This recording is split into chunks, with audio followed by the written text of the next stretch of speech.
and welcome to the Carolina Weather Group. This is the April 15th, 2020 edition of the Carolina Weather Group Get Together. If you're tuning in tonight to watch the April 16th, 2011 severe weather look back, sorry, we have a new one to talk about. As many of you know, we experienced quite a bit of a severe weather event over the Carolinas on Sunday night into Monday. So tonight, we are going to turn our attention to that. We have a whole host of guests on tonight. We have Rob Fowler on from Charleston, Ed Piotrowski on from Myrtle Beach, Shane Hilton on from New Bern, Brad Panovich on from Charlotte, Tim Buckley in Greensboro, Efren Afonte in Columbia, Kendra Kent in Greenville, South Carolina, and Brendan Goldner, a reporter at WCNC Charlotte. So we really want to say our thank you to them publicly because we put this together at the last minute. So we're very happy for everyone to kind of donate a little bit of time tonight to talk about this. We are live streaming, so if you have any questions or comments, we'd love to hear about you if you had experienced any of this storm throughout the past couple of days. So I'm going to toss it over to Brandon Goldner. Brandon, you've been out in the field reporting kind of the aftermath of the tornadoes. And something we've been talking about here on the Carolina Weather Group is the COVID-19 pandemic. And so we've talked about storm chasing and doing severe weather coverage from home. I know that you ran a little spot about the recovery efforts in COVID-19. I think we're going to dial that up, and then we'll toss it to Brandon and let him kind of give us a few of his remarks from his story. Brian Morris. You want to carry that one side? Is an essential worker. Go out that way. Let's take it to the van. He's cleaning up this Gastonia sunroom after a tree slammed into it. One of 5 emergencies his company, Custom US, had to go to. It was kind of unique in that they were all very large trees, and that doesn't happen as much. Well, it also doesn't happen as much cleaning up during a pandemic. Morris and his co-workers have to wear masks when going into people's homes. They also have to ask clients if they've been around anyone who's sick. We've been keeping the pace. Utility crews are also trying to keep the pace and restore power to nearly 39,000 customers. North Carolina Emergency Management Director Mike Sprayberry says the largest outages are in Mecklenburg, Anson, and Richmond counties. For families uprooted from their homes, the Red Cross's Robbie Sofoli says volunteers are helping them virtually, using platforms like FaceTime and Zoom to interview clients. We are an organization that really relies on interpersonal connections with our clients and really trying to provide compassion and care. And it's a little difficult to do that right now, but we're adapting and using some of those different digital platforms. Family and friends helped Robbie Clark's parents clean up a tree that crashed through their Kannapolis home, all while following social distancing rules. I'm just hoping that everything gets sorted out pretty quick. All right, so that was a report from Brendan Goldner. Brendan, I'm going to bring you in. This is something we've been talking about, COVID-19 and how it's affected the weather enterprise.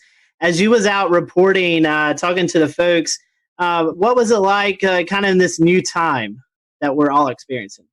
It reminds you, we're all talking all the time about reporting during the coronavirus, and yet, Mother Nature, the weather, doesn't care about pandemic. It's going to do its thing. And so, obviously there's the challenges with us as a crew. It was me and photojournalist Kevin Wardlaw. We have the 6-foot stick with the microphone at the end that we have to use to interview everyone. And we have to keep that social distance. But what was really fascinating was talking to some of the disaster recovery crew members. Duke Energy, a lot of them have had to change up a lot of what they're doing when it comes to cleaning up during the coronavirus. Duke Energy, they've been trying to do the social distancing, keeping the 6 feet distance, but when they're trying to repair power poles, a lot of times they have to be in close proximity. It's the same way with these disaster recovery people. That was in the beginning of the story. They're wearing the masks. They have to ask everyone before they go into a house whether they were interacting with anyone with coronavirus, and it's the combination of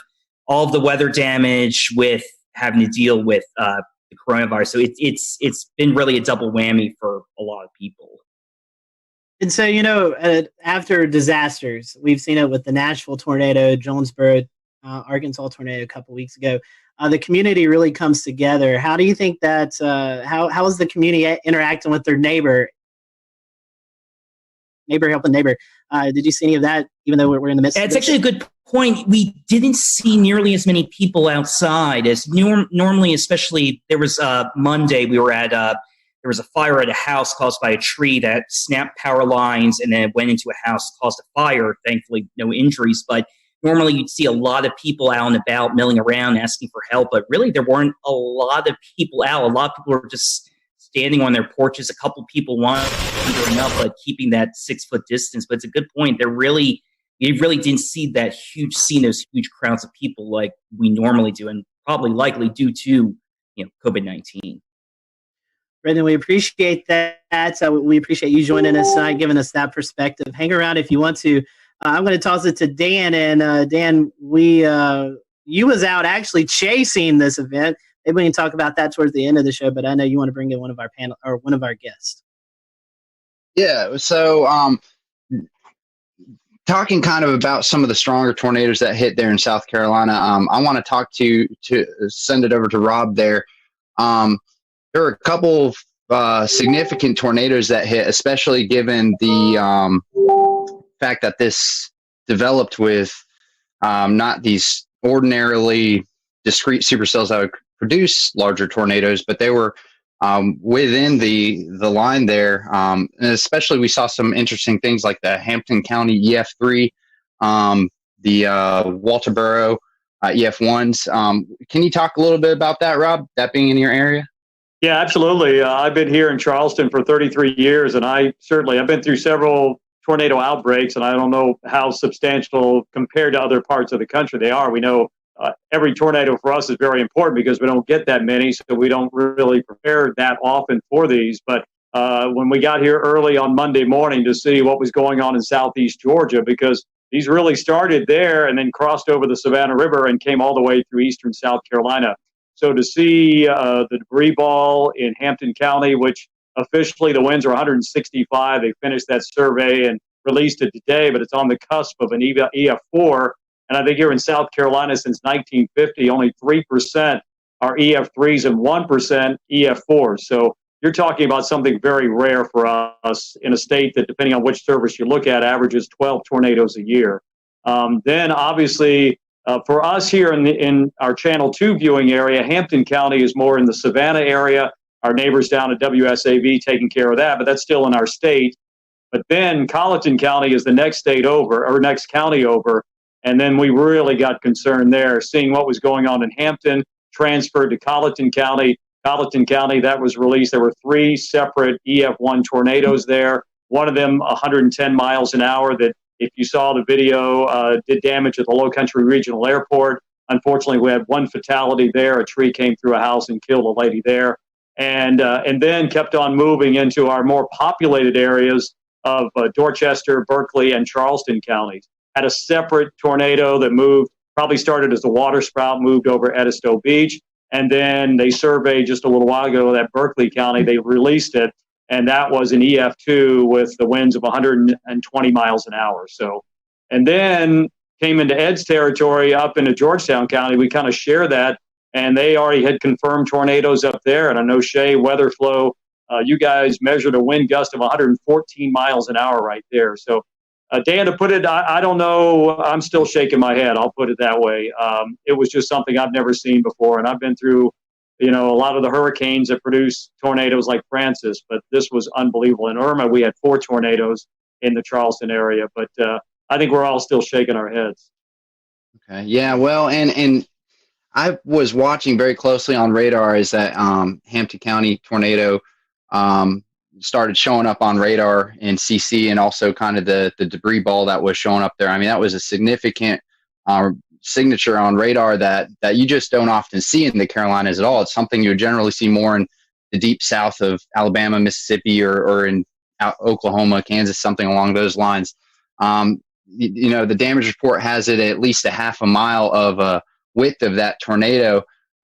Fortunately, it seems like a lot of that did happen over rural areas, but that being one of the first tornadoes that happened in that early morning, did that kind of set a precedent for how you were responding to the other tornado warnings and potentially trying to get the message out to people who may have been asleep at this point, knowing that how huge these could be? Absolutely, Dan. I think here personally, myself, Josh Marthers, our morning meteorologist, he was on the air on News 2. I was manning Facebook Live for a long period of time. We know that's become a major way to get information out and get information in. But I think we were looking at that couplet, which was, we just don't get to see that on Velocity products very often here, and to see that continue to hold together all the way across the state. Absolutely. We were able to give warnings upstream. And I know it's a cliche, people write in saying, hey, because we watched you, you probably saved our lives. But I think in this situation, it really comes to play, because we could show it, we could tell them, we knew where it was going, we knew who might be impacted. And if we could give them any warning at all, this was the case. Most of our tornadoes that happen could be a water spout. The couplet's not as well defined. It could be very broad in some cases. So this was really fine. That I think it really prepped us for what we had to do for the rest of the morning. But I think probably the saving grace for all of us is the fact that with the crisis going on, schools were not in session, people were not going to work, they were not in the car on the highways going from point A to point B. So if anything, I think we were able to reach a lot of people in their house, and they could just hunker down right there. And Rob, also, I wanted to ask, how was your response with your audience this early in the morning? This is really early, right? A lot of folks just waking up. There's no commute, but we did get a couple of days of warning out for this event to start happening, right? So we kind of got the word out. But how do you feel folks responded to your? I think the preparation was great. I loved Marshall Shepard's tweet going into this. He said, "I don't want to hear anything about this came out of nowhere, or where did this come from?" Because I think the warnings were there. SBC did a fantastic job, and we tried to disseminate that information here to our viewers that, we couldn't tell them exactly what was going to happen that Monday morning, but we knew that as time crunched a little bit, we felt more confident that something was going to happen and could potentially be a pretty significant outbreak. So I think our viewers were well prepared, and I haven't heard a single comment like, where did that come from? And I never knew that was coming. So I think they were listening, and hopefully we were getting the information to them as quickly and as succinctly as we possibly could. Efren, I'd love to hear your perspective on the Midlands, because unfortunately you guys saw the highest number of EF3s as well as an EF2 that passed through close to Orangeburg and even over I-26. How has the community responded to all of these tornadoes, and what kind of steps are y'all taking to recover? Well, the cleanup process right now has been incredible. There's been a lot of community help in this. And even with the coronavirus, in which a lot of people are taking heed to that warning, there was a very large presence of people helping out. Now, the EF3 tornadoes that came through part of the CSRA, the Low Country, into eventually our Southern Midlands community, those areas are very rural. And the fortunate thing was that we were already on the air at 4:30 in the morning. And there were a lot of storms that were crossing over the Savannah River into the upstate, but there was already a knowledge of all of our viewers, since we've been talking about it in earnest since Friday, that we're looking at the possibility of strong thunderstorms. That was the message on Friday. The message on Friday was like, there's very likely going to be a severe weather outbreak of some sort in the lower Mississippi River Valley.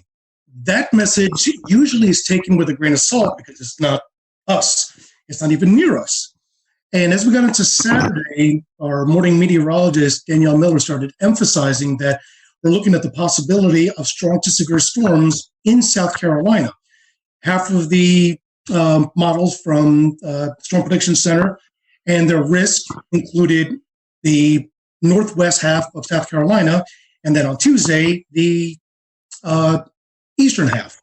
So the message was already out there. And by Sunday, it was a clear message that this is going to be an event that we're going to see storms on Sunday, probably late morning, that may be strong to severe, but at least the knowledge that there is going to be storms on Sunday, but that's only the first round. The stronger storms and the worst ones are going to be in the overnight hours, and that was the biggest emphasis that we sent the message. And the worst part was waiting. As a couple of us were talking about before the show started, the Storm Prediction Center alluded to the fact that there were two significant models. One that was indicating that these storms would very likely start entering portions of South Carolina upstate and the high country by late morning, and by midday crossing to the areas from northwestern North Carolina into the Piedmont and the PD down to the Midlands into the early afternoon. that would have been the worst case scenario. The evolution of the storms were far greater, and the magnitude of the damage would have been far greater.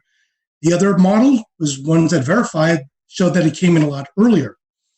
The problem is that when you have storms that early in the morning, and the first tornado warning actually came out, I believe it was 6:30.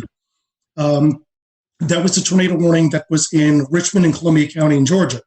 And then once it crossed over to South Carolina, it was still warned. At that point, we're already talking about it in earnest, that these storms are tornadic. One is already confirmed, and this has got a direction that will be impacting part of our Southwest Midland communities. And at that point, things just exploded. The one interesting thing that we did watch very carefully and with great concern was when the tornado was confirmed crossing out of Richmond County, crossing into Richmond County, Georgia, into Aiken County, South Carolina. Within 3 or 4 scans for about 12 minutes, we noticed that the inflow was pushing at about probably 95 to 100 miles an hour, but there was no debris ball.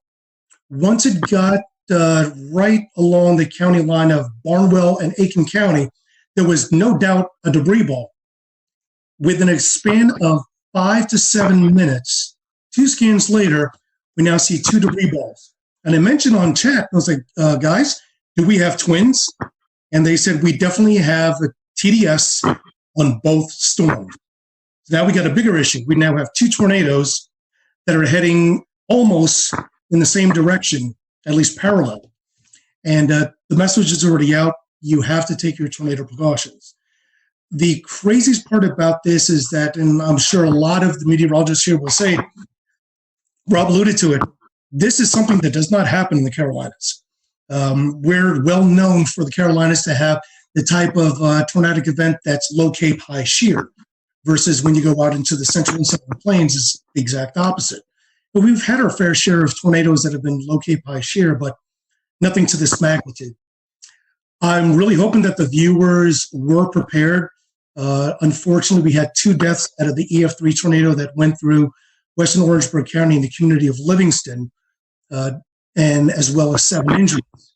But this happened at least later in the morning. If this happened 2 or 3 hours earlier, the result could have been significantly different.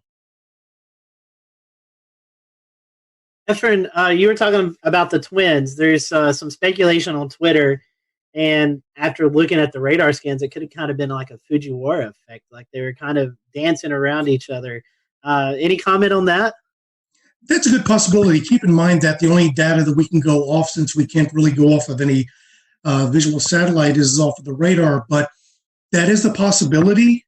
However, both of the debris balls were running parallel to each other, probably about 7 to 8 kilometers apart, but they were going, directionally. Usually when you see a Fujiwara effect, you'd see the debris balls that are actually dancing around each other. They really weren't dancing around. They were running parallel. So at the very least, we know that this was 2 confirmed separate tornadoes. Was the debris ball and eventually the second one from the original tornado that came out of Aiken? Because the deadly tornado actually originated in northern Bamberg County, northern Barnwell County, and then eventually moved into southwest Orangeburg County. But just as the initial tornado dissipated, the other one continued going. So I don't believe, in my best experience, that was the Fujiwara effect. It could have been, but I didn't see enough motion between the 2 TDSs to facilitate that idea. Yeah, definitely a busy morning for you guys. I want to bring in Kendra Kent. This is kind of where as the storm system moved in, it kind of hit her area first. Kendra, first of all, we hope we can see you or hear you. Sorry, Scotty. You're fine. We can hear you now. And I just want to ask you, I know you guys kind of started the live coverage first when these storms first moved in. Mm-hmm. Tell us a little bit about your morning and how things went there in the Greenville area. Well, I feel like I learned a lot from this particular outbreak. And can everybody hear me okay? Mm-hmm. Yes. Okay, good. Sorry you can't see me. I hooked up to a computer that doesn't have a camera, apparently. Anyway, no, we started the coverage a little after midnight. We had a rogue warning. It was a essentially a shower that just started rotating. You could tell how much dynamically was going on in the atmosphere. I mean, it was just, things were beginning to blow up. So I think I knew from about 12:30 in the morning that we were going to have a very, very long night. We ended up with an EF3 tornado. And as we were talking about earlier, that's incredibly rare in South Carolina, especially in the upstate. I feel like we get wedged in so much with cool air. It's so rare we can have all of this come together to produce such an event. And this was the biggest in the upstate, the strongest since 1994. It hit Seneca. We were on air with the storm as it moved into Stevens County, Georgia. And I had a unique experience with it because my parents live in Seneca. And that was probably the first time I had to cover a storm while I was slightly emotionally distraught. And I had Isaac Williams, who's also on here. You just can't, he's also without a video. But he was pointing out the TDS. And as soon as I saw that, I got that panicked feeling. You know, I started breathing a little heavy. I thought, oh my gosh, how am I going to get through this? But we did. And luckily my parents were fine. But I'm sure many of you have been through that because we've all, many of us have lived in these areas for a long time and you get personally impacted by these storms. But what I learned the most is not to underestimate the timing of something. I feel like I didn't write this event off, but I wasn't necessarily expecting anything like this given the time it was coming in. 3 to 6 a.m. I mean, who expects an EF3 tornado to rip through the heart of your area at 3:30 in the morning? And mostly we get these QLCS lines that produce these brief EF0, EF1 tornadoes. That's what we're used to. And seeing something like that and tracking something like that was a true first for me. And, it was just a million different emotions all at once. That's for sure. Kendra, since you said Isaac's there, I'll pose this to both of you guys, both of y'all. You had this coming through the rogue cell, and then like the heart of this event was when people were actually asleep, 12, 1, 2 o'clock in the morning. Talk about how you guys were able to message before the event. And, with this being this late, talk about your schedule too, because I know I was watching the coverage in Chattanooga and hearing of the major damage that happened there. And I'm like, man, I've got to get a little bit of sleep before this comes into our area. So kind of talk about that, because I know a lot of us were watching beforehand to just see what was coming our way. Let's see. Is Isaac's mic up? I think it's muted, but we can. Okay, it's unmuted. It's unmuted. He's good now. Okay. You go ahead, Isaac. Okay.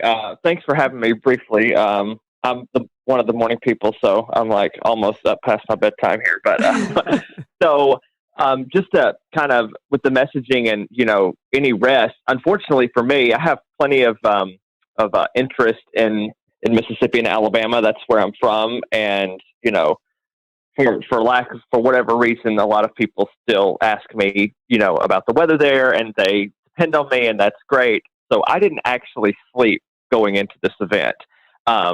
So that's not uncommon for me because I am a severe weather nut. But that being the case, in terms of messaging, we started talking about it, I think, on Wednesday. Just kind of highlighting the threat for storms. That gave people about 5.5 days, and of course we started ramping up, the wording a little bit more once we got to, Friday and Saturday. And, Kendra always, mentioned, like when I first was hired here, we do get a lot of wedge events, and we started that day in the 50s. And I'm like, back in my head, I thought, what if the wedge holds and, we're going to be seen as like hype people, and that's not what we want, but we don't want severe weather either. I think our message was pretty stern by Sunday morning when we got up and saw they had pulled that enhanced risk over a little bit into the upstate, which I've been here 3 years, not nearly as long as Kendra, but I think that's only my personal third enhanced risk here. So I knew that I see parameters, and parameters mean nothing unless. We'll return to Best of the Carolina Weather Group in a moment. Now your Carolina weather forecast. Here are today's forecast high temperatures for North Carolina. Here are the forecast lows for tonight for North Carolina. Here are tomorrow's forecast high temperatures. And here's forecast rainfall across North Carolina tomorrow. Here are the forecast highs for the day after tomorrow.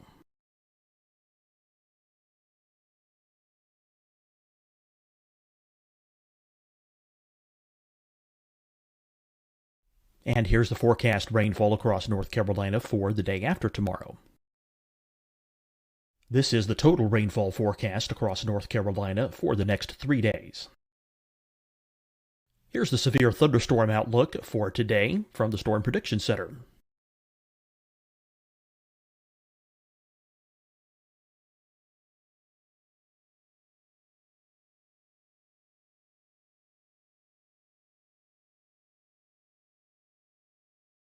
Here are the forecast high temperatures for today for South Carolina. Here are the low temperatures for today for South Carolina. Here's the probability of precipitation forecast across South Carolina today. And here are the rain chances across South Carolina tonight. Here are tomorrow's forecast highs across South Carolina. Here are the forecast low temperatures for tomorrow for South Carolina. And here is the probability of precipitation across South Carolina tomorrow. Here's the precipitation chances across South Carolina tomorrow night. Here are the forecast highs for the day after tomorrow in South Carolina. Here are the forecast low temperatures across South Carolina for the day after tomorrow. And here are the rain chances across South Carolina for the day after tomorrow. And South Carolina's probability of precipitation for that night. Here's the Storm Prediction Center's severe thunderstorm outlook across South Carolina for today through tonight. Here's the Storm Prediction Center's severe thunderstorm outlook across South Carolina for tomorrow and tomorrow night. And here's the Storm Prediction Center's severe thunderstorm outlook across South Carolina for the day after tomorrow through that night. Here's the severe thunderstorm outlook for today from the Storm Prediction Center.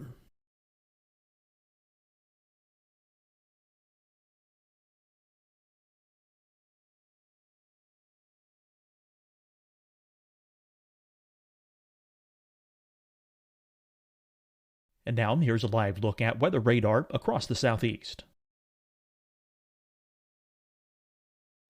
Hi, everyone. I'm Dr. Mandy Cohen, Secretary of the North Carolina Department of Health and Human Services.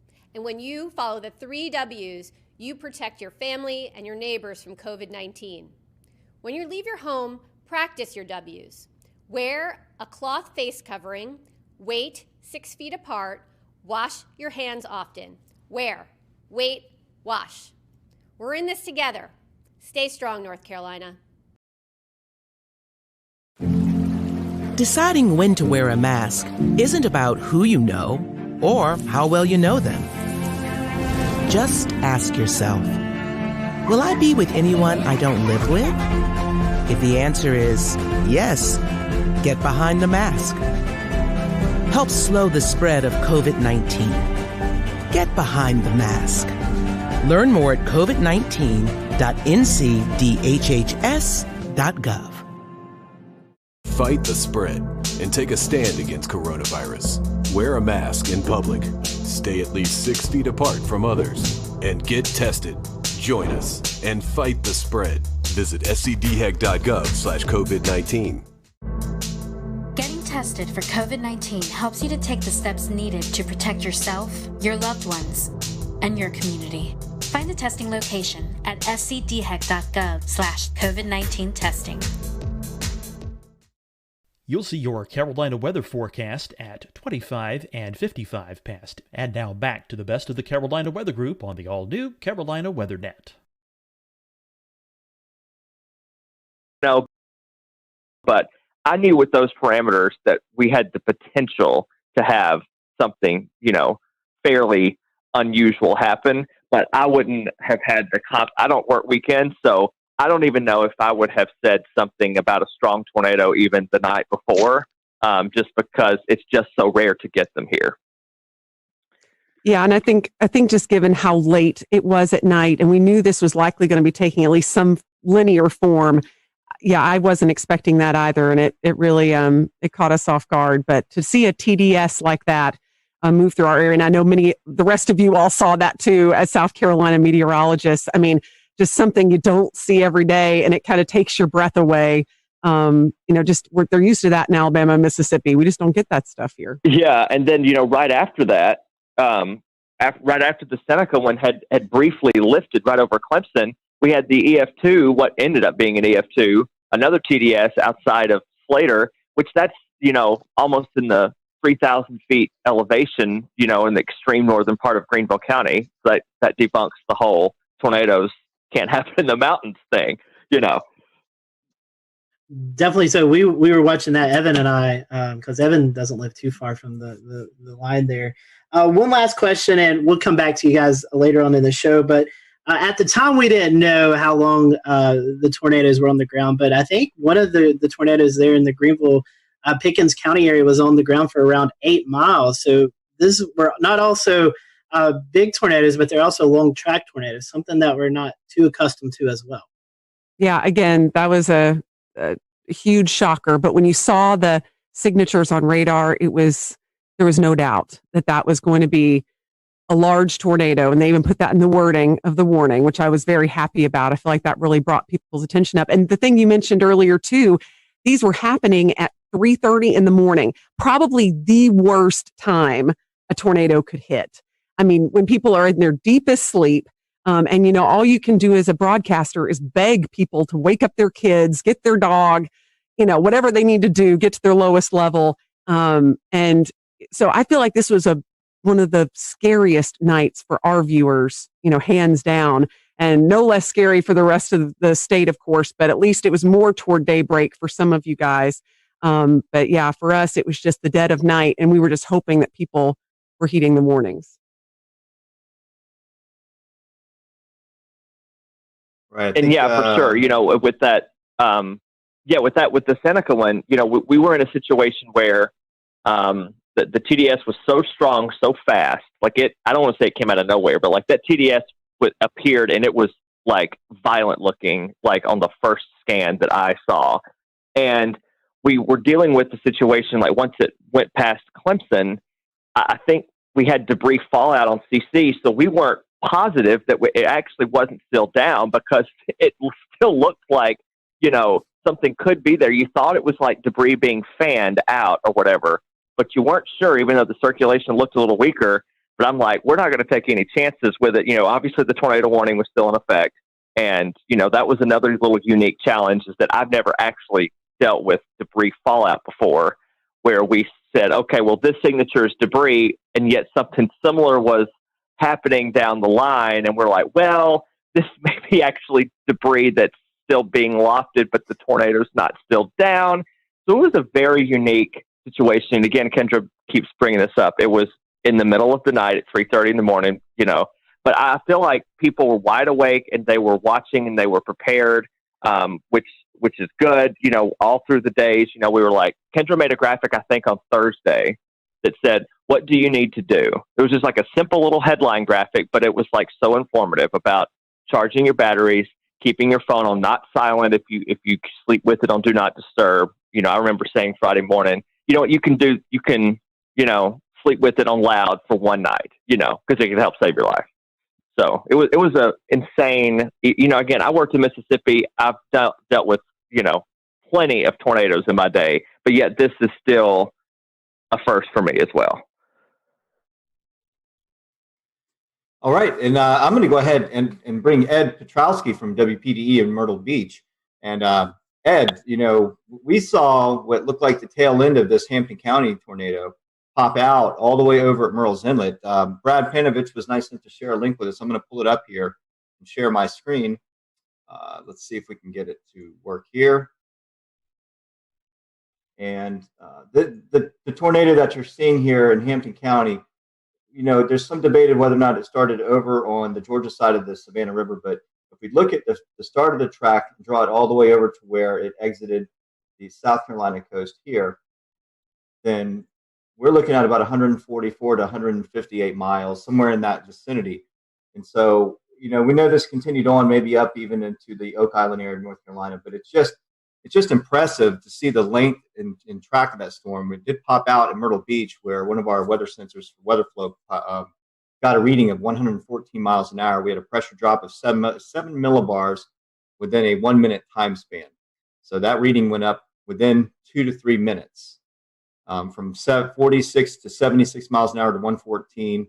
And so talk about that area and how it affected your viewing portion of that area of Myrtle Beach.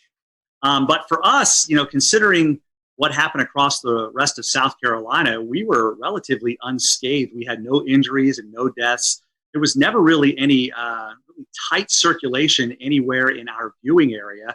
We were, of course, watching the ones that were over Orangeburg County and also down near Hampton County in the morning while we were on the air with our regular morning show at 5 o'clock in the morning.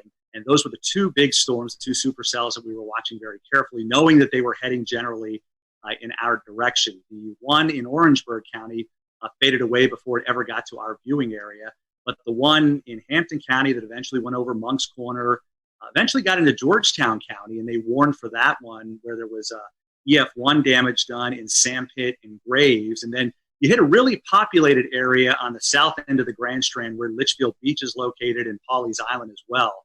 And they both took a hit on EF0, EF1 tornado. There was substantial damage done to trees and even some homes in Litchfield Beach and also in Willbrook. In fact, one of the things about a lot of people being home is a lot of people took videos. We were able to get pretty good video of at least damage and high wind knocking over trees, but not necessarily a tornado touching down.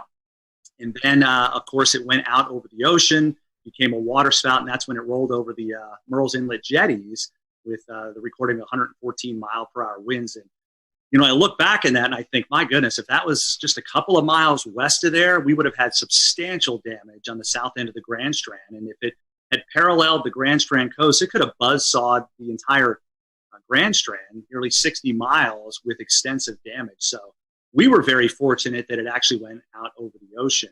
And that was really the only set of tornadoes from that particular supercell that we had in our viewing area.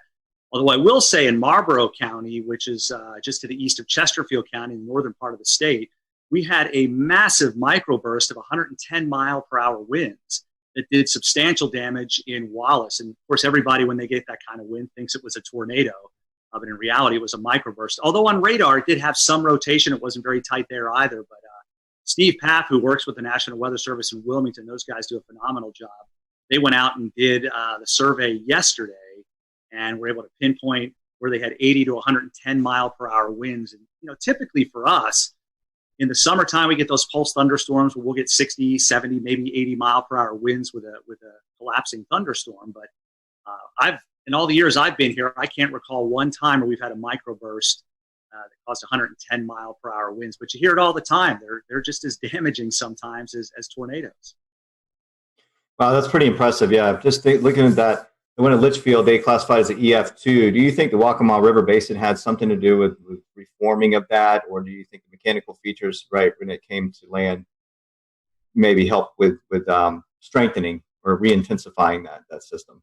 Yeah, there's a lot of, I don't know if you want to call it debate, but there's a lot of speculation out there that there could have been some sort of a influence of the ocean, the wind coming in off the ocean at that time, perhaps creating some sort of a boundary to help intensify the storm itself.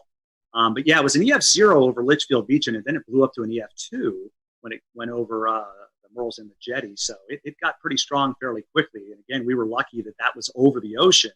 Literally, the jetties are only a couple of 100 yards away from very populated areas of Garden City. And we had two different people that have homes there who have their home weather units, and they both registered 71 and 72 mile per hour winds respectively. So literally within a couple of 100 yards of where your unit is, we had those measurements. So you can see how tight the wind gradient was between Garden City and the actual jetties themselves. Hey, Ed, there was something, you always try to find something that'll make you laugh in these sad times. And unfortunately, we had some sad times in the Carolinas. But there was a tweet going around of you doing your broadcast. I don't know. I've asked James about it if we can play it. But, Here it comes. All right, I'm going to let it play, and then I want you to talk about it. Rain is located, and we'll zoom that out just a bit. And whoa! Oh! That was a close lightning strike. I don't know if you heard that at home. I feel like I need to change a short. All right, I'm pulling the audio back down, but Scotty and Ed, the viewers at home heard it, even though we didn't hear it in our headsets. Ed, what's going through your head there? Well, we were in a sense just about ready to wind down. We were getting through this thing for the most part relatively unscathed. Our last severe thunderstorm warning was still in effect, but the storm was moving out of Horry County. And then there must have been a lightning strike within a couple hundred yards of the station, because it was this loud explosion that you knew what it was, but you're a human being. It freaked me out. And as you saw, I kind of ducked thinking something was going on, and then just use one of my classic lines, I need to change the shorts. Just one of those things. And that kind of went around the viewers. A lot of them had recorded it and were sending it to me, letting me know that they thought it was kind of funny. And it's something that, that they needed after a morning like that, being so stressed, and of course being stressed with COVID-19. It was a little light moment toward the end of the severe weather when we knew we didn't have any injuries, which was a good thing. And of course, nobody was killed either. Always good to have a funny moment there. So I want to bring it up to Shane. Shane lives just north of the Myrtle Beach, Wilmington area. Shane, you guys kind of got in on the tail end as well, as the sun was already up. Talk to us about the New Bern, Greenville, North Carolina area and what you guys experienced. Yeah, we were kind of late to the party, I guess, compared to everyone else in regards to receiving the storms. But very much like Ed's situation, very thankful and blessed, really, to not have any injuries or fatalities with any of our systems. We did end up having 6 confirmed tornadoes. And thankfully for us, the strongest was the EF1 that we had in the Hawes Run area. I believe I've been taking notes here just to make sure it was anywhere from roughly 100 to 110 mile per hour sustained winds. So for us, it was basically like that waiting game where you see the line coming. I was actually filling in for our morning meteorologist. He had a vacation day, but he got reeled back in right towards the end of it. So I was basically tracking it all the way since it was in the mountains, and just waiting, just holding our breath. Our morning broadcast finished up. We had declared it a severe weather alert day for our station, so we were cutting in. We would normally cut in every hour, but our morning meteorologist says, you know what, let's just go ahead and do every half hour. And it was actually very fortunate and wise that we did that, because during the half hour cut in at 9:30, with about maybe 1 minute left in my cut in, our weather radio starts going off in the weather center. And then I said, okay, well, we're starting now. And we were on for an hour and a half with all of the tornado warnings. There just came a point where when we were swapping off, he would just say, we have 4 tornado warnings. And then I'd have to interrupt and say, I'm sorry, no, we're at 5 now. I was like, it just keeps on going back and forth. And it was just like a straight line. So when we're trying to describe it for our viewers, it was almost like a complicated mess. And honestly, that's what I started describing it whenever we would switch off and I would be on the screen. I would just say, I know it is very difficult to kind of pin everything out because every warning was overlapping. And I think with my experience with tornadoes, with coverage I've had, which naturally I've had many, especially with our hurricane coverage that we've seen over the years, I've never seen that many warnings stacked back to back to back in a straight line. It was fascinating, but also terrifying at the same time, because you feel like you need to give equal coverage to each warning in each area in your viewing area. Even though we knew the strongest one at the time was the one we were seeing to the south, simply because it had held for the longest amount of time. It seemed like it had the strongest signature.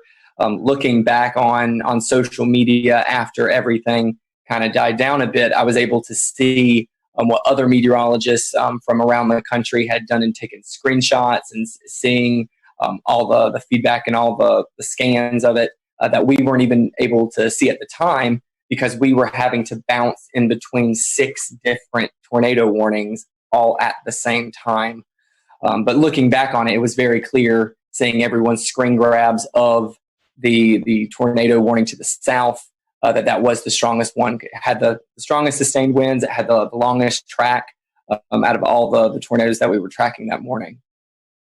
And Shane, one thing we were noticing because we were watching that storm is it was going through a fairly populated area, Jacksonville. That's probably one of the bigger cities out eastern North Carolina. So I'm sure that was kind of pressing to want to get that information out to one of the bigger population areas. Absolutely. What was really interesting, something I've never been able to do before while we are doing severe weather coverage, is to be able to pick up anything too crazy on our web cameras. And we did have a webcam situated in the Jacksonville area near the Freedom Fountains. And while we did not see the feature at all, you could see it looked like the flags about to be ripped off of the top of the flagpoles. I've never seen that before, and never been able to capture anything during the height of a storm or during a warning before until this particular system. So naturally, yes, we did have all that concern because even for our specific station, Jacksonville is a very heavy populated area into which they tune into us. They know that we are the closest station to them, so they rely on us heavily.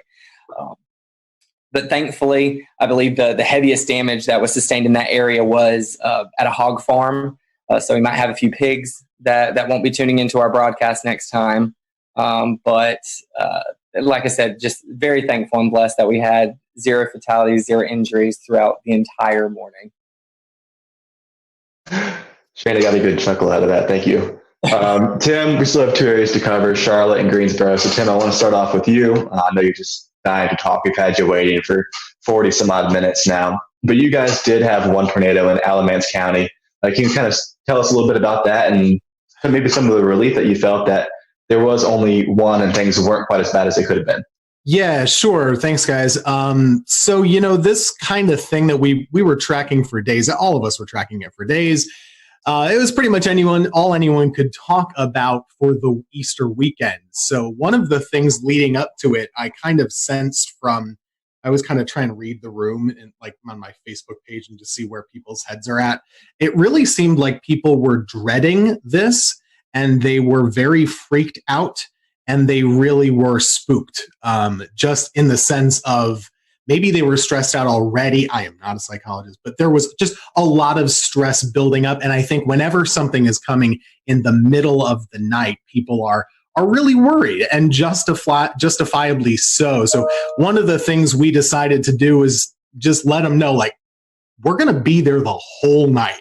Because even with, we had the warm front coming through in the afternoon. I'm always worried about those little warm fronts too. You can kind of get little spin ups. So I was there starting at 8, 9 o'clock, and I just stayed till the morning. We had the rest of the morning Mets come in as well to help out. And good thing that we did, because, one of the things, we just kind of walked people through the night.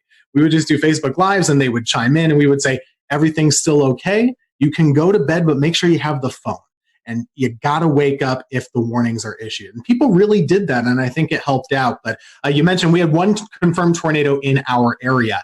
We had 9 tornado warnings, and I had no problem with any of the tornado warnings. And a lot of times I'm complaining in the back of my head about some of them, right? None of them were light tornado warnings at all. There was so much rotation in almost every storm that was pushing across our area. Everyone in this chat knows this. We have a radar issue here. The radar beam is so high. So, of course, when we're showing these warnings, it's showing more mid-level rotation. It's not at the ground. So all we can do is say, hey, this storm is spinning like crazy. Our first tornado warning came in at 4:20 in the morning, and we had continuous tornado warnings until 7 in the morning. So we were on for a while with all of those different storms. And it turned out that the last one in Alamance was the one that, in fact, was confirmed. And we confirmed it on air, too. We were watching it, Taran Kirksey and myself, and there was a clear as day debris ball just a few scans after the first couplet showed up. So I believe they talked about this in South Carolina, too. Some of these, they formed, they came right down, and they did the damage right away. And it was very quick. And thank goodness, the Weather Service did a bang up job. They had a warning on it right away. And we were just bouncing around. It was a very busy morning. But I think people were very appreciative that we were there the whole time with them, just kind of holding their hand. There's this storm. Here's what you do. Grab the kids, grab the dog, put a helmet on, put shoes on, and get ready to go. And, we made through it. Thankfully, there were no injuries or fatalities in that one tornado. On the same token, in the squall line itself, we did have a tree, unfortunately, kill somebody in their home. And one of the things with this line that we also tried to do, you have to give the highlight coverage to the tornado warnings. But this whole squall line, we knew it was capable of putting down 80 plus mile per hour gusts. Just with all the wind fields. So we did try and bounce around and say, hey, you're not in a tornado warning in Guilford here right now, but this line is nasty. So you should probably be in your safe spot too. So it was a very busy morning, but we anticipated it. Everybody in the weather enterprise talked about it for days. People knew about it. And I actually think it's a big success story that in the middle of the night, people were still well prepared and took good action. And the fatalities really, I think, were minimized, at least in the Carolinas, as far as I can. Ted, you're already kind of making my transition easy, because the second question I wanted to ask was about, there was some information going around on Facebook before the storm that was a little bit unsettling for a lot of viewers, and it was definitely not accurate information, but I know that you were definitely a part of reassuring your audience that the storm, while yes, it's definitely going to be dangerous, this is not something that they couldn't handle. Talk about the importance of the trust that your viewers have in you, and how you're the source where they get all of their information from. Social media is a blessing and it's a curse, right? Like it gives good information and it gives bad. There was some post floating around out there that was advertising potential for EF5 tornadoes in North Carolina, even though we've not had one before on record. But people were freaked out initially. We of course saw the damage in Mississippi and Alabama. That can freak people out here when they know it's coming our way. So, one of the things I tried to do in the days up leading to the event is, everyone's freaked out right now just in life. I don't get freaked out by weather. I'd get freaked out a little bit about this pandemic, if I'm being honest. So one of the things I told them was just saying, hey, we're living in crazy times. We don't know exactly what's going to happen with daily life with this virus and stuff, but we know how to handle severe weather. We have the technology. We do this every year. We got this. It could be bad, but we know what to do. And if it is bad, we're going to let you know about it. We're not going to go crazy. We're just going to let you know where the storm is, where it's going, what you should do, and what to do next time. Because there's always a next time with weather. This is not abnormal, really. We had a lot of tornadoes, but 1 year ago, basically in April, North Carolina had 12 tornadoes also. So this is not really that different. We do know what to do, and I think that was reassuring to folks, just to let them know, hey, okay, well, they're used to this. They're going to keep us covered, and that's really the whole reason why we're here. We're not here for the sunny days like today. I could not show up, and it would be fine. But Monday, we're pretty important to keep folks calm and hopefully encourage them to make the right choices. And I think a lot of people did. Absolutely, yeah, Scotty. And so, Tim, talking about radar coverage, that brings me to Mr. Brad Panovich. And Brad, unfortunately, we had a tornado kind of go under the radar, like that little pun there, in the Charlotte area. So we had one in Anson County. But, you've been on the show several times talking about our radar gaps. And this one kind of bit us in the behind because we didn't catch this one. Yeah, and I'll give a little bit of a pass to the Weather Service on this one, because I think Tim brought up a good point. Something we were doing on the air Monday morning was we were telling everybody to treat the severe thunderstorm warnings like tornado warnings on Monday morning, because every severe thunderstorm warning had a tornado tag in it, and we knew the environment that these storms had. I didn't want people near a window or near the outside walls with straight line winds on Monday morning. So we actually, for the first time in a long time, I basically treated every severe thunderstorm warning like a tornado warning. But you're right, there was no warning with the two tornadoes we had touched down in Anson County, even though in hindsight, looking back in with the Raleigh radar, there were signs of rotation. But I mean, we were all looking at radar Monday. I could have issued 100 different tornado warnings on some of these. We'll return to Best of the Carolina Weather Group in a moment. Now your Carolina weather forecast. Here are today's forecast high temperatures for North Carolina. Here are the forecast lows for tonight for North Carolina. Here are tomorrow's forecast high temperatures. And here's forecast rainfall across North Carolina tomorrow. Here are the forecast highs for the day after tomorrow.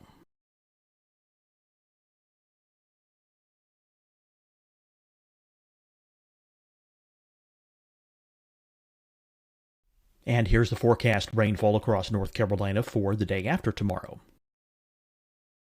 This is the total rainfall forecast across North Carolina for the next 3 days. Here's the severe thunderstorm outlook for today from the Storm Prediction Center.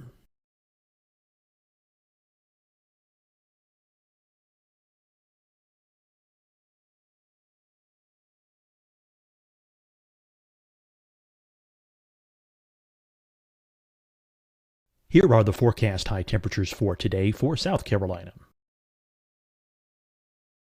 Here are the low temperatures for today for South Carolina. Here's the probability of precipitation forecast across South Carolina today. And here are the rain chances across South Carolina tonight. Here are tomorrow's forecast highs across South Carolina. Here are the forecast low temperatures for tomorrow for South Carolina. And here is the probability of precipitation across South Carolina tomorrow. Here's the precipitation chances across South Carolina tomorrow night. Here are the forecast highs for the day after tomorrow in South Carolina. Here are the forecast low temperatures across South Carolina for the day after tomorrow. And here are the rain chances across South Carolina for the day after tomorrow. And South Carolina's probability of precipitation for that night. Here's the Storm Prediction Center's severe thunderstorm outlook across South Carolina for today through tonight. Here's the Storm Prediction Center's severe thunderstorm outlook across South Carolina for tomorrow and tomorrow night.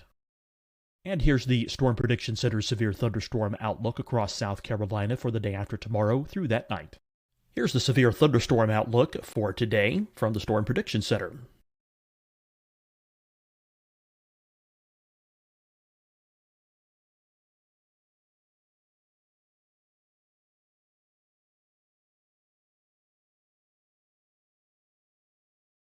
And now here's a live look at weather radar across the southeast. Hi, everyone. I'm Dr. Mandy Cohen, Secretary of the North Carolina Department of Health and Human Services. And when you follow the 3 W's, you protect your family and your neighbors from COVID-19. When you leave your home, practice your W's. Wear a cloth face covering, wait 6 feet apart, wash your hands often. Wear, wait, wash. We're in this together. Stay strong, North Carolina. Deciding when to wear a mask isn't about who you know or how well you know them. Just ask yourself, will I be with anyone I don't live with? If the answer is yes, get behind the mask. Help slow the spread of COVID-19. Get behind the mask. Learn more at covid19.ncdhhs.gov. Fight the spread and take a stand against coronavirus. Wear a mask in public. Stay at least 6 feet apart from others. And get tested. Join us and fight the spread. Visit scdhec.gov/COVID-19. Getting tested for COVID-19 helps you to take the steps needed to protect yourself, your loved ones, and your community. Find the testing location at scdhec.gov/COVID-19 testing. You'll see your Carolina weather forecast at 25 and 55 past. And now back to the best of the Carolina Weather Group on the all-new Carolina WeatherNet. Probably a tornado in there. There were several times I saw little couplets trying to spin up where you saw that inflow notch starting to increase, and you're waiting for the outflow to kind of kick in, and it never did. So, there probably was numerous small spin-ups in there that we never recognized, but it does highlight the same issue, right? We've had this huge radar hole over the Charlotte metro area that goes up into the Greensboro metro and really out towards the Fayetteville area. It's kind of that triangle of just horrible radar coverage. So the Raleigh office, they're trying to issue a warning in Anson County, which is basically closer to Charlotte than it is Raleigh. And the two radars they're looking at is Raleigh, Greer, and a terminal Doppler at Charlotte Douglas, which doesn't actually have the range to make it into Anson County. So it's a tough situation in a morning like that. Unfortunately, that tornado did damage about 10 homes.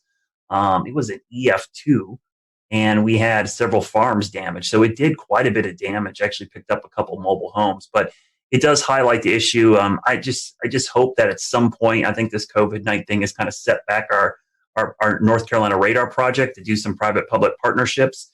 But this problem's not going to go away.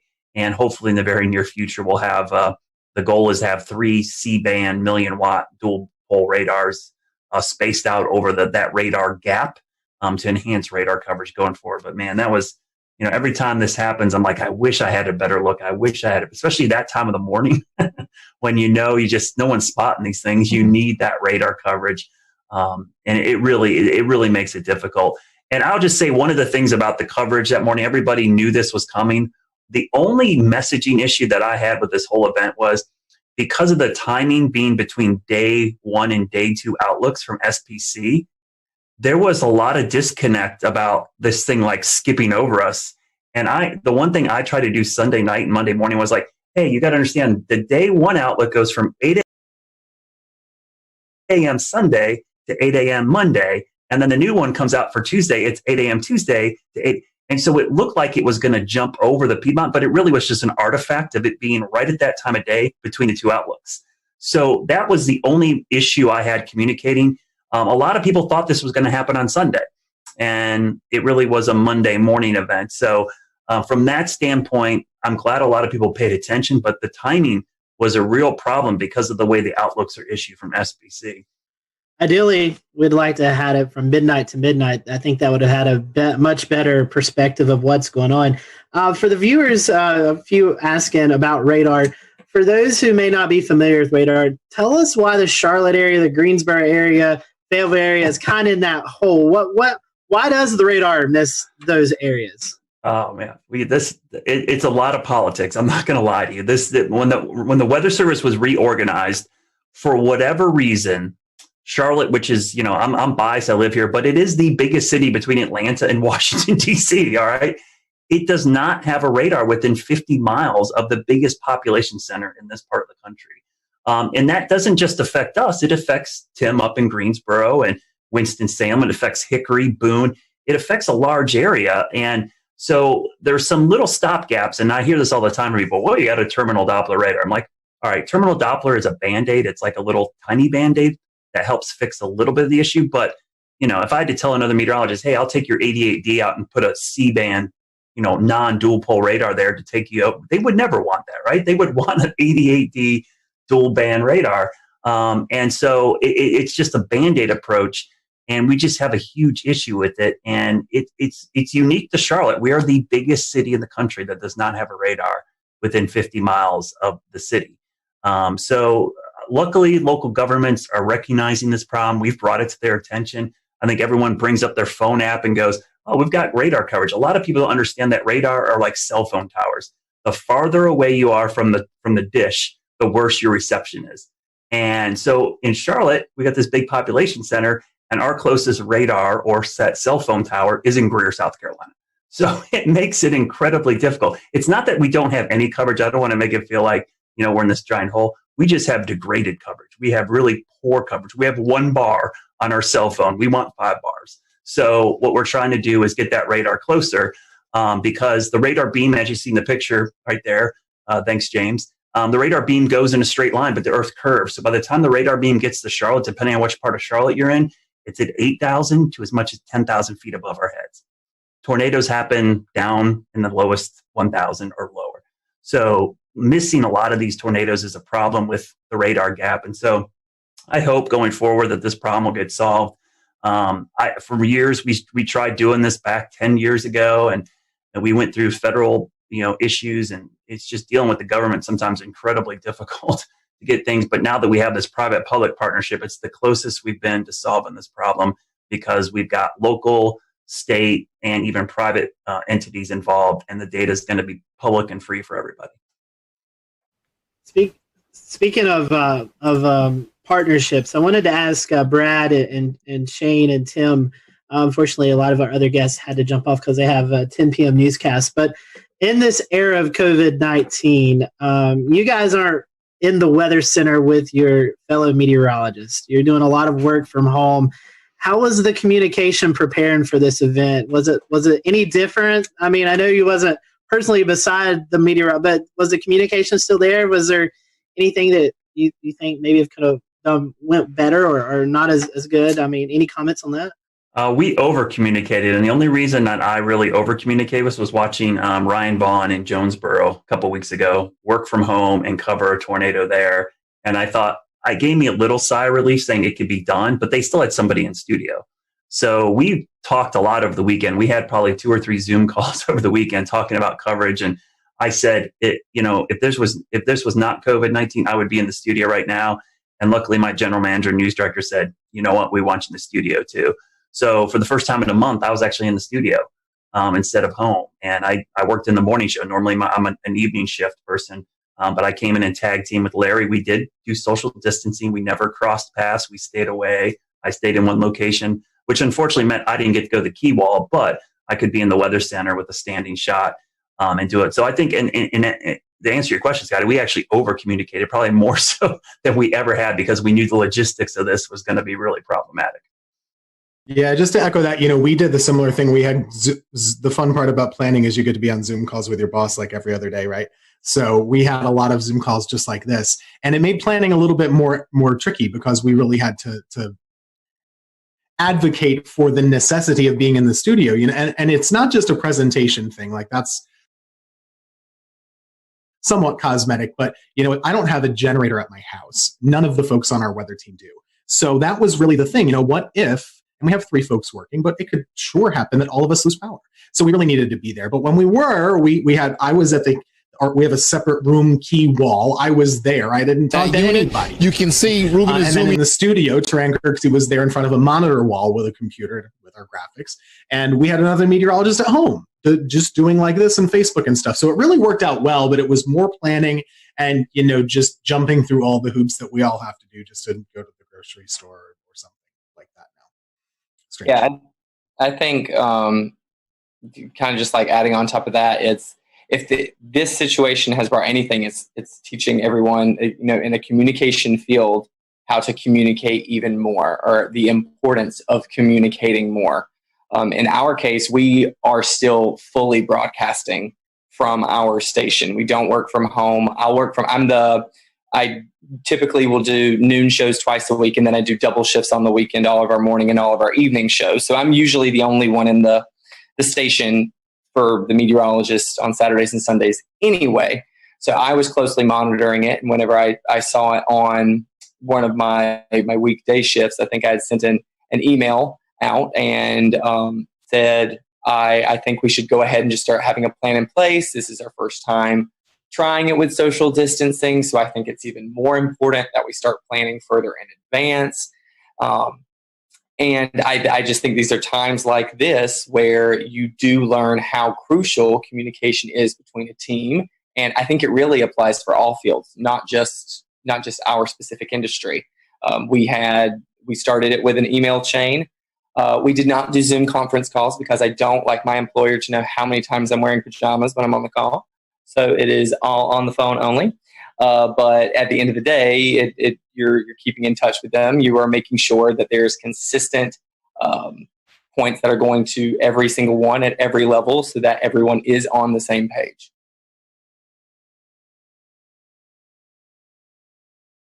Yeah, I was going to say real quick, Tim, we had that same issue. That was our biggest concern, was the generator issue. I have a great setup here. I'm great, but man, if I lose power, out of luck. I have backup for my router, but I don't have backup power to my computer or backup power to any of the lights. So that was a big concern. And I thought for sure with just the wind field that we were going to have trees and power lines down all over the place, so we would lose power. So yeah, that was an easy call for us. And honestly, it was kind of nice to be in the station. Not that I wanted to be covering severe weather at 2:00 in the morning, but man, it wasn't nice. It's the first time I saw my morning meteorologist in a month. So yeah. it was really cool to be in there. One weather thing, actually, the surprising part, we talk about how many tornadoes there were. We kind of expected a lot of tornadoes. The fact that the wind field didn't materialize as much in regular severe thunderstorms, I thought was surprising. There wasn't a lot of widespread damage in the squall line. There was a lot, but not as much as I thought there maybe could have been. Yeah, I agree. Only thing I'll say is that, and I'll give a shout out to Shay and WeatherFlow, because I have 2 WeatherFlow stations on my roof. I had 30 minutes of continuous gust over 50, which was the highest sustained gust above 50 since probably Hurricane Michael came through here. I've had those things for 2 hurricanes passing overhead, or at least the remnants, and that was by far the highest. So yeah, it was really impressive. And what happened in our viewing area was we had a lot of wake up calls. People just heard that roaring sound of the wind and the rain hitting their windows, and people were freaking out. They woke up, and so it was easy for me to get people to act because it was so loud. It woke people up from a sound sleep. That sound, and we had a lot of people sheltered in their bathroom for these straight line winds. But yeah, I'm surprised we didn't have more damage, Tim, but I was really impressed with the data from my roof. I looked at it and I'm like, I actually had a camera up there that swung around and broke off, and I had to fix it again because my house got hit by a tornado back in February. So and I had a 71 mile-an-hour wind gust with that storm. So it's been crazy having all these events at my house and having this data now collecting from my house. My wife's texting me. She's like, the kids are freaking out. Should we go downstairs? I'm like, yes, go downstairs.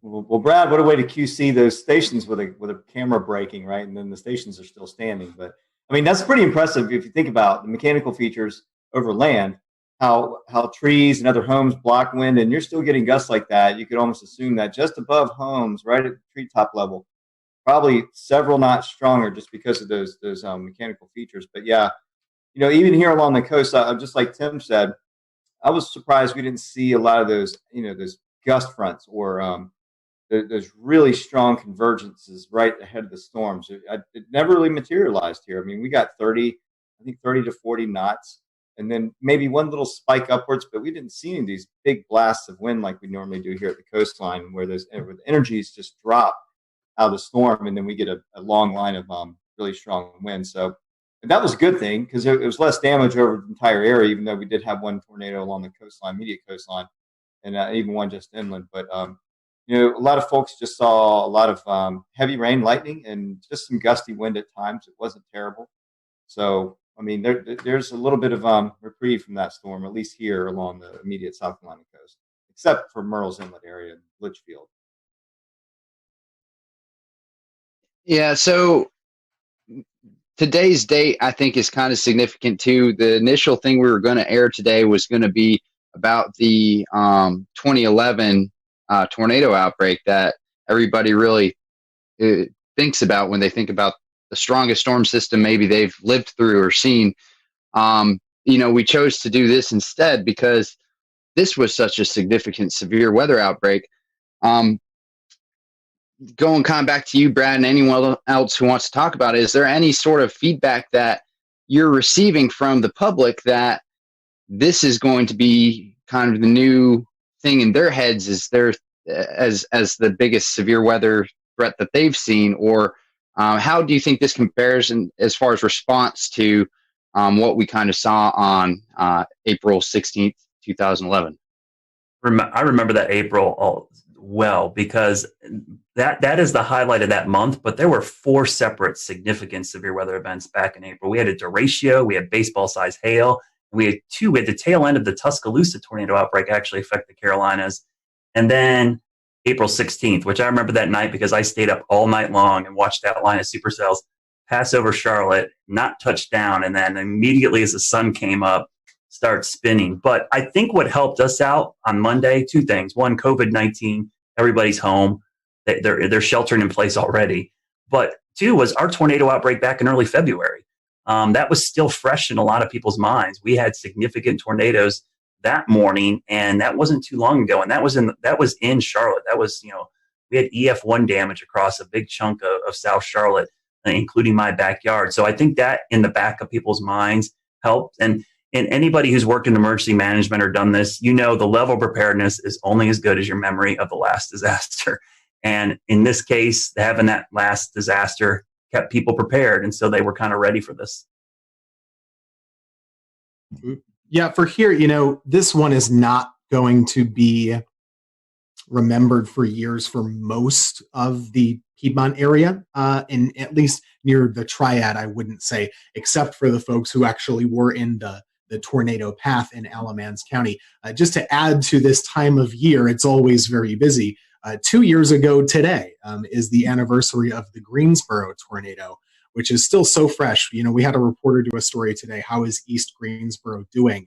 The answer is, still not great, unfortunately. It was a really rough urban tornado, a strong EF2 that came right through the city, stayed on the ground for 30 miles, all the way up basically toward the Virginia border. And that was just 2 years ago. So for a lot of folks, that's still what they remember. Or maybe it's always very personal. So if you're in High Point, you remember the High Point tornado in 2010, right? It just depends on who you are and where you've lived. For me, that April 16th event is still, way up here and everything else is way down. I was working in Wilmington, but that thing was another level. And that year was just another level of severe weather. And I'll just add my own commentary to that. It was a year ago that we had a tornado outbreak here in the Carolinas. I don't even remember the number. But a year later, our thought is already bouncing back to 2011 and not a year ago. Yeah, that was 12, and it was Good Friday. I remember that very clearly. You're right. Scotty, I think that was the first time you sought shelter in your... I remember doing that, but I couldn't remember what date it was. Like, I forgot 2 years ago. I knew the Greensboro tornado, but I didn't know it was today's date. That's Monday the 13th is my son's birthday. And I remember on his first birthday, we were doing severe weather coverage, and on his second birthday, we were doing severe weather coverage. Yeah, I was in the basement live on this show when that happened. So yeah, crazy times. But anyways, guys, thank you so much for coming on. As Tim was talking about, I'll go ahead and kind of let the secret out of the bag. We pre-recorded the April 16, 2011 look back. So next week, we're going to be airing that. So you'll see Tim back next week on our show. He'll be with us with a lot of other great meteorologists who kind of look back over that event. So we just hope all those, especially who are affected by this tornado outbreak, our thoughts and prayers are with you guys, and hopefully you'll recover quickly. And like Tim and Brad has said, this is the peak season for severe weather in the Carolinas. So we'll continue to monitor the weather for the rest of the month and even into May as is really kind of a high peak for severe weather. So we appreciate you joining us tonight. Big thank you to all of our guests tonight. This was a last-minute show, and we got coverage from every market except the Raleigh market, but I don't really think there was much going on in severe weather-wise with tornadoes in that market. So we appreciate everyone coming on tonight, and we will see you back here next Wednesday night for another edition of the Carolina Weather Group, and we hope you have a safe and happy weekend.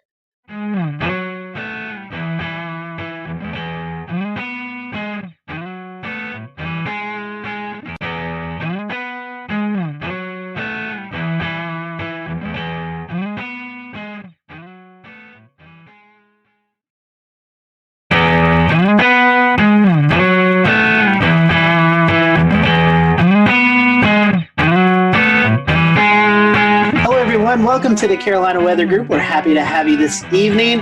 Tonight we're going to be talking about the 9-year anniversary, April 16, 2011. If you live in North Carolina, anywhere around that time period, or even now, you remember the major tornado outbreak that occurred. And tonight we're going to be looking back at that event. We have with us tonight Mike Mays, Chief Meteorologist at WRAL. We also have with us Dan Whitaker, Jeremy Gilchrist. They were out in the field chasing these tornadoes, and so we're going to get their perspective.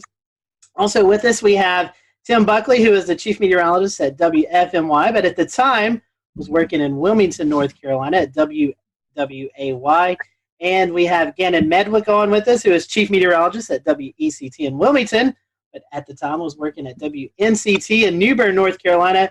And we have with us Jeff Orrock, and he is the meteorologist in charge at the NWS office in Wakefield, Virginia, but at the time he was also working at the NWS in Raleigh. So we have a big group of guests with us tonight. So looking forward to each and everyone's perspective of this event. I do want to hand it off to Mike first, kind of let him give a brief background of his recall of this event, because he has to run and get some things done. So Mike, I want to kick it off to you first, and tell us a little bit about your perspective. I know you was on the air during the event, so kind of talk to us about the lead up to the event and any memories during covering the tornado that you remember.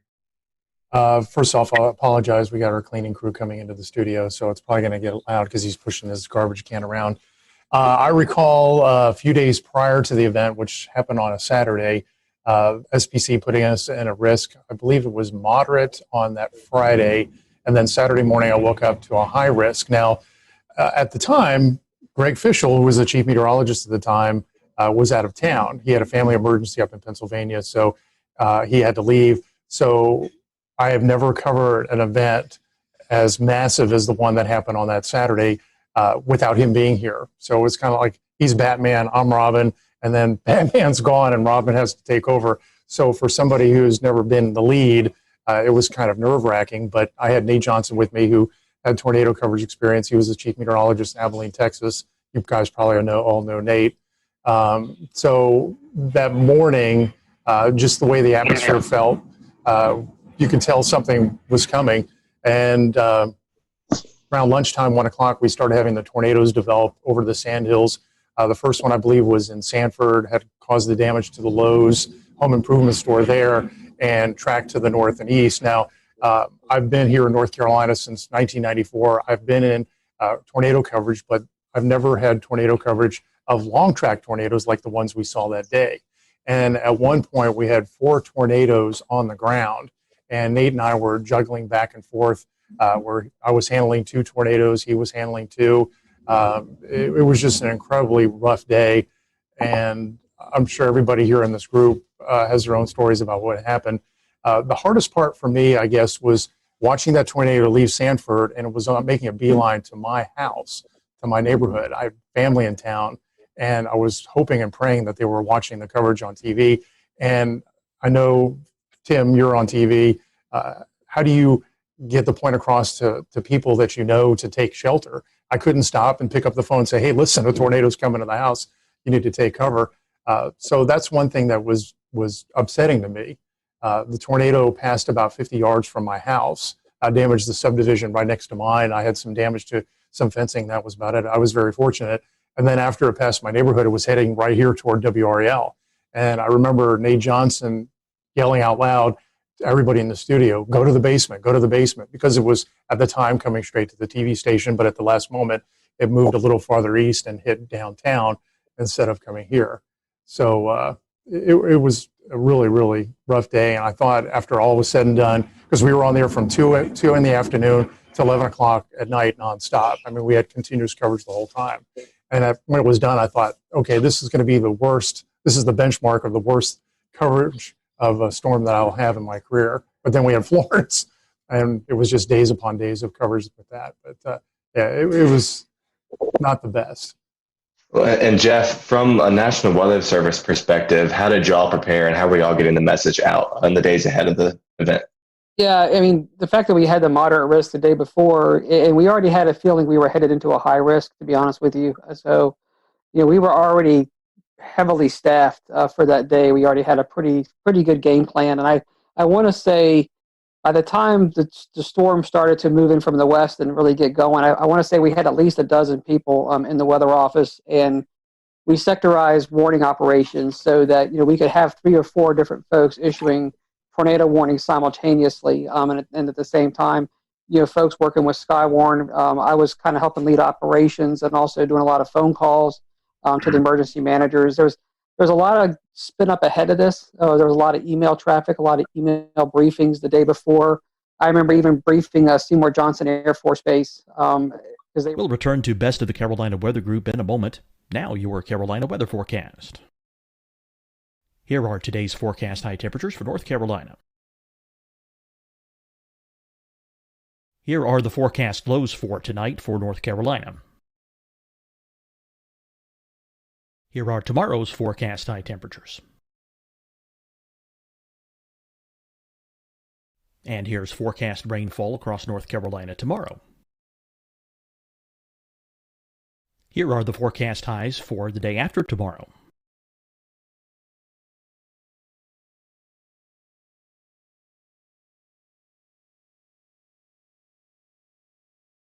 And here's the forecast rainfall across North Carolina for the day after tomorrow. This is the total rainfall forecast across North Carolina for the next 3 days. Here's the severe thunderstorm outlook for today from the Storm Prediction Center.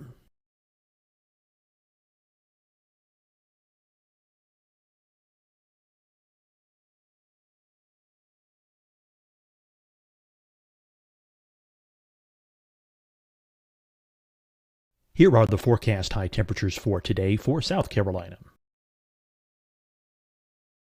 Here are the low temperatures for today for South Carolina. Here's the probability of precipitation forecast across South Carolina today. And here are the rain chances across South Carolina tonight. Here are tomorrow's forecast highs across South Carolina. Here are the forecast low temperatures for tomorrow for South Carolina. And here is the probability of precipitation across South Carolina tomorrow. Here's the precipitation chances across South Carolina tomorrow night. Here are the forecast highs for the day after tomorrow in South Carolina. Here are the forecast low temperatures across South Carolina for the day after tomorrow. And here are the rain chances across South Carolina for the day after tomorrow. And South Carolina's probability of precipitation for that night. Here's the Storm Prediction Center's severe thunderstorm outlook across South Carolina for today through tonight. Here's the Storm Prediction Center's severe thunderstorm outlook across South Carolina for tomorrow and tomorrow night. And here's the Storm Prediction Center's severe thunderstorm outlook across South Carolina for the day after tomorrow through that night. Here's the severe thunderstorm outlook for today from the Storm Prediction Center.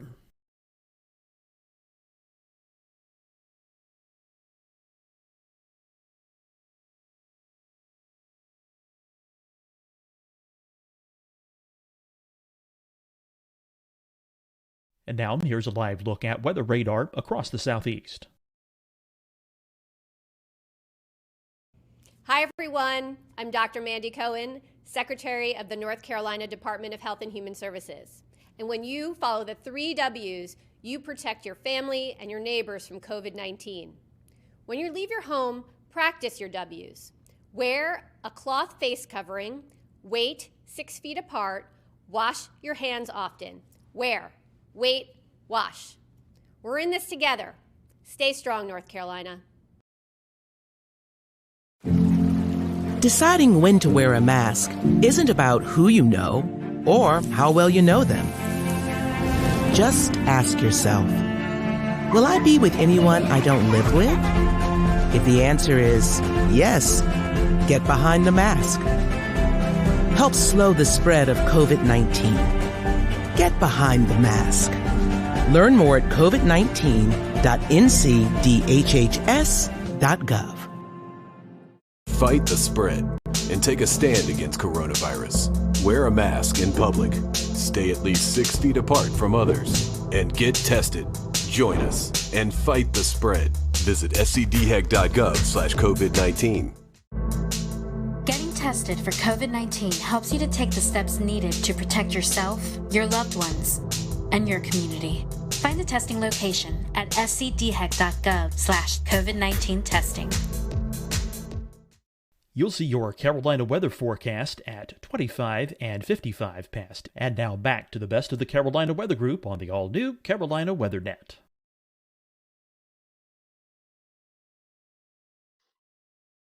and some of the precautions they were taking down there, in the east. So there was a lot of preparation for it. Yeah, it's kind of one of those things where, like Mike was saying, everybody knew something bad was about to unfold. And I had been through Gerald, Texas, and the tornadoes out there, and so going into this event, that was kind of the back of my mind that we're headed into something pretty big. And I do remember talking with Wake County and trying to explain what does a high risk day mean. I mean, the way we taught this in Texas was that someone's going to die today. I mean, these are going to be big, long track tornadoes, and this is going to be some serious stuff. Jeff, you're talking about Skywarn, the Storm Spotter group, and Jeremy and Dan. I want to bring you in here in just a second. But I imagine, like we were talking about, social media not really that big of a thing at the time, with tweeting in reports, giving Facebook reports of the storm. How key were the Skywarn Storm Spotters for you that day? Yeah, I mean, we've always had a great network across central North Carolina, so they've been outstanding. So we were getting a lot of real-time reports from spotters. They were calling on the phone. We actually had ham radio operators. I want to say we had 2 or 3 in the office ready for this. So the network was just lighting up. We were getting a lot of reports, almost to the point where as it approached Holly Springs, I mean, you couldn't keep up with them all. So that was a huge asset, and just a lot of people just calling in on the phone. It wasn't.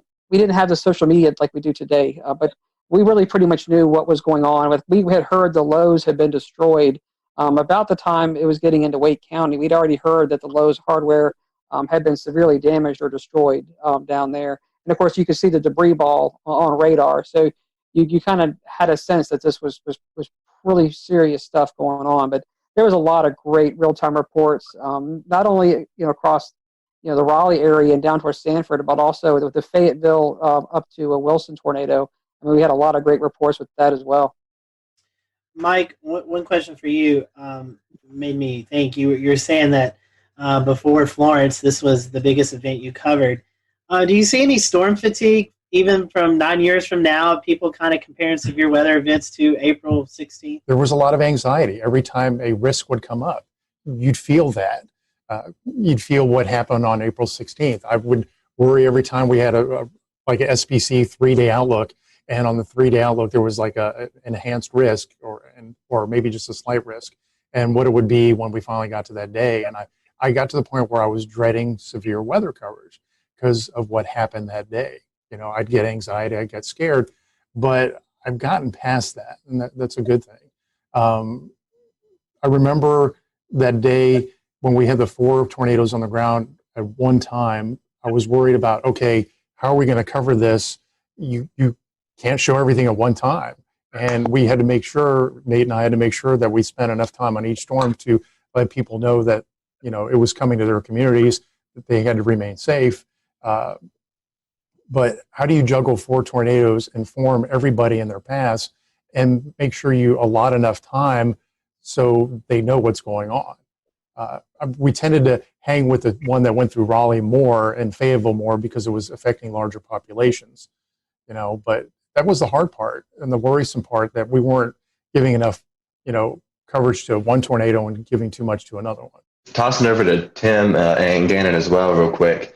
This was a career-defining event, one of the biggest, or definitely the biggest in North Carolina. Are there any specific memories or stories that you remember hearing about that day from viewers? So I was in the Wilmington area, and if you look at the map, the kind of the final one with all the red lines, it confirms where all the tornadoes were.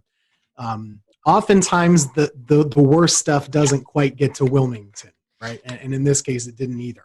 So city of Wilmington was fine. A lot of the populated coastal centers were fine. But on the periphery in the rural areas, most of the tornadoes that we were covering for about 8 hours that day, Robeson County, Columbus County, Duplin County, Onslow County, those counties inland were the ones we were talking about the most. Bladen County had I think, a 4 fatality storm.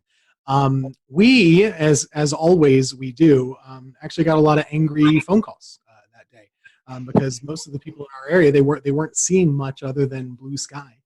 It was a really nice April morning. It was close to 80 degrees, I remember, breezy. There were NBA playoffs on at the day, so we were kind of fighting that battle in the newsroom, right, keeping people at bay a little bit.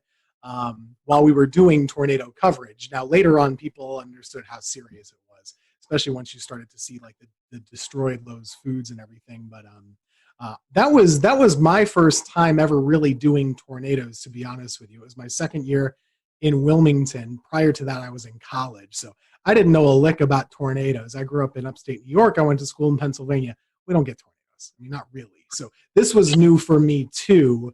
But myself and Jerry Jackson, we were there for about, I think we went on TV at 2 and we went off at about 8. So it was a while covering these things. And it was just amazing to me how there were very few, if any, false alarms.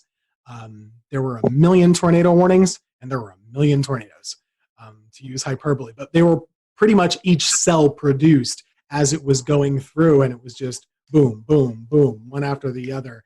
And a lot of damage was done, especially to the rural areas in southeast North Carolina. My second daughter was born on the 11th. I didn't come back to work till Friday. Just throwing stuff out there. Saw the slight to moderate risk, alerting for storms going into Saturday. I was third on the pecking order to be coming in because we had our weekend person, we had our chief, and I was doing mornings. But it became clear, especially what was going down in central North Carolina. I was personally at home watching Nate Johnson with that tornado. It looked like a wedge, it looked like a cloud just right to the ground that I was going in.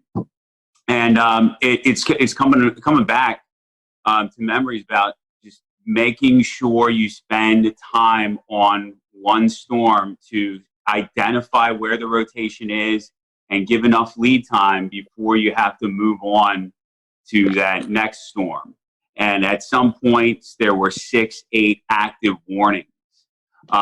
Just a blur the way it just continuously unfolds. You hit a storm, you move on to a storm, you circle back.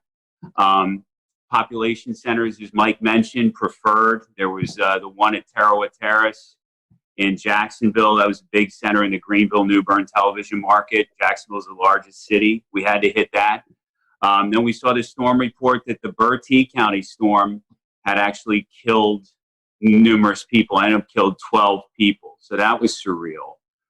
When you are warning for storms and getting reports of damage, but no reports coming down off the wire or whatever that there's fatalities, and then all of a sudden numerous fatalities is still weird to talk about. End up being 12 in Bertie County, and then finally just going home that night. This event had everything. The event had everything. The setup, and then the final. I mean, sometimes we say as meteorologists we save lives. This was literally the only time that we were able to. Some of our crews went out to Snow Hill in Greene County, and they were able to standing with a family in their house that was completely destroyed except for the interior part. And they said they were listening to our broadcast, and they went into that interior part. So just a surreal event that I never want to forget. And I wanted to, so thanks again to give me a chance to talk to you guys about it and share the similar experiences. Gannon, I think we've talked about this before off of this show, but this was also one of your one of your first tornado events, kind of bigger tornado events to cover, correct? Yeah, I'd gotten to Greenville in October of 2004. There were a couple of active springs and falls as per usual. 2008 sticks out, but like Mike and Tim said, I mean, they're just usually just a couple tornadoes and then you move on. And maybe they're in rural areas and maybe they're not, exceptional damage producers. But then this one just is bold-faced, italicized, and underlined when you look back on it.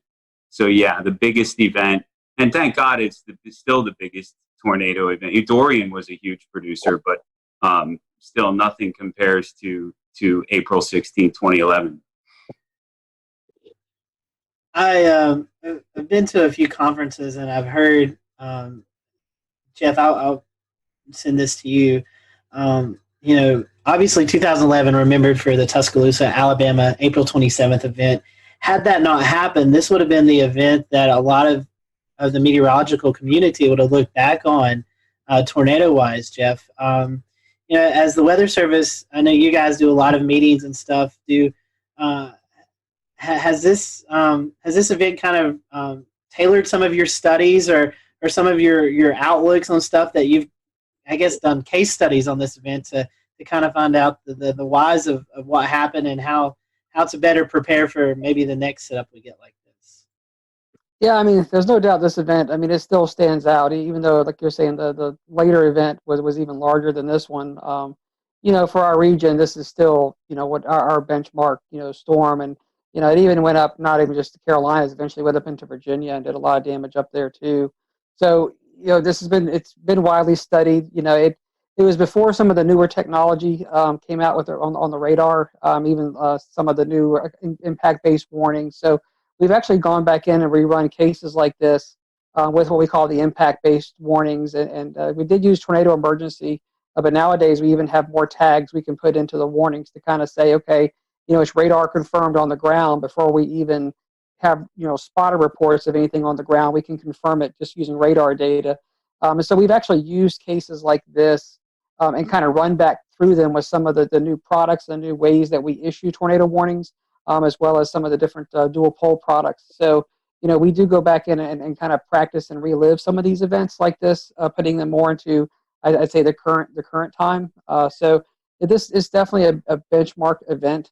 We also look at it from a standpoint of, staffing and how do you handle events like this, because they don't come around often.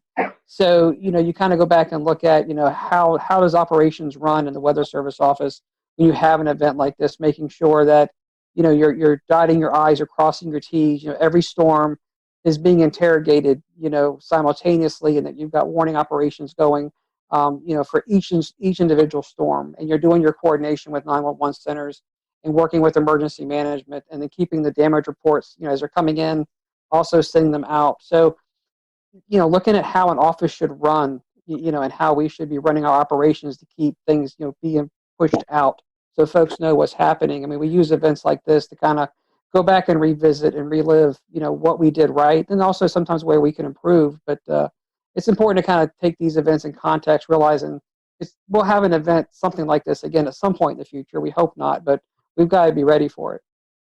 And Jeff, one more question, then I want to get to Dan and Jeremy and let them talk about what they experienced out in the field. We were talking before this show. You guys, at a point in time, I think it was 5, 6, 7 minutes, were backed up by the National Weather Service in Blacksburg. Can you talk to our viewers tonight who may not realize that in these situations when the Weather Service is actually in danger of getting hit by a tornado, you actually pass the coverage off to a neighboring office? Yeah, so it's similar to what Mike was saying earlier. About probably just shortly after the tornado went through Sanford, and you could see the massive debris ball on the radar. Before it got to Holly Springs, we realized that this thing was coming into most likely southern Wake and eventually the south side of Raleigh, where the Weather Service office was. So I remember I picked up the phone and talked to the Blacksburg office. So we're paired so that a neighboring Weather Service office can really kind of basically restart their computer system, and they can come up as if they're, the Raleigh Weather Service office. So we called them probably almost half an hour out to just said, hey, look, we may get to the point where we've got to be backed up if this thing gets too close, so be ready to go, giving them a chance to get the radar up and running, the warning system up and running, things that they would need. And I think we called them back, I want to say about probably 15 to 20 minutes later, and we basically said, okay, this thing may really come get us now. And so I remember saying, if you hear from us again, you've got it. And so then what we started doing is we had 12 people in operation. So as it got closer, we started funneling some folks downstairs into the lower part of the building. And we kept 3 of us up in operations. And literally about the time we could see insulation and things falling outside the window, we picked up the phone and basically told Blacksburg, okay, you've got it. We're sheltering at this point. And we had already issued the tornado emergency for Raleigh. So the warnings were already out for Raleigh. And then we sheltered downstairs, like you're saying, for probably about 7 minutes, and then came up. And the tornado passed just to our east, going up South Saunders Street. Dan and Jeremy, y'all had a very different kind of experience. You guys were actually out in the field chasing these long track tornadoes. I guess, Dan, we'll start with you since you're the first on my screen. Kind of give us the firsthand perspective. What was it like actually being there within a mile of these monsters? one of the things that we had at the time that we still use that was very active was the NC Storm Chasers and Forecasters group on Facebook.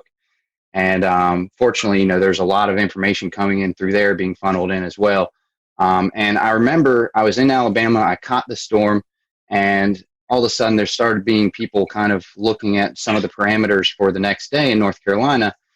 This was when it was at a moderate, I guess, before it got pushed to a high risk. And one of the things that was being looked at was how the storm system I was currently inside and what was turning into a squall line in Alabama was going to keep pushing across into North Carolina. And they were seeing on the HRR runs how basically that squall line eventually was going to break apart into supercells, and that's when really the tornado potential would strengthen. And so when that started coming into play, I just hauled it right straight back towards North Carolina, drove all night long, and made it into Greensboro, Burlington area for the start of where the tornado warnings really kind of got going. Followed the storm in front of it. I actually was able to bust through it because I was inside of it / behind it until about Charlotte to Greensboro, somewhere in there. I busted through the front of it and got in front of the squall line, and then was in front of it near Burlington to Raleigh, somewhere in between there, maybe kind of close to Durham. And that's kind of when it went tornado warned, and it started to kind of quickly overwhelm my vehicle and me and my ability to keep chasing it. There's a couple things that were very clear about this storm system and about these storms, which is one, they were very fast moving. I remember they were going about 60 to 80 miles an hour. It was what I was trying to keep up with and stay in front of, and position myself in hook echoes so that I could try and get a good visual of these, for the most part, pretty rain-wrapped, low nature storms that were just hard to spot. I had had great luck in Alabama the day before. I actually found myself up on a hill is kind of how I was able to see that tornado so well for such a long period of time. But this day it seemed, in North Carolina, a lot more heavy rain, a lot more heavy wind. I basically ended up inside of some severe winds going, just at a guesstimate, 50 to 70 miles an hour at the very least, sideways blowing rain. Once I got out of that, I tried to get back in position, ended up in that again. Eventually just kind of the whole storm inside of that tornado warning just overwhelmed me and got in front of me right as it got into Raleigh. And just waiting for this line, and we're sitting there going, oh man, this thing is not breaking up. There's no supercells, what's happening. All of a sudden, obviously within a few frames it started to go.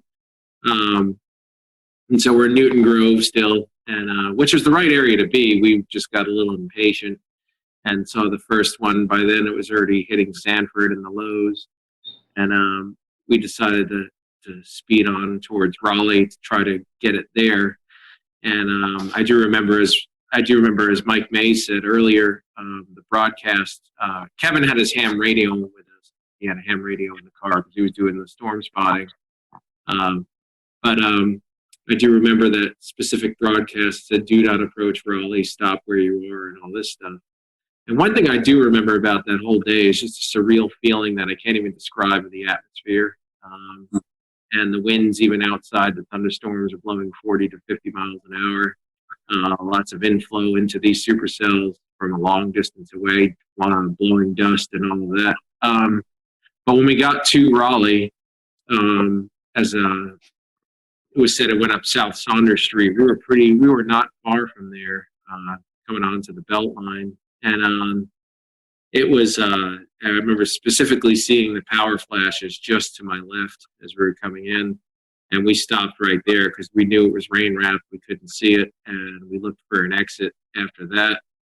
And then we were trying to decide, do we, for about a couple of minutes, do we try to keep up with this one? We all knew that the storms, as Dan said, were doing, forward speeds of 60 to 80 miles an hour. We're already behind it. We're in a metro area. We're like, no, let's get out of here. Let's go for the next one down the line. That was the Wilson storm. And interestingly enough, that storm hit Fayetteville first. that next cell down the line. And I have a friend there who was in contact with me pretty much before we were chasing the Raleigh one, saying, do I need to take shelter? Is this the real deal? And I looked, and the couplet was almost on top of him, and I'm like, yes, get in, And they got into a closet, and the tornado did hit their house. Fortunately, at that point, it was the start of that tornado's path, so it was weaker. They had a few shingles gone, but up the road from them, it turned into EF3 damage. So, but they were, they did take precautions, and they were fine. I didn't find that out till later, but so then I had to beat the forward flank of that next cell. So coming out of Raleigh, so I was speeding definitely to beat that forward flank to get. I didn't want to get cored and then stuck and miss knowing how fast these storms were moving. So I was driving a Volkswagen Beetle at the time, and finally made it to 795 area. I got just a little bit south of it, and because I did want to get a clear view if there was a tornado.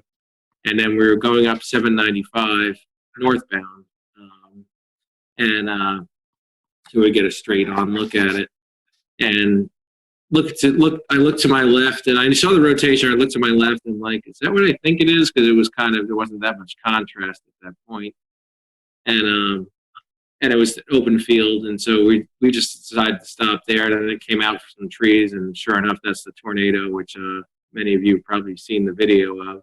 Marker 5.5, looking north-northeast. Large tornado on the ground, all the way to the ground. Multiple times. Kevin called it in. I think the tornado was about 100 yards wide at that point.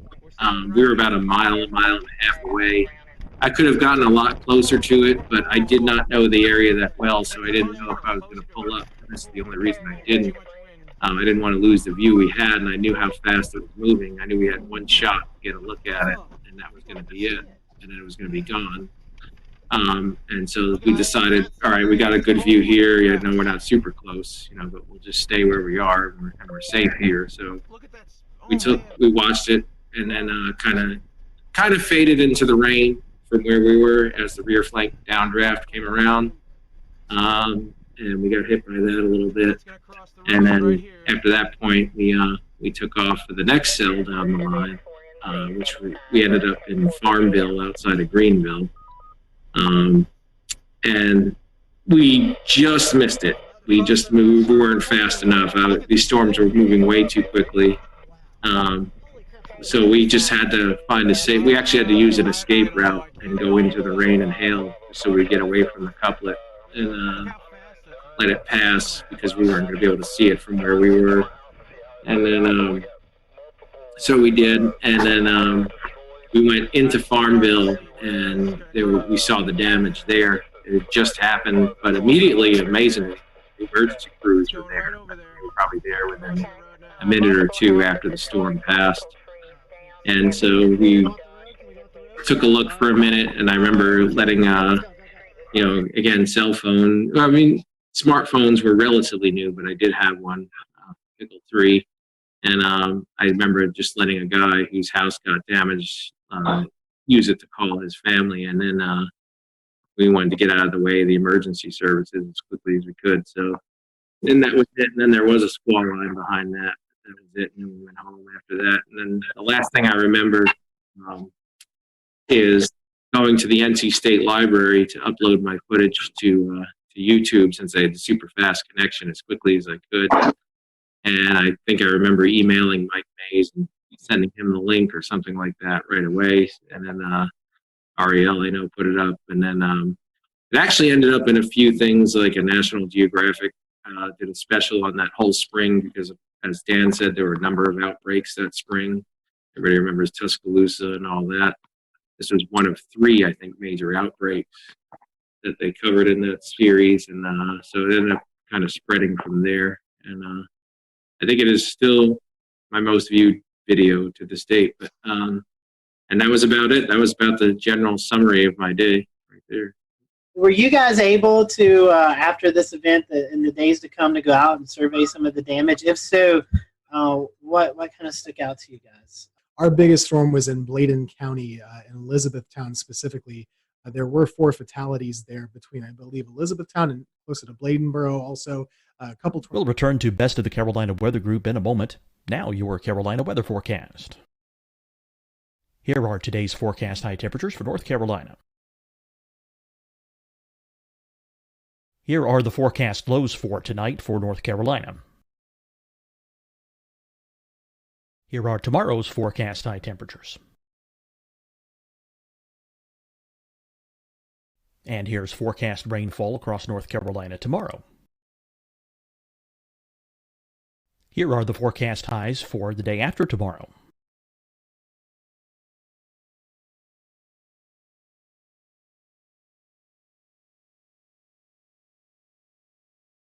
And here's the forecast rainfall across North Carolina for the day after tomorrow. This is the total rainfall forecast across North Carolina for the next 3 days. Here's the severe thunderstorm outlook for today from the Storm Prediction Center.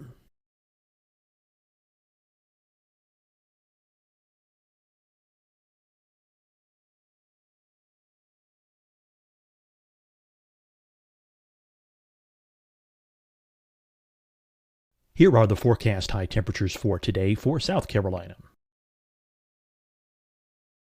Here are the low temperatures for today for South Carolina.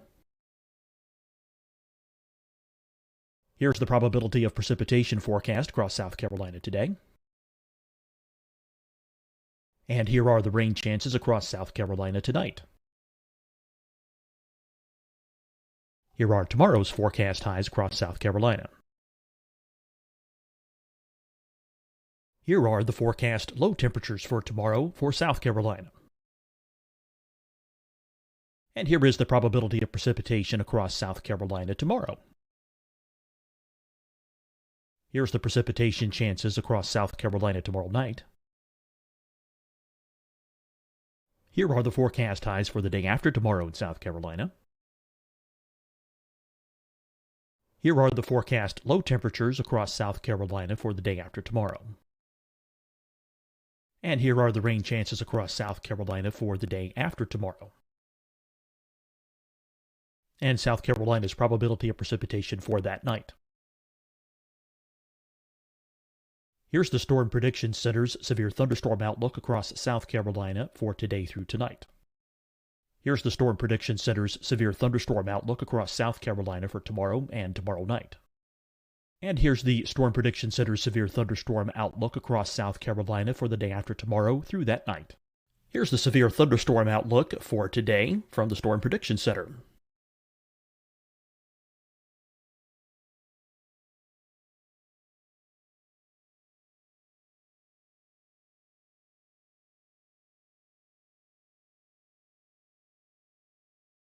And now here's a live look at weather radar across the southeast. Hi, everyone. I'm Dr. Mandy Cohen, Secretary of the North Carolina Department of Health and Human Services. And when you follow the 3 W's, you protect your family and your neighbors from COVID-19. When you leave your home, practice your W's. Wear a cloth face covering, wait 6 feet apart, wash your hands often. Wear, wait, wash. We're in this together. Stay strong, North Carolina. Deciding when to wear a mask isn't about who you know or how well you know them. Just ask yourself, will I be with anyone I don't live with? If the answer is yes, get behind the mask. Help slow the spread of COVID-19. Get behind the mask. Learn more at covid19.ncdhhs.gov. Fight the spread and take a stand against coronavirus. Wear a mask in public. Stay at least 6 feet apart from others. And get tested. Join us and fight the spread. Visit scdhec.gov/COVID-19. Getting tested for COVID-19 helps you to take the steps needed to protect yourself, your loved ones, and your community. Find the testing location at scdhec.gov/COVID-19 testing. You'll see your Carolina weather forecast at 25 and 55 past. And now back to the best of the Carolina Weather Group on the all-new Carolina Weather Net.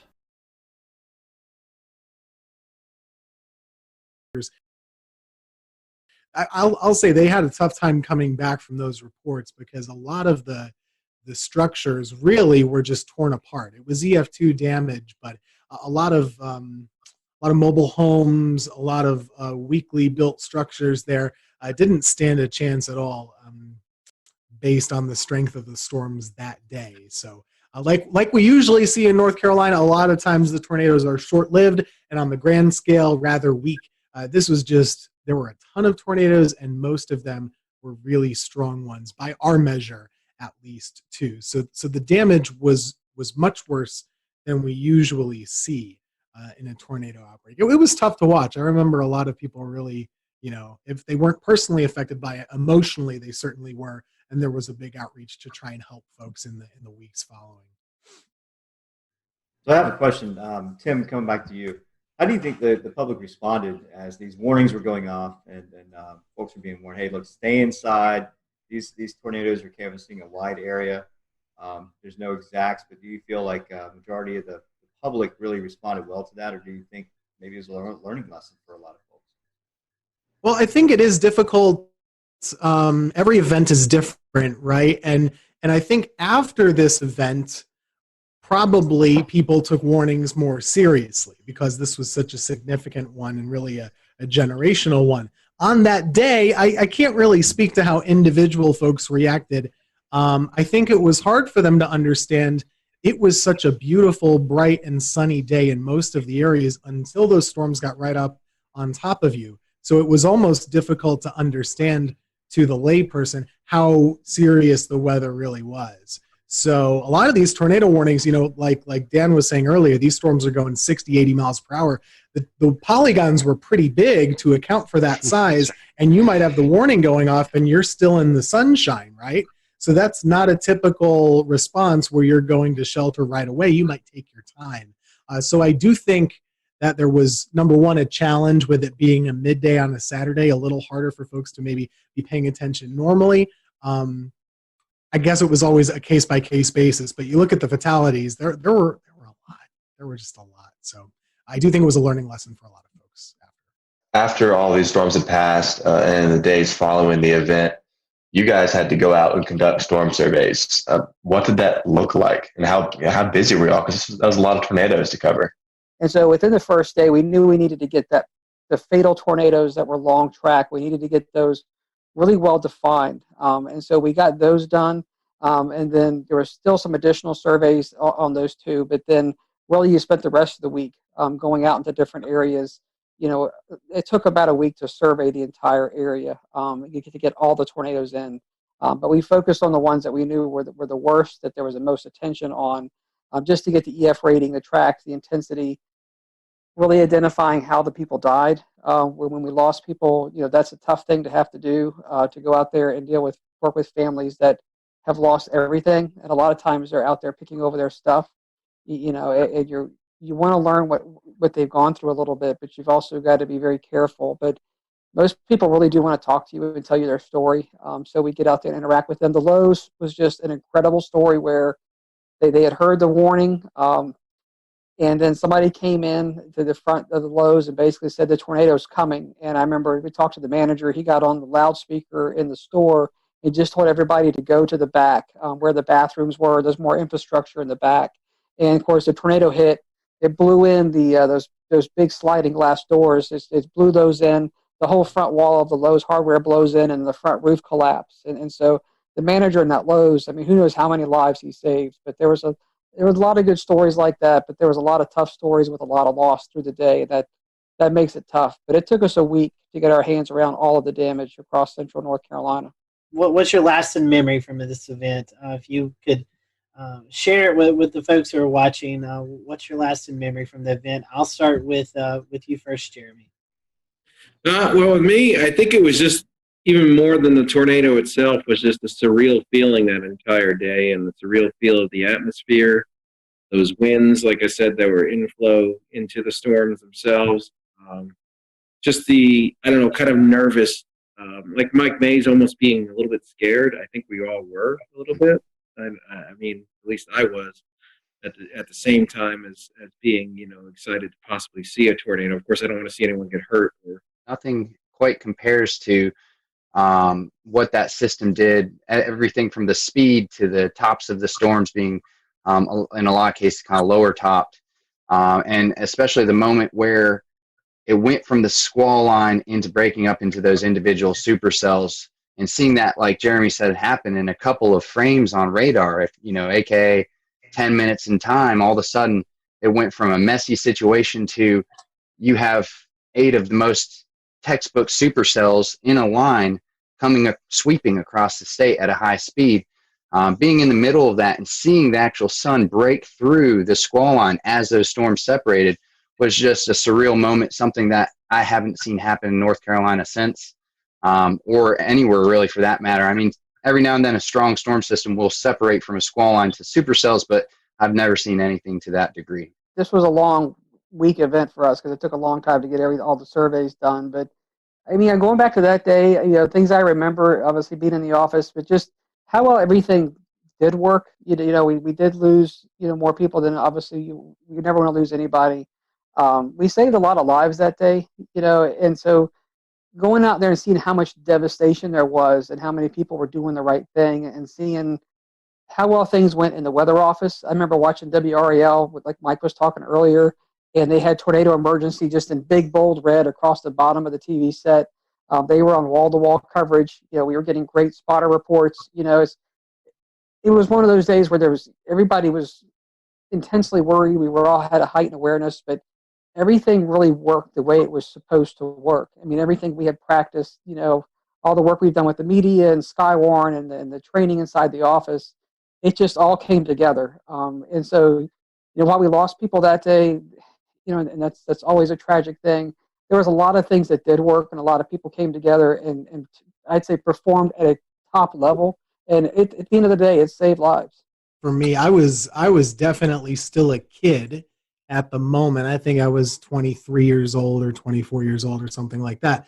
And thankfully, Jerry Jackson, who I was working with at the time, he had drilled with us very basic severe weather coverage do's and don'ts. Like 3 simple things. Tell folks where the storm is, where it's going, what they should do, and then tell them again. And if you have more than one storm, do 1, 2, 3, however many you have, then go back to the first one. So we really boiled it down to basics. I think we did a pretty good job that day. And I think, this event really prepared me for further events down the road to not get too amped up, too nervous or whatever. Just kind of keep it simple, tell folks what they need to know and what they need to do. And that's really the whole reason why we're here, right? So this is a big moment for North Carolina and, just personally for me and kind of seeing what the weather can do and why we're here. I do remember one point, I couldn't tell you what time it was, but it was just, we had a little Viper radar system from Barron in the office. That was our primary drive thing. And I remember we would go out and expand and zoom into like Kansas or Oklahoma when they would be having their events, and we would see what the radar would look like. And I remember just thinking to myself at some point, I should be seeing I-35. I should be seeing like OKC and Wichita as delineators here. Instead, I'm seeing Kinston and Goldsboro. And it was just really crazy to see those kind of returns. Everything, classic supercells all lined up in a row. Gentlemen, we definitely appreciate your time tonight. Thank you for going over this with us. Thank you guys who are watching tonight. Thank you for allowing us to step back in Carolina weather history and talk about this event. Be sure to check out this week. We'll be posting some more updates about this event throughout our social media pages, so be sure to check that as well. So for everyone here at the Carolina Weather Group, we hope you have a great evening, and we'll talk to you next time.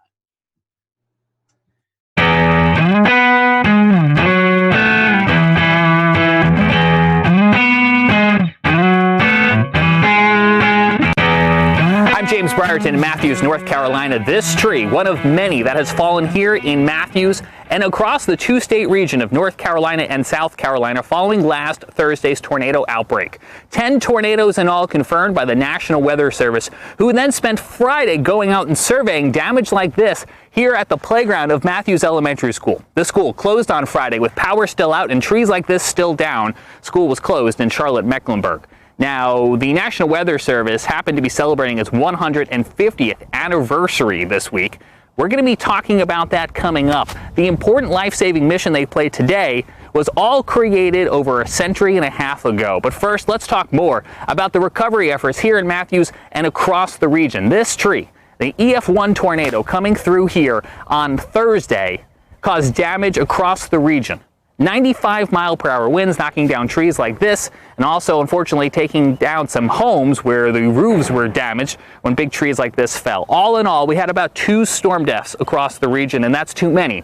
But it could have been a lot worse, and that's why we're going to spend some time in this episode talking about the very important life-saving role the National Weather Service played, because none of those deaths came inside of tornado polygons, and I think that has a lot to do with the role that the National Weather Service plays, getting those warnings out on TV, on radio, to NOAA weather radios, and now to our cell phones, wireless emergency alerts, alerting people like myself that they were in the path of danger.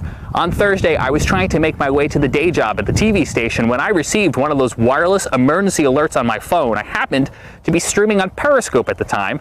I'm driving here on Interstate 45. As that message comes in, take a look what happens. Just now receiving an emergency wireless alert on my phone for a new tornado warning issued until 12:45. Severe thunderstorm capable of producing a tornado was located 9 miles northwest of Indian Land or over Carrollton. Impact.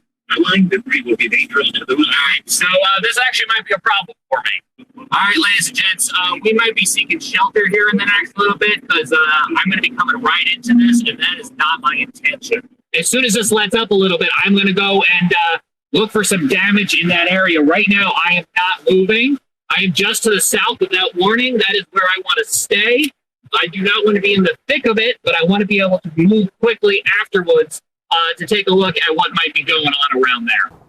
Because of that alert sent by the National Weather Service and relayed to my phone, I was able to safely pull off the road, get out of the way, let that storm pass, and then I turned north, directly into where the storm had just been, continuing towards Park Road, where the storm had crossed through a neighborhood called Park Crossing. Here's a look at what I saw moments after that tornado came through and as that tornado was continuing east into Matthews. You can see we've got numerous trees down. This one, as it fell, took down a fence. We see several instances of this as we make our way through this Park Crossing neighborhood. Now, all of this damage occurred during the midday hour when a tornado-warned cell came through the neighborhood and it brought down several large pines, just like the one you're seeing right here behind me. To give you a sense of what the aftermath of storm damage smells like, it smells very heavily of pine and also sounds like chainsaws. We have another tree down here.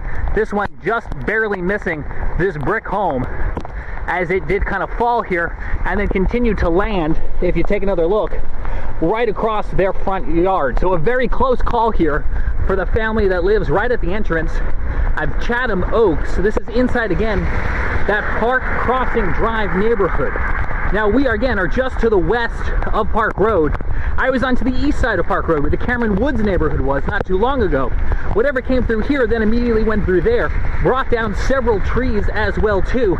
Neighbors out there trying to clear the way with chainsaws. About 10 minutes before the trees started falling, so I was able to be here to help out. How many trees are down besides what's behind us? I'm not one for hyperbole, but it's countless at this point. There's trees on houses, there's a lot of roads that are blocked. We're just trying to get cleaned up so people can get through. And also clear those storm drains, because as you can see, the rain is continuing to fall here at this hour, and so all of this water is going to need a place to run off. So you can see neighbors trying to also clear those drains as well. Back out here in the Park Crossing neighborhood, you can see this fence was no match for whatever came rolling through here a little bit earlier on, knocking down not only the wood sections of the fence, but also tearing it right from the brick pillar. The National Weather Service will be looking at damage like this and like the tree laying across the road to determine what exactly rolled through here during the height of the severe weather.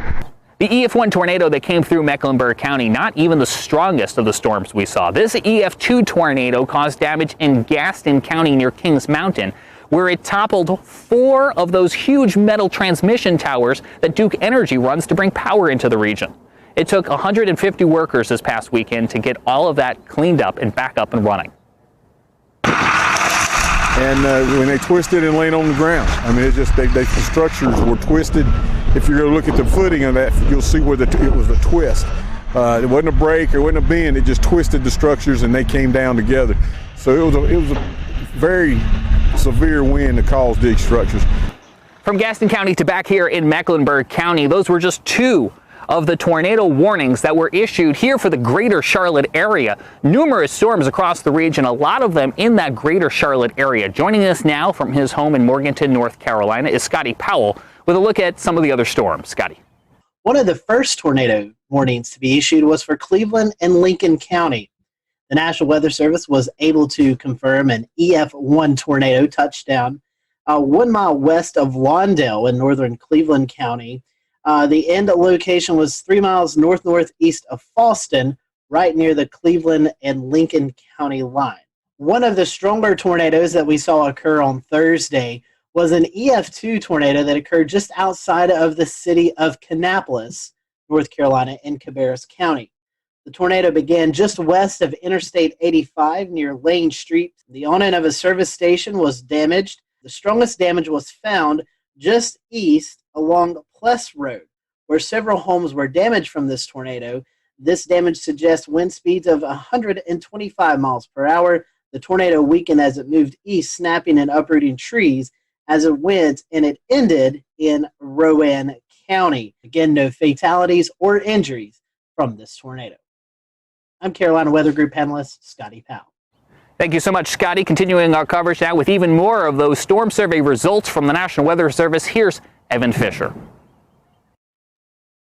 One of the first tornadoes to occur last Thursday happened in Spartanburg, South Carolina. This one touched down pretty early in the day, before noon. It had a path length of 10.26 miles, so the second longest of the day, and a rating of EF1. This tornado did the most damage near the mall, just to the west, Westgate Mall in Spartanburg. As you can see here, there's a bunch of EF1 damage indicators near the mall area. However, as it tracked closer to Spartanburg, it did weaken a bit, and as it passed through downtown, there was minimal tree damage with just EF0. We had a pair of tornadoes in Stanley County, North Carolina, the first of which was pretty short-lived, only 0.4 miles long, the maximum width of 100 yards. Peak winds around 100 miles an hour, only did some minimal tree damage. However, the other one was a little bit longer with a path length of 7.3 miles, albeit discontinuous damage. But you can see here that there was damage indicators on the eastern side. And then again over here where there was a little bit more civilization. This tornado occurred just to the west of Albemarle, out in kind of a rural area. But nonetheless, this one did damage a child care center, ripping off some roofing, as well as damaging some manufactured homes with trees that fell onto these homes. This one actually had a maximum width of a quarter mile, 400 yards, which is one of the more impressive widths of any of the tornadoes on Thursday. Moving a little bit further east, I guess all the way to the east, we actually had one tornado up in northeastern North Carolina in Gates County.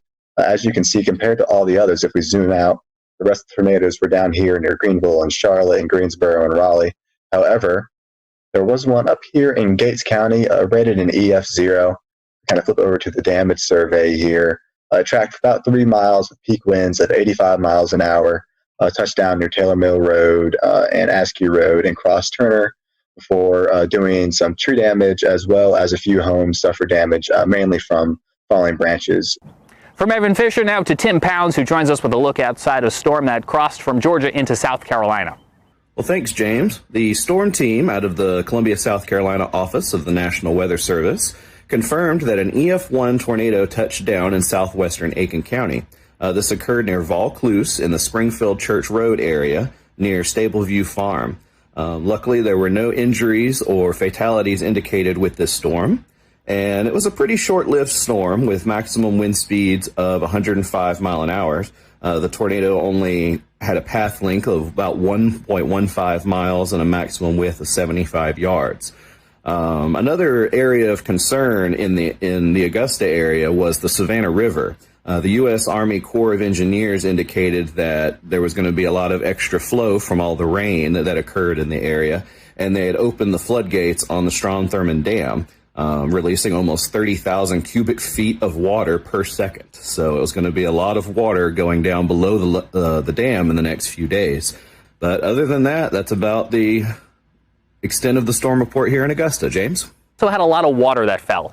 A lot of water that fell from the sky, making it possible for big trees like this to fall in very spongy soil, but also challenging the water systems, the watersheds, the rivers, the creeks that now have to take all of that water that fell and eventually funnel it out to the Atlantic Ocean. We're watching rising waters along rivers and creeks and waterways that are now having to try to cope with all of that water. When you take a look at the debris that remains days after the tornado outbreak of last week, you have to pause and think for a moment and realize that it could have been a lot worse. But if it wasn't for the folks who tirelessly put in long hours at the National Weather Service, not only forecasting and warning about storms like this, but then spending hours and days afterwards going out into the field and looking at debris and conducting their storm surveys, well, frankly, if we didn't have the National Weather Service, we'd be in a lot of trouble. Now, the National Weather Service celebrated 150 years on Sunday. We, of course, wish them a very happy birthday. Now, we had Tom Nizzle on our program a couple weeks back. Now, Tom spent years at the National Weather Service in Buffalo, New York, before coming south to work at the Weather Channel. He now resides just across the border in Tennessee, and he's a bit of a National Weather Service buff, you could say. And he was very happy to spend some time with us to enlighten us on the history and the important role that the National Weather Service has played in its first 150 years and counting.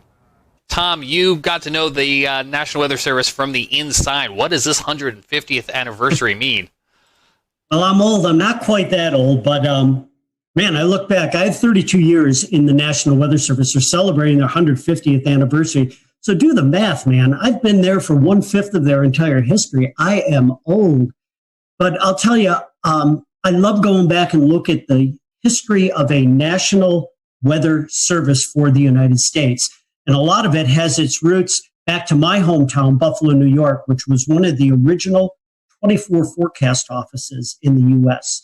when the National Weather Service, under a different name, began back in 1870.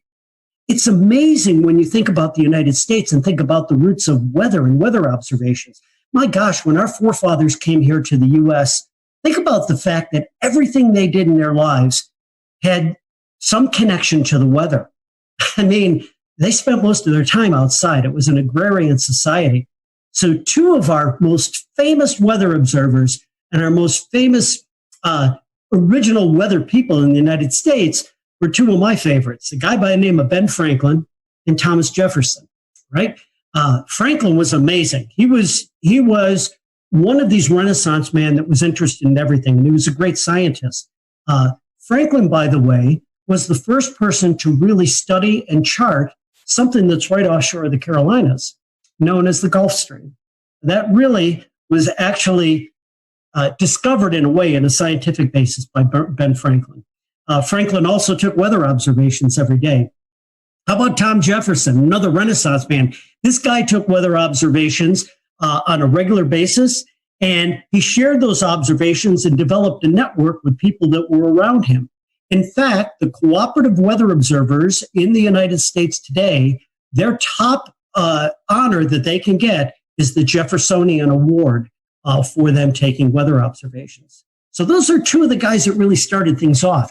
You know, we get into the 1800s, and as the country began to expand out to the west, all right, now the beginning of the 1800s, Weather Service actually went into a national operation in 1870. So 70 years before that, the U.S. was moving out and expanding to the west, and based on Thomas Jefferson's suggestions, the Lewis and Clark expeditions, they wanted to take science observations.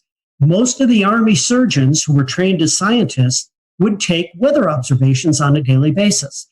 And they would mail them back in. They would, arrive months later into places like the Smithsonian where they would gather this information and bring all this information together, begin to plot it onto maps and try to understand this array of data that we are gathering across the country. But my gosh, none of it was timely. It took months to get that information. So you come across to about the mid-1840s, and we had this amazing invention that takes the science of meteorology and rockets it forward. And it was called... We'll return to Best of the Carolina Weather Group in a moment. Now your Carolina weather forecast. Here are today's forecast high temperatures for North Carolina. Here are the forecast lows for tonight for North Carolina. Here are tomorrow's forecast high temperatures. And here's forecast rainfall across North Carolina tomorrow.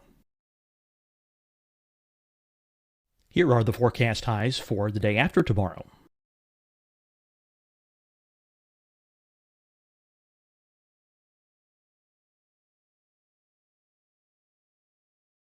And here's the forecast rainfall across North Carolina for the day after tomorrow. This is the total rainfall forecast across North Carolina for the next 3 days. Here's the severe thunderstorm outlook for today from the Storm Prediction Center.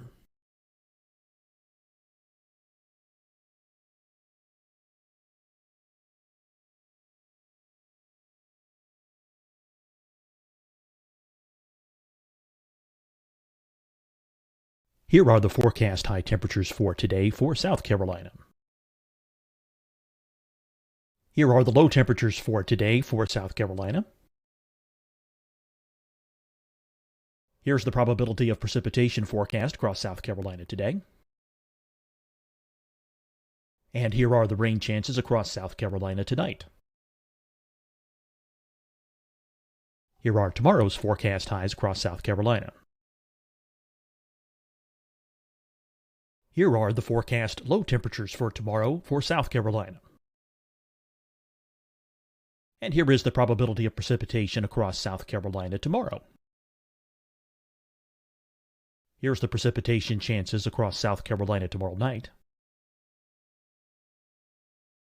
Here are the forecast highs for the day after tomorrow in South Carolina. Here are the forecast low temperatures across South Carolina for the day after tomorrow. And here are the rain chances across South Carolina for the day after tomorrow. And South Carolina's probability of precipitation for that night. Here's the Storm Prediction Center's severe thunderstorm outlook across South Carolina for today through tonight. Here's the Storm Prediction Center's severe thunderstorm outlook across South Carolina for tomorrow and tomorrow night. And here's the Storm Prediction Center's severe thunderstorm outlook across South Carolina for the day after tomorrow through that night. Here's the severe thunderstorm outlook for today from the Storm Prediction Center.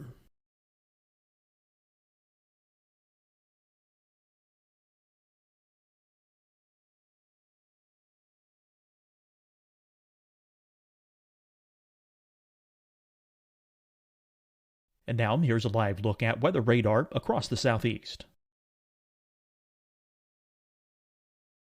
Hi everyone, I'm Dr. Mandy Cohen, Secretary of the North Carolina Department of Health and Human Services.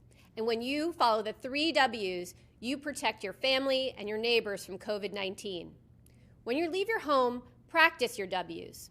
Wear a cloth face covering, wait 6 feet apart, wash your hands often. Wear, wait, wash. We're in this together. Stay strong, North Carolina.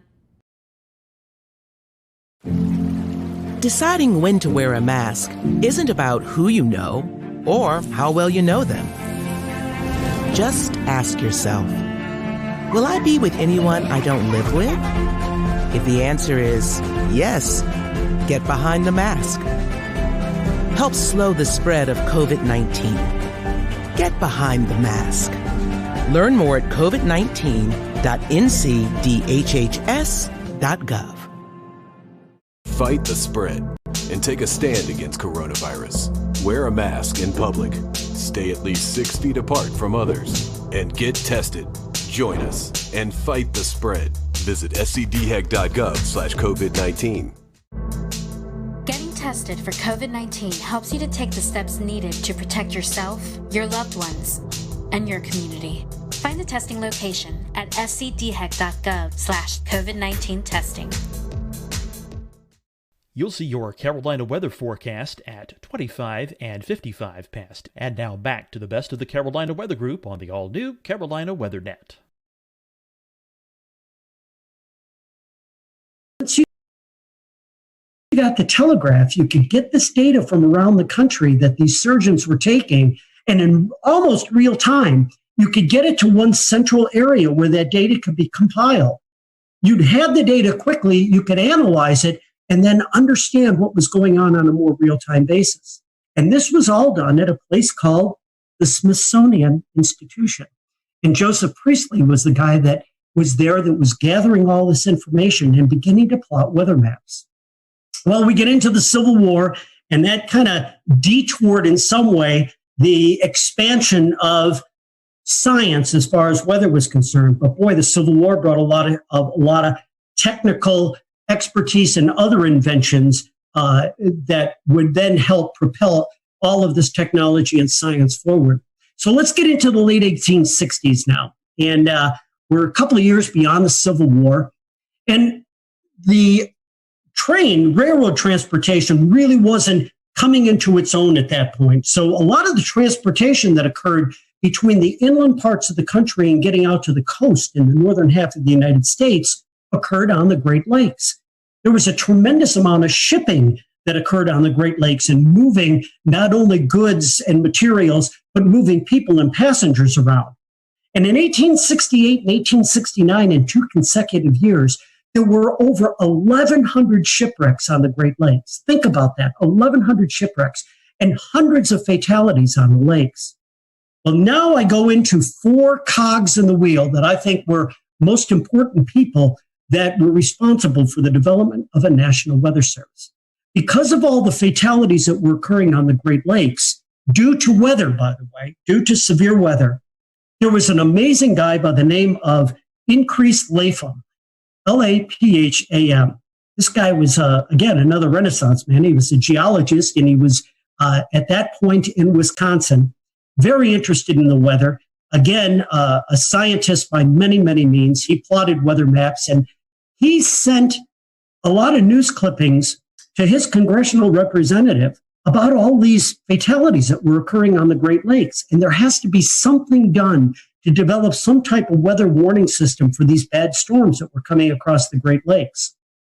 So in 1869, I believe it was, Increase Lapham sent this letter out to his congressional representative, another second cog in the wheel by the name of Halbert Payne.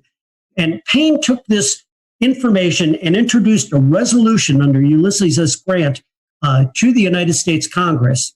And on February 9th of 1870, the resolution was passed to then bring into service a national weather service for the United States. And it was under the direction of the U.S. Army Signal Corps at that point. Why the Signal Corps? Well, it now brings in our third character. Our third guy that was in big responsibility and a big part of developing a national weather service was a guy who was in charge at one point for the Signal Corps in the U.S. His name was General Albert Meyer. And Meyer has a connection to my hometown of Buffalo, New York. But Meyer actually developed a signaling system during the Civil War of using flags to send signals between military installations. And this signaling system, or wigwag system, was in play, and it was in place during all of the Civil War. Meyer was an amazing character because he had a great military background. He had the ability to organize, and he also was in charge of this signaling system that they were using at that time. And so when Ulysses S. Grant signed the orders to bring into law a national weather service across the United States, Albert Meyer was brought in as the first head of the National Weather Service. And Meyer then brings in the fourth cog in the wheel, the guy that really made this happen from a scientific point of view. His name was Cleveland Abbey, and this guy was a scientist by every stretch of the word. He is the person who first began to issue forecasts, actual weather forecasts across the eastern part of the United States, and he had a tremendous science background. And when he came into that first beginnings of the National Weather Service, it was Cleveland Abbey who introduced science, who introduced coursework, who introduced the theory of meteorology and the science of meteorology to those employees who were hired to man the 24 original offices across the United States. It was really, really a fascinating time. And from there, the ability to bring in weather data and weather observations led very, very quickly to production of weather forecasts. Within a couple of years of the formation of the Weather Service, these daily forecasts were something that everybody asked for. People understanding that they might not be all that accurate all of the time, they weren't able to do the kind of detailed forecasting that we can do these days, but they had an understanding of the basic concept, in most cases, of weather moving from the west to the east across the United States. With the ability to plot these maps, the early forecasters were able to trace storms.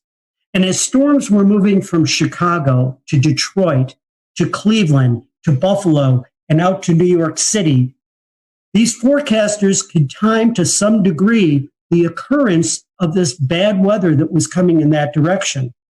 And as they would do that, they would put these signal flags outside of places like post offices and other places where the public would frequent within these towns and cities. And so a quick walk down the street, someone would look at the flag and they would understand that the red flag with the black on it, okay, again, if you were in a coastal area, could mean a hurricane warning that was out. There were other types of flags that they used to get this information out.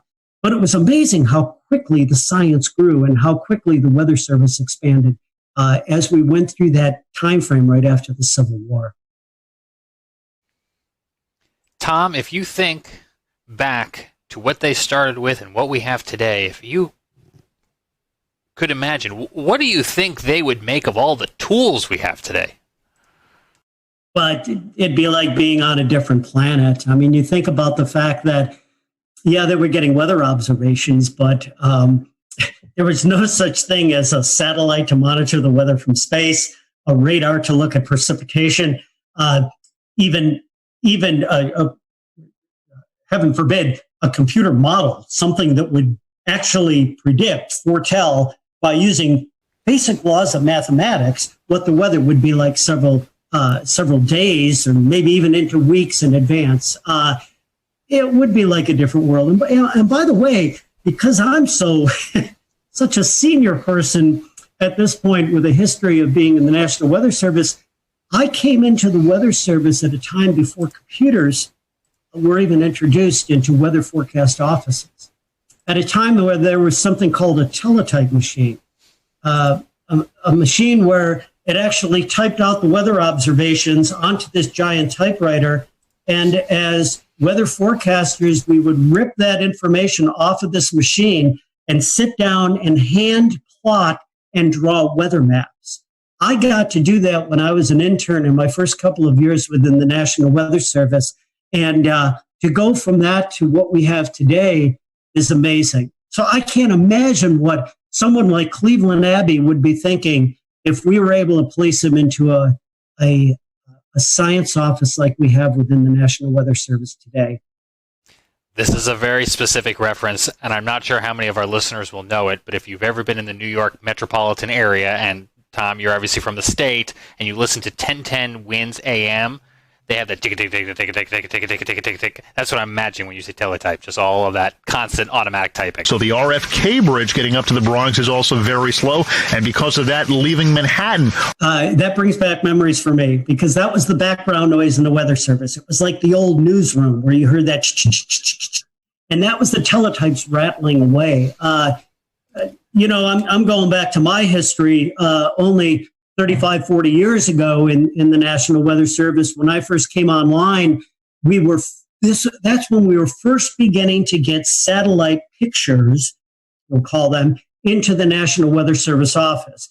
Now, we get satellite data today at minute intervals. It comes in on the computer. We run these huge loops at any resolution in any part of the globe on a regular basis.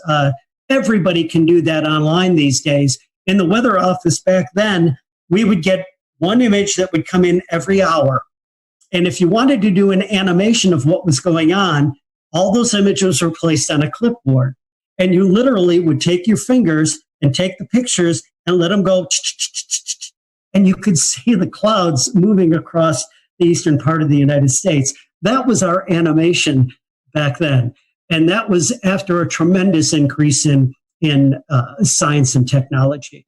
It's fascinating because, as we all know, wars are terrible. War is hell. But wars also bring out tremendous advances in technology. And, World War II pilots, they were responsible for discovering the jet stream. As we got into World War II and immediately after, we developed the first large-scale upper air network across the United States with the launching of radiosonde balloons twice a day to get that information from the upper atmosphere, because weather occurs on 3 dimensions, right, throughout that depth of the atmosphere.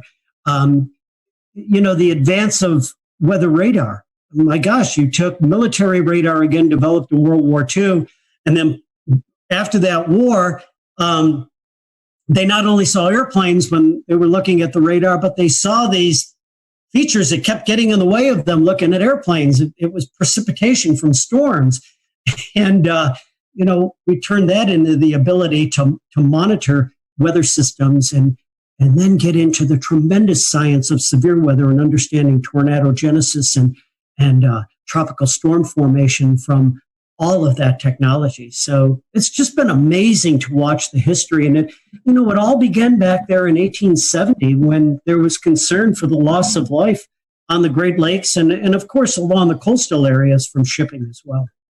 Tommy, you're talking about the advances in technology. One thing that kind of comes to mind is the advances in the warning process. Trying to explain to the younger generations that we didn't have things like cell phones, right?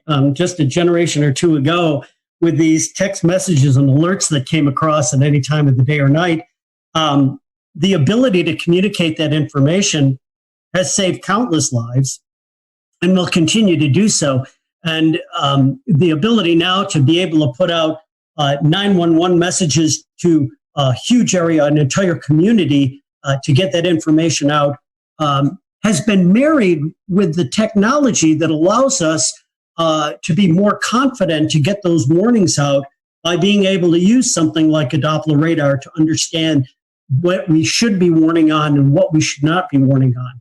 Because in the early years of issuing severe weather warnings in particular, but certainly all types of warnings, much of the public was very frustrated with the fact that the weather forecaster may, for lack of a better term, cry wolf a lot of times and send these warnings and watches out and not be able to verify them because we just didn't have the technology to do that. We've got that technology now. And to be able to then marry that to the ability for people to get warnings anywhere at any time, day or night, it has just gone a tremendous way to save lives across this nation. Talking about communication, and then I'll toss it off to someone else.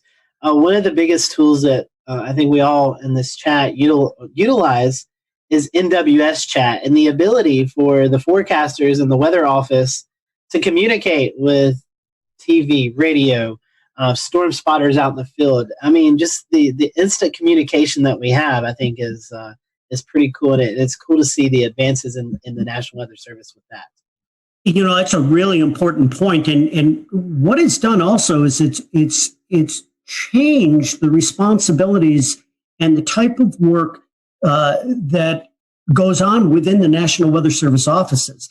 A decade, now I should say more than that, a generation ago, the main job of the National Weather Service forecaster, the meteorologist, was to issue the forecast. And now we have many, many tools that allow that process to be very, very fast, very efficient, and very smooth.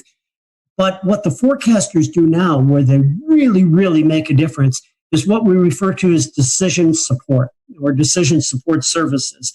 That ability to get that information and get it out and let our special customers know exactly what is happening, when it is happening, contacting emergency managers and working with the emergency management community to have their resources ready to go, to be ready to respond when the weather is coming through. And also, you mentioned this tool that is used on computers called NWS Chat.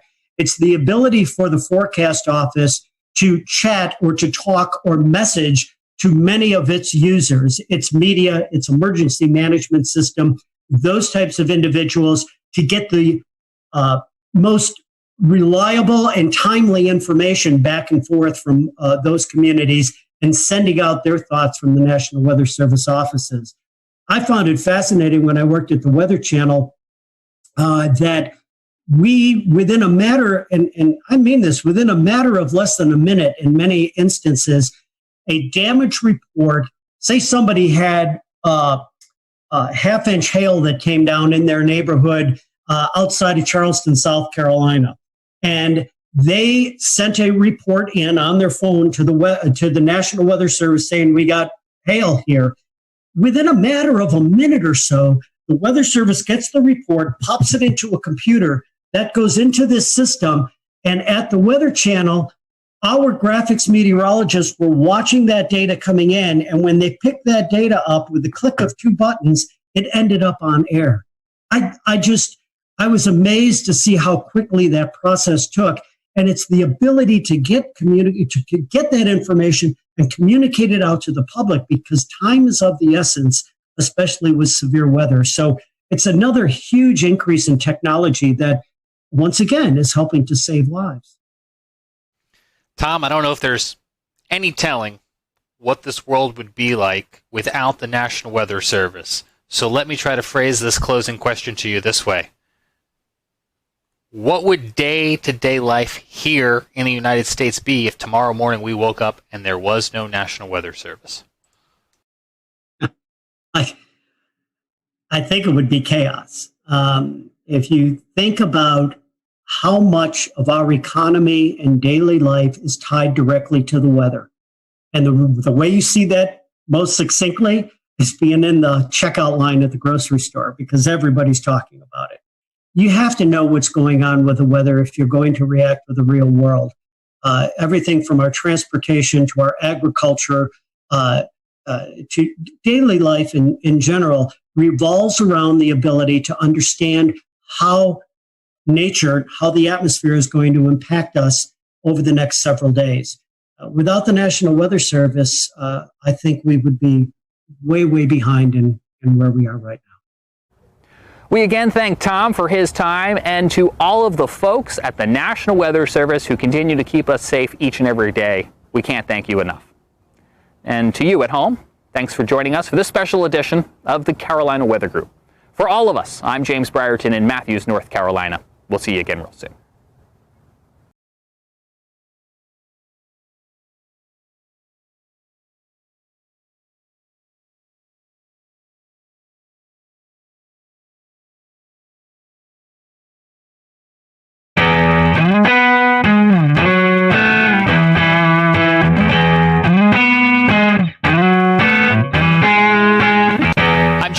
In Charlotte, a state of emergency has been declared in Allegheny County, North Carolina, after a historic 5.1 magnitude earthquake earlier this morning here on Sunday, August the 9th. It was the 5th strongest earthquake in Carolina history and the strongest in the Carolinas since 1916. Luckily, no one was injured, but minor damage has been reported at over 100 buildings across the area and near the epicenter in Sparta. That's where our Scotty Powell was earlier today. I'm Scotty Powell here reporting just outside of Sparta, North Carolina, where you've seen a lot of the earthquake damage. Again, a 5.1 magnitude earthquake rocked Sparta, North Carolina earlier this morning, just after 8 a.m. A lot of damage to some roads, to some structures. In fact, some folks have been displaced from their home. I've never witnessed earthquake damage, but it definitely was something that I wasn't surprised to see. These big, deep craters crossing the road. Thankfully, not a lot of those craters, but some of them on the roadways that will definitely have to be filled up. Also, some structural damage to homes, a lot of rocks and things like that that have fallen off. So that's what it looks like here from Sparta. Again, a 5.1 magnitude earthquake. Again, the USGS already in town doing some surveys. Emergency officials say that homes have been affected, but thankfully no injuries related to these earthquakes. From Sparta, North Carolina, I'm Scotty Powell for the Carolina Weather Group. The mayor of Sparta has declared a state of emergency, and Allegheny County Sheriff Brian Mills says he's spoken to White House officials about what has happened in their community. Sheriff Maines also spoke with our Scotty Powell earlier today. I actually woke up with the crashing of picture frames hitting the floor at my house. I live just over the hill here, and so it was pretty chaotic at my house. All the neighbors experienced a lot of chaos, and we've been going around today looking for injured folks. We've not found any major injuries, and so we're just so thankful that we've not had any reported major injuries right now on folks, and we're so thankful that there's no one been reported stuck in their home, things of that nature. There's been some folks that have had to leave their homes now because it's not safe to stay there. So there were smaller earthquakes ahead of the 5.1 magnitude earthquake, and USGS geologist Dr. Arthur Machat says the cause of Sunday morning's earthquake is still under investigation. First bit I got out here, this officer took me here to see just the cracks in the road. Just looking for any to document any of the surface rupture or any of the other breaking of the structures or damage from the earthquake. So Western North Carolina, known for smaller earthquakes, 5.1 right now. Pretty big event for North Carolina standards, correct? Yes. We normally see smaller earthquakes. Kind of tell us, is this a fault area? What may have triggered this? It's simply, we don't know. Most of the eastern earthquakes are intraplate seismicity, so they're not tied with the direct fault. There are lots of zones. You mentioned there are zones that are known for more seismicity in the east. East Tennessee seismic zone, Charleston, South Carolina, Giles County have all known, and Central Virginia are known for seismicity in the area. Nothing here, so we don't know any recent faults or anything to tie it with.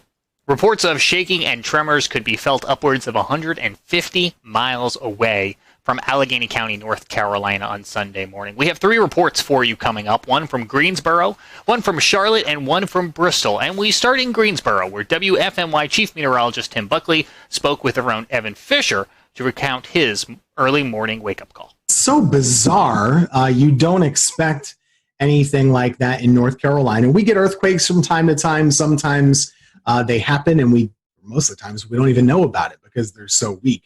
Usually on the order of a 1 magnitude or a 2, or maybe closer to a 3 if you're rounding. But a 5.1 earthquake is pretty unprecedented. I mean, it's happened before, but by our records, it looks like this is the strongest one to have an epicenter in the state since back in 1916. And that was actually near Asheville in Skyland, North Carolina. So anyway, it happened this morning about 8:07. Everyone probably has a little bit of a different story.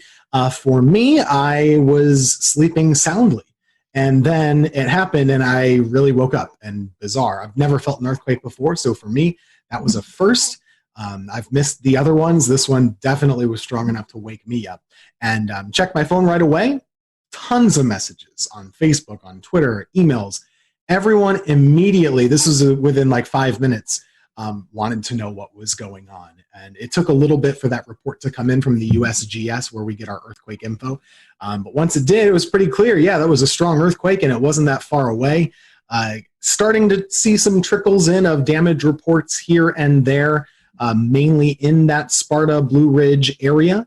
But even a little removed from that, I have a weather spotter up in Stokes County, which is just 2 counties away from Allegheny, where the earthquake was, and he has a cracked, a little crack in his roof, the ceiling, I guess, on the inside of his garage. So more than I've ever seen since I've lived in North Carolina over the last 10 years. And, you know, even if you lived here 100 years, I think it counts for that too. Chris Mulcahy is a meteorologist with WCNC Charlotte. He was working Sunday morning when the earthquake first occurred and recounts some of the reports of those tremors that his newsroom received. And I didn't feel anything here. So I live in Northwest Charlotte. But one thing that was really miraculous when I was out here, that time in the morning, early part of 8 o'clock, a bunch of messages were coming in saying, hey, did you feel that earthquake from Denver, North Carolina? Do you feel that earthquake from TKK? We'll return to Best of the Carolina Weather Group in a moment. Now your Carolina weather forecast.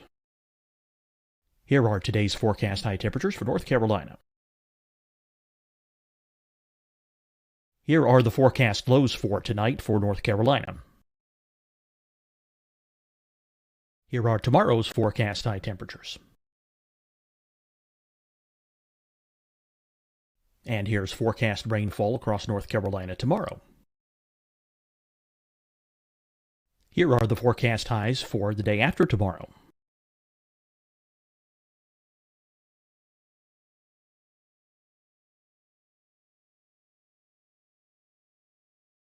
And here's the forecast rainfall across North Carolina for the day after tomorrow. This is the total rainfall forecast across North Carolina for the next 3 days. Here's the severe thunderstorm outlook for today from the Storm Prediction Center.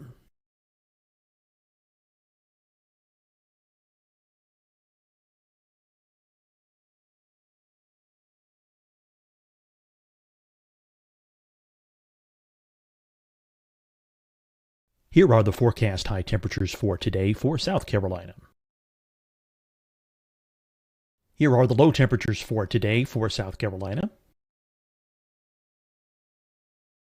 Here's the probability of precipitation forecast across South Carolina today. And here are the rain chances across South Carolina tonight. Here are tomorrow's forecast highs across South Carolina. Here are the forecast low temperatures for tomorrow for South Carolina. And here is the probability of precipitation across South Carolina tomorrow. Here's the precipitation chances across South Carolina tomorrow night. Here are the forecast highs for the day after tomorrow in South Carolina. Here are the forecast low temperatures across South Carolina for the day after tomorrow. And here are the rain chances across South Carolina for the day after tomorrow.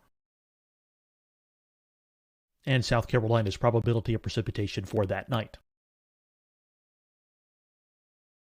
Here's the Storm Prediction Center's severe thunderstorm outlook across South Carolina for today through tonight.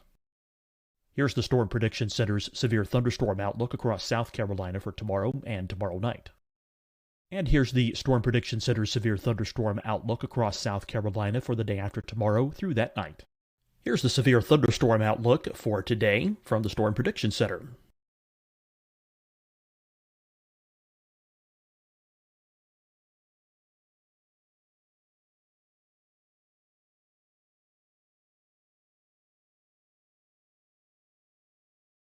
And now here's a live look at weather radar across the southeast.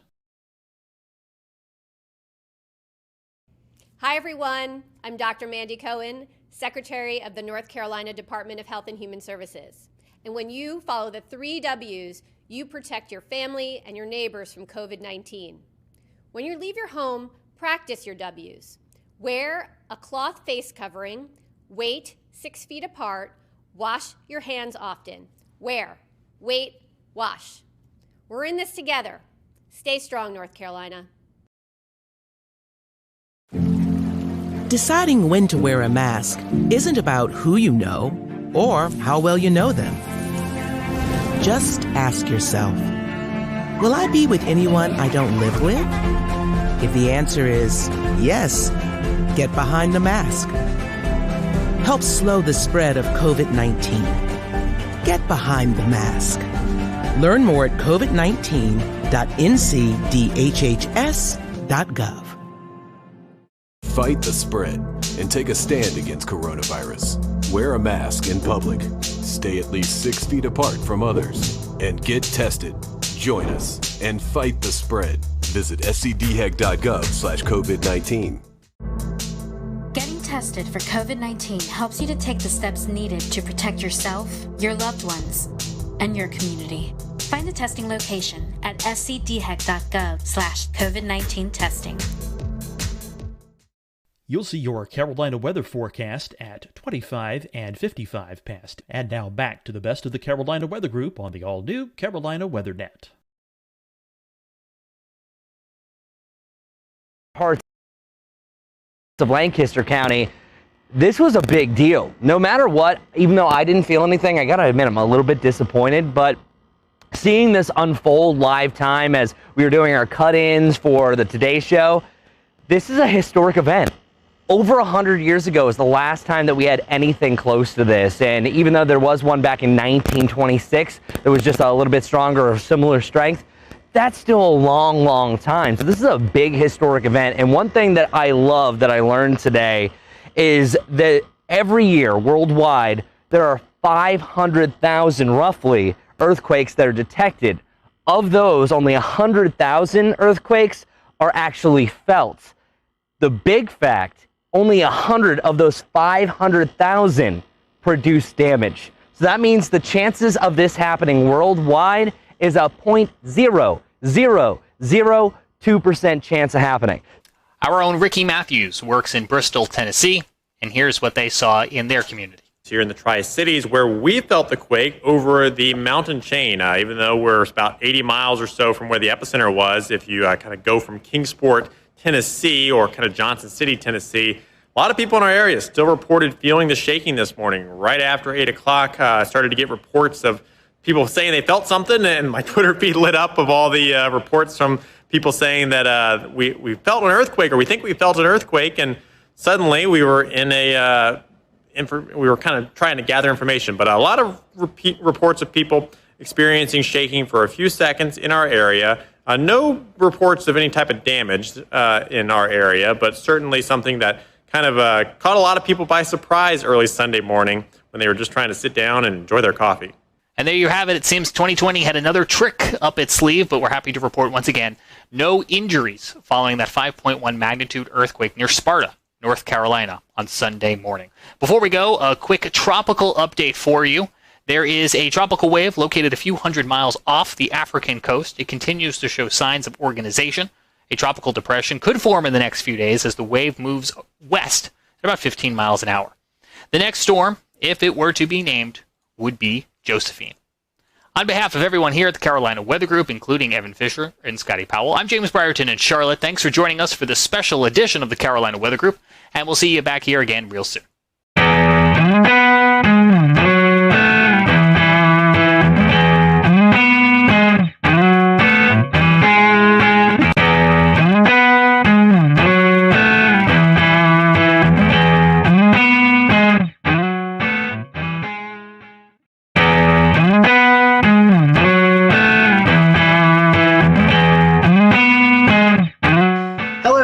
Welcome. We are here with the WFMY weather team. We have on with us Tim Buckley, Christian Morgan, and Teran Kirksey, and we're going to be getting to know them over the next few minutes. This is a new segment that we are rolling out and hope to do, but we're going to spend a little time just getting to know our local meteorologist, and everyone has been kind enough to donate some time. So we're just going to do a few quick hitting questions. These are just you guys can elaborate if you want, or you can just give a quick answer. So our first one is Twitter or Facebook?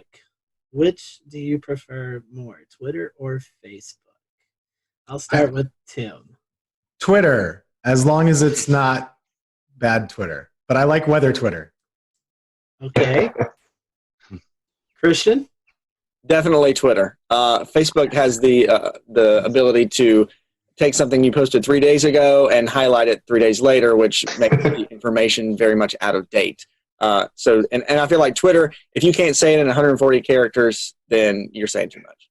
All right, here's one. I don't know if you guys have dabbled in these as much. TikTok or Snapchat? Oh boy. I'm old. I can't have a TikTok. I don't even think that's allowed. So I do have a Snapchat, but it's not something I post weather stuff on. Yeah, I have Snapchat too, and I can't dance, so I'm not even going to adventure into the world of TikTok because it will be horrible. And I'll just let everybody else share the TikTok videos on Twitter, and then I'll watch them that way. You don't want to be lip syncing? No. They both confuse me. I think I'm like, I'm older. I have an older spirit. So usually I just put my phone down when I get home. I don't want to know what's going on. I watch TV, and then when I wake up the next morning, people tell me what I missed, and I'm cool with it. I'm fine with it. Keeping on the theme of technology and stuff, what about weather model websites? There's tons of them out there, and I know you guys may have some special software, so you don't have to go to all these websites that us normal people have to use. But do you have one? We have so much special software, and we pay all this money for all the great stuff. And I still love the Penn State e-wall the most. Oh, you're biased. Undecipherable. No one understands what it is.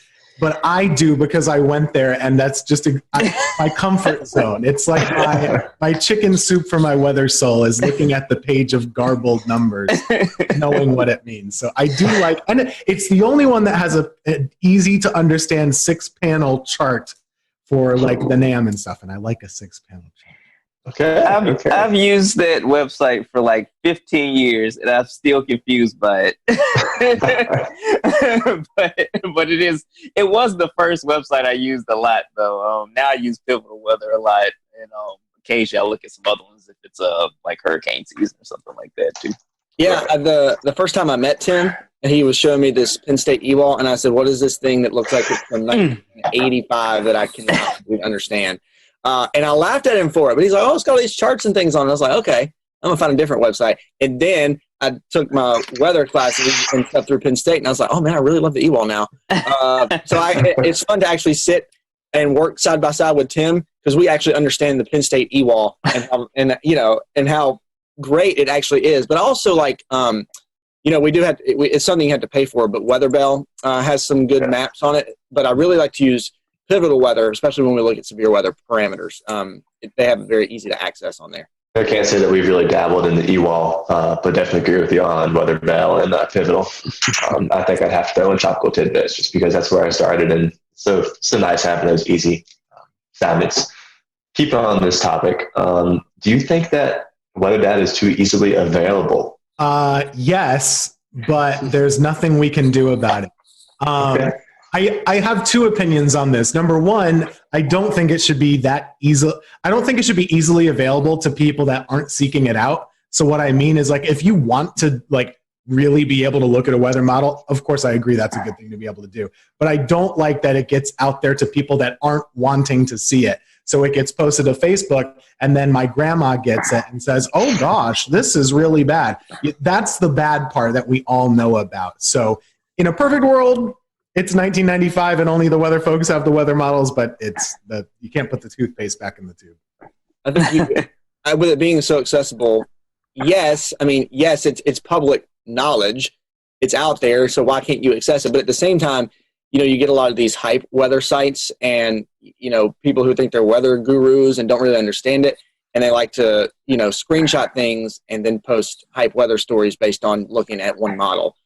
People don't really take the time to actually dive into the models and try to find the consistencies in them. And a lot of people don't even know, like, the biases of the models and typically how they run. So having it so accessible is kind of doing, the weather folks a disservice. So we actually kind of have to take a step back and say, what you're seeing is not really accurate, but here's what we're looking at. So we almost have to kind of be careful where we step to make sure we cover the bases of what people are really seeing on Facebook and Twitter and what they're, sharing out at a mass rate. Yeah, because 90% of the time when something looks bad 5 or 7 days out, it doesn't happen. So I know my forecasting philosophy is usually like, okay, that looks like 10 days out. Oh, it looks horrible, but I'm not going to say anything. We'll just kind of pay attention to it. And then once we get in the, okay, it's 4 days out to 5 days out. If it looks really bad, okay, let me start kind of sprinkling this in. And then 3 days or less is when I'm more so like, okay, this is probably going to happen. But since it is out there and, the way that the models are visualized, some of the websites where it looks really, the color tables are really good, but you see something that looks terrible and then somebody will just like, Christian and Tim were saying, they'll see it and they'll put it out there and then it explodes and you have to do damage control the whole time. And then when it doesn't happen, people will say, well, you guys didn't know what you were doing. So that's the way it goes. Yeah, exactly. Corinne has lobbied for us to change our 7-day forecast to a 3-day forecast. All my career, I've been like 7-day forecasts. I don't like 7-day deterministic forecasts because most of the time the temperature 7 days out is going to be at least 5 or 8 degrees different, than what I said a week before. But that's just, again, my old man grumpiness. I've been complaining about that for my entire career, and it has not changed anywhere I've worked. So it's not gonna happen. I did a little personal case study not long ago. I was like, okay, I'm going to take, my forecast sheet and I'm going to keep it. And here's what I put for day 7. When I get to day 7, I want to see how much it's changed. And I mean, over those 7 days, the conditions change, the temperature changes. It's an evolving thing, especially once you get past, 3 and 4 days. Yeah, I even tell kids when I do school talks, like, okay, days like 5 through 7, don't worry about those. It's more of a here's what we're looking at down the road. This is kind of a suggestion of where things may go. Exactly. Yep.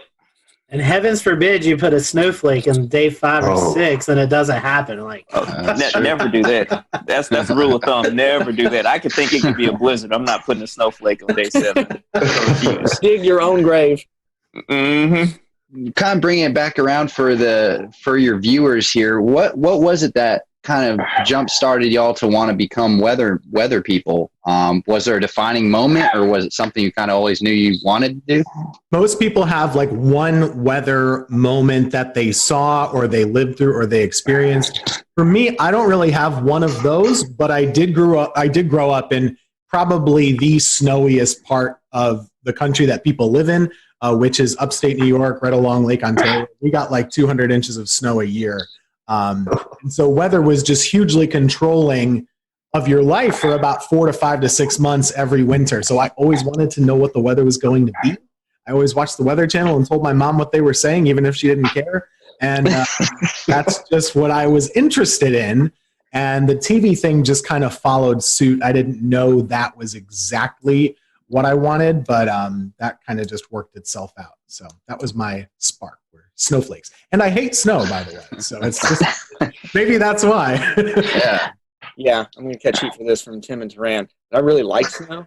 And see, look. They've unclaimed me. So always, that was my thing. And my birthday is in January. And for a while, there was a couple of years where it always snowed on my birthday or within a couple of days of my birthday. So that kind of, I've always, always was interested in weather. And actually, I never knew that's what I wanted to do as a career.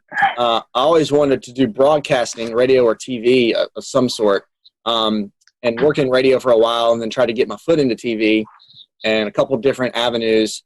And then the weather thing just kind of popped up. That's where I was able to kind of get my foot in the door. And I knew I enjoyed it and kind of got my foot in the door. And actually, kudos to Tim for helping me, and helping me learn a lot and teaching me and kind of really growing that passion for weather that I had. So much so that it sparked my interest to actually go back to school and get my meteorology certifications and stuff. And so here we are. It all kind of came full circle at one time. For me, I'm from the deep South. I'm from Alabama originally. And so I grew up a bunch of tornado events, and one time I saw one and that just kind of locked it in for me. And so that just made me interested because, when you're a little kid and you have tornado warnings, you get a little scared, and that fear made me want to learn more about them. And so, yeah, so now, that led me to kind of pursue meteorology as a career. When I was in college, I was probably I was somewhat interested in broadcast, but probably more into research. The broadcast thing just kind of happened, and I've just been doing that ever since. But I do want to say I do not like snow. Snow is terrible. I hate tornadoes too, because tornadoes are bad, as we've seen. So I just like I think I like more so the challenge of forecasting as opposed to certain weather events, weather phenomena. Yeah, that's a word. Yeah, I said it right. Phenomenal. My short career so far that I've had, I've already learned that weather is a very humbling thing. Forecasting weather is a very humbling thing, because you have this period of time where you're on it. You're like, man, I'm accurate. This is, it's working out. And then something falls in your lap, and it's, you're like, okay, we'll come on back down to earth now. But yeah, so the challenge is fun. And also, weather is one of those things, like, you think about it now, we've got everything going on with the coronavirus, but weather doesn't stop. Like, it's something that never changes, and it's something that's always happening, no matter what's going on. And people are always, no matter what they're doing, whether they're staying at home, or whether this is a normal period in time where people are going to work and kind of coming and going as they please, weather affects everybody in some way, shape, or form. And to be able to, be one of the folks who's actually looking at that and helping you kind of plan your day, providing that service for you, I think is something that internally, and in my mind, I really, really enjoy. I have a running joke with Turan. I guess you've been here about 3 years or so, maybe like that. And when he was on his interview, he was asking, what's the weather really like in the Carolinas? And he's been in Oklahoma and Mississippi, and I say, you know what, man, we don't get that much severe weather. Every now and then we get a tornado. Every now and then we get some hurricanes, but they're mainly at the coast. We're in the Piedmont. And, every once a year or so we get some snow, and sometimes it's big, but it's not much. And then weather just happened all the time, and we had lots of tornadoes. We had a Greensboro tornado. We had all these hurricanes that came right into the Piedmont, all this crazy snow. So it's transformed. So it is. Is it following you, Turan? Clearly, it must be. I'm sorry. I apologize to everyone. So now I'm connecting the dots, because first we blamed it on Grant Gilmore when he left. And so now it's actually Tim's fault, because he said we don't really get, and ever since then, all heck's breaking. Jinxed us. Yeah. That's right. Everything was quiet when Grant was here. When he left, it just went crazy. No claims about North Carolina weather at all. A quick follow up there, Turan. The tornado that you saw, you were younger and you had a clear kind of visible of that. What kind of happened in that experience? There was I remember the day. I was in Huntsville, Alabama at the time, in North Alabama, and there was a tornado warning, and the meteorologist was saying, hey, it's headed towards this part of Madison County, which is maybe about 5 or so miles north of where we are. Then the power kind of flickered or went out, and of course, we looked outside, so you're not supposed to do that. And we were looking north, and you can barely see it, in the distance, but I could see it, and I was like, oh my gosh, that's wow. This is it. I was scared, but I was also kind of mesmerized. My parents knew that it wasn't going to hit us, so they were okay with me, like, looking outside, like, okay, it's up there, it's fine. But just watching it was, it kind of, just solidified my interest, because I've always been somewhat interested in weather, even when I was younger than that. But there was a meteorologist in town that would do such a great job kind of teaching the meteorology. I know some people don't like that, but for me, I would always sit in front of the TV and watch the severe weather coverage, and I would learn so much about how to look at radar. What are you looking for? These are different, variables that, you can look at using the radar. And again, this is in the 90s, and so there's been a huge explosion of different things now, but it made me more and more interested. And then, obviously, I reached out when I got in high school, and he was gracious enough to let me, intern from when I got in college, but to let me shadow him when I was in high school, and it just kind of went from there. Give us a name. Come on. Who was it? It was Dan Satterfield. Okay.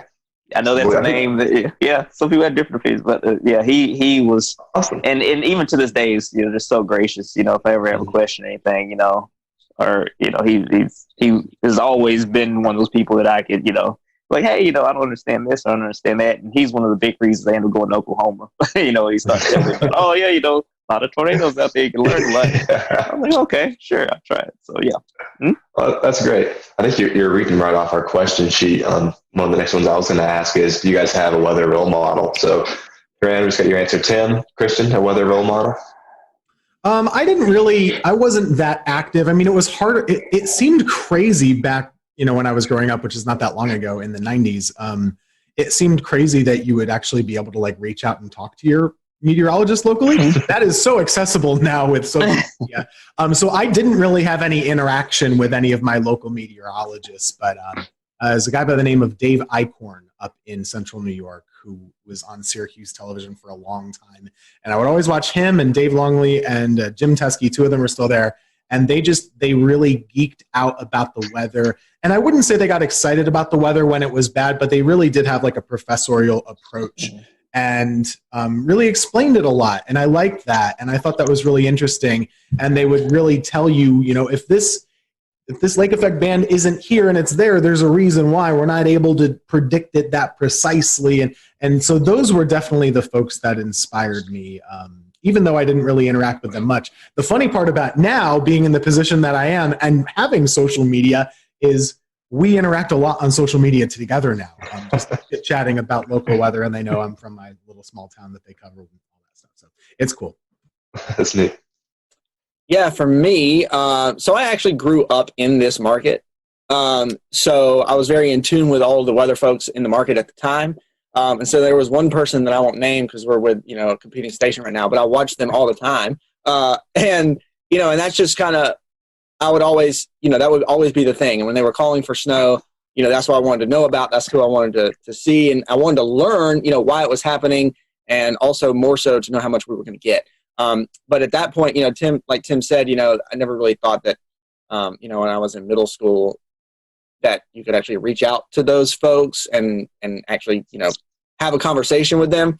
And, some folks, that I've learned over the years, some folks are more gracious of giving their time than others are. But I will say, and again, Taran and Tim can probably speak to this because they've been in it longer than I have, of course, but maybe the way that social media and has kind of groomed us over the last, in this age that we're in, I think that the connectivity, being able, whether you're competing stations or not, but kind of the network of meteorologists and kind of being able to toss ideas back and forth and discuss those things, there's a more of an open line of communication, I think, than there used to be, which is definitely a good thing for not only the folks who are in it now, but the people who are aspiring to be meteorologists as well. Here right now, that's a testament to having more access to your local meteorologists than perhaps there was back in the 90s, like you said, Tim. Everything has changed so much. I didn't even know what a computer model was or that they existed until I got to college. I didn't know any of that really. And I don't know that I was unique in that either. Once you got to school, you're like, oh, there are these tools that I didn't know that existed. Here's how we use them. And then I kind of, learned it very quickly. But before that, I mean, the amount of information that 12-year-olds know now that are weather enthusiasts is about the same as what I had as a sophomore in college. It's amazing. It really is. Oh yeah, same for me. I mean, the first time I saw a forecast model was when I shadowed that time, and they had the DIFAX maps or whatever. It's like, oh, okay, this is printing out. So this is how you all figure out the forecast weather. Oh, okay, cool. Before that, I had no idea. I actually have some of those DIFAX. Eric Thomas. I went to visit Eric Thomas in Charlotte, and I have them somewhere in the basement. I need to pull them out, see if I can find them. But I have a question. It's going to kind of tie 3 or 4 questions that we have together.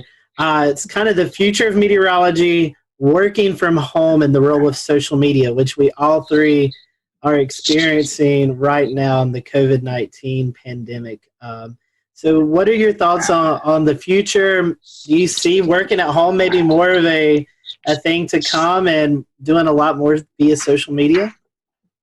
I think that, obviously, kind of hate the reasons why, we've gotten to this point, where a lot of people are working from home, hate that there's, the virus is kind of causing all this disruption.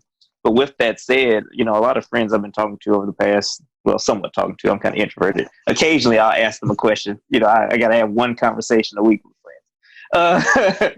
But basically, we were talking about, hey, it's 2020. The idea of going into an office every day in many industries is antiquated. If you're in sales or something like that, why do you have to go into an office building when you can just make your calls from home, or you can go and drive to your different sales spots from home and work out of your home office and maybe go to the office once a week.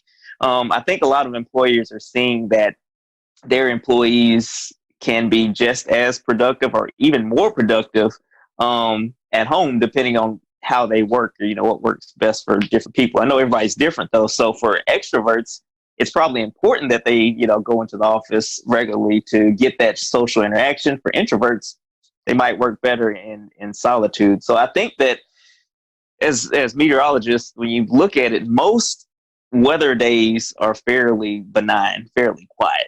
And I feel like on those days, working from home should be more of an option for all meteorologists. But you also have days. We'll return to Best of the Carolina Weather Group in a moment.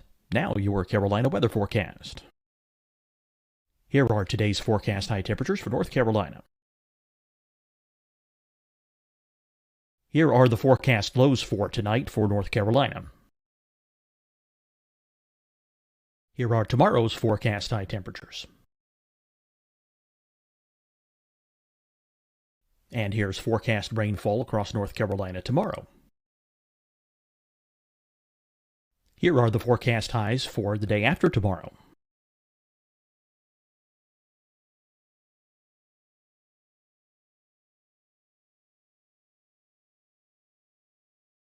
And here's the forecast rainfall across North Carolina for the day after tomorrow.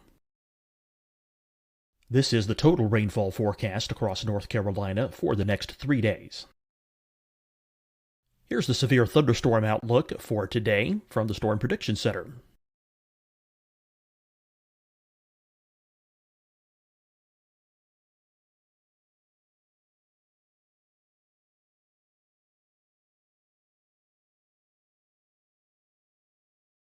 Here are the forecast high temperatures for today for South Carolina. Here are the low temperatures for today for South Carolina. Here's the probability of precipitation forecast across South Carolina today. And here are the rain chances across South Carolina tonight. Here are tomorrow's forecast highs across South Carolina. Here are the forecast low temperatures for tomorrow for South Carolina. And here is the probability of precipitation across South Carolina tomorrow. Here's the precipitation chances across South Carolina tomorrow night. Here are the forecast highs for the day after tomorrow in South Carolina.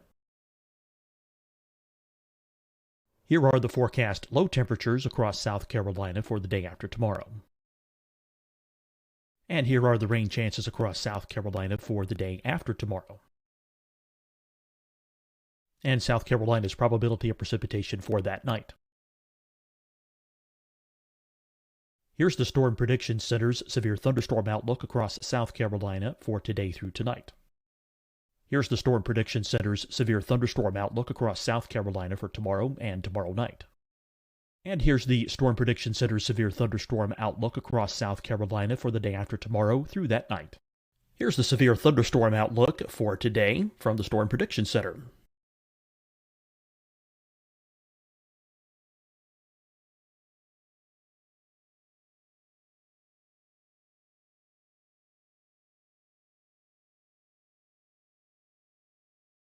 And now here's a live look at weather radar across the southeast. Hi, everyone. I'm Dr. Mandy Cohen, Secretary of the North Carolina Department of Health and Human Services. And when you follow the 3 W's, you protect your family and your neighbors from COVID-19. When you leave your home, practice your W's. Wear a cloth face covering, wait 6 feet apart, wash your hands often. Wear, wait, wash. We're in this together. Stay strong, North Carolina. Deciding when to wear a mask isn't about who you know or how well you know them. Just ask yourself, will I be with anyone I don't live with? If the answer is yes, get behind the mask.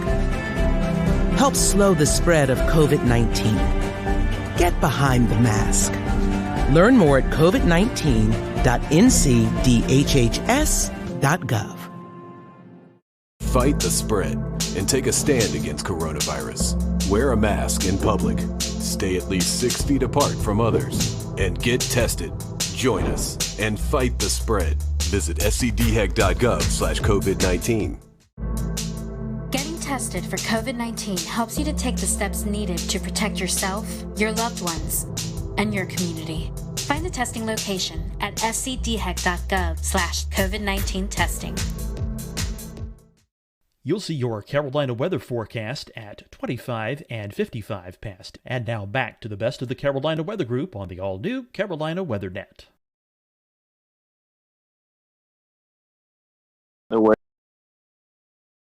That's not probably the best method. That's just kind of my 2 cents on that. I don't know what you think, Tim. I mean, I definitely do miss being able to interact with folks at the station.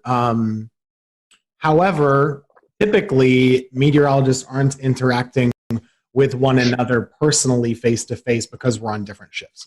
So it doesn't change that much between us working together. Christian and I do have a lot of overlap at the station just because of our schedules. But aside from that, the main difference is just being able to show things in front of a wall and explain things by pointing them out and maybe some interaction with other anchors and stuff like that. I don't think that I'm surprised at how much we've been able to do at home, and I do think that this might continue to be an option in the future on quiet days. I don't see why not. So we'll see what happens. It's new for everybody. So what we did learn this past week, though, and whenever this is aired, we had a tornado situation back on this past Monday. That is something that very much needs to be at the station. Mm-hmm. And just the reason for that is, we don't have backup power at home. Mm-hmm. The building does, and we can explain it. And I think there's a comfort to folks at home who are able to actually see us at work. On top of it, we got it covered. Don't worry.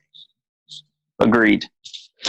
Yeah, I'll real quick. I'll echo off what Tim said about our severe weather event this past Monday, and I was actually working from home, and Tim and Taran were in the studio, of course, very much separated because of social distancing guidelines right now. But the other thing, and I know that this is again the quality that we're able to put out, even working from home, video quality, audio quality, is pretty mesmerizing, honestly, because we never thought that we'd be at this point. But the other thing, there's also still a lot of downfalls with it. And one of those being the fact that when you remote into whatever weather software you have, there's going to be some sort of latency at whatever rate, which does, I noticed this working from home on Monday. When you have that, it does make storm tracking, especially in like a severe weather event, it makes it more difficult because, you're trying to move the map around, and because of the latency you may have in some, like if you're remoting into a computer, well, you might have moved past it too much, and then you got to kind of scoot it back a little bit. There's just so many extra steps, and even extra seconds can be crucial in a severe weather event.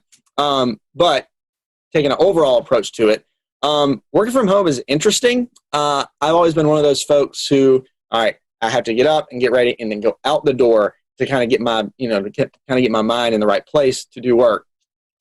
So working from home has been a challenge for me to kind of get into that groove. It's not so much a challenge anymore just because we've been doing it now, for a month at least.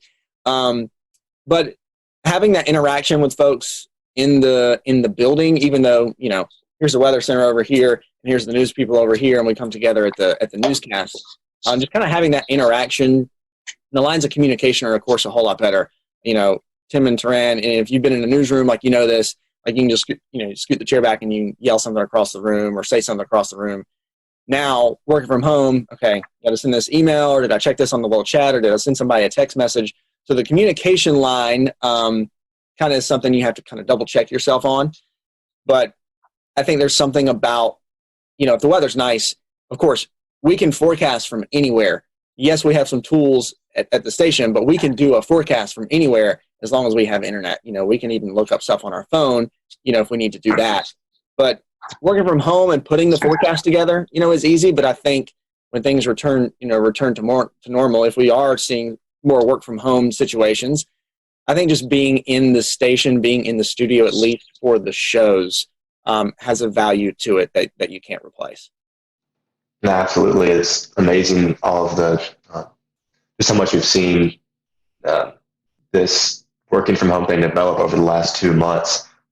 Who would have thought that every single meteorologist, just about every single meteorologist in the nation, would be broadcasting from their office with their cat in April. So it's just unreal. So we only have a few minutes left, y'all. So we're each going to ask you one kind of silly, lighthearted, fun question.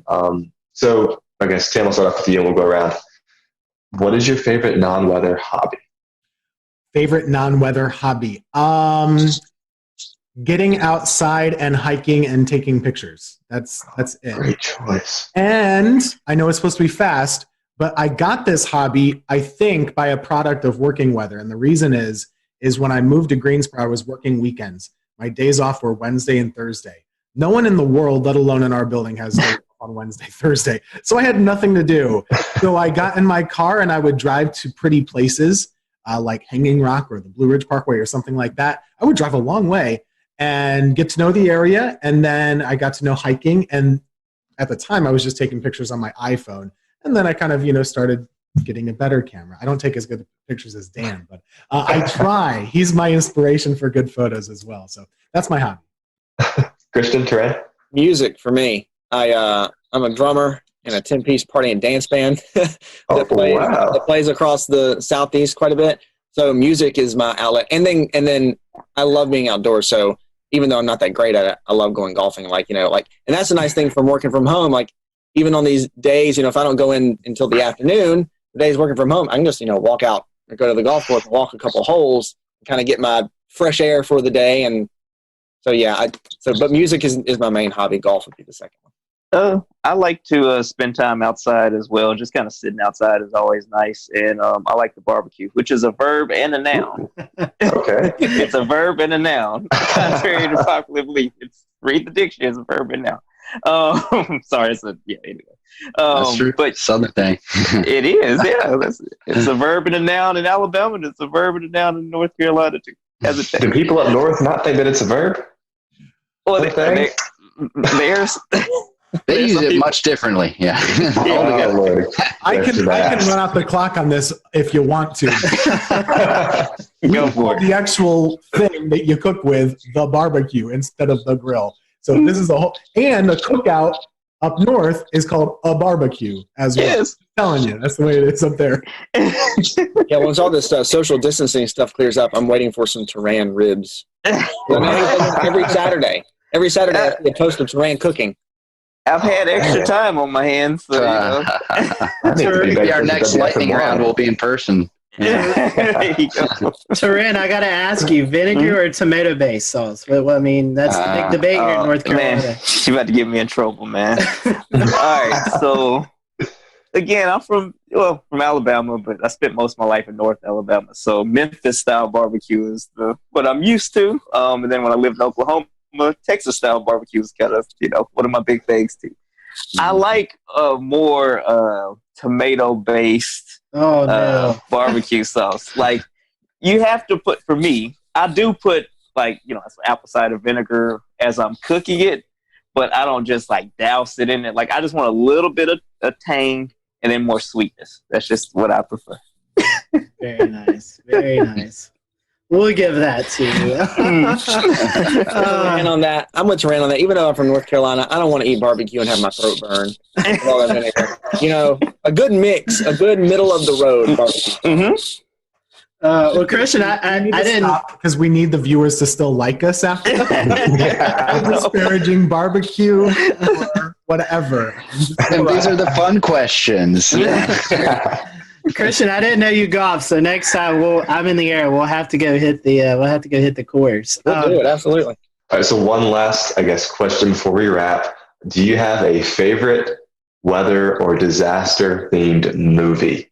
And if you all three say Twister, Yahtzee.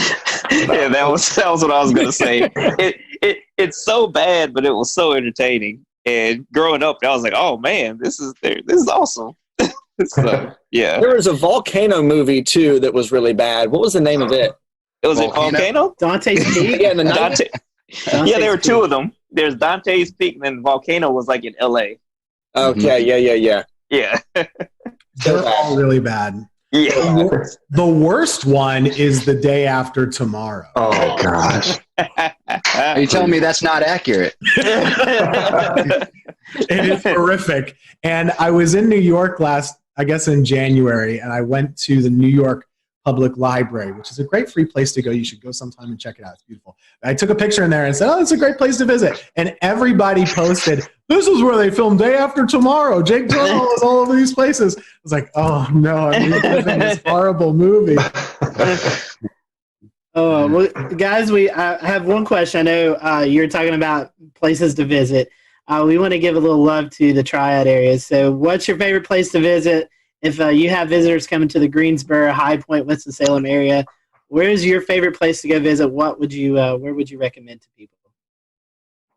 Could I guess, vote for Hanging Rock, or is that too far away? I really like. That's great. I really like the parks. Hanging Rock is amazing, and I love just hiking up and stuff. And that's probably one of the cooler, public parks I've been to in the state. Pilot Mountain's a great hike too. It's in the Triad, and it's probably, if we're talking Triad specific, that's probably my favorite. But if somebody's visiting the Triad, a couple, it's a quick shot up to the mountains and the Blue Ridge Parkway too. So we have a lot in our backyard. That's the nice thing about being in the Triad. We got a lot of great places here, but also a quick drive in a car, and you can take a quick day trip, whether beach, mountains, whatever it is. All those places are great. I will be like the ambassador. If you guys have any questions about where to eat, where to drink, where to go, outside, there are so many good parks here. Seriously, and just having lived in multiple states and multiple places, most places don't have as many parks as we do and as many good parks as we do. And I really appreciate the dedication to saving outdoor spaces. City of Greensboro, every lake, there's a trail around it at all points. That's crazy. And there's really great opportunity to get outside. And we don't have traffic. We have good food, good drinks, and stuff. So come on down whenever you're allowed to, and we'll give you a good recommendation. I'm sold, Tim. Dan likes it here. Okay, good. We certainly appreciate your time today.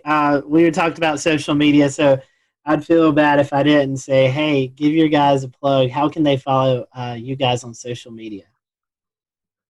Sure, Twitter or Facebook. Of course, mine is Tim Buckley WX. Just search Tim Buckley Meteorologist on Facebook. You can find me there. Instagram too, but I don't post much weather there. And mine is just TK Weather, like weather spelled out. So TK and then weather spelled out on the internet. So I'm on there. On the Google machine, just Google it. Just Google it. Yeah, Twitter, Facebook, Instagram for me too. C Morgan WX on Twitter, and then you can just search Christian Morgan WFNY on Facebook, and then C Morgan WX on Instagram as well. Awesome. Well, we appreciate your time. Thank you guys for watching. Hope you enjoyed it. We'll do another one of these soon. Thanks, guys. Yeah, thanks, y'all.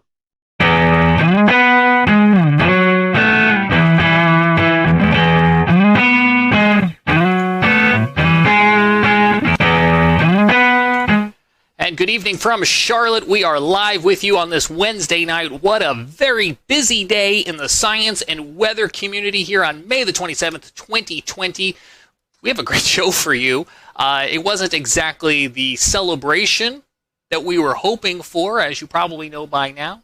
SpaceX Demo 2's launch from the Kennedy Space Center in Florida scrubbed today due to weather, so we were going to talk a lot about the weather. We also had a surprise appearance by a tropical storm named Bertha, who suddenly came together off the coast of South Carolina, came ashore, and then brought flooding rains here to Charlotte. So we'll have Chief Meteorologist from WCNC, Brad Panovich, on to talk about that, and also geek out with us about space. And we're also joined by Tony Rice, our go-to friend of the show and space expert, and we're so happy that you all are here.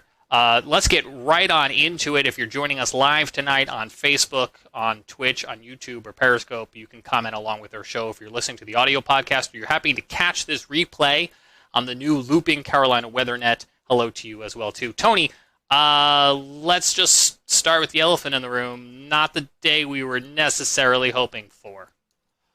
But not the day that came unexpectedly either. If you ever had the opportunity to go down and see a launch, if you haven't, do. Once all this current situation is over with and we're back to whatever normal looks like, you get the opportunity to go down to Florida and see a launch, do it. It's just an incredible situation. We were talking about that a little bit before we started here, and it doesn't capture what it's like if you're watching it on TV or on YouTube or whatever, what the experience is like down there. So that out of the way.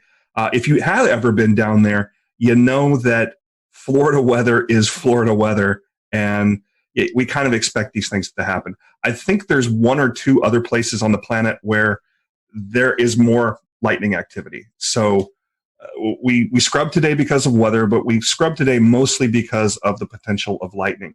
And that's something that we learned back during Apollo 12, even when the Saturn V was hit by lightning on its fin and basically rebooted the rocket. Several hundred feet above the pad. We learned more about that through subsequent launches. So there's some very specific weather launch criteria.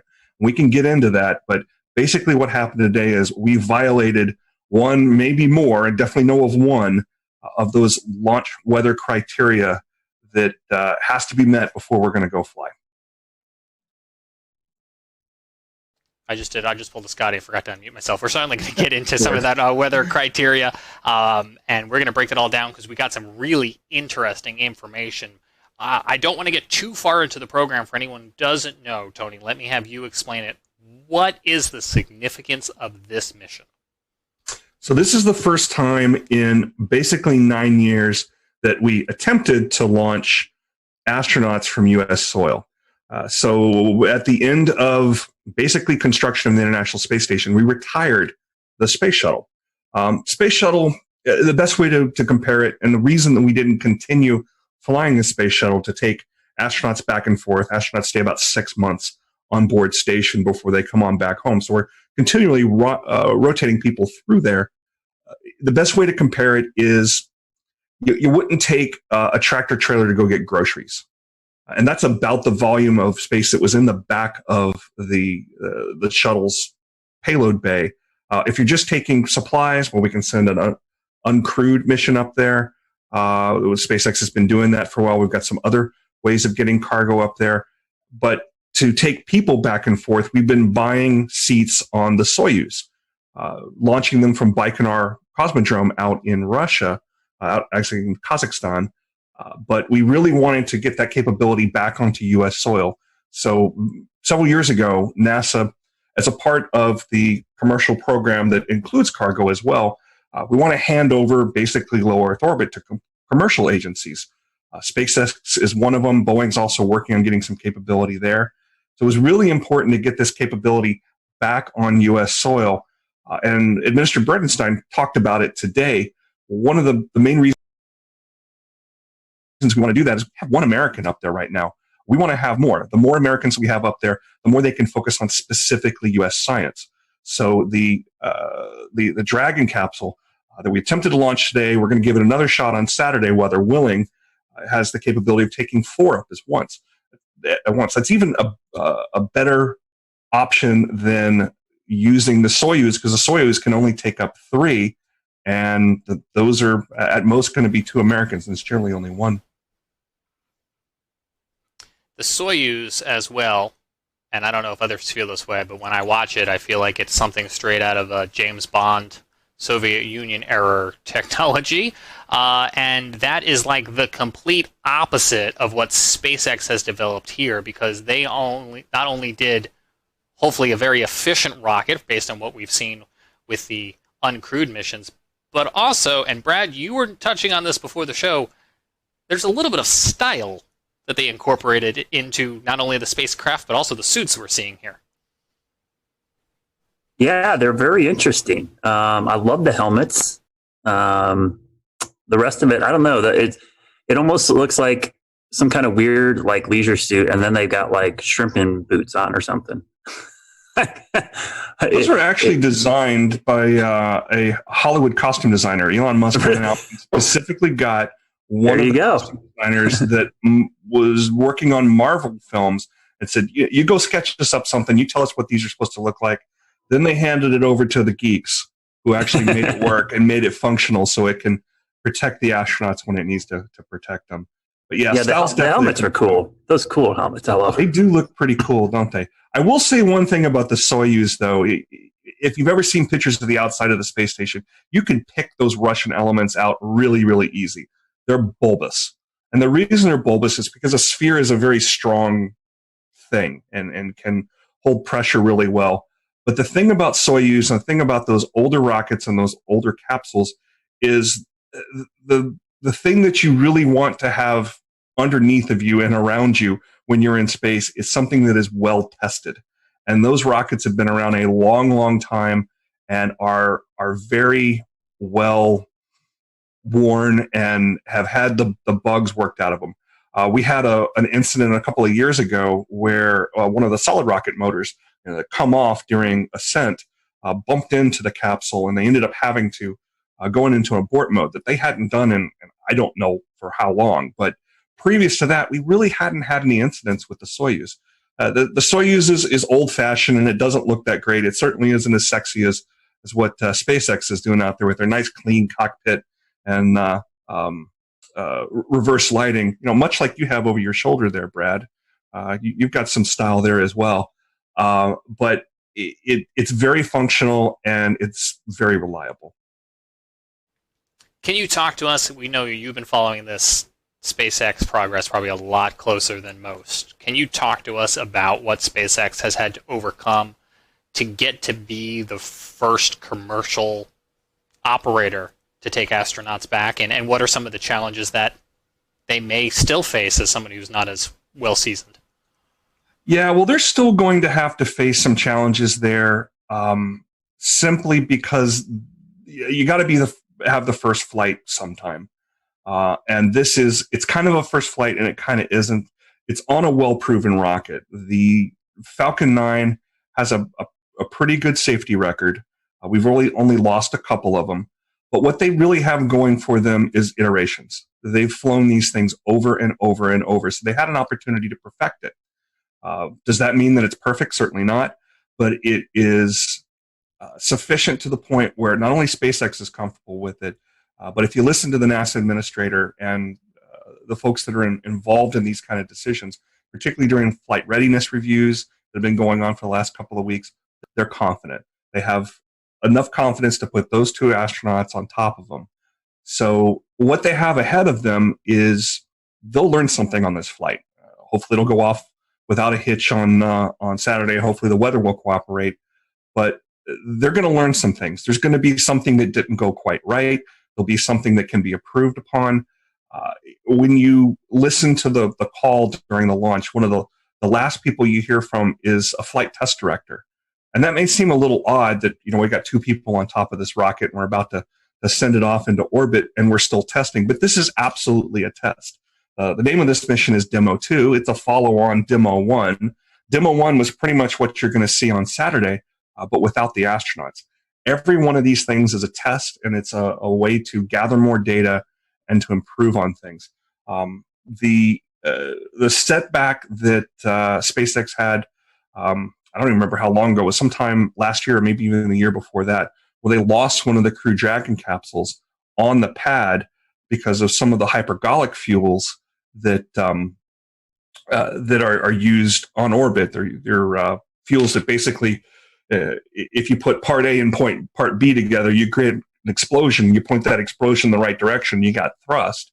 There was, I believe it was a leak that they basically lost that capsule. That capsule was all but pulverized. So that was a bit of a setback to them because they didn't get as much data as they would have hoped from something like that. you learn more from your failures than you do from your successes. So this is some of the most instrumented spacecraft ever. They're gathering tons and tons of data from it. So once we do get this launch off, they're going to be gathering lots of information and improving things. So, Tony, what's the relationship between NASA and SpaceX? Who's kind of responsible for what? NASA is the customer. They put out the requirements, and SpaceX is the contractor fulfilling those requirements.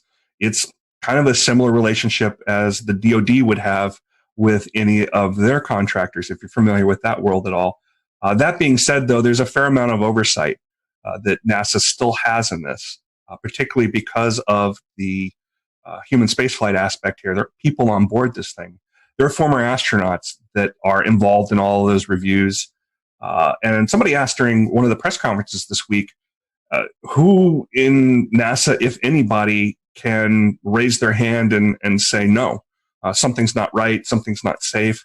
And the answer that was given by the administrator was anybody involved in the review panels. And SpaceX reiterated that they have a culture that they're trying to promote there, where anybody that's involved in building something can and should raise concerns as well. How much that actually happens, that remains to be seen. Don't know of any specific reports of it. We'll return to Best of the Carolina Weather Group in a moment. Now your Carolina weather forecast. Here are today's forecast high temperatures for North Carolina. Here are the forecast lows for tonight for North Carolina. Here are tomorrow's forecast high temperatures. And here's forecast rainfall across North Carolina tomorrow. Here are the forecast highs for the day after tomorrow.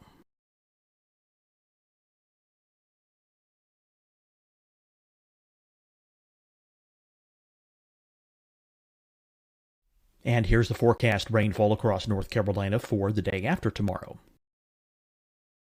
This is the total rainfall forecast across North Carolina for the next 3 days. Here's the severe thunderstorm outlook for today from the Storm Prediction Center.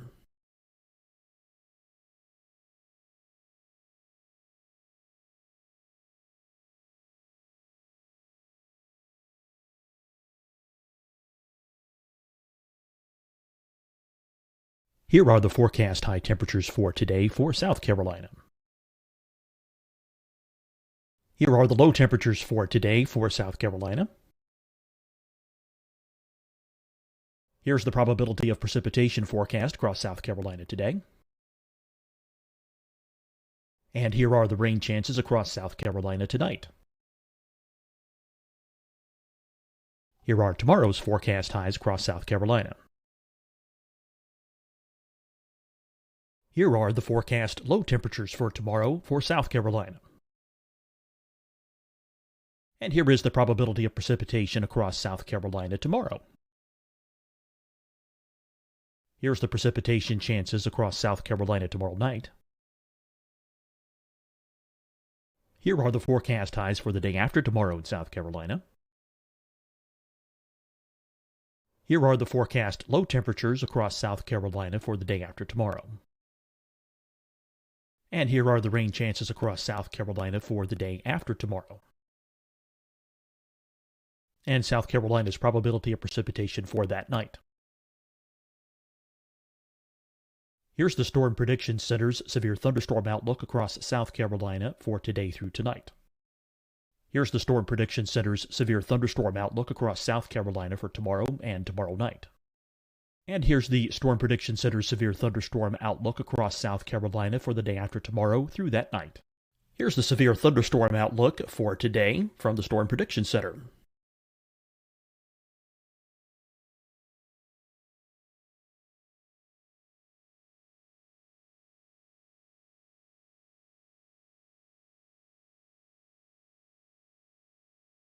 And now here's a live look at weather radar across the southeast. Hi, everyone. I'm Dr. Mandy Cohen, Secretary of the North Carolina Department of Health and Human Services. And when you follow the 3 W's, you protect your family and your neighbors from COVID-19. When you leave your home, Practice your W's. Wear a cloth face covering, wait 6 feet apart, wash your hands often. Wear, wait, wash. We're in this together. Stay strong, North Carolina.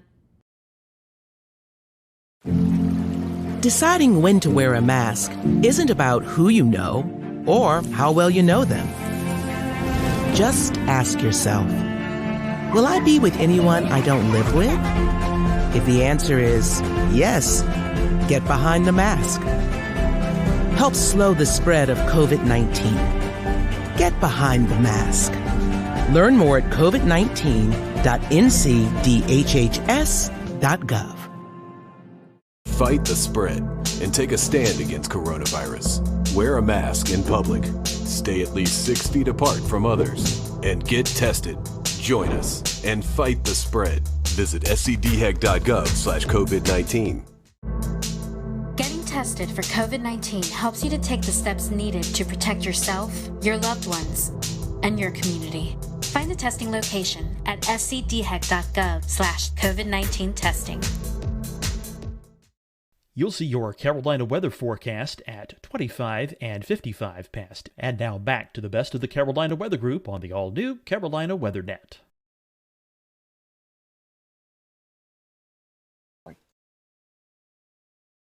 Tony, in a moment, we're going to listen to some of that audio communication today as they came to the realization that the weather was going to be a no-go. Set this up for us. Who's doing the talking here? Is it NASA or is it SpaceX? If it's the clip I think you're talking about, you're actually hearing an Air Force officer. So there is a wing of a part of the 45th Space Wing down at the Cape Canaveral Air Force Station that is responsible for forecasting weather all along the Cape Canaveral Air Force Station, where there's additional launch pads. SpaceX is using one of the launch pads there in addition to the one that was in use today, the historic 39A launch pad. That's actually on the Kennedy Space Center side of things. They're responsible for forecasting weather involved in launches. They also provide weather forecast for the station itself whenever they're moving around equipment and want to know about things like winds and rain and that sort of thing. The person you were hearing there was called the launch weather officer. And they are on equal footing with anybody else that is giving the go, no go call during that final pull before they decide to actually light it or scrub and wait until the next opportunity. But they are someone who is speaking for a larger team of experts. And many of those experts are very focused on looking at things like lightning. And that's kind of how things shook out today. There was a lightning concern that we can get into. Yeah, let's listen to the audio here, and then we'll talk about that exact lightning concern.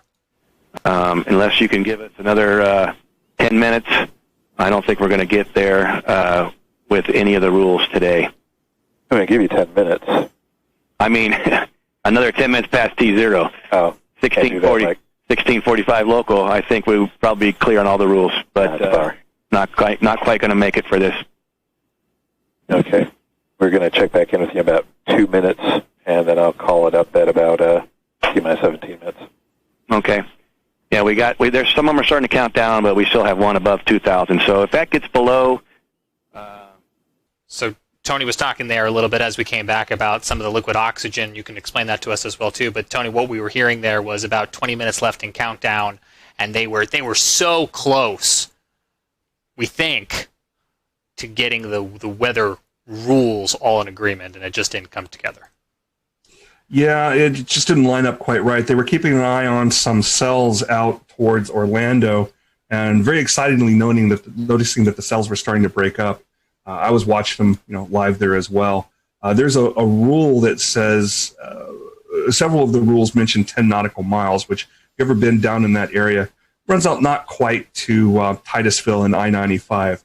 So you're watching any of that weather between the Space Coast and Orlando to see if those cells are going to continue moving forward, going to continue building intensity, or are going to break up. And the positives were that it looked like they were breaking up, and they certainly were, but that's not the only consideration that they're making there. What they were mentioning was field mill generators, and they dot all around not just Air Force property and NASA property. As you're driving out along the beeline heading back towards Orlando, you might notice some very tall towers out in what look like swamps or farmers field or something like that. These are more weather towers that exist further out towards Orlando, because as you can see, all the weather moves from the from the west to the east. So they're monitoring that as that goes along. These field mills, they're about the size of a large coffee can, and they have a spinning disc inside of them. And what they're doing is measuring the electric potential of the atmosphere, and they're measured in volts per meter. So there's everything has some level, some acceptable level, and it's about 1,000 to 1,500 volts per meter. There's that, and you can see all those circles with the plus sign through them. Those are all field mills. I don't know which ones particularly were violating, but there was enough of them violating where they were running up over 2,000 volts per meter. I heard on the weather loop that wasn't sufficient to clear in time. They did see that voltage potential going down, and they did say about, like they said, about 10 minutes after launch, conditions were right where they could have launched. So it's worth pointing out here too that this was an instantaneous launch. If that was a shuttle sitting on the pad and it had sufficient fuel, we might have been able to launch today, because the shuttle had a wide enough window. It carried extra fuel. It had some additional steering capability that was not designed into the Falcon 9. The Falcon 9 was designed more for efficiency. We know that we can come back the next day and try to launch again. But the shuttle was designed in such a way that we could launch as far as up to 10 minutes after the planned launch time and still steer back into that plane. But the Falcon 9, you launch the second that you planned on launching, or you don't launch. It's not a matter of throttling up and catching back up to where you planned on being. Once you're in the wrong orbital plane, you never catch up with station. So that's why it was set up that way. So we've read through your tweet from earlier today, and it was kind of interesting seeing the different types of criteria needed to launch or to stop a launch. Mm-hmm. Do you want to kind of speak to more of some of these different conditions that can get in the way of a launch occurring, or what it takes to actually? I don't mind bring that graphic up, and you guys are the weather weenies here, so feel free to jump in on anything you see here that catches your eye. There's basically, we'll call it three things that they're looking at. Precipitation is one of them. We don't want to launch through precipitation. That's just a no-go. The other thing is clouds, and the clouds kind of go two ways. There's a thick cloud rule that's in place. We have launched other missions through clouds, uncrewed missions, and you see a really brightening of the cloud as the plume goes through it. But for a crewed mission where we want to keep eyes on the vehicle, particularly during a test like this, where the high definition video, they're basically shooting through telescopes that are on these, they look like old World War II guns that can elevate and follow the track of the vehicle as it goes up. We want to keep eyes on that. So that thick cloud rule is another one. But the rest of the cloud rules, when you really look at them in depth, they are all about lightning. Anvil clouds. Once a cumulus cloud has matured and a storm has matured to the point where you start seeing those overshooting tops as it's touching the bottom of the stratosphere, that's the kind of thing that really worries a launch weather officer because it's got the potential to generate a lot of lightning. Lightning's very bad for rockets. I mentioned that earlier, how Apollo 12 was struck by lightning. Smoke in the area can trigger lightning. The rockets themselves can trigger lightning.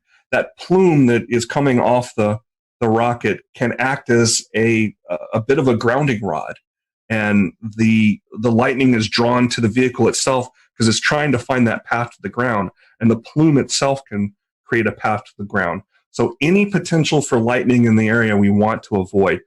A good percentage of those launch weather criteria that you see there is about avoiding lightning.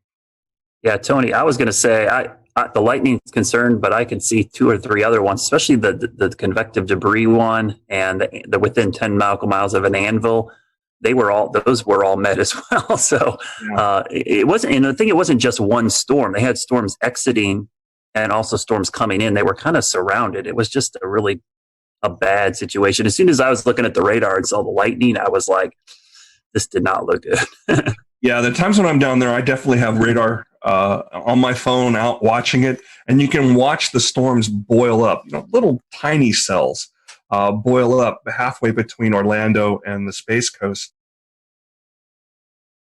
And it's that convective action as the sea breezes come on that really can create some of that. Didn't see a whole ton of that this afternoon. Really did this morning. Saw those boil up, move across, dissipate. We're mostly seeing more organized storms move across, or cells, I should say, move across Central Florida. Hey, Tony, I have a question. What was the precise flight path? Was it to the northeast, southeast? What direction was it going to go? All these flights are going to go to the northeast, and they're following the same inclination that the International Space Station has.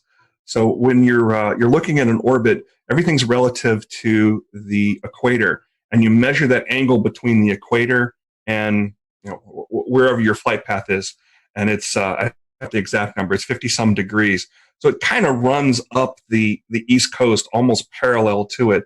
So anybody out in Eastern North Carolina, the next time we have a good launch, especially one at night, it's easier to see these at night because you got that plume to look for. But we should be able to see them definitely out from the easternmost part of North Carolina. But I think you've actually seen them a time or two in Charlotte.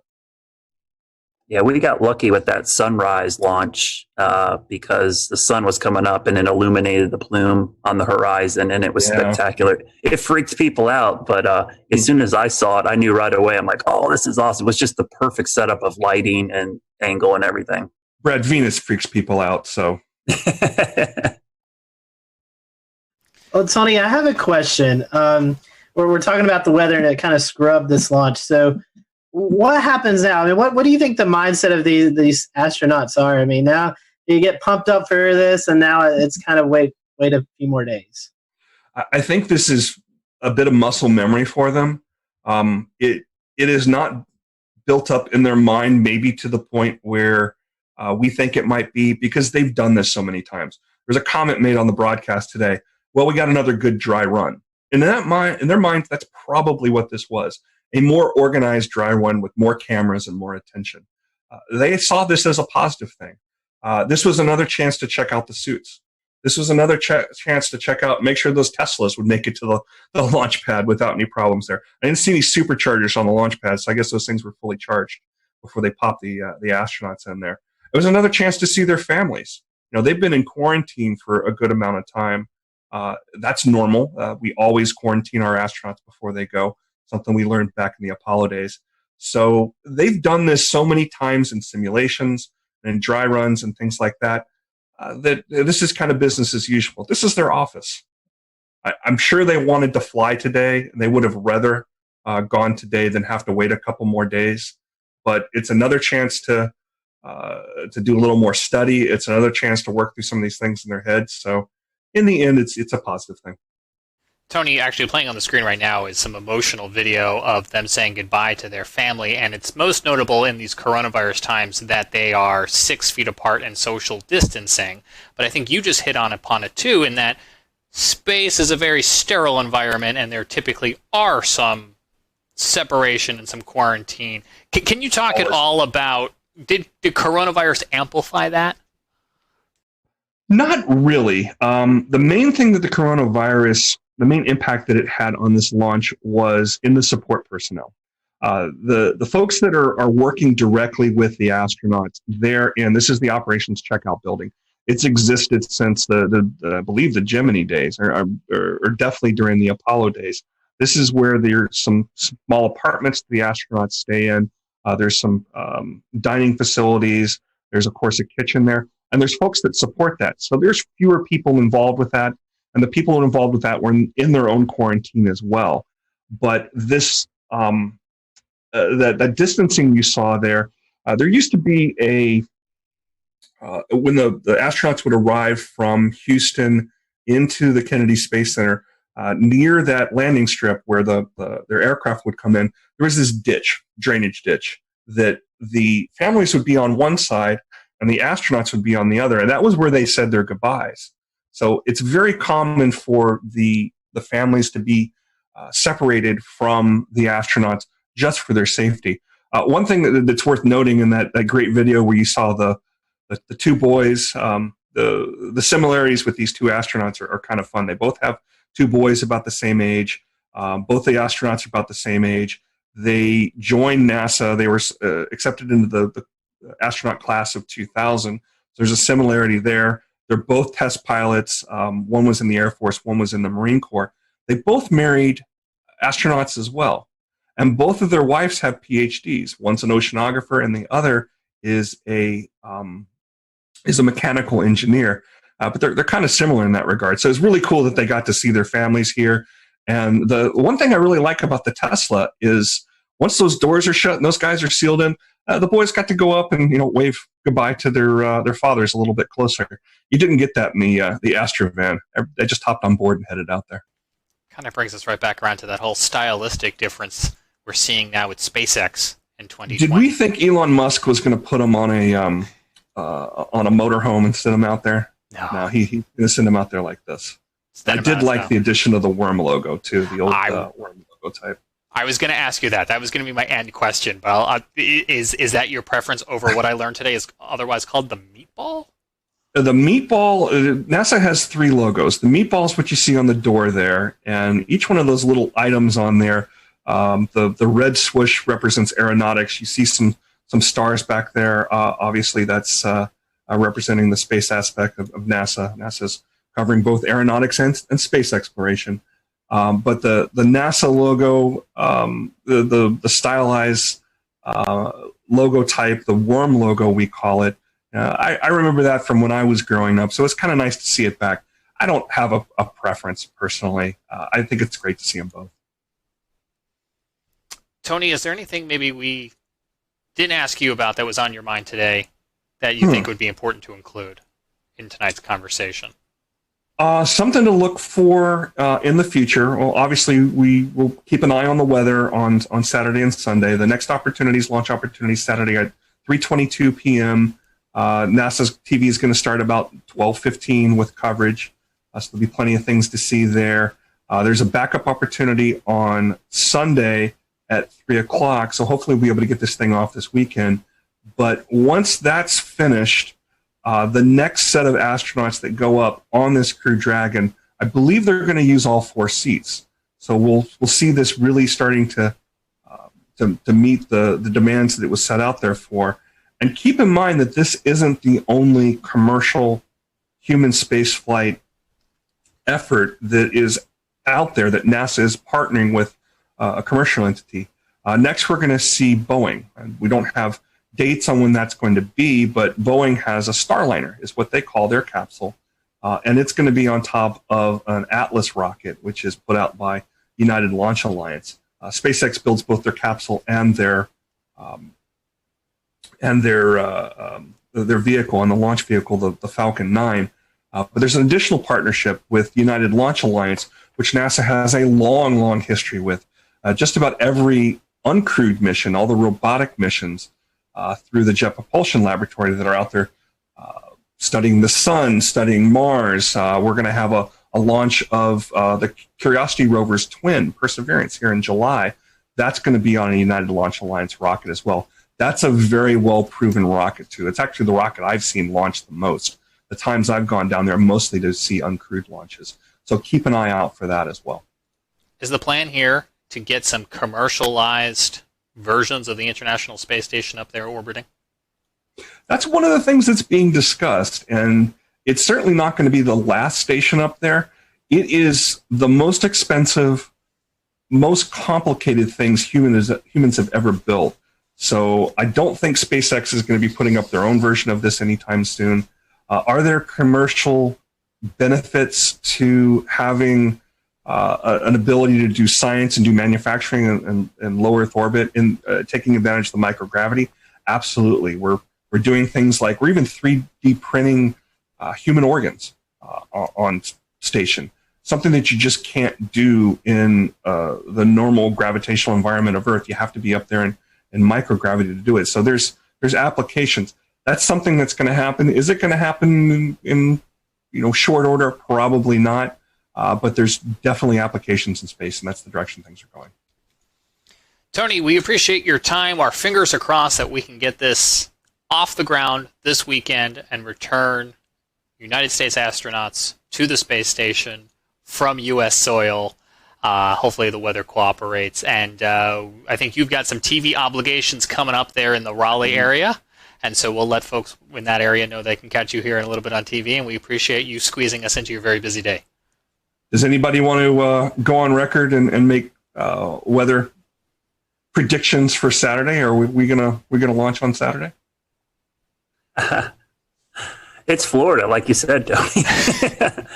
Someone asked me, what's it look like? Hey, if you, especially that time of day, mid-afternoon in Florida, basically at the end of May, early June, it's a 30-40% chance you can pretty much, write it down. I think it'll be a lot like today. I think, they just got to get lucky that they'll be in between storms right at that time. And the weather's very different in Florida than it is here in the Carolinas, in that stuff will spin up and it'll move through. Florida's not a very wide state, so it can move through in just 2 hours time from coast to coast, and it'll be a bright sunny day. Yeah, so it's the same reason I always cringe when people have trips to Florida and they look at their app and go, "Oh, looks like it's gonna rain every day," and I'm like, "That's every single day during the summer." And like you said, Tony, it'll pop up. Yeah, it'll pop up and be gone. You just got a 30-minute shower. Our challenge again with these instantaneous launches is the weather's got to be right at that time. So what I tell folks, there's going to be another launch weather forecast that comes out here. The 45th Weather Squadron will put another one out probably on Friday. We'll definitely see one on Saturday. And when you see that go, no go percentage, follow me at RTP Hokie on Twitter. I always tweet these things out because they're a great source of information about what to look for. Don't get too wound up if the no-go percentage is too high. I've seen things be canceled for weather, again, because of what you described with Florida weather, in the high 90s for go. And I've seen things be canceled for exactly have the ability to launch with absolutely horrid-looking conditions a day before or even the morning before. There is truly a 50-50 chance that we will launch on any given day, and it's either we go or we don't, and it's based on what the conditions are right then and there.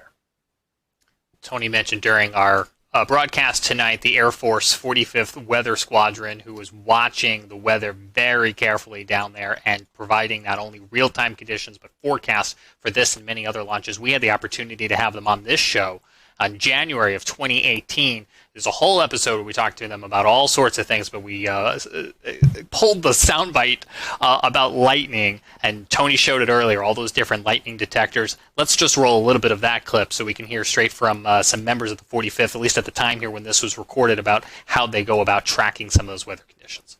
And with the lightning, tell us about the threats that lightning would pose to a vehicle being struck on the pad, and then this may be something more for the active duty members, but tell us about the new lightning defense systems that are on the pads now.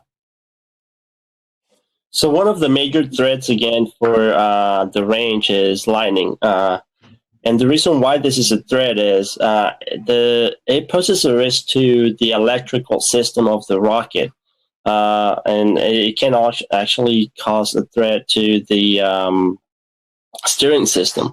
And so we want to make sure, and every time there's a lightning strike close to a pad where there's a rocket exposed, they have to kind of take it back into the hangar and run several tests to make sure that none of the circuits of the rocket got closed circuit or there was any damage to the steering system. Because again, and we have a sensor of 10 or a network of 10 sensors, very, very strategically positioned, and they are using the radio frequencies to be able to localize the different lightning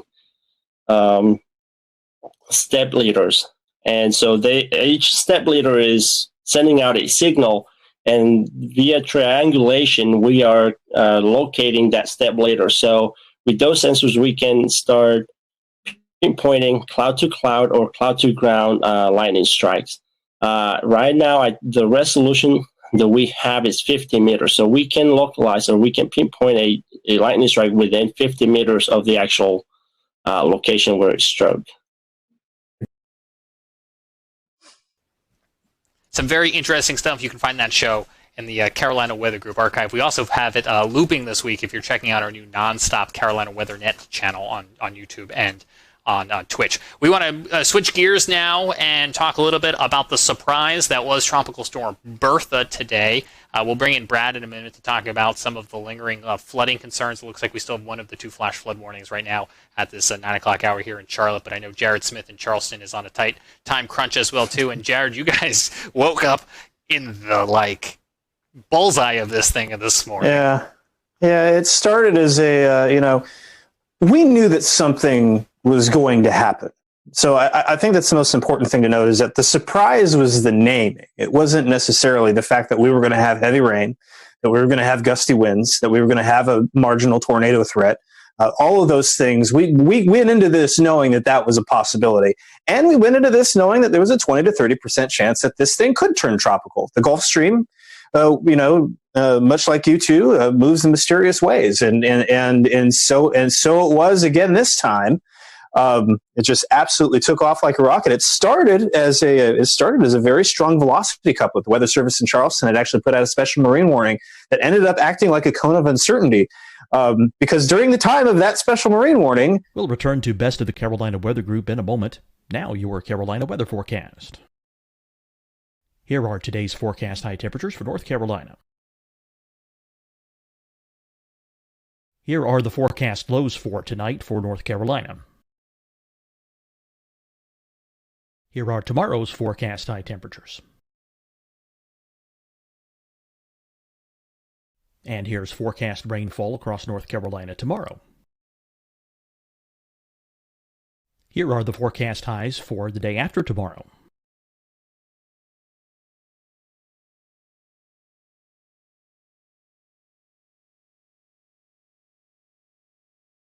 And here's the forecast rainfall across North Carolina for the day after tomorrow. This is the total rainfall forecast across North Carolina for the next 3 days. Here's the severe thunderstorm outlook for today from the Storm Prediction Center.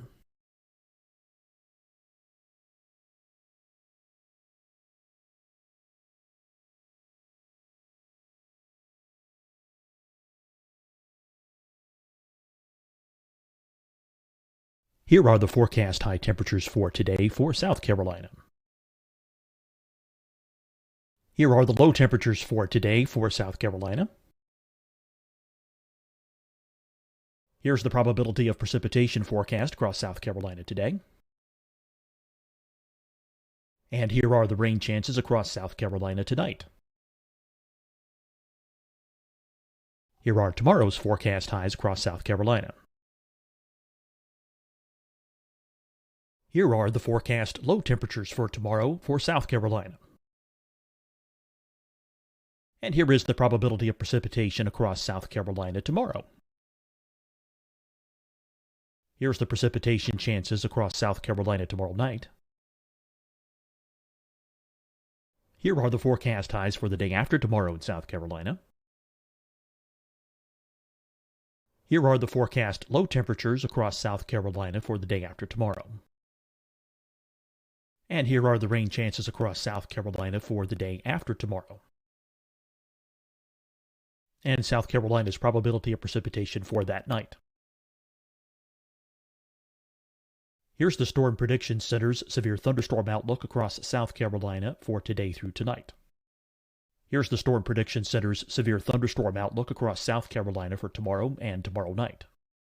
And here's the Storm Prediction Center's severe thunderstorm outlook across South Carolina for the day after tomorrow through that night. Here's the severe thunderstorm outlook for today from the Storm Prediction Center.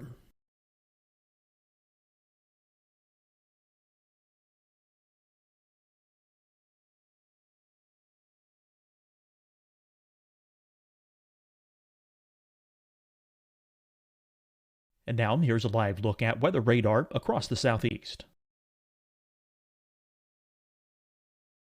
Hi, everyone. I'm Dr. Mandy Cohen, Secretary of the North Carolina Department of Health and Human Services. And when you follow the 3 W's, you protect your family and your neighbors from COVID-19. When you leave your home, practice your W's. Wear a cloth face covering, wait 6 feet apart, wash your hands often. Wear, wait, wash. We're in this together. Stay strong, North Carolina. Deciding when to wear a mask isn't about who you know or how well you know them. Just ask yourself, will I be with anyone I don't live with? If the answer is yes, get behind the mask. Help slow the spread of COVID-19. Get behind the mask. Learn more at covid19.ncdhhs.gov. Fight the spread and take a stand against coronavirus.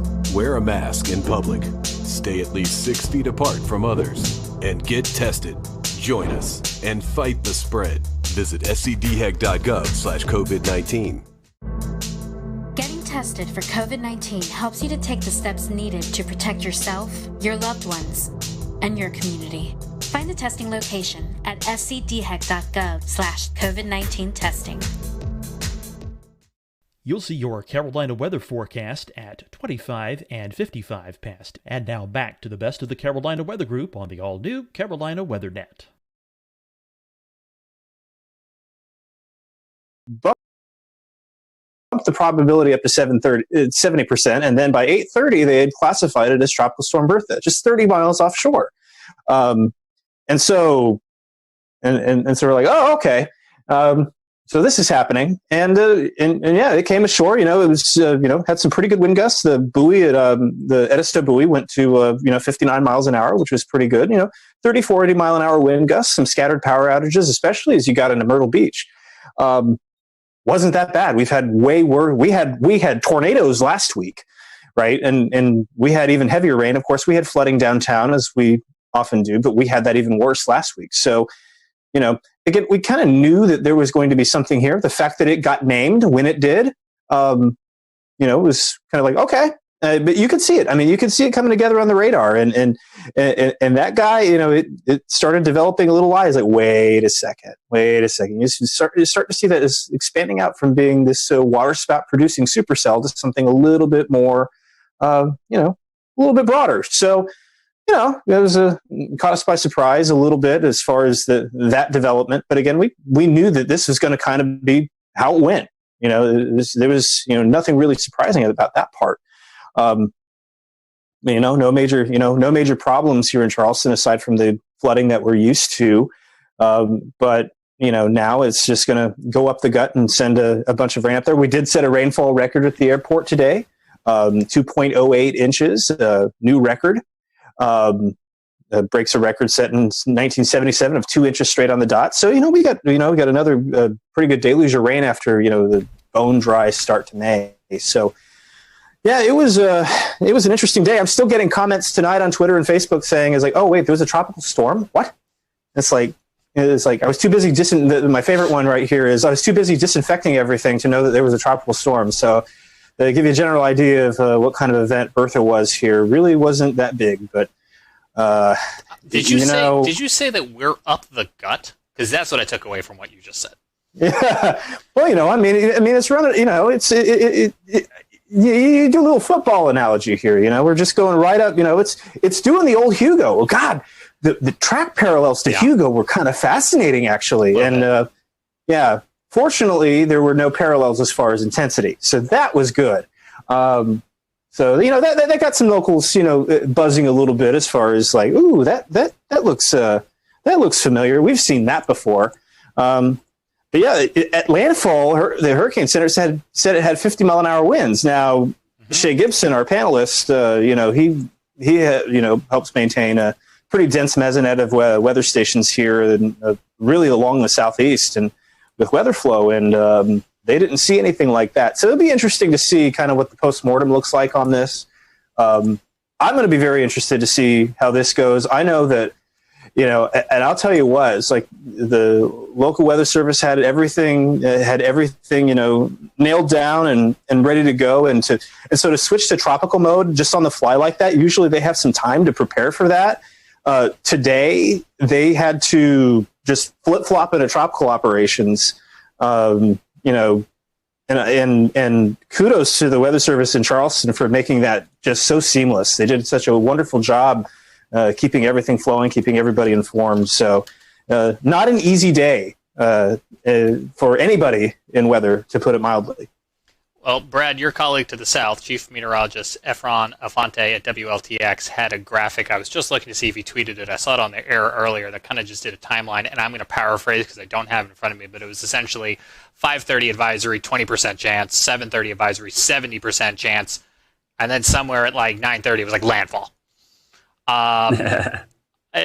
Jared mentioned the tornadoes. I think when that 70% came out, it was probably already a tropical system. Probably. They needed to get a little bit closer for all those sensors, I guess. Yeah. It brings up a good point. I think Jared was exactly spot on. It's funny how this just getting a name makes a big deal of it, but literally the forecast and impact, nothing changed. It's like, I joked all day. It's like, hey, our rain now has a name. It's like pretty much, we were forecasting the flood threat. The timing was exact. I was calling it a tropical low for the last 3 days. I really wasn't referring to it as a tropical wave because it looked like it was going to have some spin to it. All those short range guidance had some rotation. But it is interesting that it gets a name, and it's, the B storm. It's weird. It's the third time in the last 10 years we've had the B storm before June 1st. So that is rare, but it's happened a lot more frequently in the last 10 years. And I looked it up today, and I'm pretty sure, I think it tied for the third or fourth earliest B storm on record, at least formation-wise. But it's probably going to set a record for the shortest duration tropical system because I think it was last year we had the A storm. Was it Andrea?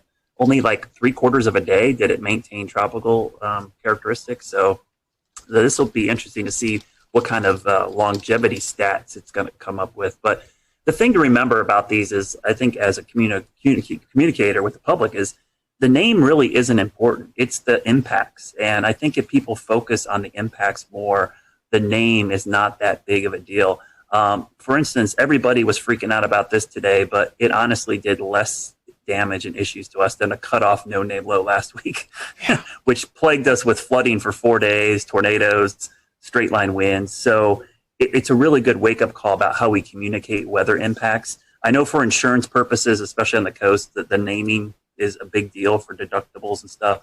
But in the grand scheme of things, the overall impacts did not change at all just because we gave it a name today. Can you talk about how last week's weather, and I don't mean to make any assumptions in the question, set us up for the flooding risk today, how it all kind of came together? Oh, I've been fascinated by watching the flooding. We had a lot of flooding in Charlotte, a lot of creeks, and I saw a couple creeks come up with only 1.25 inches of rain. That's almost, I never seen that happen. The problem was everything's saturated. That 1.25 inches of rain went right into the creek. Nothing soaked in. So we had several creeks flood almost instantaneously because of the 4 to 6 inches of rain we had last week. It's like a wet sponge, trying to clean up a wet table with a wet sponge. You just spreading the water around. You're not really soaking anything up. And so today we actually set a rainfall record as well. I'm glad Jared brought that up because I had to check. In Charlotte, we did set a rainfall record for today as well. 1.55 broke, or 1.64 broke the old record of 1.55 in 1981. So I think that's the 9th or 10th 1 inch or more rainfall in a day this year. I think that's a record for this early in the year as well. So yeah, last week's rain really set the table for the flooding issues today. And we're going to see a lot of the creeks and streams continue to rise in the next 24 hours because this is all running off back into the Catawba, the Rocky River. It's flowing into the PD. I bet you're going to see some pretty substantial and surprising crest on some of these rivers because people don't expect the little bit of rain we got today to cause a quick jump in water levels. And just watch any of the storms that pop up the next 2 days. They'll be more scattered, but any one of those is probably going to produce flash flooding pretty quickly. I've been doing a lot of talking in this episode. I want to just pause for a moment and see if anyone else wants to hop in. so I don't steal all the questions. I'll just say, normally with these tropical systems, the foothills really, we really wring out the moisture, but it's not been too bad up this way. It's more like Brad said, along the 77 corridor onto the east, where most of the flooding has been. Last week, it was a lot of rain as well, but we didn't see as much flooding because of the breaks and things that happened. We didn't see a lot of flash flooding, so we've got lucky. But like Brad said, I think it's time to dry out for a few days. It's been awful. The good news too is this thing was moving. If it was 6 miles per hour slower, I think we would have major issues in the Charlotte area, because we started seeing the water come up real quickly right at the tail end of that last rain band. If it stuck over us a little bit longer, I think we would have a lot of water rescues and a lot of issues in Charlotte. So I think we got pretty lucky with that forward speed, almost moving 25, 30 miles an hour by the time it got up our way. I think what's interesting is one of the comments I've been getting a lot today, and I think this is always one that's kind of the public sees these early storms and they go, uh-oh, looks like a bad season. And then honestly, it doesn't really mean a whole lot for the season. I mean, we might go 2 months now without seeing another tropical system, though. I don't know. Next week in the Gulf looks kind of interesting. But I think it's one of those things, these homegrown systems early in the season, stalled fronts, MCVs that are over water. This is kind of par for the course. This isn't really all that crazy. The only thing that would have me concerned, and Jared brought this up, is how warm the water is in the Gulf Stream and in the Gulf of Mexico. I think the sea surface temperatures are something I'll be watching a lot this hurricane season. But, if we have a busy season and they're all fish storms, nobody's going to say anything about these later on in the season. And we'll remind folks that last week the Hurricane Center came out with their outlook for the season, and it was kind of at or above normal range. Yeah, it looked a lot like last season. Honestly, when you look at the numbers, it's almost like a regurgitation of last season's exact numbers we got. So, those above the seasonal forecasts get a lot of publicity, and there is some skill in them. Some of the forecasters do an amazing job, but the thing I always caution the public is the number of storms does not mean anything to you. One storm hitting you is a bad season. So I always bring up 1992, Hurricane Andrew, first storm of the season, one of the worst storms in U.S. history, the A storm. I think we ended up with 7 total named storms the entire season. But everyone will remember that season for Andrew. They won't. No one's going to go, 1992 was a great hurricane season. We only had 7 storms, So the number isn't always important. It's the 2 or 3 that end up affecting you that really defines the season, in my opinion. Brad, let me ask you a non-hurricane question, a lifestyle question for Charlotte and I think beyond.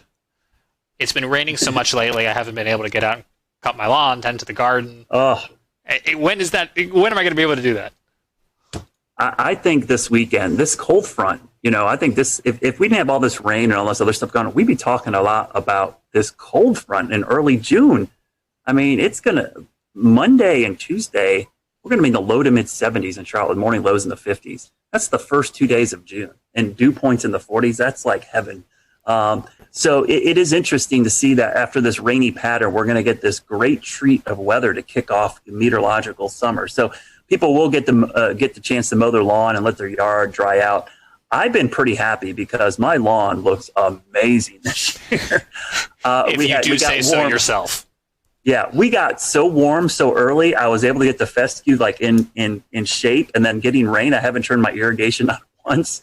It's been amazing. The problem is just getting out in the yard to work on it. It's just been so wet. And if you're trying to do a garden, it's been tough. Your plants are getting drowned out. So this weekend things dry out, and next week looks a lot better, and we get back to typical summer weather. It looks like by the end of next week. I think pools will start opening, and now that we're getting to phase 2 of the reopening as well, I think people kind of want it to warm up and dry out so they can enjoy some of those summer activities. Scotty, we had a big NASCAR race kick off this past weekend in Charlotte. They got in the Coca-Cola 600. It went to overtime after a long weather delay, but there's still some more races they're trying to get in, right? Can you give us a weather sports update? Can you see the bags under my eyes? I mean, it's been a long couple of days. We had rain for the Coca-Cola 600, made it the longest race, 607 miles. I think it was almost a 6-hour race. With that hour and about 15-minute rain delay. Tuesday and Wednesday, we got off without a hitch. Tonight,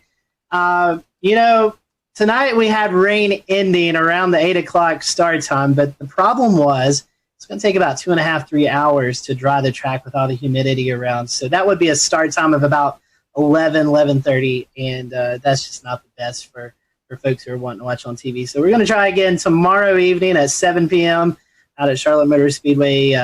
Weather looks good, unless we get one of those pop-up thunderstorms around the area. So I'll be watching for some storms in the vicinity. Hopefully they all stay away from the track and we can get this race in, because they turn around in their shops on Friday and they head to Bristol, Tennessee on Sunday and Monday for this very condensed every other day, it seems like, racing right now for NASCAR to get called back up from all the missed races. It's like the baseball schedule, but for NASCAR. It is. I mean, and I was on a chat with the team out at Charlotte Motor Speedway, and they were all just dragging because it's long days.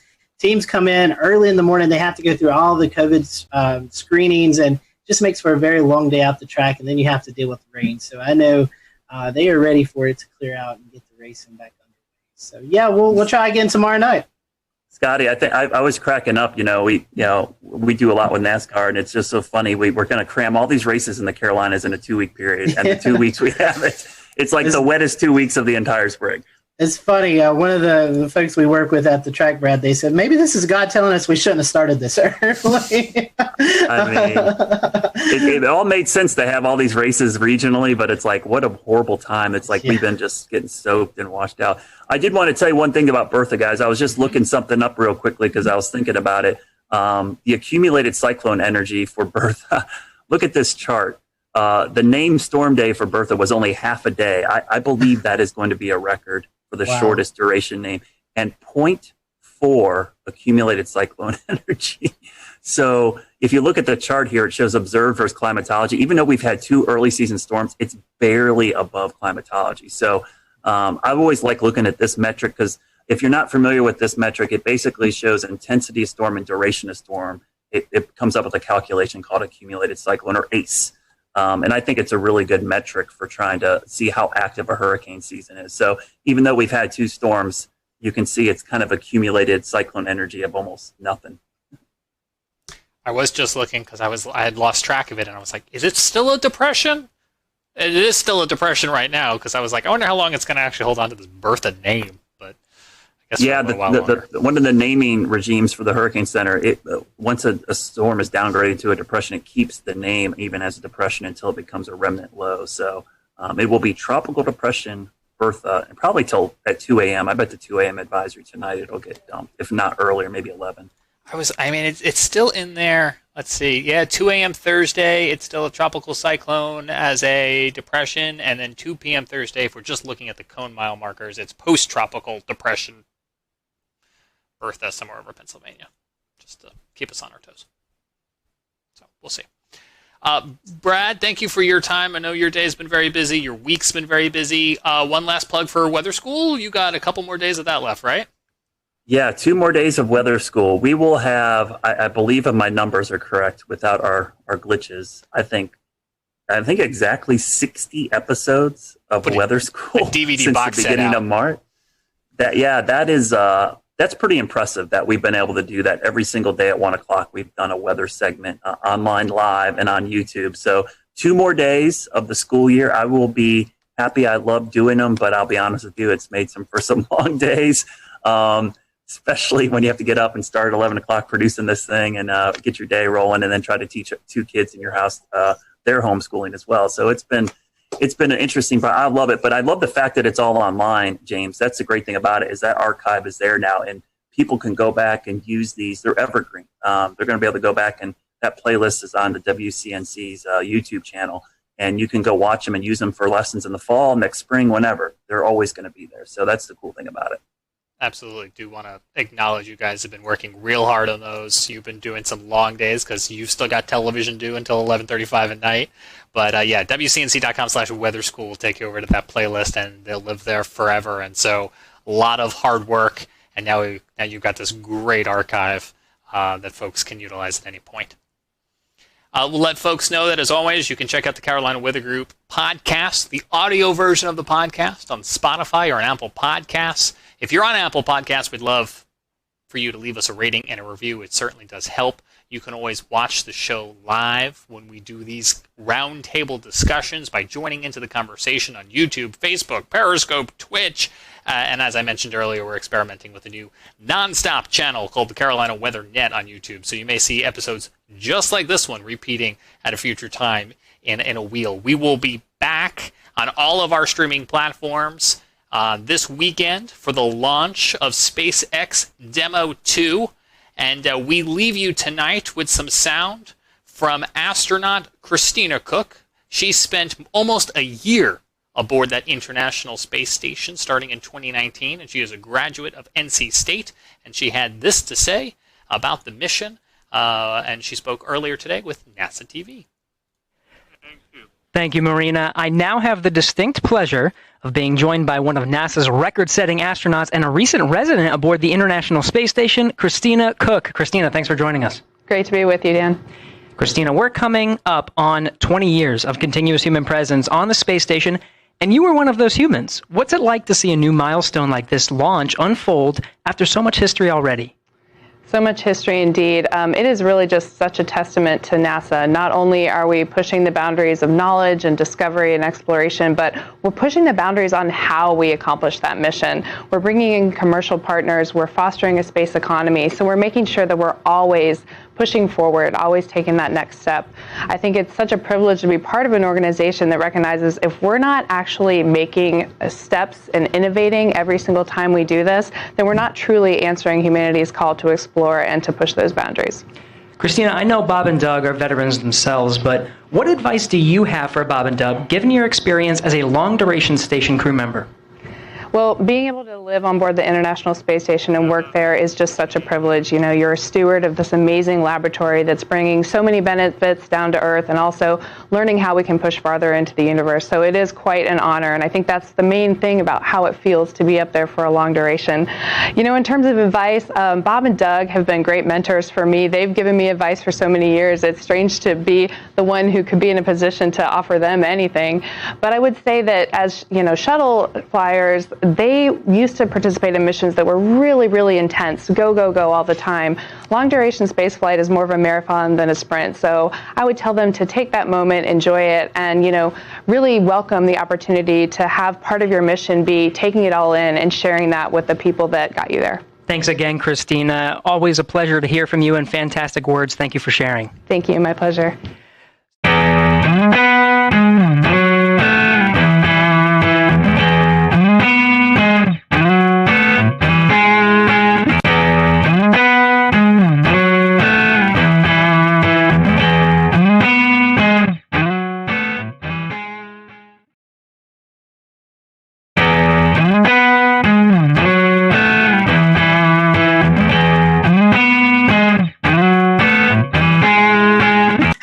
Welcome to the Carolina Weather Group. We're happy to have you this evening, and we want to bring in Alex Forbes, meteorologist student at Mississippi State University. And Alex has got a really cool project that he's been working on and was able to present over the last few months, and we're happy to have him on tonight. We're going to be talking about the SPC and the different risk levels.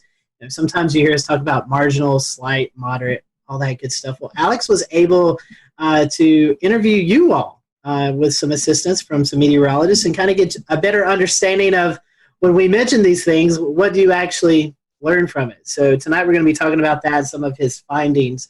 We'll let Alex promote his social media towards the end of the show. So if you do have any questions that you'd like to tweet towards him, you can send them his way, and he can maybe help you out a little bit more with some of his research. So Evan, I know you and I, we're excited to talk about this. We saw this project a couple of weeks ago presented, and we're ecstatic to have Alex on with us tonight. So, Alex, before we kind of get into the meat of the subject, first-time guest with us, so we want to thank you for that. And we always ask the first-time guest question: how did you decide this is what you want to do? How did you catch the weather bug? So for me, it was first grade. It was March. There was a line of severe storms that came through Metro Atlanta, and I still don't know to this day whether or not it was a tornado or straight line winds. We were never surveyed, so I don't know. but a tree fell on the corner of my house, right over there. And it fell on the house and it fell on the ground, woke me up at 4 a.m. And that was what planted the seed. But I didn't really start to get into weather meteorology until about 4th or 5th grade. And it just evolved over time. It started off with, or it continued with me doing the weather for the elementary news. And then, in middle school and high school and so forth, it just kept building and building and building. And lo and behold, I'm a senior now at Mississippi State. So something worked out. So in Georgia, I know Georgia has the meteorology program. What made you decide to go to Mississippi State? Yeah, so I want to do TV. Georgia has a fantastic geography program of which meteorology is a part of. They just recently added the meteorology degree, but Mississippi State is known for broadcasting, and that makes a difference. Plus, it's not exactly far from me. Mississippi State's or Starkville is about 4.5 hours. It's close enough, and their scholarships they offer for out-of-state students is fantastic. So it really became a no-brainer. As a Florida Gator fan, I'd much rather cheer for Mississippi State than the Georgia Bulldogs. I know James won't be happy about that. But. Well, it's a matter of fact. So that's right. That's right. Well, let's before we get in trouble, let's talk about what you've done some research on. The Storm Prediction Center, Alex. We see these outlooks posted, especially in the spring and summertime, thunderstorm outlooks with severe weather. So you decided to kind of dig into it and kind of ask the public what they think these words that we tossed out. But before we kind of get into your research, let's briefly... We'll return to Best of the Carolina Weather Group in a moment. Now your Carolina weather forecast. Here are today's forecast high temperatures for North Carolina. Here are the forecast lows for tonight for North Carolina. Here are tomorrow's forecast high temperatures. And here's forecast rainfall across North Carolina tomorrow. Here are the forecast highs for the day after tomorrow.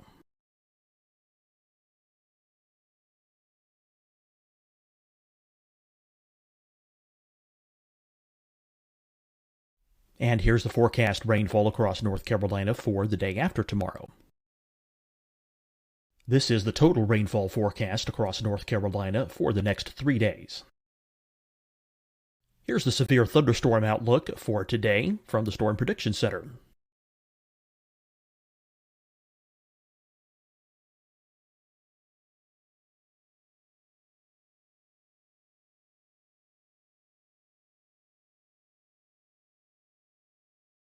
Here are the forecast high temperatures for today for South Carolina.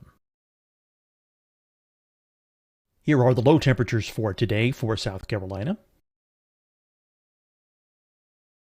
Here's the probability of precipitation forecast across South Carolina today.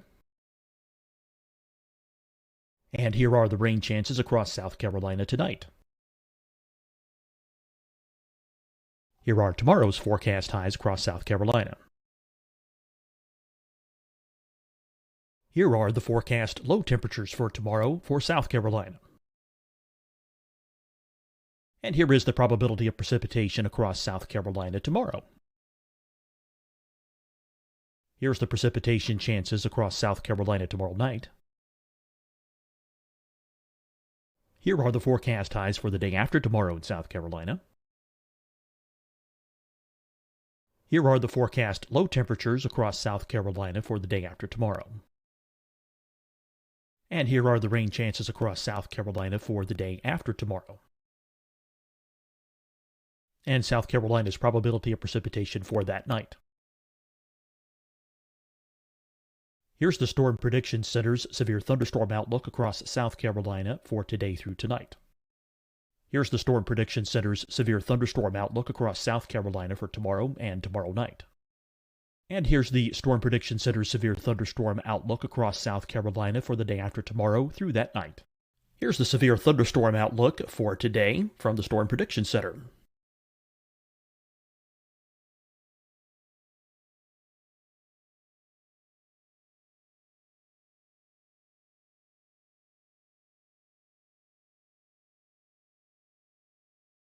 And now here's a live look at weather radar across the southeast. Hi, everyone. I'm Dr. Mandy Cohen, Secretary of the North Carolina Department of Health and Human Services. And when you follow the 3 W's, you protect your family and your neighbors from COVID-19. When you leave your home, practice your W's. Wear a cloth face covering, wait 6 feet apart, wash your hands often. Wear, wait, wash. We're in this together. Stay strong, North Carolina. Deciding when to wear a mask isn't about who you know or how well you know them. Just ask yourself, will I be with anyone I don't live with? If the answer is yes, get behind the mask. Help slow the spread of COVID-19. Get behind the mask. Learn more at covid19.ncdhhs.gov. Fight the spread and take a stand against coronavirus. Wear a mask in public. Stay at least 6 feet apart from others. And get tested. Join us and fight the spread. Visit scdhec.gov/COVID-19. Getting tested for COVID-19 helps you to take the steps needed to protect yourself, your loved ones, and your community. Find the testing location at scdhec.gov/COVID-19 testing. You'll see your Carolina weather forecast at 25 and 55 past. And now back to the best of the Carolina Weather Group on the all-new Carolina Weather Net.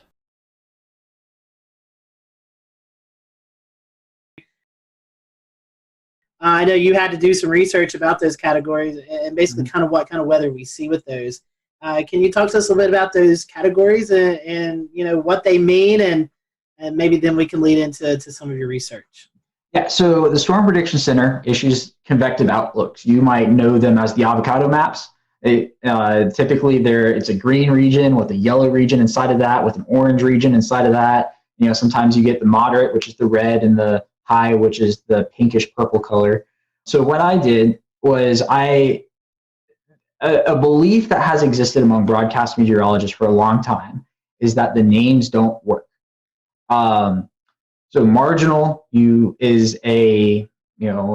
might see a storm. If you do, it could be severe. There's a certain percentage assigned to each of these that's arbitrary and it doesn't mean a lot to the public. So I'm not even going to get into them because they're meant for meteorologists. Slight is a step up from marginal. You'll probably see storms. A couple of them might be severe. Enhanced is, okay, there's going to be storms. Probably half of them, give or take, might be severe. Moderate's like, okay, this is serious. There's going to be storms. They're probably going to be severe. And high is there's storms. They're going to be severe. There's going to be, in most cases, tornadoes. Loss of life is a concern, so forth.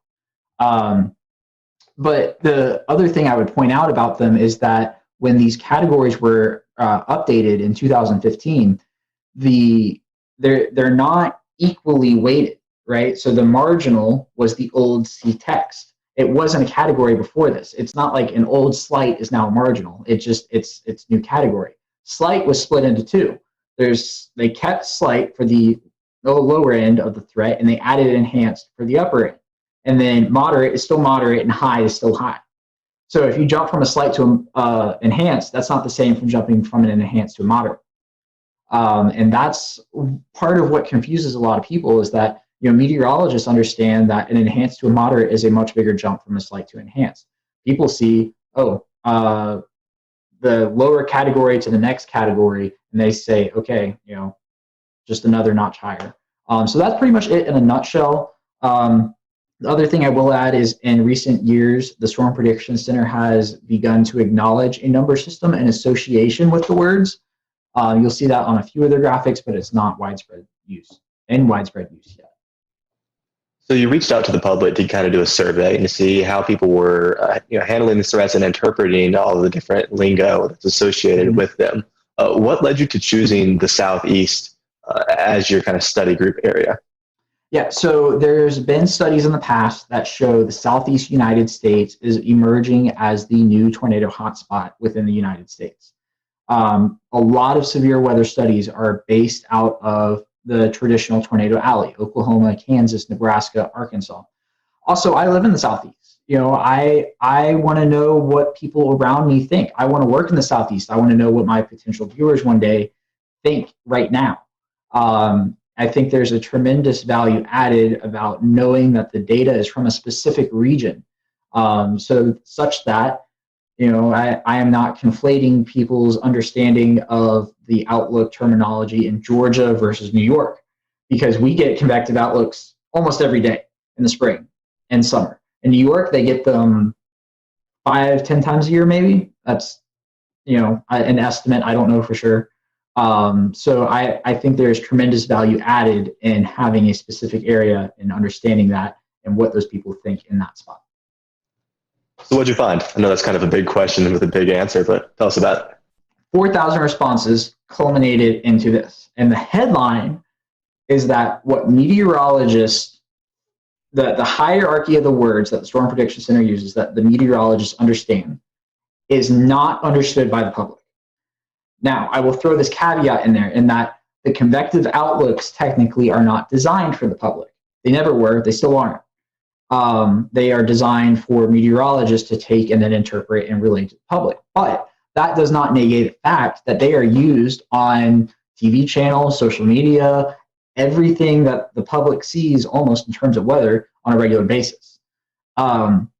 So what the biggest thing is that the current hierarchy, the marginal, slight, enhanced, moderate, high, is what the SPC uses, and what the public perceives as the hierarchy of those words with no context is slight as the first level, marginal, which is the second, moderate, the third, enhanced, which is the fourth, and the fifth being high. So the high is the only category that translates from one to the other. So it's a problem.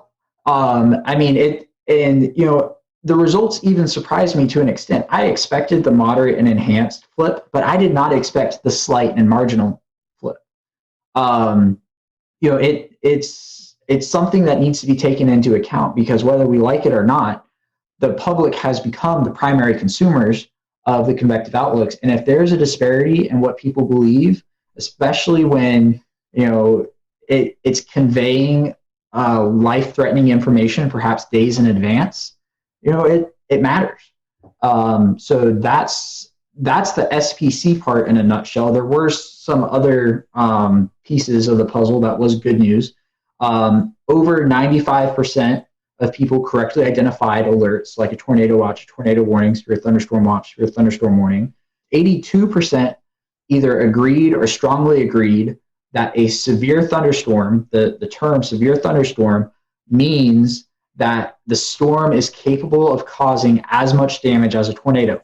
So, something's getting through to these people with those terms. So that just brings up another conclusion that I had, that people should use the term severe thunderstorm, warning watch, as opposed to thunderstorm warning or watch, which I see on occasion. It's not widespread use, but I just thought I'd throw that in there. And how people receive alerts was also measured in this. Close to 70% of people received an alert through their mobile weather app. So, that is more than 2/3 of the respondents to this survey, who, keep in mind, are weather savvy because they most likely found this on a social media channel through a meteorologist. But still, we are at 70% of people now. Now, I will include that I did not specify the wireless emergency alerts as a different option, because I don't think people know the difference. But still, 70% of people are dependent on their phones for an alert, and that's where they receive it first. And when an alert is issued, 61.8% of people say they turn to local television, which is a meaningful number. So if somebody's getting a tornado warning on their phone, they're turning on the TV to whatever meteorologist they follow and trust for information. That's an interesting point, because social media, especially weather Twitter, we're all involved in weather Twitter. We get our weather information from Twitter a lot of the times. Yeah. But the vast majority of the general people out there in the Southeast aren't on weather Twitter. They're not like us. They aren't going to see your tornado warning post or, whatever post you're doing. So it's interesting that, TV really still is the primary mode for those people to get those warnings. Yeah, and the other interesting thing about TV is that even among 18 to 24-year-olds, 51% of the respondents of that age group said they still turn to local television, which is huge. Wow. Because I honestly expected that number to be low, but not for the same reason I think that a lot of other people think. It's that people have this mantra of people our age aren't going to watch TV, and I don't know that to be the case, because I think even now with millennials, it's not that we are never going to watch TV. It's that we aren't going to watch local news until it matters to us. And in most cases, that's not until you're in a established routine with a family, living in the suburbs, something along those lines. And I think the groundwork is there for local TV to prosper, actually, within, as our age group becomes older, if 51% of people now are already turning to local television whenever they receive an alert like this. Off of that, Alex, with local television, most of the time they are breaking in, but they're also simulcasting per se on a Facebook Live or on a Periscope or something like that. So, I mean, if you got to put the TVs in that aspect of the social media together, that's a pretty big percentage. Yes, absolutely. I found it interesting. I've got some of your stats up, and 12.3% of folks receive their warning first by NOAA Weather Radio. That's something that I guess I'm a little shocked by that, because I wouldn't think 12% of the people would even have a NOAA Weather Radio. Yeah, so keep in mind the people who took the survey are weather savvy, because they probably found it through a meteorologist on social media. I would point out, though, is I don't remember exactly who did the study, what year it was. I just remember it was 10 plus years ago, that the NOAA Weather Radio number was at like 60%, and it's down to 12. And I do not see a path forward for NOAA Weather Radio being the predominant way of people receiving information, simply because it's a cost barrier. Why am I going to go buy a $29 weather radio when this thing right here is going to give me the same information? So I think we're asking the wrong questions when it comes to NOAA Weather Radio. Not why aren't people buying NOAA Weather radios, but rather why is the Federal Communications Commission not just sending you alerts and you can't turn them off like they do on TV? If you are in a tornado warning and you are watching a broadcast channel, you are going to get an EAS alert. You can't turn them off. So there's precedent to do it. And I seriously think, close to 70% of people are already relying on these. Why not just make it mandatory? And have that be the de facto NOAA Weather Radio. Now, I don't think they're ever going to go away. I think there's still a use for them. What happens when your phone dies? What happens when there's a hurricane and you run out of power, your generator's out of gas, and you can crank a weather radio? That's the most extreme case, but I don't think they're going to be the main. In fact, they're already not the mainstream way of receiving alerts, and I don't think they're ever going to be again. I know you're doing some of these questions also about when they hear these warnings issued, about taking shelter or alerting friends and stuff. Can you kind of go in some of those details, what you found out? Yeah. So I asked about 4 alert types in particular: the severe thunderstorm watch, the tornado watch, severe thunderstorm warning, and tornado warning. And I asked when a blank is issued, I blank. So the other part of the blank is take shelter, alert friends and neighbors, monitor weather conditions, check social media, watch local television, and watch national television. Of those 4 questions, there's nothing I really found surprising. For each one, social media was between 80 and 90% with combined degree.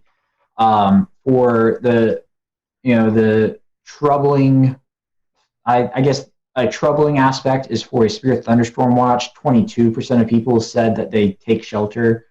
But keep in mind, these are the same people who accurately picked out a severe thunderstorm watch definition. 97.2% of these respondents correctly identified a severe thunderstorm watch.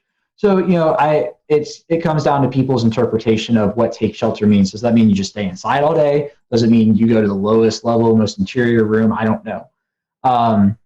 But I mean, there wasn't anything that, is a red flag in the results specifically for those 4 questions.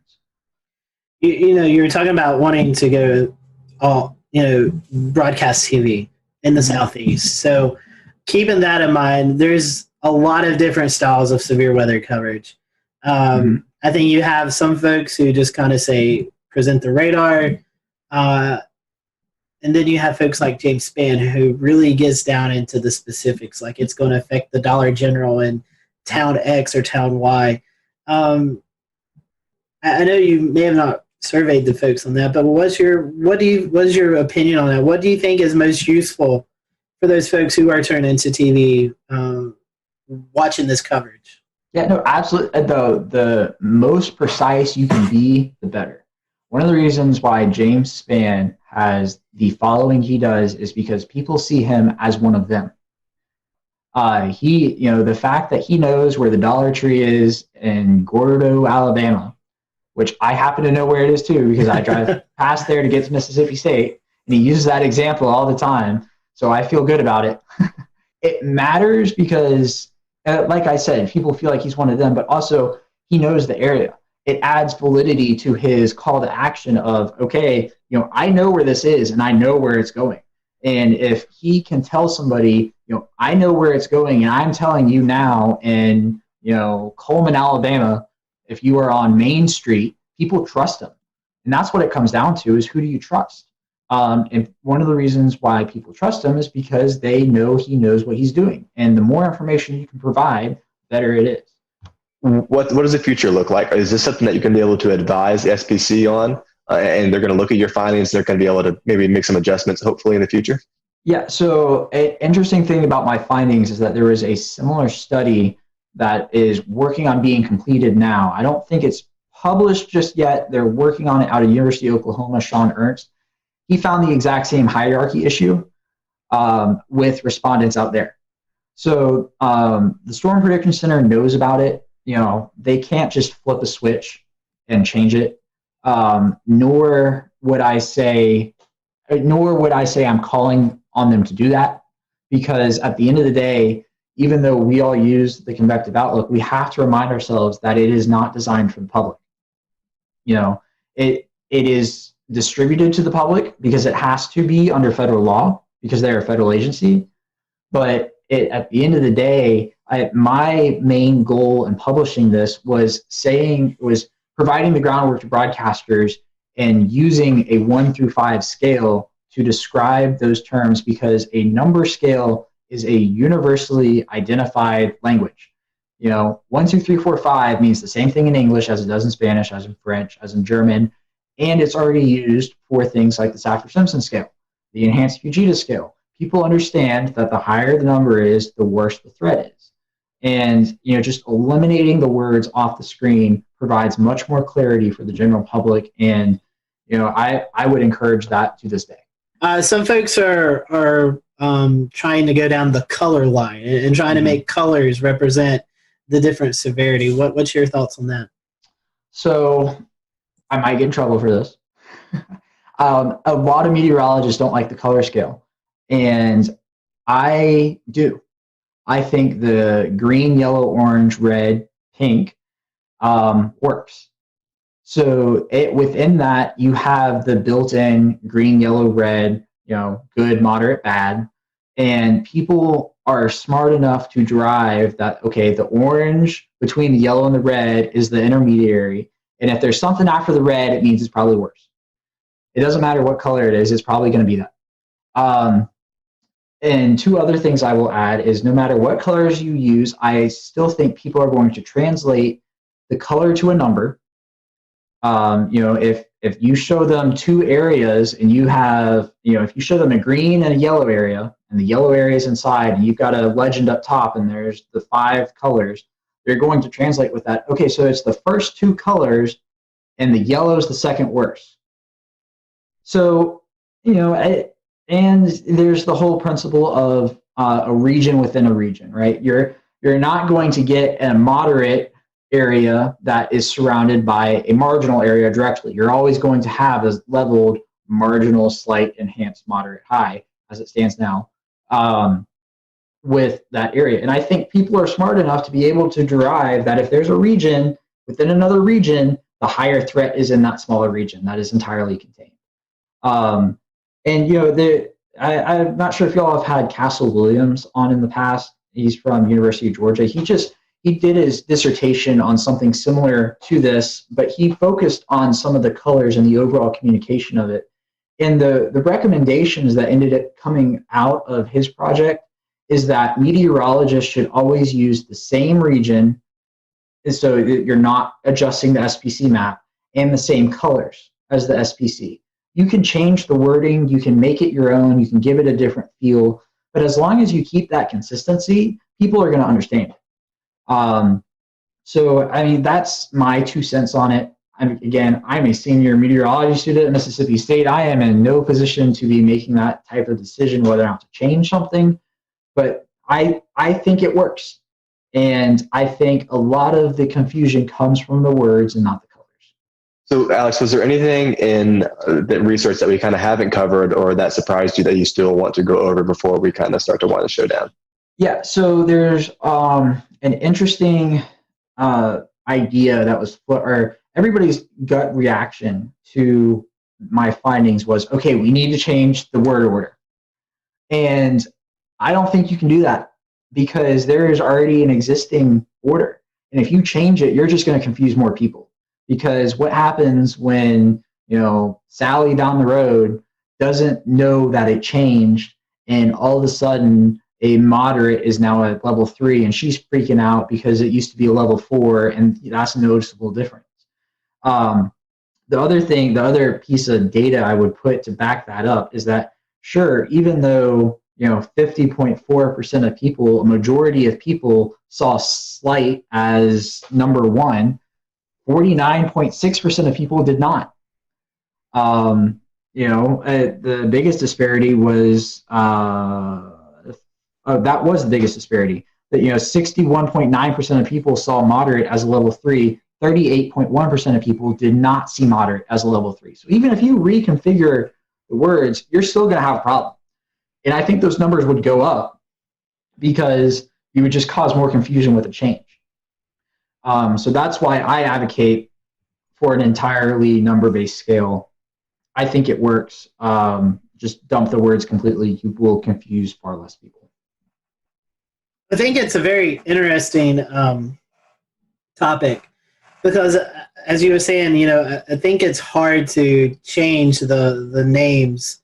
But I love the idea of the numbers, and I hope, I know SPC is looking at some stuff, and hopefully, with your research and the research that's going on out of Oklahoma, hopefully we can start to incorporate these number skills because I do believe people relate well, or maybe even more better with numbers than compared to these words because, in my mind, enhanced and moderate automatically should be switched. That doesn't make sense to me. But I really do hope we can latch onto the number aspect because I do think it conveys a more simple message. And when you're talking to people who are not weather savvy, they just want to know the information. Mm-hmm. And I think that helps get them the information they need to know. Yeah, and it helps them understand the threats better. Mm-hmm. You probably noticed in the beginning, I had a little trouble describing the words. And I think everybody does because the definition of them is percentage based. It's not based off of a certain type of storm that is expected or a certain setup or something along those lines. It's entirely arbitrary that people aren't going to understand. I mean, think about this. People don't understand chance of rain. All they do is formulate 50% is the halfway mark, and if it's below 50%, it's not going to rain. If it's above 50%, it's going to rain. That's literally what they do.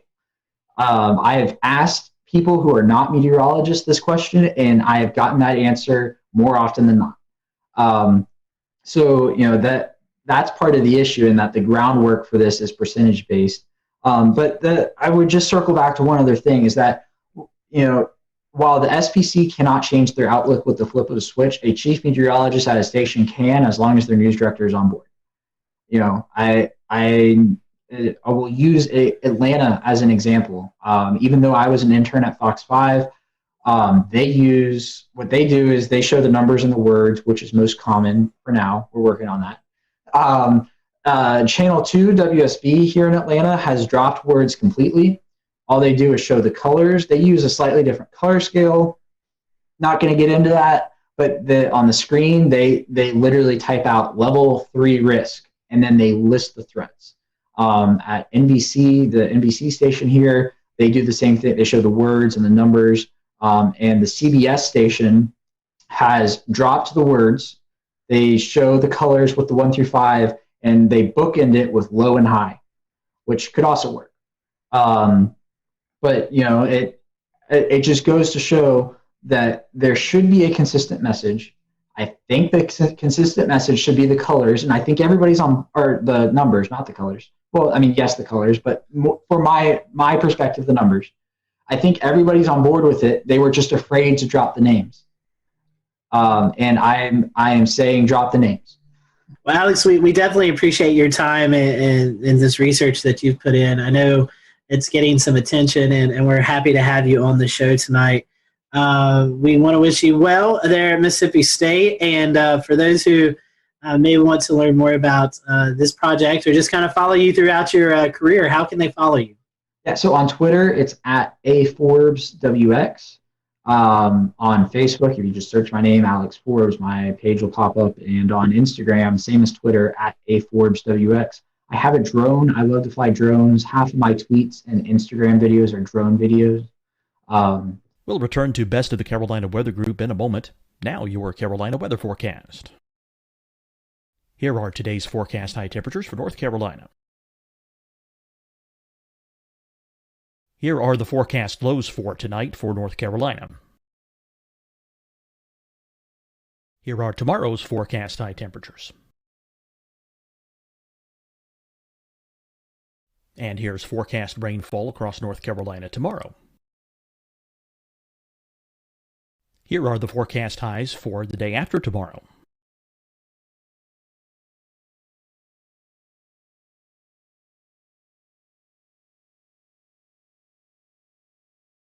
And here's the forecast rainfall across North Carolina for the day after tomorrow. This is the total rainfall forecast across North Carolina for the next 3 days. Here's the severe thunderstorm outlook for today from the Storm Prediction Center.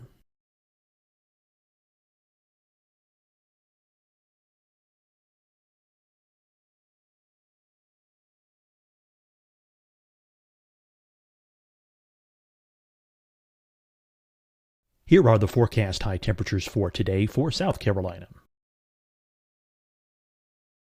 Here are the low temperatures for today for South Carolina. Here's the probability of precipitation forecast across South Carolina today. And here are the rain chances across South Carolina tonight. Here are tomorrow's forecast highs across South Carolina. Here are the forecast low temperatures for tomorrow for South Carolina. And here is the probability of precipitation across South Carolina tomorrow. Here's the precipitation chances across South Carolina tomorrow night. Here are the forecast highs for the day after tomorrow in South Carolina.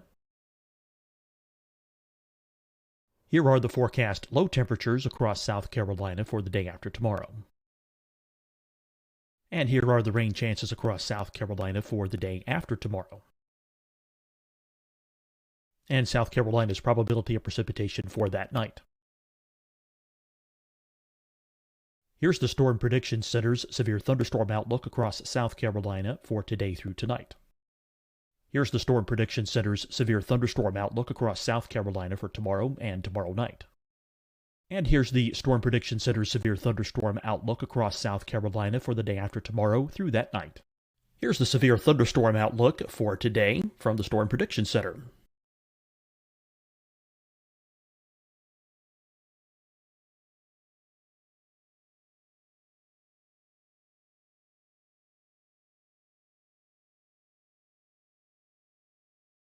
And now here's a live look at weather radar across the southeast. Hi, everyone. I'm Dr. Mandy Cohen, Secretary of the North Carolina Department of Health and Human Services. And when you follow the 3 W's, you protect your family and your neighbors from COVID-19. When you leave your home, practice your W's. Wear a cloth face covering, wait 6 feet apart, wash your hands often. Wear, wait, wash. We're in this together. Stay strong, North Carolina.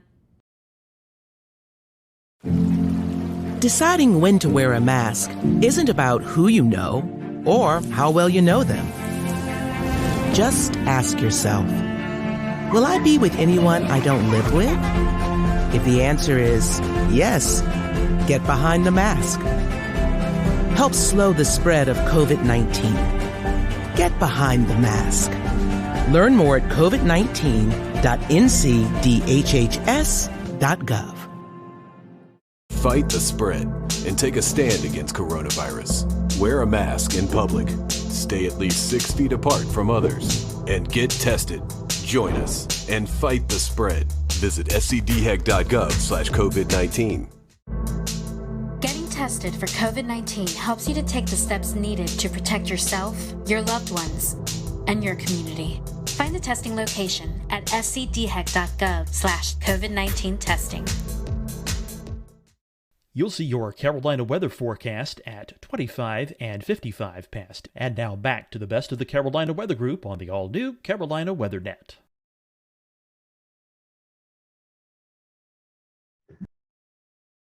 Yeah. And you also help out with the severe weather conference that you guys do at Mississippi State every year as well. Yes, except for this year. That's right. That's right. Yeah. Yes, it's a lot of fun. We've had some fantastic people. We had the National Weather Service director come out to Starkville last year. We were going to have the National Hurricane Center director this year, but our conference was scheduled for March 22nd and 23rd, I think, or 21st and 22nd, one of the two. So obviously that got whacked. And we did not have it because it was in that awkward period of time where nobody really knew what was going on. And we didn't have the time to move it online. So we just, skipped it this year. It will be back next year, Corona, as long as that's gone. Fingers crossed for that. But, it's a lot of fun. If you can make it to Starkville, I certainly encourage everybody to come, especially, Mississippi State's alumni network is huge, and it's the perfect opportunity to get somebody else to pay for you to come back to Starkville. That's right. We'll leave it there. Alex, again, thank you so much for being with us, and thank you for watching the Carolina Weather Group. We'll see you next time.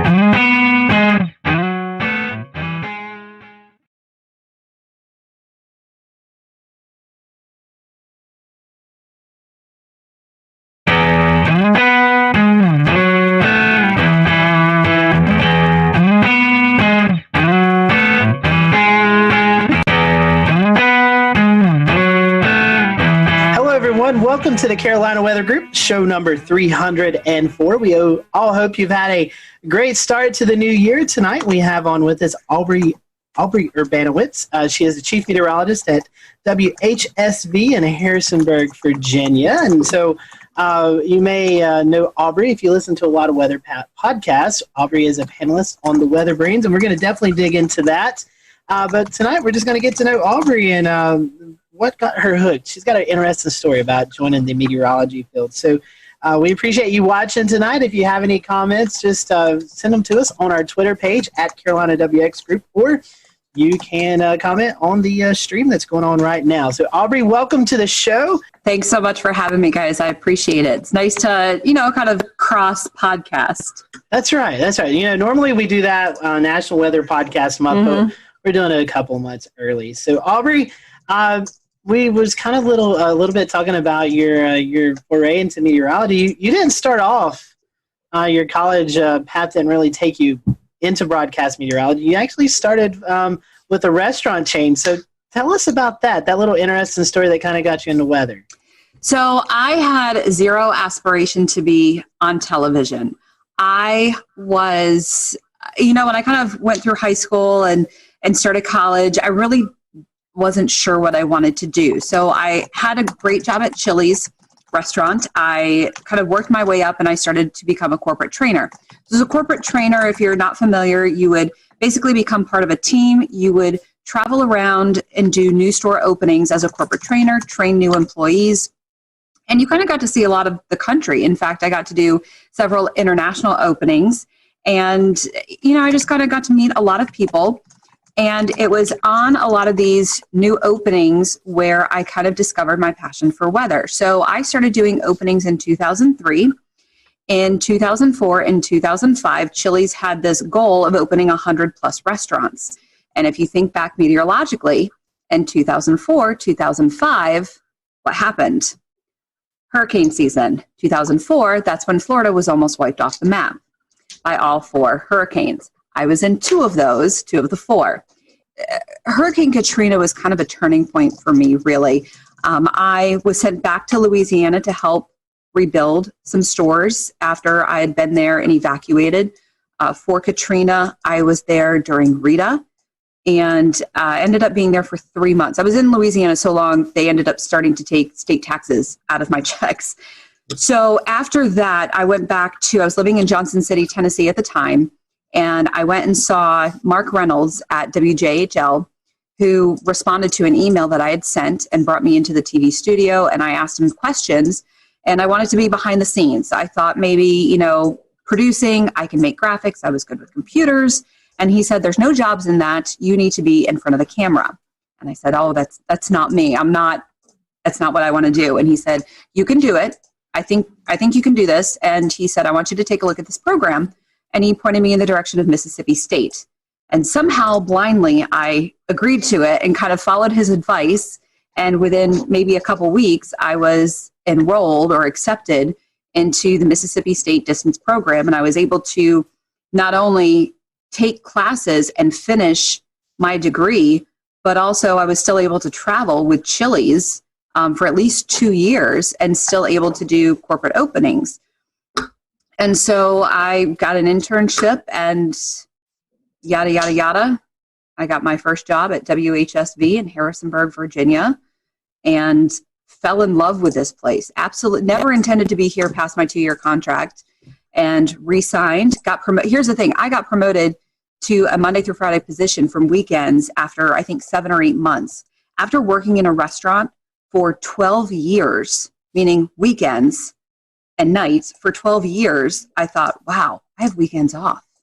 The rest is history. And I could not have asked for a more amazing place, a beautiful area. And now my brother moved here 4 years ago. My parents just moved here in May. So now I've got family here, which a lot of meteorologists, unless you move to your home market, you can't say that. So I just feel very blessed and kind of lucky.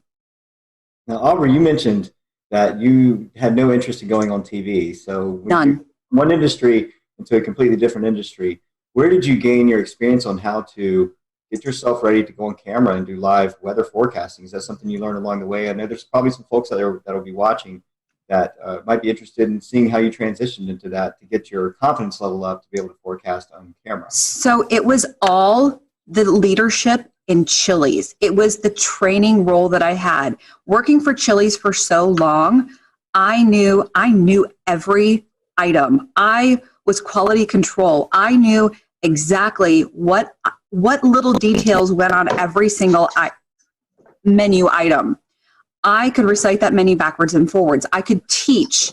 And so when I started training and teaching these menu items the Chili's way and how to serve and how to bartend, I was confident in that because I knew that material. So when I learned how to present and train, I was confident in that material. So when I finally was able to teach that, that's what gave me the confidence as I became a leader in that material. And so it was actually kind of that transition that I learned to be able to present myself on camera. Once I was comfortable and kind of was able to I guess, get used to the fact that I was on camera, learn some breathing exercises, and not think about the fact that I was on camera, it just kind of transitioned because I just envisioned myself talking to people like I'm talking to a group, like I'm training people, giving them the information that I know, like I'm teaching them the menu items, I'm teaching them the forecast. And so it was kind of that. You think it's two completely different worlds, but it's actually kind of very similar. So that's how I transitioned, because I had absolutely no desire to be on camera. I was never a theater major. I was never a singer. I was never a performer. I was a dancer, but that was when I was a kid. So, I never ever would have imagined I would have been on television, and now I can't see myself doing anything else.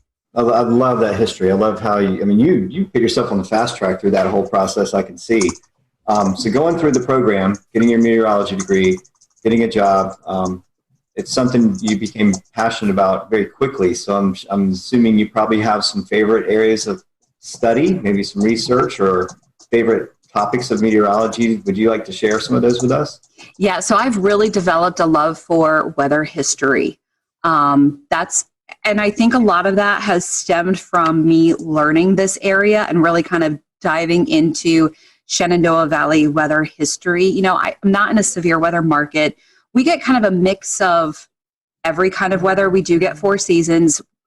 We don't get super big storms often. When we do, we can get big storms. It's just not maybe as frequent as some other markets.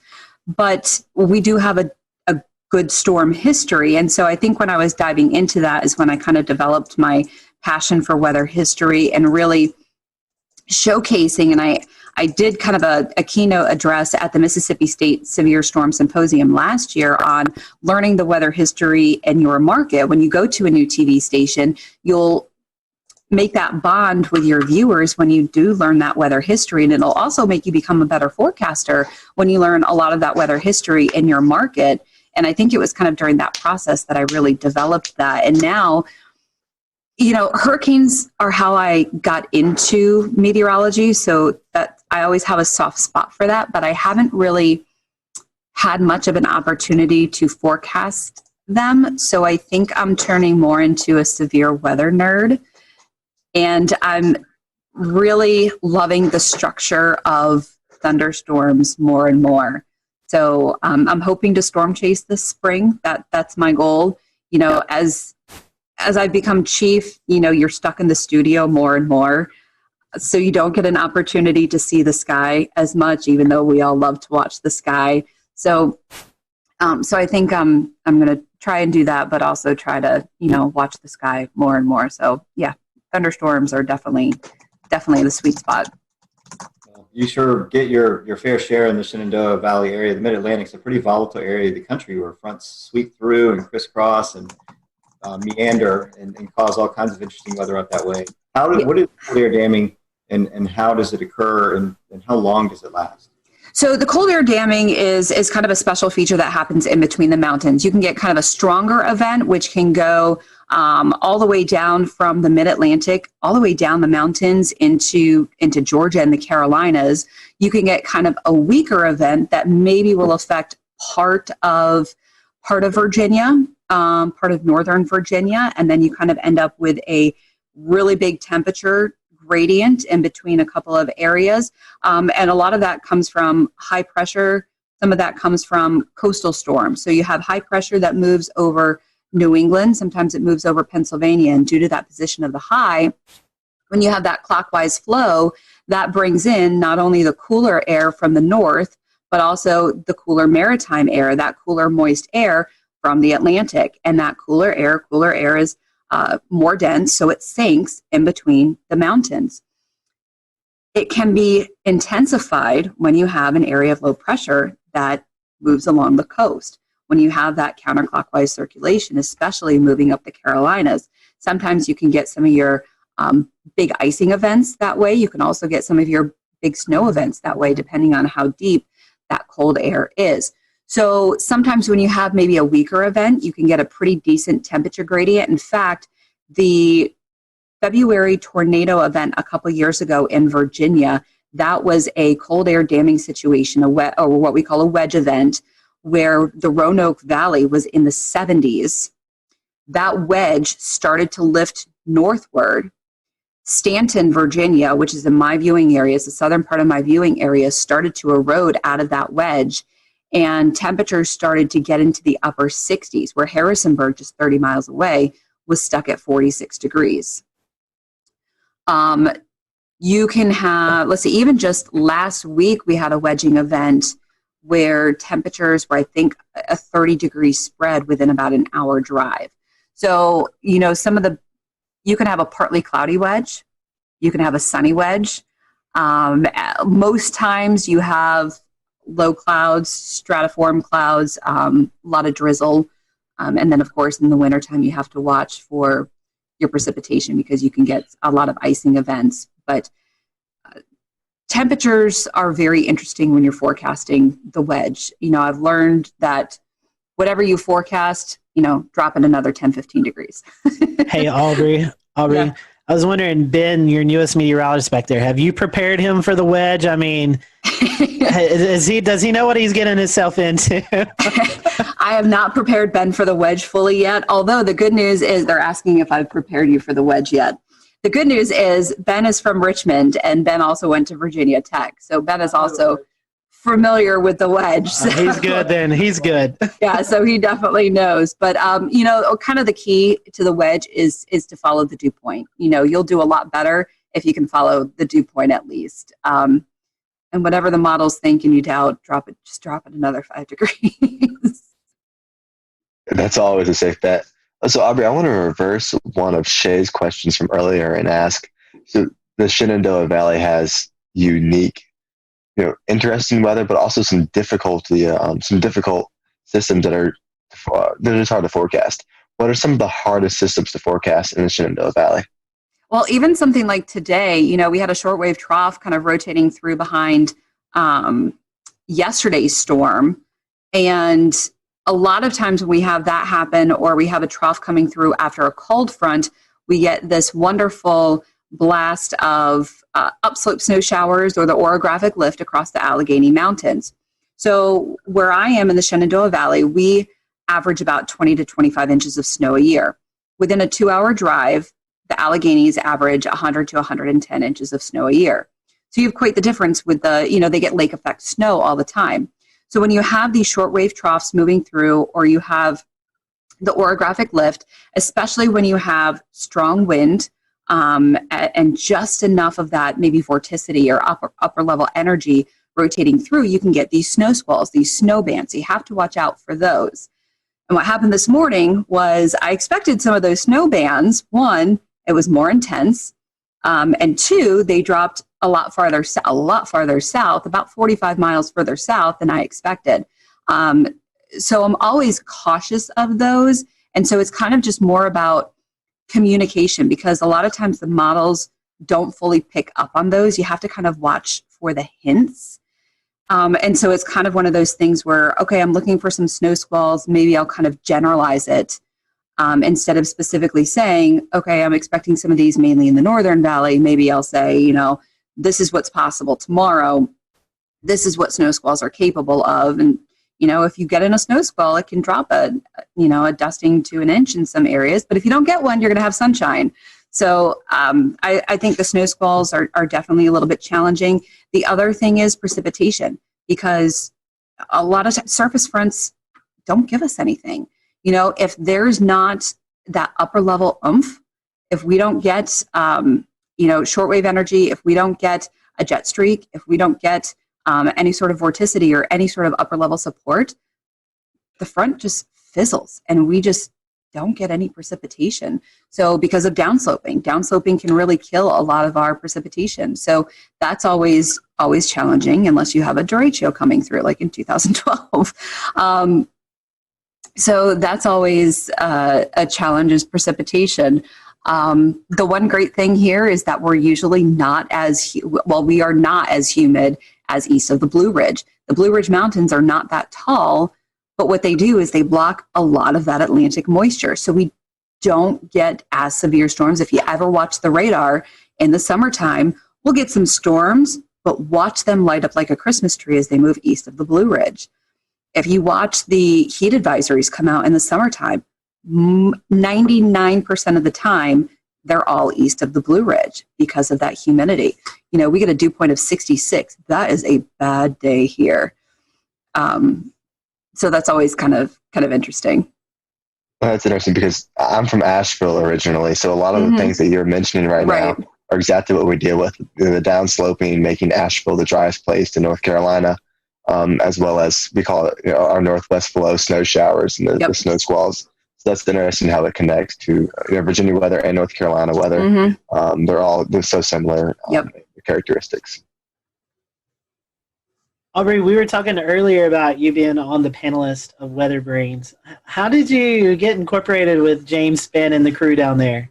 So what's really funny is apparently one of my viewers is a listener of Weather Brains. And several years ago, he wrote in, somehow heard my story and said, hey, this girl has an interesting story of how she got into weather. You guys might want to talk to her.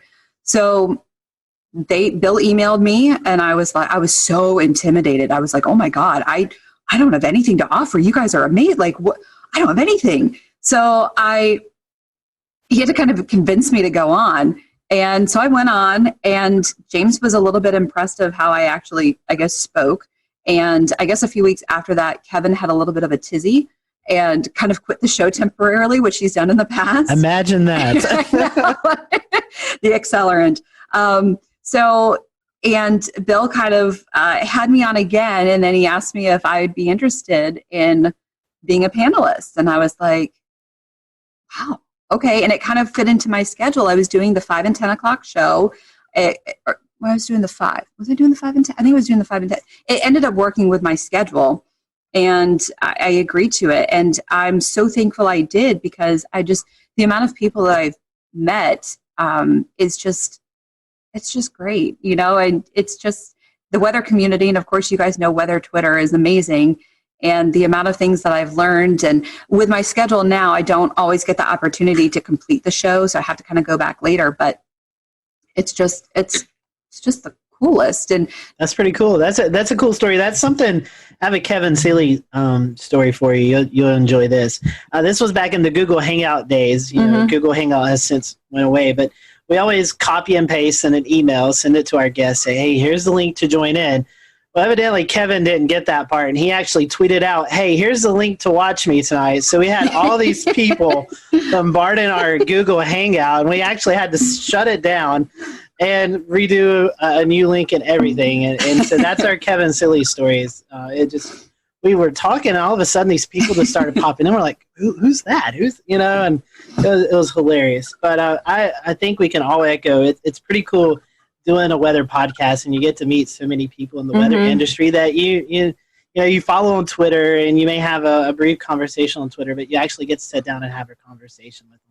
And we get to geek out over these people too, and normal people don't get it. And it's just, the weather enterprise is just so amazing, and you're geeking out over these rock stars, and we get to geek out too. So yeah, you mentioned earlier that you get to meet a lot of people, and even here in the Carolina Weather Group, everyone has their own sort of opinions about, hey, my favorite guest. What are some of your most memorable guests that you've been a part of the panel for? Oh man, the Greg Carbon shows are always a treat.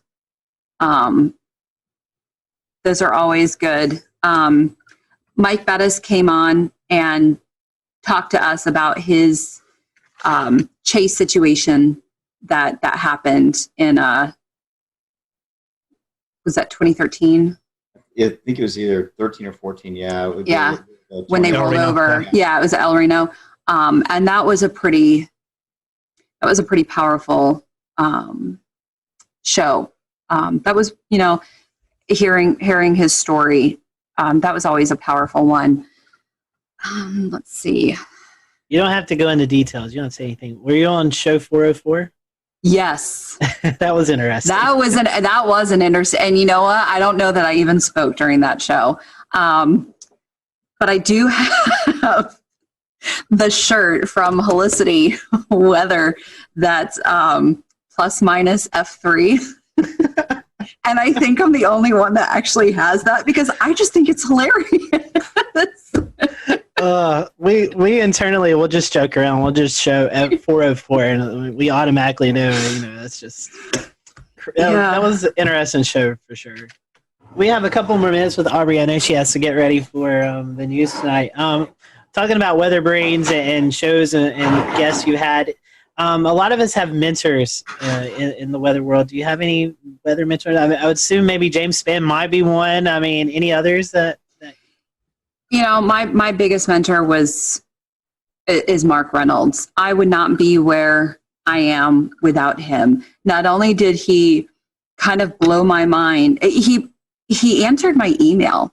I mean, I was just asking to come in and view a studio to see if this was even a field that I might even want to pursue. And he brought me in as someone who is curious, told me after only meeting me for 20 minutes, told me he thought I had the voice for this and I could do this, and talked me into the Mississippi State program. I mean, that's the kind of person he is, and then fought to get me an internship and worked with me and then still let me come in the studio when I needed to practice on the green wall, on the chroma key. I would not be where I am without Mark Reynolds, and I still keep in touch with him. And he's given me advice over the years, and I absolutely would not be where I am without him.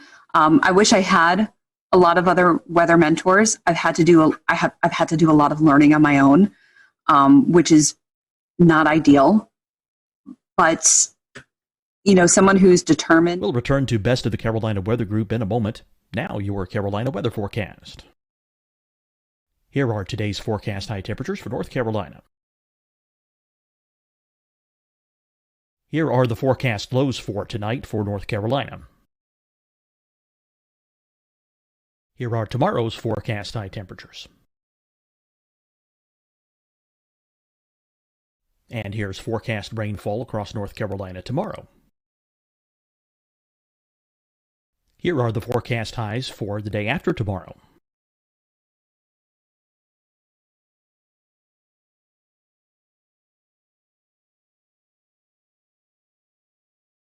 And here's the forecast rainfall across North Carolina for the day after tomorrow. This is the total rainfall forecast across North Carolina for the next 3 days. Here's the severe thunderstorm outlook for today from the Storm Prediction Center.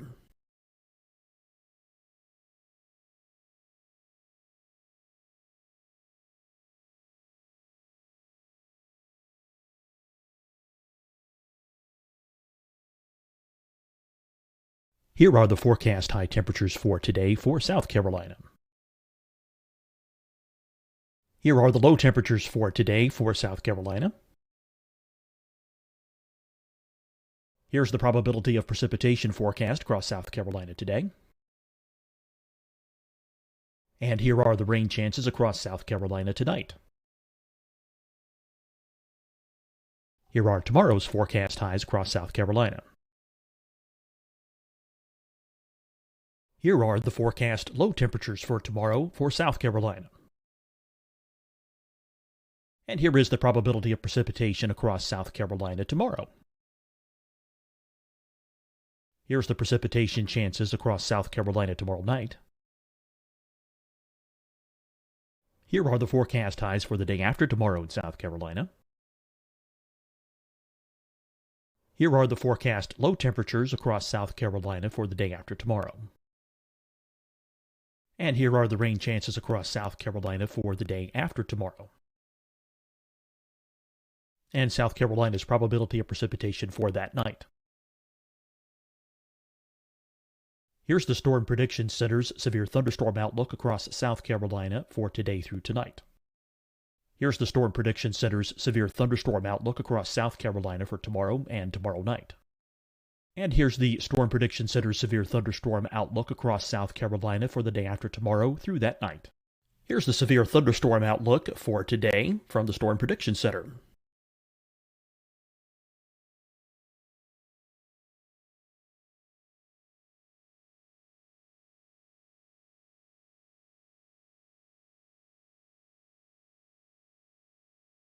And now here's a live look at weather radar across the southeast. Hi, everyone. I'm Dr. Mandy Cohen, Secretary of the North Carolina Department of Health and Human Services. And when you follow the 3 W's, you protect your family and your neighbors from COVID-19. When you leave your home, practice your W's. Wear a cloth face covering, wait 6 feet apart, wash your hands often. Wear, wait, wash. We're in this together. Stay strong, North Carolina. Deciding when to wear a mask isn't about who you know or how well you know them. Just ask yourself, will I be with anyone I don't live with? If the answer is yes, get behind the mask.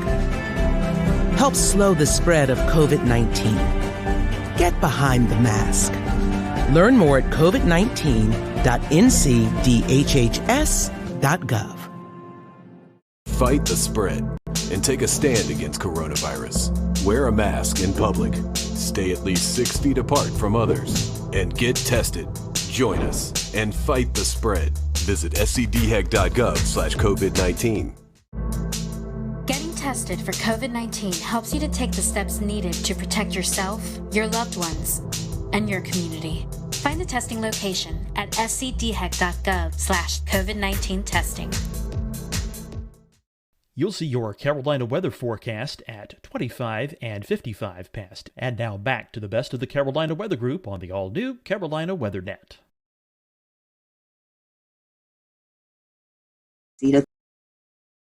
This industry, sometimes you do what you have to do.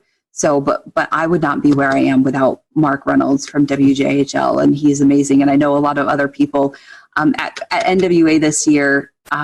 Tom Watts, who used to work with Mark and who was on air when I was living in Johnson City before I got into meteorology. I actually got to meet him. And then Ken Weathers, who also used to work with Mark, I think was one of his interns also. We were all there at NWA. And so we were kind of Mark's little proteges. And it was just cool to kind of be a part of that group. So Mark is it. That's very, very cool. I love that stories and all those people too. I do want to change topics a little bit, but feed off of your comment about, learning things as you go. The last 10 years, we've really had to learn how social media works and how it plays into our field. Yes, I know it's kind of a necessary evil, but it also turns out, very helpful for, our online shows and things like that. So talk a little bit about how important social media is to you as a meteorologist and with Weather Brains as well. Yeah, so it is very important. As much as sometimes we do hate it, it is very important. I utilize it to the best that I can. And there's a lot of, so the bad thing with being a female is you get a lot of comments. You get a lot of nasty comments. You get a lot of rude comments. You get a lot of crazy comments. And I know a lot of females that will turn off a lot of their messages and private messages, which is really sad that you have to do that. I do not do that. And I'm thankful that I don't have to, but I have actually met so many amazing people and have become friends with a lot of great people because of that. And I've become friends with some great viewers because of private messaging and things like that. And I'm very thankful for that. So it's really sad that some other female counterparts don't have that opportunity. Maybe just because I'm in a smaller market, I kind of have a little bit of that opportunity, and I've maybe been a little trusting with some people, but I have been lucky enough to make some of those really great relationships with people. So building those relationships with your viewers are obviously very, very important, especially with, when you're getting that information with storm reports, snow reports, rainfall reports, storm chasers, those photos, or just relying on, even just everyday photos when it's quiet outside, just to sometimes fill your time, relying on a photographer. So those are always great, relying on information and having that communication back and forth. But social media, it's the future. It's where we are. But you can do a lot with social media. You can get changing. I mean, we all know weather changes sometimes very quickly. So you can get important information out really quickly with social media. Yeah, I know that. I mean, that's the internet is where I live, just doing what I do. And I'll tell you what, I mean, it's just completely changed the game as far as getting storm reports, as far as getting, situational awareness on the ground. You suddenly have so many more cameras to tap into, and it really just I mean, I don't know how y'all did it before that, but I know that it's completely changed the game here, for sure. And here in Charleston, we have a really good and engaged community. So I'm curious, before we get into something even more fun, what is your weather community like up in your neck of the woods? They're amazing. I would not be here still on TV where I am without this community. And I constantly say that this community is why I stay here. This is why not only I stay here, but why I've brought my family here, because this community is still amazing. Some of the things that I see and hear in the female group on Facebook is sometimes horrifying. And I don't know if I could do this job if I heard stuff like that on a daily or weekly basis. We all get criticism. We all get stuff like that. We all get pushback, but I don't get a lot of it. And I'm very grateful that the community responds well to me. So I'm very grateful for the community and how wonderful people are here. So they're amazing, and they've welcomed my family. I mean, Urbanowitz, you can't slide into a community in Virginia with a name like Urbanowitz and hide under the radar. I mean, they know exactly who my brother is. They know exactly who my parents are. And my parents, all the time, people talk, once they hear their last name, people talk to them, and they get such, they get feedback, but people are just so nice to them. So the community here is incredible, and it's one of the reasons I've stayed. That's wonderful. That's wonderful. Well, Aubrey, we've certainly enjoyed getting to know you tonight, and we appreciate you donating some time to us. If our folks want to watch social media we were just talking about, if they want to follow you on social media, how can they do that? So on Twitter, I'm very active on Twitter. So it's at WHSV AUBS, AUBS. AUBS is kind of my little nickname. And then on Facebook, just search for meteorologist Aubrey. I tell people you don't have to spell the last name if you just search for meteorologist Aubrey. And then on Instagram, let me get my Instagram out, because I think, yes, WXAUBS, WXAUBS on Instagram, or as I call it, the gram. The gram. Evan runs our gram. That's his title. So yeah, I should be better at it. It's a lot of pictures of my dog. Well, Aubrey, thank you so much, and we hope that, I know you guys haven't had a lot of winter either, so we hope you get some winter up your way sometimes in the coming weeks. But we appreciate you spending some time with us, and tell everybody at the Weather Brains, that we said hello, and we look forward to hopefully working with you guys during the National Weather Podcast Month later on this year. Of course. Thanks for having me on, guys. Appreciate it. Always good to see you. Thanks, Aubrey. And thank you guys for watching the Carolina Weather Group. As always, you can follow us at Carolina WX on Twitter or Carolina Weather Group on Facebook. If you have any suggestions or guests that you'd like for us, just reach out to us. We'd love to see those suggestions and work our best to get those guests or topics on the show. Until next week, we hope you have a great week, and we'll see you later here on the Carolina Weather Group.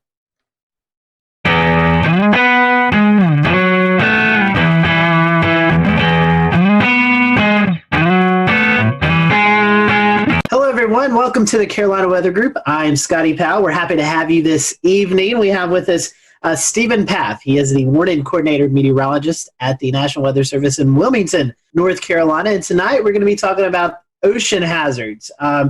The Coastal Weather Service offices issue several advisories and hazards and programs like that other weather offices don't. So when you find yourself on vacation or visiting the beach or something like that, you may hear something that's not familiar with you. So tonight we're going to kind of dive into that and kind of go through all of these unique and different advisories and program and hazard programs that we see along the coast. And Stephen, working in the Wilmington office, is the perfect person to go to that. He does a lot of outreach events. So happy to have Stephen on with us tonight. As always, if you are watching and you have any questions, feel free to drop them in the comments section. We'll be monitoring those throughout the show, and we'll direct you. If we don't know the answer, we'll direct you in a place that hopefully you can get the answer. So we, again, appreciate you watching tonight. We're going to be focusing on ocean hazards and the different programs that the Coastal Weather Service offices use throughout this vacation season that's coming up. So, Stephen, welcome to the show.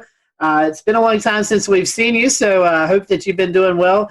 First question I want to ask to you before we kind of get into the meat of the interview tonight is, when I say warning coordinating meteorologist, for those who may not be familiar with the Weather Service terms, what is exactly your job there at the National Weather Service in Wilmington? Yeah, great question to start off with. We love these long titles, but good evening, and I appreciate the opportunity to talk with the group, and some of these hazards that we're going to be talking about, mean a lot to me, and you never know with the information that we share who we can impact with our lives. We might be able to save someone's life based on the information we share tonight. So thanks, but thanks for having me. But warning coordination meteorologist, I am like the public liaison. I'll work with civic groups. I'll work with the academic community. I'll work with emergency managers and also internal operations too, making sure our warning program has the resources that we need and the information needed, provide training.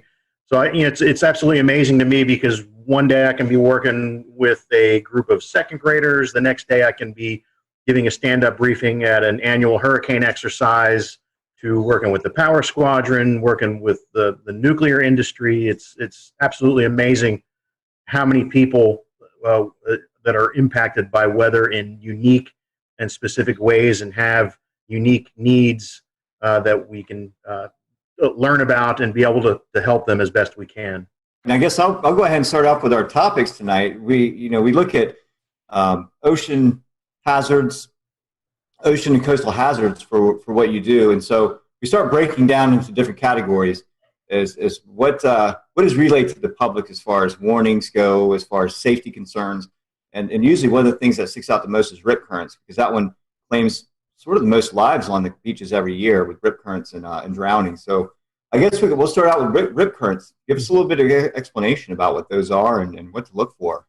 Yeah, what a great one to start out with, because when you look at the data and look at all the weather-related fatalities in the Carolinas, rip currents lead the way for us. We have a lot of coastline. We have a lot of people that visit our beaches that aren't taught anything about rip currents, and the first day they go to the beach, they might get caught in one. So that's a challenge in itself. And in addition to that public awareness type of thing that we have to do, forecasting them is often a challenge too. So, rip currents, again, more than tornado fatalities, more than lightning fatalities, more than flooding fatalities. That's the number one weather issue for us, not to discount any of the other ones. Another interesting stat too, nationally, people often, when you ask them what is the biggest weather-related hazard, they miss it because you can't see it. You can feel it. It's heat. And now we're heading into summertime too, and the beach season, and we need to be mindful of the heat issues as well. But rip currents, can be quite frightening to people, and they don't understand the process. I guess the analogy would be is, an electrician works with electricity, which is dangerous, but they know what they're dealing with. They've had the training. They know what to do and what pitfalls to look out for. Someone coming to the beach, like a lifeguard, knows where to find the rips, knows how to use the rips and how to keep people away from them. But the average person has no clue, and some of the statistics that we have are quite frightening.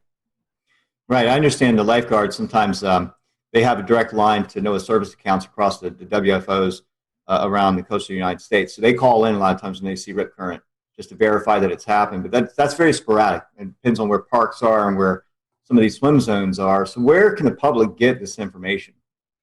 Yeah, the best way to get the information, of course, all of our media partners have access and share that as well. But we have rip current threat graphics on our web pages. All the weather offices up and down the coast have them. But social media has been a great way for us to push information out as well about them. And we saw a case last year though, because we feel there's deficiencies. Last year we had Hurricane Lorenzo, The closest approach to the United States was 2,200 miles, yet that hurricane led to more hurricane deaths compared to the other storms that year on the East Coast, and it was 2,200 miles away. So we're thinking we need to start treating these big rip current outbreaks, these huge events, maybe like we do with severe weather outbreaks. Tell us a little bit about the risk levels that are involved with rip current forecasting.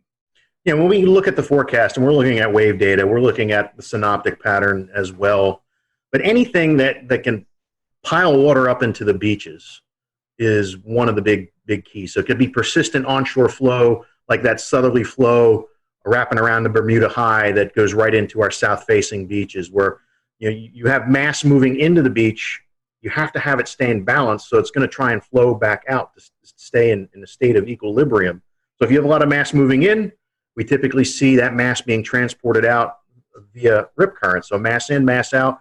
So days where we've got decent surf coming on, especially the long period waves from a hurricane swell, that really are the signals that we look for. And when you think about the longer the wave period, the farther offshore that wave is feeling bottom. So in particular, hurricane swell is very dangerous because now your surf zone, instead of maybe being 20 yards, these longer period waves are feeling the bottom 40, 50 yards out. So if a rip current forms in that surf, it's going to be, it could be as long as a football field, the rip current length. So there's a lot of things that we have to consider when we deal with these events. What about the stats? What do the stats tell us on, like, say, demographically, where might these occur more around the United States? The Weather Service maintains statistics like you wouldn't believe about tornadoes and the EF rating and microbursts and all sorts of different things, because it's so important what you can learn from them. And with rip currents in the Carolinas, we've kept statistics since 2000. So we've got a pretty healthy database, unfortunately, a healthy database. And we've had, since that time, 143 people drown from rip currents in the Carolinas. And when we start breaking the data down a little bit more, what's really interesting is that 25% of the drownings are people that are bystander trying to be the good Samaritan. They see someone in trouble with a rip current, have no training whatsoever, go rushing in, and they end up drowning in that. So, a lot of times, a classic call to action information that we've given has been about the person in the rip current, and we need to do a better job of messaging that risk to someone who's on the beach watching someone in a rip current. The other interesting statistics that we see are the demographics that are hardest hit are males between 31 and 50 years old. And, I'm in that demographic now, and mentally I might think I'm a little more physically capable than I am, but the reality is that I'm not. And 31 to 50-year-old males have kids, some have grandkids, so there's a better chance they're going to be at the beach with a kid who gets into trouble and has to go and make a rescue too. If females, it's a little bit younger. It's 31 to 40 is the biggest group there. And if I break down the males, it's really 41 to 50, but that big group there. But males are 5 times more likely to drown based on our statistics. And when you look at where people are coming from, about 84% of the drownings are people from inland areas. That's exactly right. A lot of folks come here, they have no idea that there's several factors in play. In fact, another topic to bring up is longshore currents. We know that we have tidal swings here in the Carolinas up to 6 feet for South Carolina, even 8 feet down into Jekyll Island, Georgia. So that's about the highest tidal swing on the southeast coast. But it makes for some pretty nasty currents along the beaches, along with waves and the potential for the riptides. We talk about currents, right, and how strong these currents are. Yeah. And how does that factor into what your forecasts go? That's a great point, too, because every year, it seems, especially when there's more of a lunar influence, the higher high tides, lower low tides, a lot of our inlets, you can walk across them during low tide during these more of these lunar astronomical ranges. So you got people walk across to an island and they're having a great time, not paying attention. The tide's coming in, it's going to come in quick in that type of situation. And then they can't swim back, or even if they can swim, they get caught up in that tidal current and become a victim that way. I've been at the Wilmington office 20 years, and I'd say there's been at least 20 of them easily 20 of them where it's a function of the tidal current in inlets where water is being forced through narrow areas and catching people off guard. Couple more topics for me, and I'll pass it on to Dan. And we talk about some of the other factors on beaches, like sneaker waves or even meteor tsunamis from release of energy from storms that would cause some tidal event, right? So start with sneaker waves. That's usually like more northwestern United States specific to the Oregon or Puget Sound area. We do get them. We have records of them, and even video of some sneaker waves. I think when Hurricane Irene, with the off Daytona Beach with the pier getting swamped, the phasing of different wave energy or the spectral distribution of waves, and when they have constructive interference, if you can get a couple of them where they phase up just right, you might get an anomalously higher wave, the 1 in 1,000 wave, based on wave distribution versus what your average wave that's out there. And if the timing of these sneaker waves is just right, you might, if it happens on 4th of July versus December, the impacts are, it doesn't matter. It's like the F5 tornado going through open field versus an F0 going through a city. You have different results, even though it's the same impact, but different magnitude. But we've had fatalities from sneaker waves. In Myrtle, I think it was Myrtle Beach several years ago, guy caught off guard. Wave knocked him down and actually gave him a spinal injury as he was hit by that. It was just very powerful, sudden wave. But yes, I mean, they're mainly West Coast. I mean, you think about the West Coast, just the distribution of waves is phenomenal compared to what we see in the Atlantic Ocean. There's so many different wave swell systems that are out there, and you have a better chance for having that interference come into play. And you hear stories people fishing out like on a ledge on the West Coast on a rocky shoreline, and you look over at them again a little bit later, and they're swept away and they're never found again. So it certainly is more of an issue there. The meteor tsunamis, we've had record of them, especially mid-Atlantic northward. You hear of some. You hear of the one down in Daytona, I think in 1992, associated with the collapse of a tropical squall line. But I guess the best analogy I can say with the meteor tsunamis is if you're ever in the pool and you have a raft, you have it out in front of you, and you're pushing up and down on that raft, and how long does it take before you start feeling wave energy throughout the pool? It's no different. These meteor tsunamis, it can be significant atmospheric changes or large scale area macro burst type of thing, and all that air pushing right down on top of that wave, and then as it releases and you start getting a longer period wave. Usually they result in not much in the way of wave run up or inundation. Usually get rough currents. There was I think at Barnegat Inlet, New Jersey, a few years ago, when that big derecho moved off the coast from like Midwest to the Jersey Shore in Delmarva, there was someone snorkeling in Barnegat Inlet, and on the backside of that derecho that went through, there was a meteor tsunami that caused everything to become real turbid and very rough currents. So that's I don't usually lose sleep over the meteor tsunamis. I lose sleep over the submarine landslide tsunamis that could be lurking right off. I mean, there's a history of them off our coast. But either way, that type of wave is the predictability is we have a long ways to go before we can do that. It's hard enough getting the significant waves right 5 days out, let alone try and forecast a meteor tsunami. Can you tell us a little bit about gale warnings and kind of what goes into those and how those are used?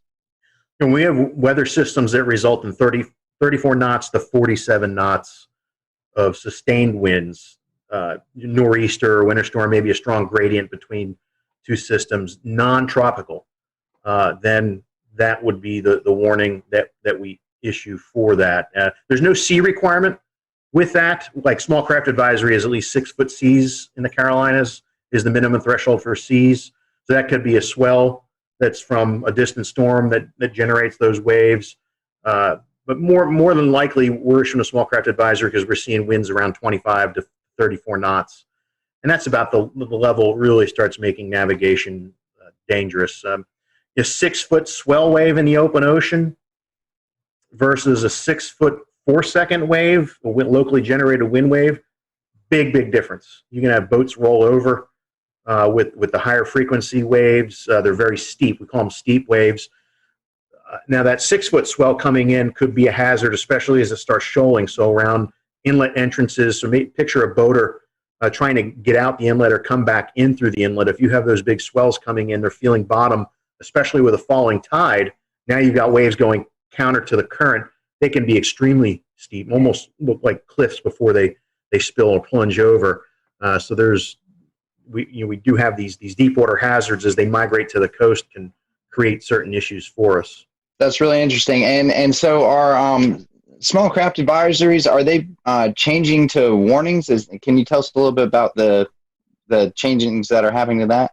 Yeah, there might be some. We're going through hazard simplification where we're taking a look at a variety of products and trying to make it a little bit easier. When you look at the weather.gov map and you see all the advisories and hazards and warnings going on, I mean, sometimes the thing's lit up like a Christmas tree. So the agency has invested a lot of effort with social scientists, with core partners to try and find a better way. So we will see some changes with that. I don't know to the extent how small craft advisories will change. Gale warnings, I don't think we're going to have any changes. And of course, storm warning, when you have over 47 knots sustained, we would have that. As we all know, with any sort of simplification of hazards or anything weather related, it has impacts on a lot of sides. So that's great to hear that the social outreach there's happening to try and figure out how that will impact everything. One more thing that I have to talk about as far as open water hazards are concerned, as far as the special marine warnings, what's the best way if I'm a boater, if I'm going to be impacted by these special marine warnings, what's the best way? Well, first of all, what is that, and how does that warning get established, and then how is a person that might be impacted by it, how do I? We'll return to Best of the Carolina Weather Group in a moment. Now your Carolina weather forecast. Here are today's forecast high temperatures for North Carolina. Here are the forecast lows for tonight for North Carolina. Here are tomorrow's forecast high temperatures. And here's forecast rainfall across North Carolina tomorrow. Here are the forecast highs for the day after tomorrow.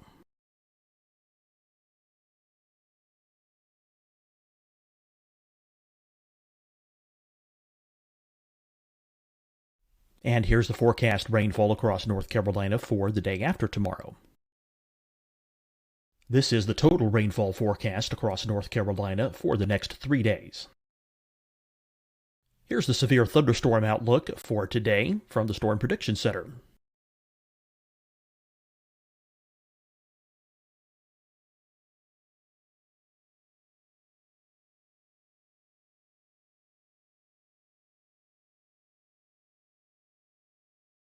Here are the forecast high temperatures for today for South Carolina. Here are the low temperatures for today for South Carolina. Here's the probability of precipitation forecast across South Carolina today. And here are the rain chances across South Carolina tonight. Here are tomorrow's forecast highs across South Carolina. Here are the forecast low temperatures for tomorrow for South Carolina. And here is the probability of precipitation across South Carolina tomorrow. Here's the precipitation chances across South Carolina tomorrow night. Here are the forecast highs for the day after tomorrow in South Carolina. Here are the forecast low temperatures across South Carolina for the day after tomorrow. And here are the rain chances across South Carolina for the day after tomorrow. And South Carolina's probability of precipitation for that night. Here's the Storm Prediction Center's severe thunderstorm outlook across South Carolina for today through tonight. Here's the Storm Prediction Center's severe thunderstorm outlook across South Carolina for tomorrow and tomorrow night. And here's the Storm Prediction Center's severe thunderstorm outlook across South Carolina for the day after tomorrow through that night. Here's the severe thunderstorm outlook for today from the Storm Prediction Center.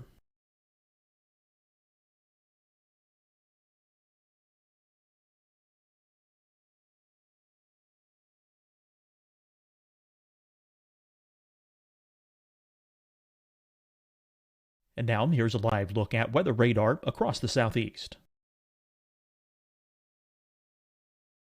Hi, everyone. I'm Dr. Mandy Cohen, Secretary of the North Carolina Department of Health and Human Services. And when you follow the 3 W's, you protect your family and your neighbors from COVID-19. When you leave your home, practice your W's. Wear a cloth face covering, wait 6 feet apart, wash your hands often. Wear, wait, wash. We're in this together. Stay strong, North Carolina. Deciding when to wear a mask isn't about who you know or how well you know them. Just ask yourself, will I be with anyone I don't live with? If the answer is yes, get behind the mask. Help slow the spread of COVID-19. Get behind the mask.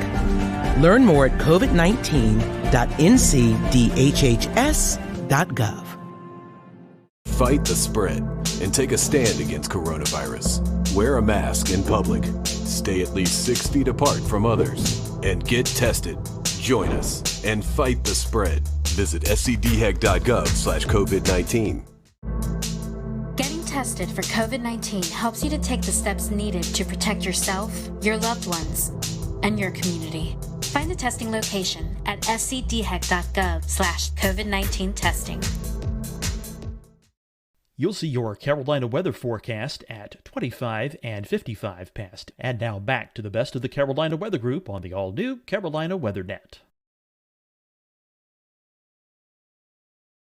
It's happening. Yeah, it's a great point, and it is a challenge just because of limitations of coastal weather radio, cell phone connectivity, access to apps. When you're further out, when you're farther offshore, you're losing a lot of the ability to receive this information. So it's always important to know before you go. If there's a day that we're calling for all these thunderstorms, it's not worth it. Live to play another day type of thing. So right off the get-go, we've lost boaters to strong to severe thunderstorms before. Knock on countertop, not lately, but it has happened where people are taking risks and get caught by quickly evolving storms like even that MCV that went through yesterday morning here. I would not have wanted to been anywhere near a boat with that coming through. But when we do have something like that come through, if we anticipate winds over 34 knots, then we would issue a special marine warning, or if it had water spouts with it, or large hail, because large hail in the open ocean you could break the windshields on the boats and things like that too. But usually they're issued for 34 knots or higher sustained. Or I'm sorry, any gusts 34 knots or higher, and any potential for a water spout. As soon as we send the information out, it will play over the weather radio, and a lot of the VHF bands on a boat radio, you can see or hear those messages coming across. Now, some boats have radar on them, but they're not the right band to interpret weather data when they're twirling around. Usually, if there's a big thunderstorm target, the band that the marine radars are used, you might only see the edge of what's out there. It's not powerful enough to penetrate into the storm, so that really doesn't provide much in any way of value. But I think there are some providers via satellite where you can get information. But it is a great question, because you need to be connected to that environmental intelligence if you're going to be in an area where you're at extreme risk. You can't just 30 miles offshore. You can't just seek safe harbor in 10 minutes. You got life and death decisions to make, which is why we say avoid it if at all possible. Go a day when there aren't thunderstorms in the forecast. Stephen, a couple more advisories to cover with you, and one of them is one that we see almost monthly pretty much in the Carolinas with the lunar cycles and onshore winds and other factors. So the first one we'll talk about is coastal flood advisories. What exactly are they, and what should the public be looking for when they're issued? Yeah, that advisory, unfortunately, we're issuing more and more frequently, and there's a couple reasons for that. With sea level rise is one issue, but there are also parts along the Carolinas where there's actually subsidence going on, so the land is sinking. There's parts where the land is rising a little bit, and there's parts where it's sinking too. You can also have changes to the local hydrology, like they did a lot of dredging in the Cape Fear River. So between the subsidence, sea level rise, and the dredging, our number of coastal flood advisories has gone up incredibly. Now, the thresholds for where we, before we decide to issue one or not, vary based on the datum that's related to that location. So you can't apply 5.5 feet mean low or low water at every coastal station because their datum varies. So what we have done, worked with a hydrologist, we've done coastal flood surveys, get out there when there is flooding going on and observe the impacts. We call that E19 data. It's mainly for rivers, but we do have E19 data for coastal locations as well. And once we know what the level is and what the impacts are, now we have a good database and we can put good information into a coastal flood advisory based on the levels that are predicted to occur. So moving on to the next advisory, and I think our last advisory for the night, high surf advisory. I think this is one that sometimes, especially for beach visitors, not necessarily residents, but someone who's coming from inland areas, it's easy to underestimate a big surf. 4 feet may not sound that big, but all of a sudden you get out in the water and 4 feet is a heavy wave. So tell us a little bit about how to be safe during the high surf advisory. Yeah, and you mentioned the heavy wave, you can feel the power on those days where it's really moving like a washing machine out there, and unless you really know what you're doing, that's something that should be avoided. Just between the plunging breakers, potential for spinal injuries, those sorts of things, and it makes you hard to see too. So you get into trouble, and you're in this rough surf or high surf, you might be hard to spot, or even hard to get someone's attention if you're in the perspective of being in the water. But some of the thresholds we use, I think, are about 6 to 8 feet breakers we get, depending on how clean the ocean is, depending on the wind. Surfers get excited when we do high surf advisory, especially if you get a light offshore wind and it cleans it up a little bit. It doesn't look like a washing machine, but it's still powerful and dangerous if you don't know what you're doing. The thresholds vary up and down the East Coast, but our wave climatology, it's not like Cape Hatteras, like Wrightsville Beach is you get decent waves there, but typically not like you see it at the Outer Banks. And then you get in the Long Bay, Myrtle Beach, you got to get the wave energy coming in the right direction for us to issue a high surf advisory. The Frying Pan Shoals block a lot of that easterly swell, where Wrightsville Beach might get it, but Myrtle Beach won't.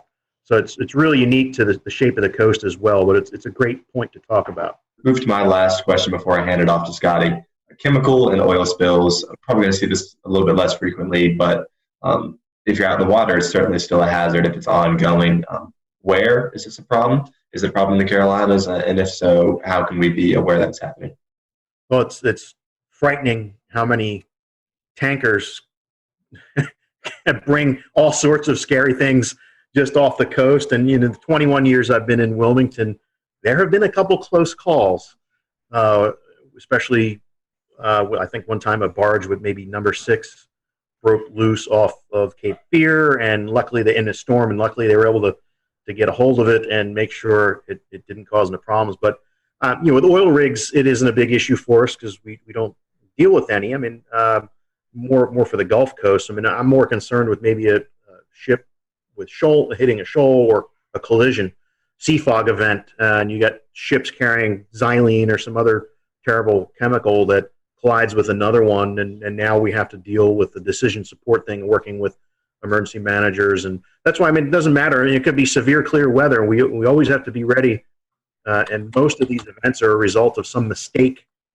and when we talk about oil spills. But at least what I'm proud, part of NOAA is the National Ocean Service, and they have scientific service coordinators that have responsibility for each part of the coast. So it's important for us to have a good relationship with the coordinators in our area, which we do. So we've exercised with the Coast Guard, going through their incident command training, doing their oil spill exercises, and working with the scientific services coordinator, because it's all about knowing who the players are, not just showing up going, okay, what do I do? How can I help you? These are hazards that have come about from out in the water. What about any of the hazards that have originated from within inland? I think one of the biggest examples we've all seen is after, I believe it was Hurricane Matthew and maybe Florence as well, seeing a lot of stuff being carried out from the rivers and satellite imagery showing it making its way into the water.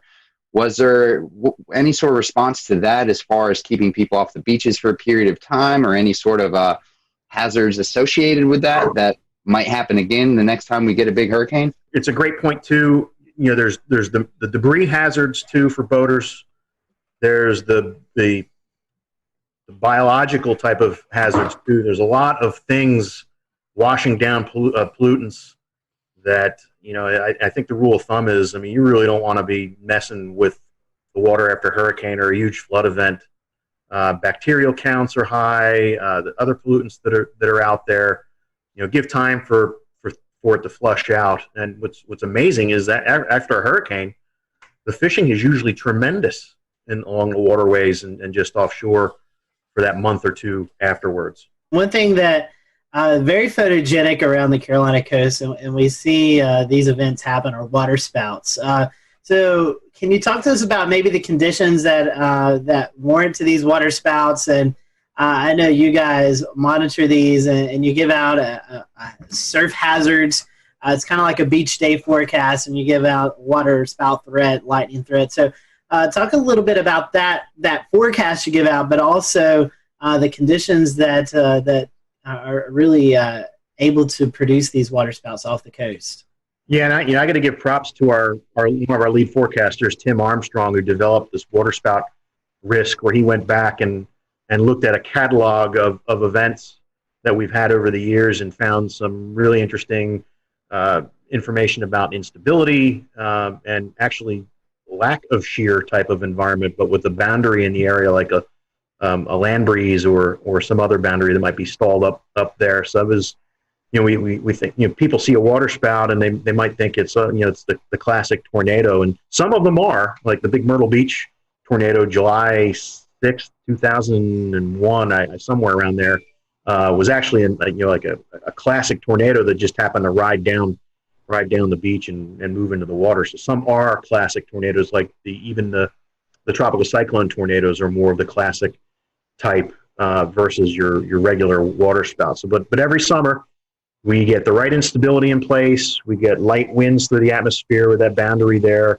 and we get you get funnels that come out, and some of them can be in absence of any rain, and just lollygag around. On occasion, maybe once every 3 years, we have to issue a tornado warning for one that's moving closer to shore. The last one we had move ashore was near Myrtle Beach, near the Ferris wheel, a couple of years ago. We had one at Carolina Beach back in 2011, the week before Hurricane Irene, I think it was. We had to do a tornado warning for that. And they don't show up on radar all that great. We use some products like Spectrum to really see some of that smaller scale turbulence that's going on associated with the funnels. They're usually very narrow, so with the beam spreading out from the radar after a distance, the circulations sometimes are too small and they don't get captured by the beam all that well. So it's important for us to have partnerships with the Coast Guard and the boating community and lifeguards as well to see them and get that information back to us so we can take action, unless it's a little bit bigger one that shows up on radar. Stephen, we've certainly appreciated this all useful information as our listeners and followers head out to the beach for some relaxation time, and we hope tonight's program will help you all who are listening and watching to know these hazards, that on a sunny beach day there's still things that we need to pay attention to. For folks who may be coming into the Wilmington, Myrtle Beach, the southern North Carolina coast, the forecast area that you cover, Stephen, what's the best way to follow this information? Do you have a section on your website? I know you mentioned social media. Where can our followers and listeners find that info at? Yeah, each office on their webpage, like Wilmington, weather.gov/ILM, or Charleston is weather.gov/CHS. We have a surf zone forecast link on the webpage there. It's not as pronounced as we'd like to be. It's usually towards the bottom, but there's good information there. But I would recommend tapping into us on Twitter or on Facebook, and especially with Twitter, because some of these beach hazard statements that we issue for when the risk is moderate or high for rip currents, you would get that information that way, and you might learn about some other things too. So if you're heading to the beach, make sure you follow National Weather Service Wilmington, Charleston, Moorhead City, I think, and I think that's the three. Yeah. Springfield, Virginia has a little bit of North Carolina. Yeah, so follow those accounts if you're heading to the beach. That way you're up to date on all that's going on along the ocean. So, Stephen, thank you for your time. We hope that you have a great rest of the summer. I know hurricane season is lurking and around the corner, and you're getting prepared for that. So hopefully it'll be a quiet season for you. We appreciate you joining us tonight. You're welcome. We can use the break, so I'll take it. Definitely. So thank you guys for watching the Carolina Weather Group. We'll see you next time. Have a great evening.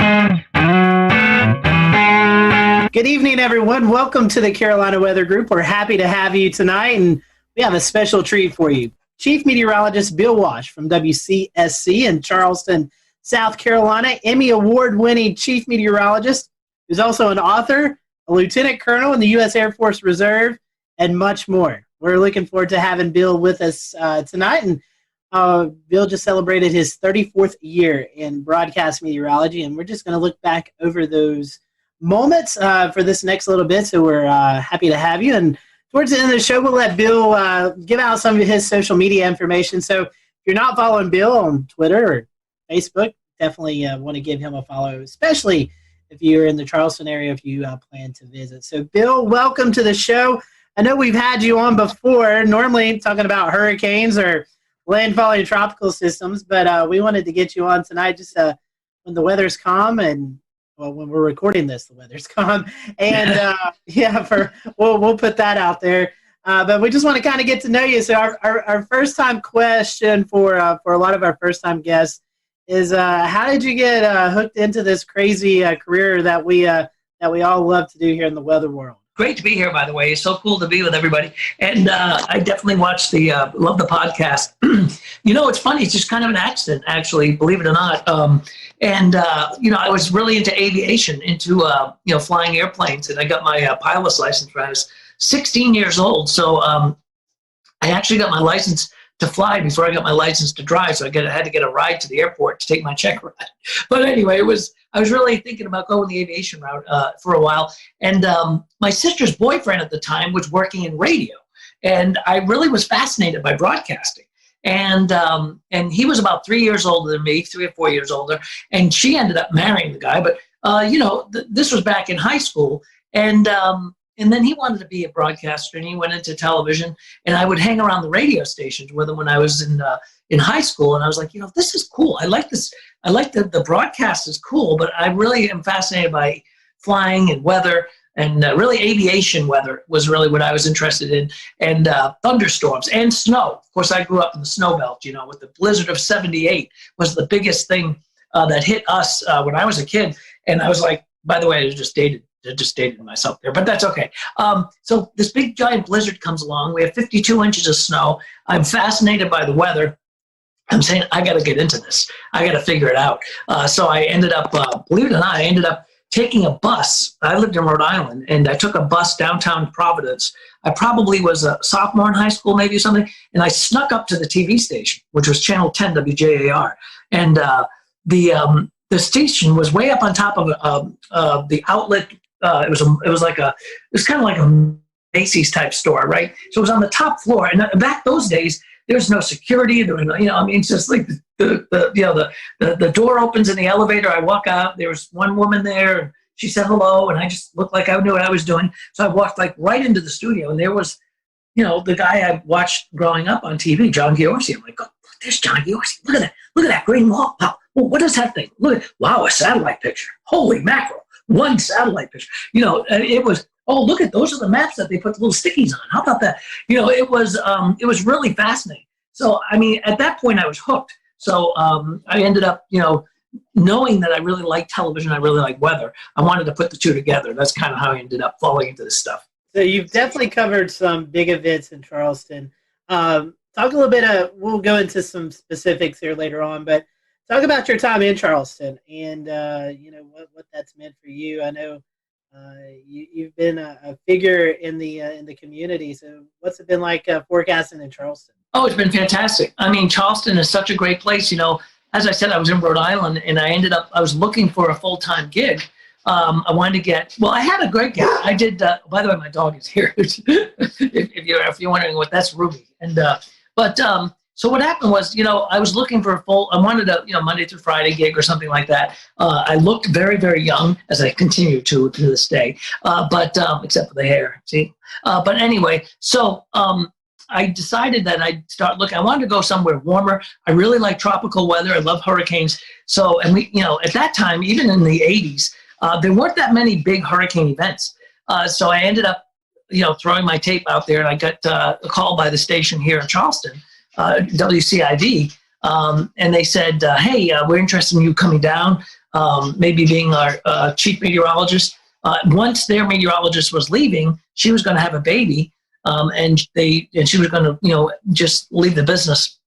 So I came down here, they offered me the job, and when I flew down for the interview, I actually, they took me out to Wild Dunes for lunch, and I saw a dolphin and I saw a palm tree. And I was saying, wow, those are the two. I mean, that's like, I really was kind of like in Florida, but I'm like, this is like Florida without the traffic, So I'm thinking, let's go down there. So I got a chance to come down here to work at Channel 4, and I did for, that was in '86. And then, of course, in 1989, Hurricane Hugo comes along. Well, the worst strike on the U.S. in years and decades that came up and really slammed right into us perpendicular-wise, right up the coast, right into the coast. And we had 6 feet of water in the building. We were blown off the air. I mean, we had, I was out of my house for 3 months. I had to live with my soon-to-be in-laws for 3 or 4 months. That was worse than the hurricane. But anyway, that was... she could probably hear me. But anyway, it was, he recycled paper towels, her father. She can hear me, I can't. All right, so anyway, but so, so that was an event that was just, that was a career-making event because, here I was, young guy, doing my first my second weather job. Technically third because I did part-time on cable way back. But anyway, so, it was a big deal. And Rob Fowler, my pal Rob, Rob, and he comes on the show. And he and I both worked that storm from different perspectives, different stations. But we were down here within about maybe a year of each other. I think I came in '86, he came in '87. But, the two of us really that was our biggest, our biggest weather event that all of a sudden, here we are in our 20s doing that big storm, and they hadn't had one here in years, and it was a devastating storm. So, and then in 1993, Channel 5, was kind of like the big gun in town, and they were their main weatherman was Charlie Hall. He was like an institution. He was an amazing man. He signed the station on. I mean, he was literally the guy who was the first guy on the television station to sign it on, and they called me up and said, hey, are you interested in coming over to work with Charlie? And I'm like, you want me to work with Charlie Hall? I mean, you want me to, and they did. And they said, we'd love you to work together and build a weather department. And, they had Charlie and they had Mike, but they had one computer, and it was just an old Liveline 3, I think it was. And they wanted to build a storm center. They wanted to build a weather brand. So that was when I went over to Channel 5. So anyway, that's kind of how I ended up in Charleston. I'd like to reminisce about Hugo a little bit, since it was one of the big storms of my youth. I grew up in Rock Hill, and it was still a big deal up in York County. So I was wondering if Hugo was actually the biggest event for you during your career, even though it was in the early part of your career, and maybe you could tell us a little bit about the lead up and the aftermath of Hugo. I think it was actually. And by the way, Rock Hill, you guys got whacked by that storm. Yes, we did. Yeah, that was still it blew all those glass windows out of the buildings up there in Charlotte. Rock Hill was rocked by that storm. I mean, it wasn't extra tropical until it got to New York State. So, I think in my weather career, as far as like biggest storms that I've, forecast and lived through, that's got to be at the top of the list, I think. I mean, we've had a lot of, close calls since, We have a lot of, I call them the drive-bys. They come up the coast and then head up toward, the North Carolina, coast and the Outer Banks. So we've had a lot of those types of storms. But Hugo certainly was the largest that really impacted us here, especially as a Cat 4, 135 mile an hour storm. We had a 22-foot storm surge in McClellanville, and they had people being put up in the rafters at that Lincoln High School because it wasn't really, they didn't think the water could ever get that deep in a high school like that. It was a precedent-setting one for me, but also for the station, all three stations, it really was, and for Charleston itself. The city remembers it every year, 31 years ago now, hard to believe. But there was, I think that and a couple of the snow events, actually, if you think about it, a couple of years ago, we had a snow event where we had, and I know some of you guys are going to laugh at me, we had 6 or 7 inches of snow. And, that's a big deal for Charleston. It is a big deal for Charleston. We were, and it was so cold. It was such a cold air event. The cold air was really in place for about 3 or 4 days after that. So it didn't melt off very much. It melted off a little bit during the day, but it was thick enough that it refroze at night. So it was a real mess. So some of these snow events were amazing. Certainly the hurricanes were amazing. We've had a couple of tornado outbreaks. We don't have them, obviously as much as you would back inland. But we had a couple of we had one this year actually in April that was quite impressive. It was, in fact, I think it was the worst tornado outbreak we've had since I've been down here, and that brought a lot of damage, and that was a real strong dynamic system. And we were just. I felt like I was out west there for a few hours that night because it was, they were just, really, it was perfect ingredients. So those, I think Hugo, the snow and, We'll return to Best of the Carolina Weather Group in a moment. Now your Carolina weather forecast. Here are today's forecast high temperatures for North Carolina. Here are the forecast lows for tonight for North Carolina. Here are tomorrow's forecast high temperatures. And here's forecast rainfall across North Carolina tomorrow. Here are the forecast highs for the day after tomorrow.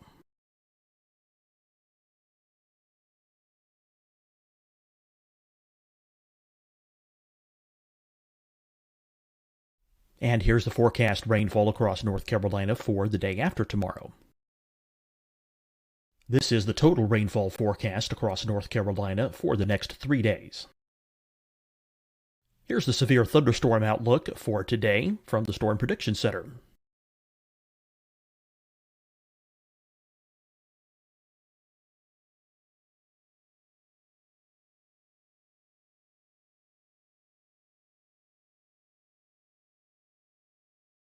Here are the forecast high temperatures for today for South Carolina.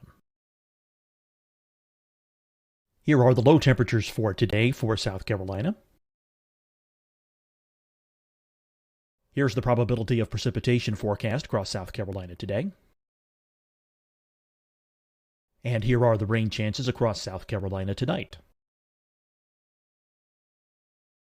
Here are tomorrow's forecast highs across South Carolina.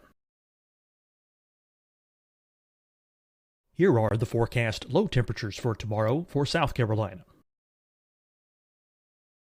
And here is the probability of precipitation across South Carolina tomorrow. Here's the precipitation chances across South Carolina tomorrow night. Here are the forecast highs for the day after tomorrow in South Carolina. Here are the forecast low temperatures across South Carolina for the day after tomorrow. And here are the rain chances across South Carolina for the day after tomorrow. And South Carolina's probability of precipitation for that night. Here's the Storm Prediction Center's severe thunderstorm outlook across South Carolina for today through tonight. Here's the Storm Prediction Center's severe thunderstorm outlook across South Carolina for tomorrow and tomorrow night. And here's the Storm Prediction Center's severe thunderstorm outlook across South Carolina for the day after tomorrow through that night. Here's the severe thunderstorm outlook for today from the Storm Prediction Center.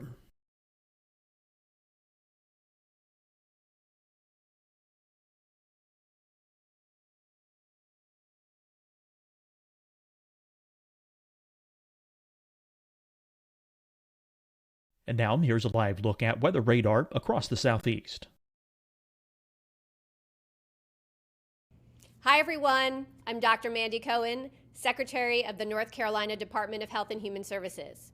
And when you follow the 3 W's, you protect your family and your neighbors from COVID-19. When you leave your home, practice your W's. Wear a cloth face covering, wait 6 feet apart, wash your hands often. Wear, wait, wash. We're in this together. Stay strong, North Carolina. Deciding when to wear a mask isn't about who you know or how well you know them. Just ask yourself, will I be with anyone I don't live with? If the answer is yes, get behind the mask. Help slow the spread of COVID-19. Get behind the mask. Learn more at covid19.ncdhhs.gov. Fight the spread and take a stand against coronavirus. Wear a mask in public. Stay at least 6 feet apart from others. And get tested. Join us and fight the spread. Visit scdhec.gov/COVID-19. Getting tested for COVID-19 helps you to take the steps needed to protect yourself, your loved ones, and your community. Find the testing location at scdhec.gov/COVID-19 testing. You'll see your Carolina weather forecast at 25 and 55 past. And now back to the best of the Carolina Weather Group on the all-new Carolina WeatherNet.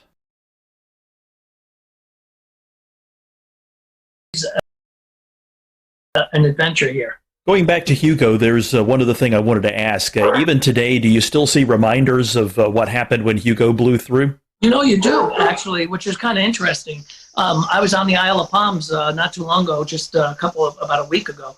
I was out there, and there's still empty lots out there. Same thing on Sullivan's Island. There's still places where things never came back. It took about a year, to be honest with you.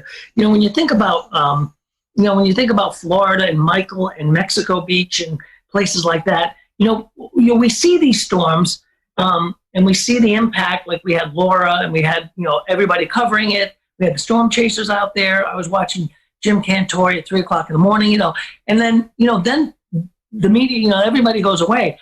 But living through Hugo, I mean, we had to live with that for, forever. And certainly a year after that, it was a year until things got sort of back to normal. We didn't have power for 2 weeks, but it'd be interesting to go back.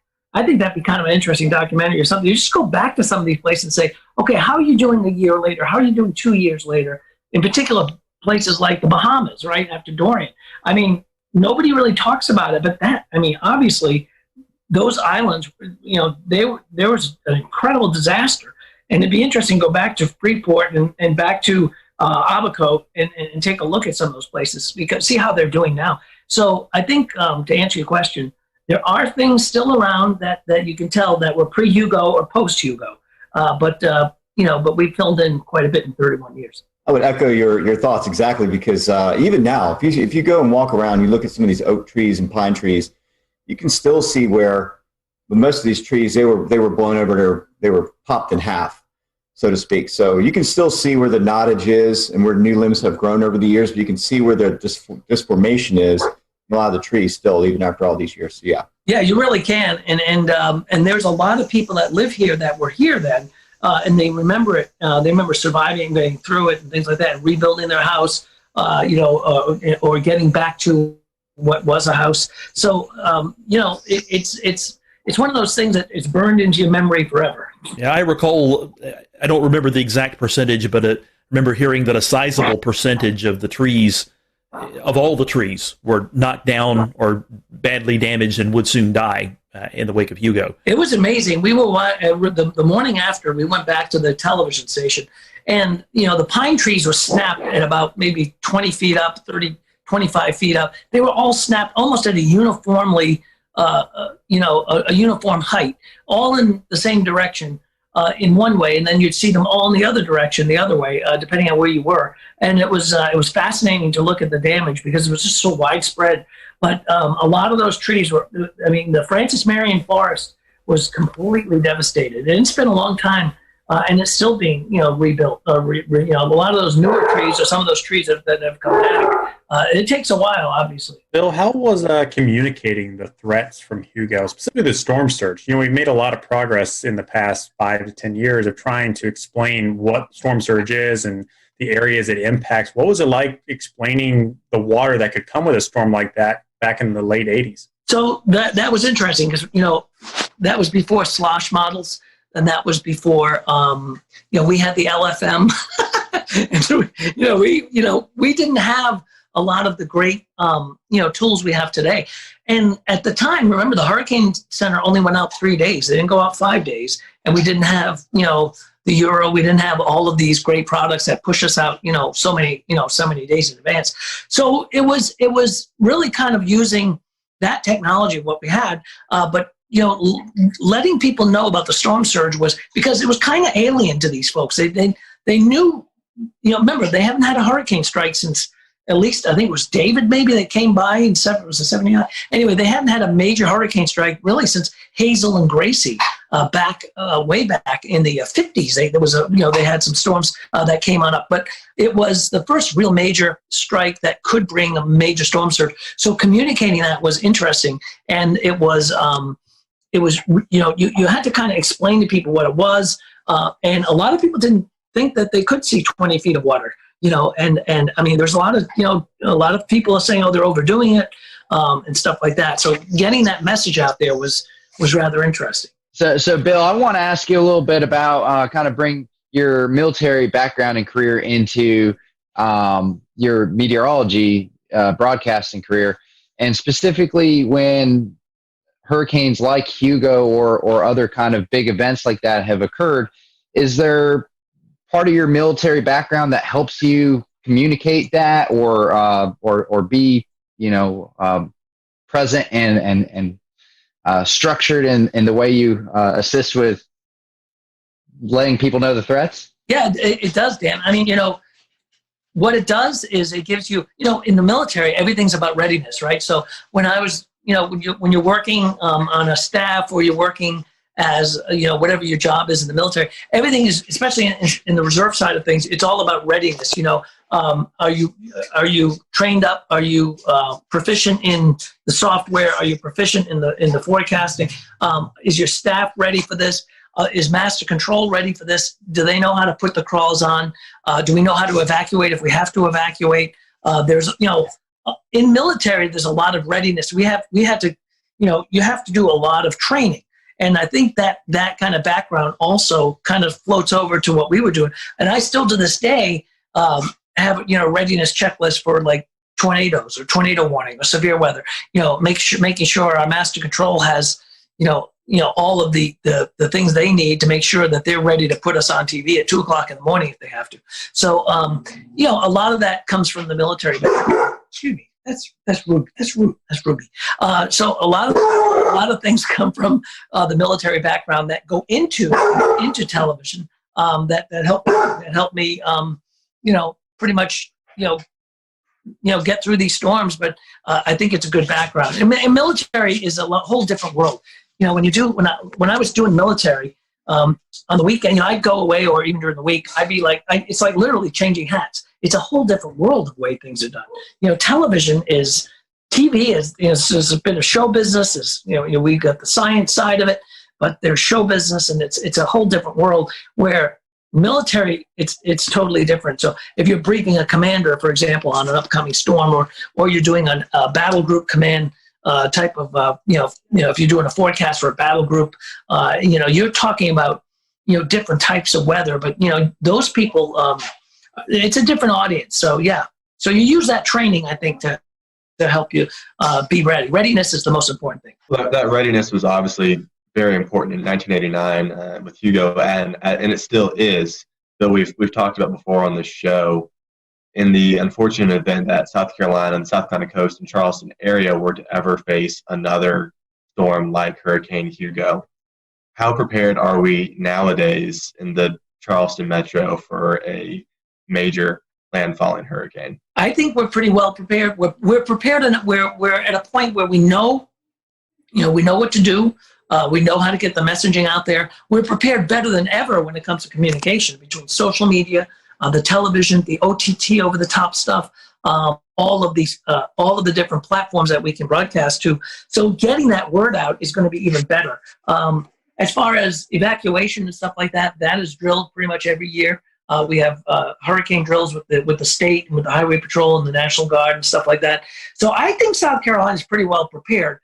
There are some caveats. We flood on a good thunderstorm on a high tide down there. So, depending on, the timing of the storm, also the trajectory of the storm versus the coast, how much flooding that we could have. But, to get people to move, we had a big evacuation during Florence, and, that was a major, it was a Cat 1, actually. It was a major disruption.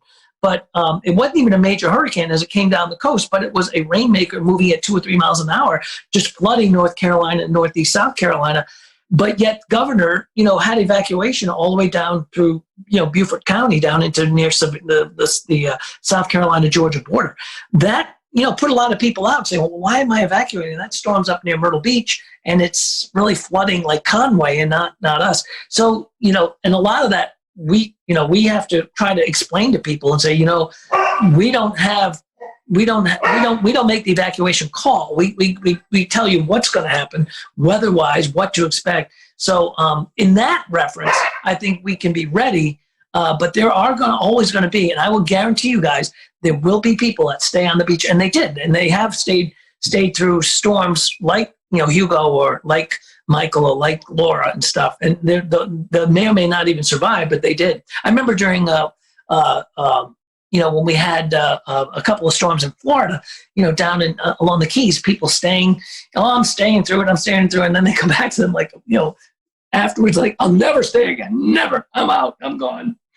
Talking about some of these climate change issues that we've had, certainly the sea levels are coming up, and what has your perspective been on how we've had to handle sunny day flooding since you started here going into now? That's funny that you say that because when we do have these 6.7, 6.8 tides on a beautiful sunny day, and you try to tell people we have a coastal flood advisory until 11 o'clock tonight, and they're like, it's not even raining. What are you talking about? And then all of a sudden, the pictures start showing up on Twitter of people's driveways being flooded and stuff like that, the drainage in the city. So sometimes it's hard to explain to people that, and it's people want simple answers sometimes, and sometimes it's hard to give a simple answer. And and there's not a lot of simple answers when it comes to weather. It can be complex, but even tides. When you talk about tides and talk about drainage, and you talk about some of the even the extreme low tides.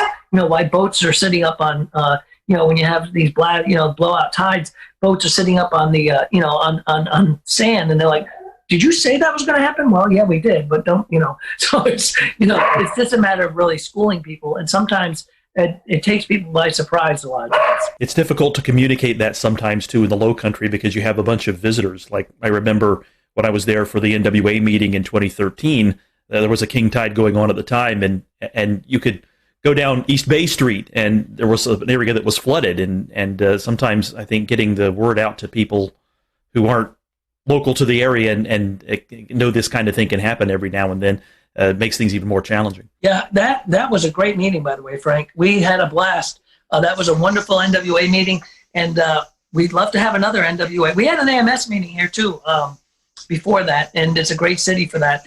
There's our shameless plug right there. We'd love to see everybody come back, but when we ever have conventions again. But yeah, I mean, it is, and it's hard to explain that to people that they say, hey, look, this is, this is not a rain event. This is not, we're not seeing a, major storm along the coast. Why are we getting flooding? And it's a beautiful blue sky day. So, a lot of it's education.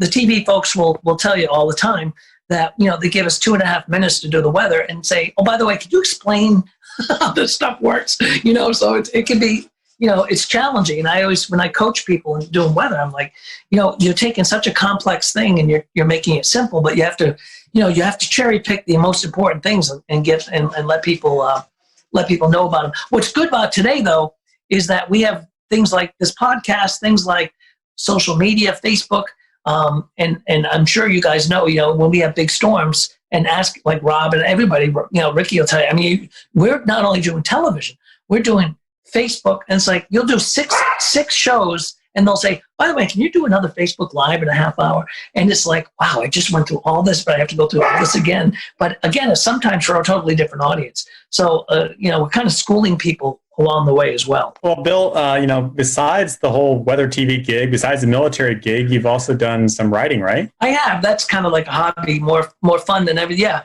I did. I write some novels, and had one come out recently. It was right before the COVID thing, so we were setting up these like we would do like Panera Breads from. We ended up going to different places to do some book events just to promote the book and whatnot, and then boom, COVID hit. Although we've been doing a lot, I've been doing some Zoom, what do they call them? book things, book events, like a lot of book clubs and things like that. But yeah, I wrote a novel when I was flying a lot for the Air Force.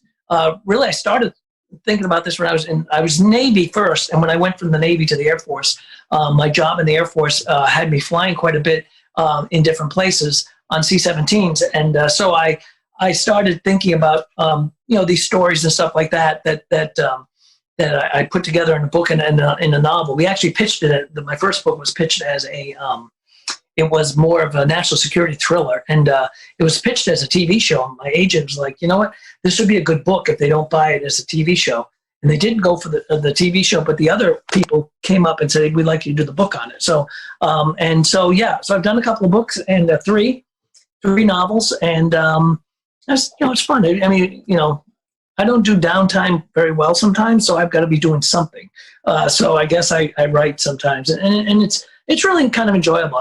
The last one I did, which was Uncle Danny, was actually based on 3 live characters up in New England that were really they were the kind of the tip of the spear when it came to the booze business and prohibition. They were probably the biggest movers of liquor in the Northeast in New York, and one of them was a great uncle of mine. So so I got to write a book about it. So I thought that was pretty interesting. Kind of on your weekend job has become air shows and aviation and flying recently. That's actually kind of how we met and talked about things and knew each other better, was through kind of the aviation world. Talk a little bit about your time with the paratroopers and announcing for them and doing all the stuff with the team. Yeah, I love doing the air show stuff, Ricky, and as you know, and you do too, and a lot of our folks do. So yeah, when I was my last job with when I was doing I was with Special Operations Command with the SOCOM, the Special Operations Command Paracommandos, and my job was kind of a threefold job. I was a DZSO, drop zone safety officer, I was a weather officer, and I was a public affairs officer. I kind of had 3 hats. So as part of that, I ended up doing a lot of they know I was in television, so I did a lot of the narrations of the jumps, either into stadiums, into air shows. We did a lot of football games and things like that. So I did that for almost 4 years. I was on the team, the Paracommandos team, and it was a blast. So I got me into the air show side of things. I've always been fascinated with air shows. Just from being a pilot, just from being part of aviation. So I started doing some air show announcing. And again, there's some big announcers on the air show circuit. They're fabulous and great friends of mine. And I just kind of fill in when there's a show available. I'll throw my hat in the ring if somebody needs an announcer. And I really like announcing air shows. It's fun. It's a lot of work, actually. It's a lot. I mean, it's a long day. You're usually up in the sun and stuff like that. But it really gets you into the aviation side of things, and it's fun. So I really like doing air shows. I've been working with Air Show 360, a team that does a lot of air show broadcasting. We're kind of trying to take that announcing thing and do like Air Show Live, which is another broadcast company that does air shows. So 360 is like that, is kind of like what we've been doing. So it's fun. It's an enjoyable side gig that I do every once in a while. It's a lot of fun. Talk about how the aviation and weather kind of came together with the Paracommandos and the jump team. You mentioned you were kind of the weather officer. What do you have to look for before you give the go or no go to jump out of an airplane? So you've got a couple of things. Ceilings, right? You got to have at least 2,000 feet. You also have to have wind. The wind that the surface has to be within a certain component, like for a stadium, 13.5 miles per hour. And then like on an air show, outside at an air show, we could go up to 18 miles an hour. We had to make sure that we were going to be clear of clouds. So they wouldn't, if we were doing a high jump, our high show, we wouldn't be coming through clouds because you can't bust a cloud. I'd be dealing with that. I'd be dealing with winds aloft a lot because of, where the exit of the airplane is going to be and, where they're going to be landing on the ground. A lot like doing Navy weather, when you're doing strike weather, weather for, where a strike's going to happen. And that's interesting because you're actually, your airport's moving on an aircraft carrier. So you've got to do, your departure weather, your strike weather, your return weather, and the return weather may be completely different from where you left earlier that day. So it's kind of the same thing with the paracommandos. The weather may change from the early show, like if you're doing 2 jumps in that air show, the morning show versus the afternoon show. So, it's a constant look and change and tweaking of that. And then you also have to be able to call it off. I mean, the DZSO has the go, no go. So you got a lot of responsibility. You have to, if you have to scrub it, if you have to cancel it, sometimes you have to do that as they're standing in the door of the airplane. So that can be kind of colorful, especially when you have the commander is a Green Beret lieutenant colonel who's, very, very, a lot of these guys they're all special operators. They're amazing people. And they live in kind of a different world than we do sometimes, because, it takes a special person to be a special operator, and they are incredible. But, and to tell them that, oh, no, you can't jump because it's 14 miles an hour, not 13.5, so it can be, you'll be buying the drinks at the bar that night. So it's pretty fascinating. And then I got to jump with the team as well, as a tandem. I jumping with the team, it's pretty fascinating because you end up, and if you've never done this, it's pretty, and you should try it. It's a lot of fun. And I got to, jump with some friends of mine. I got Cantore to jump with us. In fact, we're supposed to meet up at the end of October for a skydive with him and some other folks down in Zephyr Hills. So, it is, it's fast, it's fun, but you just have to be able to make that call sometimes where, it's a scrub. So that's the toughest part, is saying no to a bunch of special operators that don't usually get, the weather doesn't bother them for anything they do, but because of the legalities of what we do as a performance team, you had to sometimes say no. So it's pretty fascinating. If South Carolina were to be defined by one food, only one food, what would it be? Shrimp and grits. Shrimp and grits. Oh, I like that. I agree. You think so, Frank? Absolutely. Frank? I love me some shrimp and grits. What's your favorite shrimp and grits down there in the Low Country? Oh my goodness! There's Fleet Landing is very good. Actually, Poogan's Porch, probably some of the best, and they have the best biscuits in the world. They're about the size of a Volkswagen. Best she crab soup too. Yeah. Oh, the she crab's incredible, and those biscuits are as big as a Volkswagen. They're fabulous. Bill, we've certainly appreciated your time tonight and just great stories. And I can speak for all of us. We appreciate you always be willing to join us when storms are about to affect the Carolinas, and we always appreciate that. If our followers who are not in Charleston but travel to Charleston, or maybe they do live in Charleston and don't follow you yet, how can they find you on social media? So, yeah, anytime, my pleasure. Whenever a storm's coming, feel free to reach out. All of us down here are glad to jump on. We love the podcast. Rob, myself, everybody really, and Dave Williams. So the social media, it's just Bill Walsh TV for social media on the Twitter and Instagram side, and it's Bill Walsh Live 5 News on Facebook. Bill, we certainly appreciate your time, and thank you guys for watching and listening to the Carolina Weather Group. We'll catch you next time here on the podcast and the live streaming show.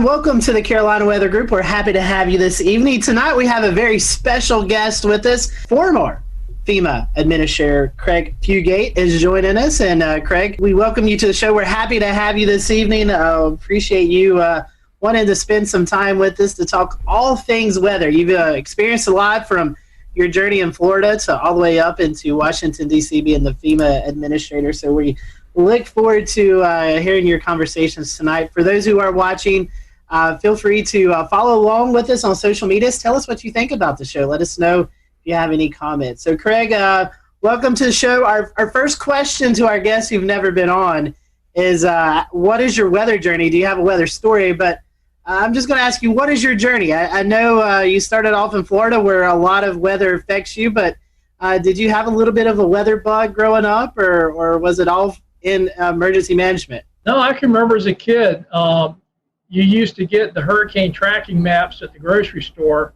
and there would be storms out there, and you'd turn on the NOAA weather radio and wait for the tropical forecast to come through, and you'd listen and get the coordinates and chart the map where the storm was, well before the internet and a lot of other tools that we just take for granted. With that, a young age, living in Florida, always keeping your eyes on the tropics, tell us about your journey through emergency management. I know we were talking a little bit off air. You started in a county and then kind of worked your way up. So tell us a little bit about that journey. Well, my first experience with a hurricane, I was actually a paramedic here in my home county, Alachua County, Gainesville, Florida, where the University of Florida's at, when Hurricane Elena come buzzing through the Gulf of Mexico, and I was on duty for that shift.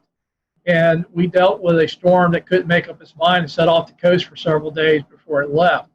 But I started out in 1987, moving from fire rescue to emergency management. Did that. Gainesville, sitting in the north part of the state, we get everything from severe thunderstorms is when we tend to see our most damaging storms. And so we would get... We'll return to Best of the Carolina Weather Group in a moment. Now your Carolina weather forecast. Here are today's forecast high temperatures for North Carolina. Here are the forecast lows for tonight for North Carolina. Here are tomorrow's forecast high temperatures. And here's forecast rainfall across North Carolina tomorrow. Here are the forecast highs for the day after tomorrow.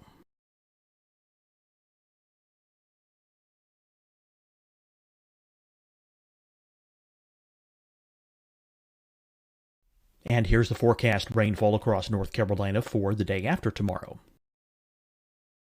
This is the total rainfall forecast across North Carolina for the next 3 days. Here's the severe thunderstorm outlook for today from the Storm Prediction Center.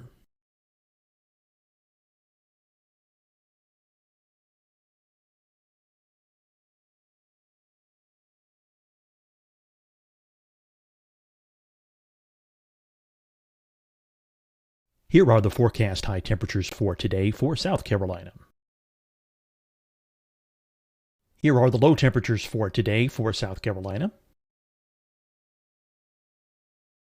Here's the probability of precipitation forecast across South Carolina today. And here are the rain chances across South Carolina tonight. Here are tomorrow's forecast highs across South Carolina. Here are the forecast low temperatures for tomorrow for South Carolina. And here is the probability of precipitation across South Carolina tomorrow. Here's the precipitation chances across South Carolina tomorrow night. Here are the forecast highs for the day after tomorrow in South Carolina. Here are the forecast low temperatures across South Carolina for the day after tomorrow. And here are the rain chances across South Carolina for the day after tomorrow. And South Carolina's probability of precipitation for that night. Here's the Storm Prediction Center's severe thunderstorm outlook across South Carolina for today through tonight. Here's the Storm Prediction Center's severe thunderstorm outlook across South Carolina for tomorrow and tomorrow night. And here's the Storm Prediction Center's severe thunderstorm outlook across South Carolina for the day after tomorrow through that night. Here's the severe thunderstorm outlook for today from the Storm Prediction Center.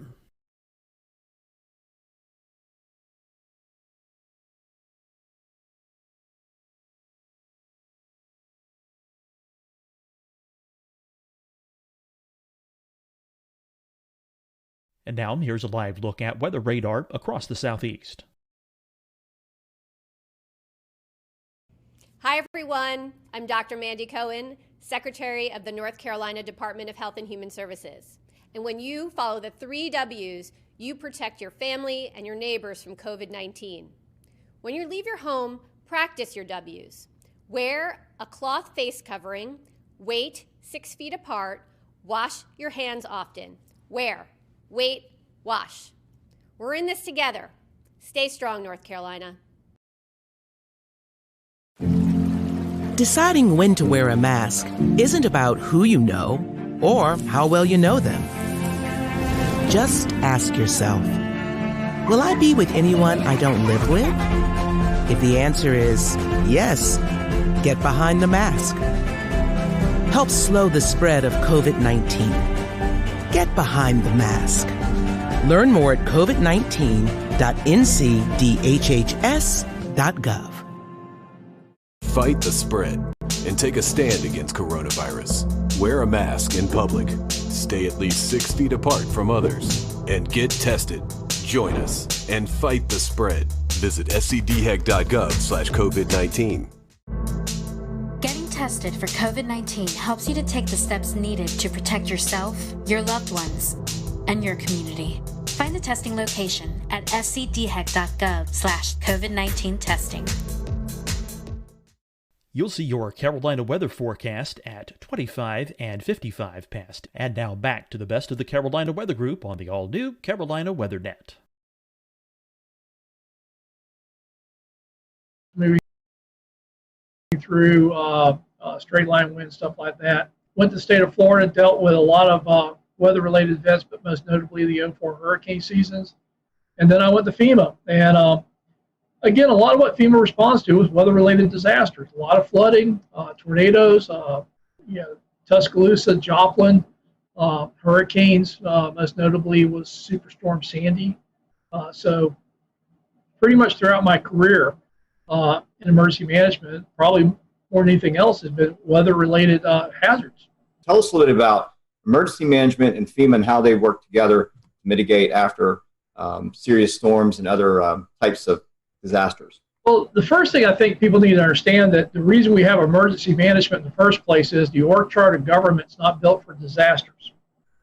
And that's true at the local, state, and federal level. So what's happened in the late 70s was the National Government Association began to realize that every one of these big events was almost reinventing wheels. It was never clear who the federal agencies were, what the roles were, constantly changed. And that really drove the formation of FEMA under a reorganization order that President Carter issued.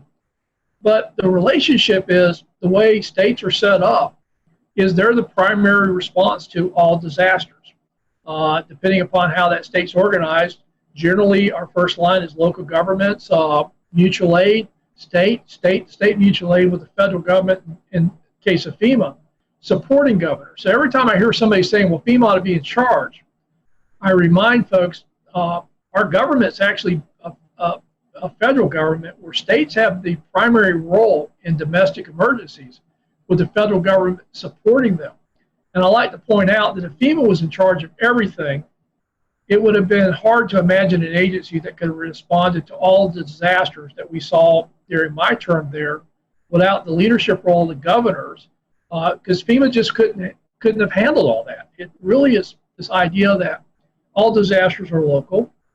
It doesn't mean we're abandoning everybody, but there are key roles and responsibilities. But like I like to tell people, when the disaster hits, we all work as one team. And so, Craig, how hands-on were you with some of these departments, like the Storm Prediction Center, the National Hurricane Center? Well, I'll give you an example. Both at the state of Florida and at FEMA, our practice was when we had storm threats, we would have the National Hurricane Center, Storm Prediction Center. Sometimes, once we saw the rainfall forecast, Weather Prediction Center, relevant river forecast, and the affected National Weather Service offices all on those briefings. And I think, one of the things that I found when I got to FEMA was they were only talking to the Hurricane Center. And I'm like, you guys do realize there are other hazards, that there are forecast centers that deal with that. And the Weather Service in general, I think, really appreciated the fact that they finally had somebody that understood that the Hurricane Center isn't the only products that are being issued during these storm threats, and that, if we were seeing a significant flood risk from heavy rainfall, having the Weather Prediction Center now talking about that and amplifying that message. What do you envision a response might look like to a hurricane in the age of coronavirus? If you listen to what Mike said, and you go back several years ago and listen to him talking about hurricanes, he said the same thing. We've always recommended that people evacuate their friends and families, hotels and motels, and shelters as a last resort. So I think I'm less concerned about that messaging as the messaging we've been hearing, that people have been told to stay home, socially isolate, the risk of COVID, and not understand that if you're in an evacuation zone, you still need to evacuate. I think it gives more emphasis to the fact that we've always said friends and families are a much better option than shelters, that you don't have to go hundreds of miles. You just need to get inland, away from the storm surge areas. And the other message, which is kind of a tricky one, is particularly in Florida, we've seen a lot of evacuations that aren't in evacuation zones. Essentially, people are trying to run away from the storm itself versus the storm surge. And Florida's trying to do some messaging around that, of know your zone, know your home. That if you're not in an evacuation zone and your home's relatively in good shape, built to current codes, to consider staying home and putting up your shelters and riding the storm out. Again, reducing the number of people evacuate. But the biggest thing I'm telling people about this hurricane season is, if you're in an evacuation zone, your plan is to evacuate, COVID or no COVID. And about the only real additions you need to make is add masks, hand sanitizer, disinfectants, and wipes to your go kits. If you could find the disinfecting wipes. If anybody finds them, let me know. I will trade you toilet paper. I've got plenty of it. What is your idea of what the plan is going to be for the rollout from emergency management perspective on shelters? Well, the Red Cross and FEMA and the national organizations, volunteer organizations active in disasters, have a website. It's the National Mass Care Strategy website, where they've been updating information on mass feeding, congregate and non-congregate care shelter. Well, I'm an emergency manager. Congregate, non-congregate, what does that mean? Congregate care is your traditional mass care shelters, where they're looking at how to screen, maintain social distancing, and minimize the spread of COVID in those shelters. But the other thing is looking at more utilization of hotels and motels, dorms, other spaces that usually weren't going to be picked for shelters.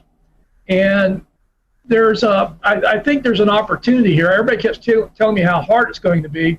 And I'm like going, well, last time I checked, most hotels and motels are not really doing well. And FEMA will reimburse if you put people in hotels and motels.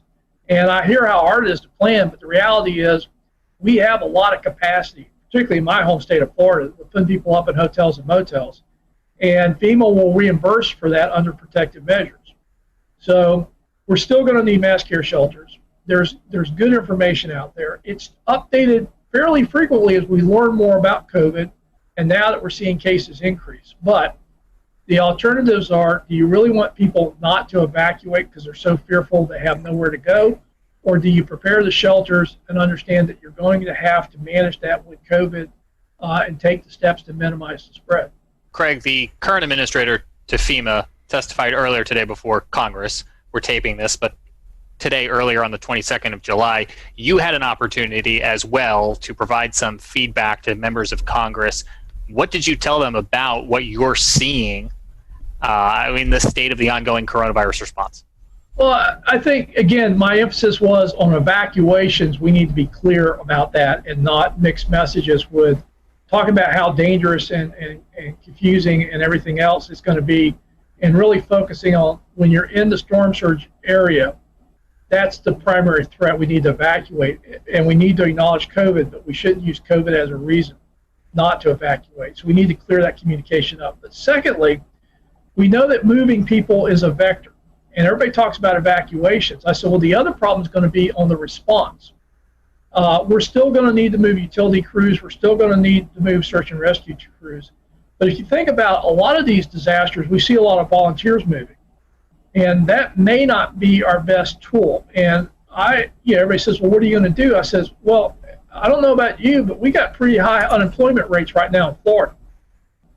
So my question is, and having done this for a long time, there's not that much that requires people to have extensive training to be able to help in a disaster.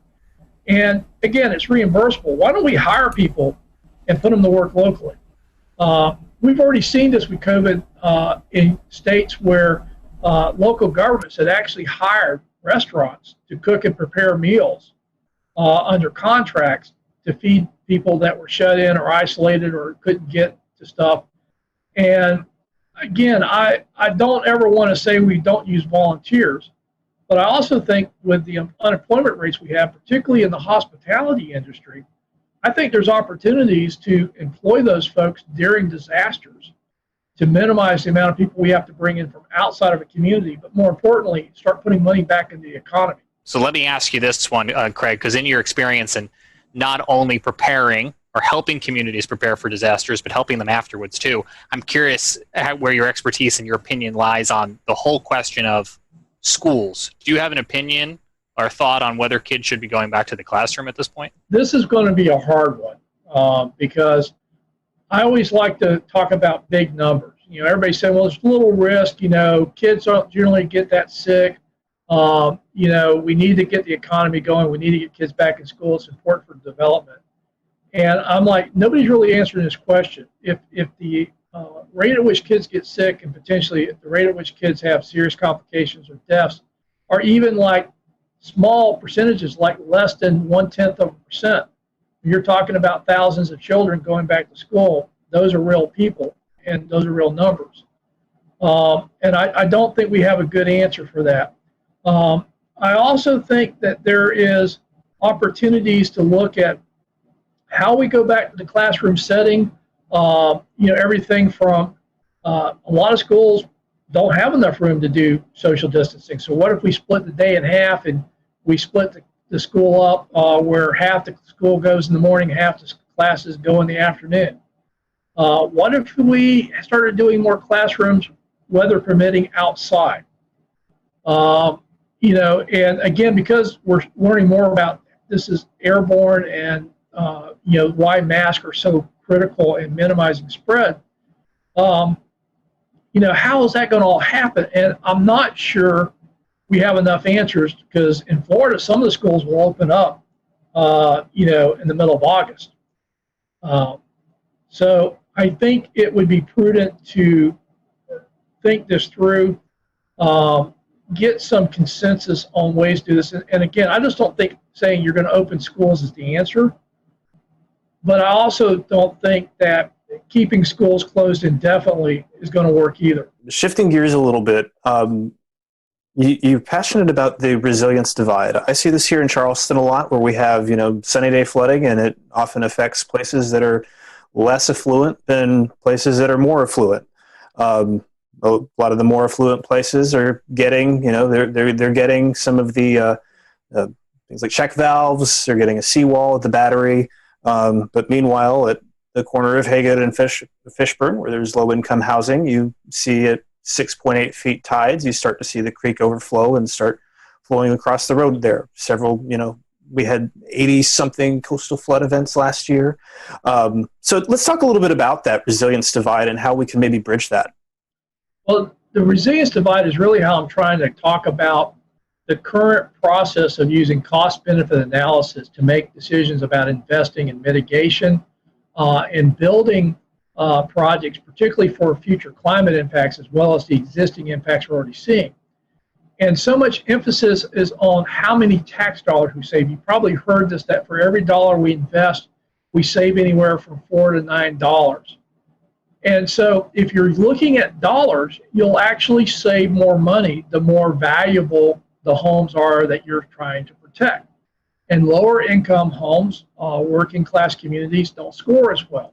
So the bias, I don't think, was intended to short the most vulnerable communities, but by only looking at the cost benefit analysis of dollars saved versus dollar invested, we're going to see that divide go towards the more affluent communities, particularly those that can afford the cost share match of, in many cases, a minimum of 25% against the federal dollars.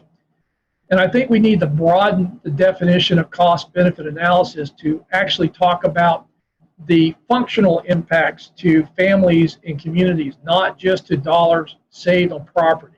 Jared, I want to take what you just said and talk about Charleston and the resilience divide and just roll that into talking about climate change and climate change adaptation. Craig, what does that look like from a FEMA standpoint? Climate's already changed. I think one of the problems we have is we keep talking about climate change as something that's going to occur in the future. And quite honestly, that's the way we talked about it in the majority of the Obama administration, was something that we we're going to deal with in the future. But when Sandy hit, President Obama, and we'd already seen a lot of tornado and flooding activity and a pace that we'd not seen before. And we kept getting these record-setting events, which I remind people, if it's record-setting, we've never measured it before. And these weren't just isolated incidents. It was like a drumbeat. And the president said something that really, I think, shaped where we were going to go at FEMA. He says, the discussion about climate change is over. We need to start talking about climate adaptation. And the problem is our infrastructure was built for the past century of weather-related events. And climate is changing faster than our ability to keep up with infrastructure, to keep up with the improvements needed. And this is why I think it's so important that as we talk about federal investments, big infrastructure, federal highway bill, HUD dollars, the alphabet soup of funding, including the FEMA disaster dollars, we have got to move away from building to our last 100 years worth of weather data and start building the future risk. And I think there are more and more people that get that we can't keep building the way we've been building if we're going to survive. But I think there's some urgency that as much as people talk about reducing greenhouse gases, on our end of the spectrum, I think the change has already happened and we're not going back anytime soon. So adapting to what's happened, particularly our coastal communities, areas subject to flooding, we know that the extreme rainfall events is one of the clearest signals we've seen in the last decade from climate impacts. And we are way behind on both identifying, mapping, and explaining that risk, and then making the investments to start bending that curve. And I want to kind of back up a step in keeping that same direction. We talked about Horry County. We talked about some of these areas that have been hit very hard by the watershed events from the hurricanes that have hit. Over time, things have built up, Matthew, and so on and so forth. Things have just gotten worse and worse over time. So these property values are down, and we get back to the resiliency divide and demographics. And so what is being done to help those that are less fortunate in the lower income or the lower value homes, per se, that can't get back the dollars that they put into their homes, ones that that's their total investment. And then others are getting funded for their properties, whereas these folks over here are not. Where's this going to be bridged at some point in the future? Or what's the plan for that? It hasn't, and that's one of the reasons I think we need to draw attention to it. The Miami Herald ran an article a couple of months ago that looked at the National Flood Insurance Program, their buyout program, where they go in and buy homes out that are repetitive loss. And they found that there was a definite bias that a lot of that money went to the wealthier counties, not necessarily the most vulnerable communities. And I think that's why we need to talk about the resiliency divide. We need to get Congress to get behind this and really look at funding an adequate buyout program and focusing on the vulnerable populations, not just the property values or the cost savings that we may see in more affluent properties. How in tune is Washington to how weather affects people? We live here in the Carolinas, the Charlotte metropolitan area, Winston-Salem, Greensboro. Over 2 million people live in that general area, and there's no adequate radar coverage to detect tornadoes, flash flooding.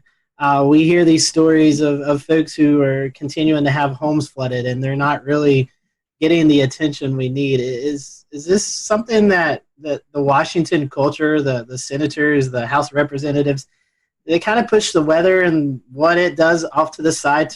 I know everything should be focused on, but do you think sometimes weather and their issues kind of get pushed to the side a little bit? A little bit. The only time they get serious about weather is when there's a catastrophic failure in their district. I mean, think about it. The Weather Service couldn't even get a supercomputer to run better models until after Hurricane Sandy or Superstorm Sandy showed how inadequate their computational powers were. So unfortunately, everything from getting WSR 88s, which was the result of several airplane crashes due to microshear, to the latest funding for the Weather Service in this Superstorm Sandy stimulus package, Washington tends to be reactive. And so until a member gets hit in their district, then it becomes a big issue. But overall, most people treat the weather, and again, it was always amazing to me, members of Congress that thought you could defund the Weather Service because you had other private meteorologists issuing forecasts, and the Weather Service shouldn't be competing with them. And they actually were promoting defunding the Weather Service and letting other organizations do it. Craig, do you think we have a radar crisis on the horizon? I think if we're serious about being able to rapidly detect fast-moving tornadoes, particularly now the warning systems have caught up with the forecasting. Just having better resolution on forecast, but we can't tell people more precisely, I don't think would have been a good match. But if you think about it now, we're moving away from county-wide warnings to polygons.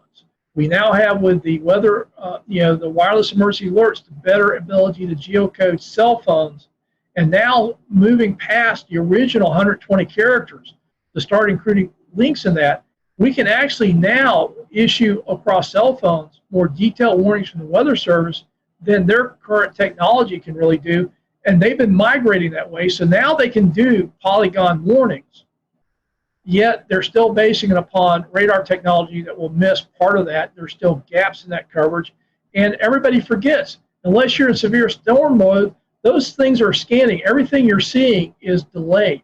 It's not what's actually happening. So, we've seen this before where the tornadoes will actually drop, hit, and pop back up before the radar completes its circle and it gets the updated forecast information. So by the time you see a hook echo, it's already done its business and dropped back in the sky. Well, Craig, I want to transition us away from this last topic, and as we're kind of running short on time here, talk about something that is near and dear to all of our hearts here at the Carolina Weather Group, the Waffle House Index. That's something that we've talked about before. We had the PR director, Pat Warner, from Waffle House on last year in 2019 to discuss what exactly it is from the Waffle House perspective, but I'd like to hear about it from the FEMA perspective and how the Waffle House Index works its way all the way up to the president. Well, FEMA will tell you that the Waffle House Index really isn't their index, and that was just me trying to be folksy. But it actually started in Hurricane Charlie. I'd been out on several disasters, and the thing I could just it was just accepted was if there was anything open, it was going to be a Waffle House. But in Charlie, we had gone down to Charlotte County, and I ended up staying down there for about 2 weeks. So we'd get up around 4:30, 5 o'clock in the morning, try to find something to eat, and we'd spend the rest of the day working. And, we're doing 18-hour days, so if you didn't get breakfast, you may not eat. The first morning we get up, we were down near Fort Myers. We had to get on the interstate and head south because there was nothing open where we were at. And the first thing we get to is Waffle House. We go in and sit down, and this lady comes out with a mimeograph menu. You're so used to the big plastic menus. I already knew what I was going to order. But she says, the only thing we have is on this. And that was like, well, okay. And so we ordered, but, we got coffee, we got our eggs, we got a good breakfast. But it wasn't everything you would normally expect there. Next morning, we get up, and the actual interchange we're at, now Waffle House was now open. Went in there, same deal, mimeograph menu. So the folks I was with, Ben Nelson, who was our state meteorologist in 2004, he's now with the Jacksonville Weather Service office as a forecaster there. And at that time, Major Tad Warfel, now Colonel Warfel with the Florida National Guard with me. And they basically, we were color coding the counties after Charlie. red, yellow, and green using a stoplight to show indicators, EOC activation, search and rescue, schools, stuff like that. And they put into the slide deck the Waffle House index. And that's where it came from. Green was open with a full menu, yellow was open with a limited menu, and red was closed. And I guess it would have stopped there, except we had changed how we operated for it. We weren't waiting for the counties to do assessments to say they needed help after these hurricanes. Because I kept asking, well, why don't we just respond like it's bad? We'll get there faster, and if they don't need us, we'll go home quicker. Well, the question was, if you're responding out on the panhandle, like with Hurricane Ivan, and you're driving out I-10, and literally we were going right as soon as the hurricane force winds passed, I told guys, we're going to be safe, but we ain't going to stay dry.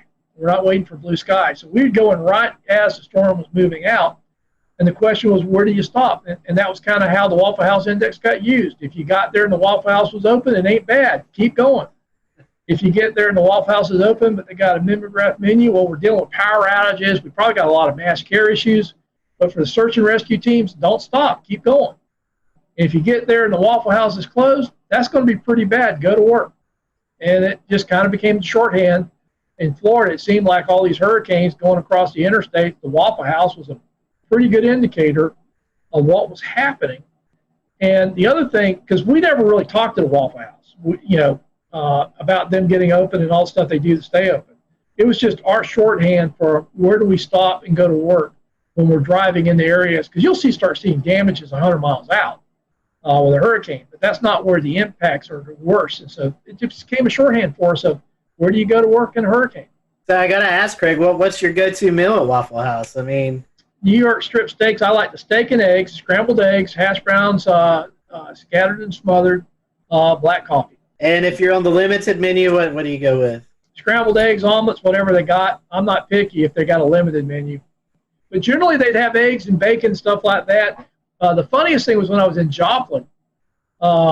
We got out there. I was actually on the West Coast, had to fly back into Joplin, got there late at night. We did a whole bunch of interviews the next day. I've been running on about 3 hours. We'll return to Best of the Carolina Weather Group in a moment. Now your Carolina weather forecast. Here are today's forecast high temperatures for North Carolina.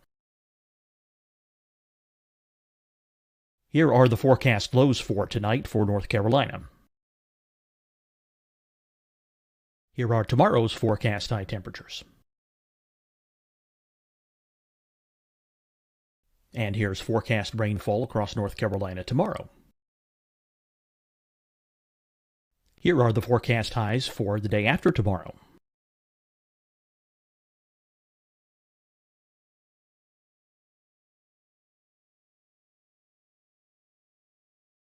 And here's the forecast rainfall across North Carolina for the day after tomorrow.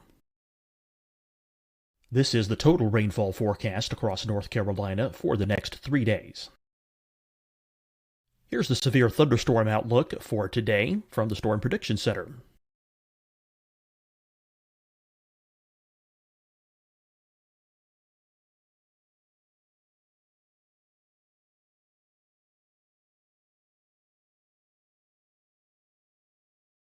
Here are the forecast high temperatures for today for South Carolina. Here are the low temperatures for today for South Carolina. Here's the probability of precipitation forecast across South Carolina today. And here are the rain chances across South Carolina tonight. Here are tomorrow's forecast highs across South Carolina. Here are the forecast low temperatures for tomorrow for South Carolina.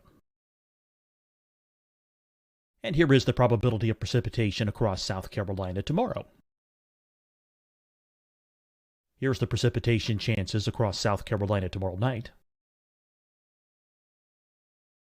Here are the forecast highs for the day after tomorrow in South Carolina. Here are the forecast low temperatures across South Carolina for the day after tomorrow. And here are the rain chances across South Carolina for the day after tomorrow. And South Carolina's probability of precipitation for that night. Here's the Storm Prediction Center's severe thunderstorm outlook across South Carolina for today through tonight. Here's the Storm Prediction Center's severe thunderstorm outlook across South Carolina for tomorrow and tomorrow night. And here's the Storm Prediction Center's severe thunderstorm outlook across South Carolina for the day after tomorrow through that night. Here's the severe thunderstorm outlook for today from the Storm Prediction Center.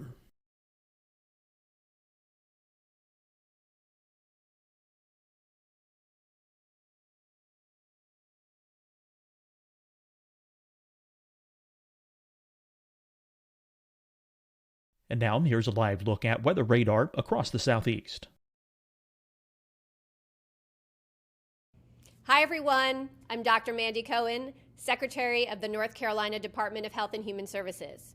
And when you follow the 3 W's, you protect your family and your neighbors from COVID-19. When you leave your home, practice your W's. Wear a cloth face covering, wait 6 feet apart, wash your hands often. Wear, wait, wash. We're in this together. Stay strong, North Carolina. Deciding when to wear a mask isn't about who you know or how well you know them. Just ask yourself, will I be with anyone I don't live with? If the answer is yes, get behind the mask. Help slow the spread of COVID-19. Get behind the mask. Learn more at covid19.ncdhhs.gov. Fight the spread and take a stand against coronavirus. Wear a mask in public. Stay at least 6 feet apart from others. And get tested. Join us and fight the spread. Visit scdhec.gov/COVID-19. Getting tested for COVID-19 helps you to take the steps needed to protect yourself, your loved ones, and your community. Find the testing location at scdhec.gov/COVID-19 testing. You'll see your Carolina weather forecast at 25 and 55 past. And now back to the best of the Carolina Weather Group on the all-new Carolina Weather Net.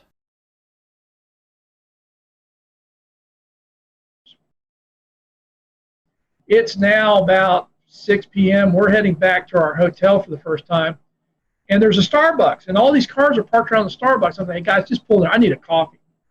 And we pull into the Starbucks. It's closed. We couldn't figure out why the cars were there. Then we realized they didn't turn their Wi-Fi off. So folks in Joplin they were just trying to get connections were circled around there. So we went back to our hotel. There's a Waffle House right there. I'm like, we're going in there. I know they got coffee. And sure enough, you go into the Waffle House, they got coffee because they're pouring bottled water into the coffee makers. Because all of Joplin was under boiled water orders. But Starbucks was closed, Wi-Fi was on. Waffle House, they're just pouring bottled water in those coffee makers making coffee. So I got my coffee. So switching gears, Craig, I wanted to ask you, are there any memorable moments that stick out in your mind while you worked at FEMA? For example, the 2011 tornado outbreak in Alabama or Superstorm Sandy, anything like that? Yeah, it was the Tuscaloosa tornado outbreaks was pretty impressive. And again, we came into Birmingham, picked up a Black Hawk, and I was flying up to the northern part of the state. And I don't think people realize how bad the northern tier of the Alabama counties got hammered. TVA had major transmission lines ripped out. We went to one town. They were basically lost everything. They had brought a command post from the southern counties. They used to go the other way during hurricanes. They'd all go south. But that thing, everybody from the south was going north. And they literally had 911 in this mobile command post, and they were dispatching. And everything, all their equipment was lined up on the side of the road because the station was just gone. And I remember, the president was coming in. He gets on, how bad it is. I'm trying to describe it, but it really was. It was hard to describe. He got there, he saw it, and that kind of came to shorthand. So Joplin happens, and I'm on the ground in Joplin. I get the same call. He's going to come in a couple of days. He was always very respectful that he didn't want to get there when it would interfere with the response because he knew what happens when he comes in as far as security and stuff like that. But he didn't want to wait too late. So it was always, the governor, working with the governor, working with local officials, and essentially, my recommendation. So he's calling me about Joplin, and he's going, how is it? And I says, it's worse than Tuscaloosa. And he's like, worse? And I have to say, Joplin, as far as total devastation, is the first time I've seen total devastation. When you were down where that hospital was, I mean, think about a tornado that's powerful enough to rotate a steel frame building and actually turn it. Literally the area a mile wide, close to 10 miles long, varying in width. Anything in there was totally destroyed. Anything outside of it pretty quickly got to the point where you didn't even know a tornado hit. And I just remember that, describing it to him, and he's going, how bad is it? I says, worse than Tuscaloosa. And he was just taken aback because the impacts in Tuscaloosa were pretty dramatic. And I'm like, yeah, it's worse here in Joplin. Well, Craig, one last question, kind of a fun question. You kind of, a little bit discussed it just a few seconds ago. You and President Obama, Vice President Cheney, you're sitting around. Did y'all ever talk about weather? Weather's a lot of people talk about. Did you guys just ever, talk about the weather, what's going on? No, but, between I went on a couple of disasters with Vice President Biden, and I remember going up into Scranton, Pennsylvania. And it was really funny because he's like, Craig, these are my people. And I knew he was from the area, but I didn't realize that, people on the street knew Joe and called him that. I'm like, Mr. Vice President. They go, hey, Joe, how's your, I haven't seen you. And Joe would be going, how's your grandfather, your dad, cousin, uncle? He knew people. So that was the thing that really struck me about Vice President Biden was, in a lot of these communities we go into, he had a very personal connection, and particularly in that part of the country, they knew he was from there. They knew the families. They knew each other. President Obama, I remember two things. One, I was meeting him down in New Orleans. It was the anniversary of Katrina, and he's asked me how it's going. I said, well, we got hurricanes in the Pacific, hurricanes in the Atlantic, and fires in between. And he just looks at me and says, you're a smart ass. I'm like, hey, I'm just reporting what's happening. But the other cool thing about the president was I was told early on that they wanted me to wear my logo wear when I was at the White House during disasters. So during Matthew, I'm giving a briefing to the president in the Oval Office, wearing khakis and my FEMA logo shirt and my FEMA windbreaker, and everybody else is in suits. And there's this great picture of the president. I'm sitting next to the president wearing my blazer and my logo wear. Everybody else in suits for the briefing, and people said, how do you get away from that? Everybody else dressed up to go in there says, they basically told me to look like I was doing what I was supposed to be doing. So I wore what I wore when I was at FEMA headquarters when I went to the White House to brief. In fact, if I was wearing a suit, they'd always look at me kind of excused. I said, hey, this is camouflage. When I'm wearing a suit, I just blend in with everybody else running around with a White House badge. We certainly enjoyed having you. If you have a website, social media that account or anything like that that our listeners and people who are viewing this can follow, how can they do that? Well, I tweet a little bit. I guess that's, you should be aware of that. So that's how we met, yes. No, I'll tweet it, Facebook it, and LinkedIn it. Again, I've seen you guys out there. I've just, thrilled to be invited. Hey, now I feel like I've made it. I've been on the weather group, Well, we appreciate your time, and again, I have to send Marshall Shepard an email that says, I've been on your podcast, but it wasn't half as much fun as Craig, thank you for being with us tonight. Interesting conversation, and folks, again, it's very important to know the risk as we enter the COVID season or the hurricane season mixed in with the COVID, and hopefully you'll take Craig's advice as you prepare. So until next time, we hope you have a great week, and we'll see you back here on the Carolina Weather.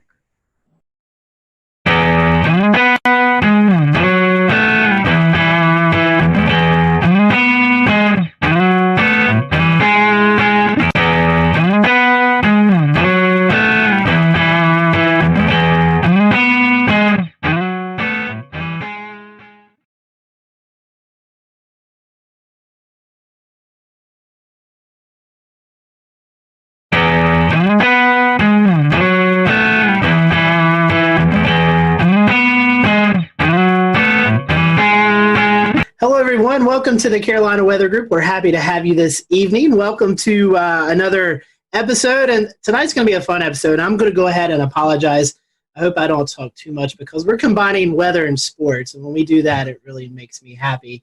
Tonight we have on with us Sean Bratton and Mike Ventrisi from the Fantasy Football Weather Guys, and if you play fantasy football, you may have never thought about the weather element to it. And so tonight, we're going to talk a little bit about that. We're going to talk about the product and how you can follow along throughout the year so your fantasy football team is up to par and potentially beating the rest of your people who are not thinking about the weather. So we're happy to have Sean and Mike on with us tonight.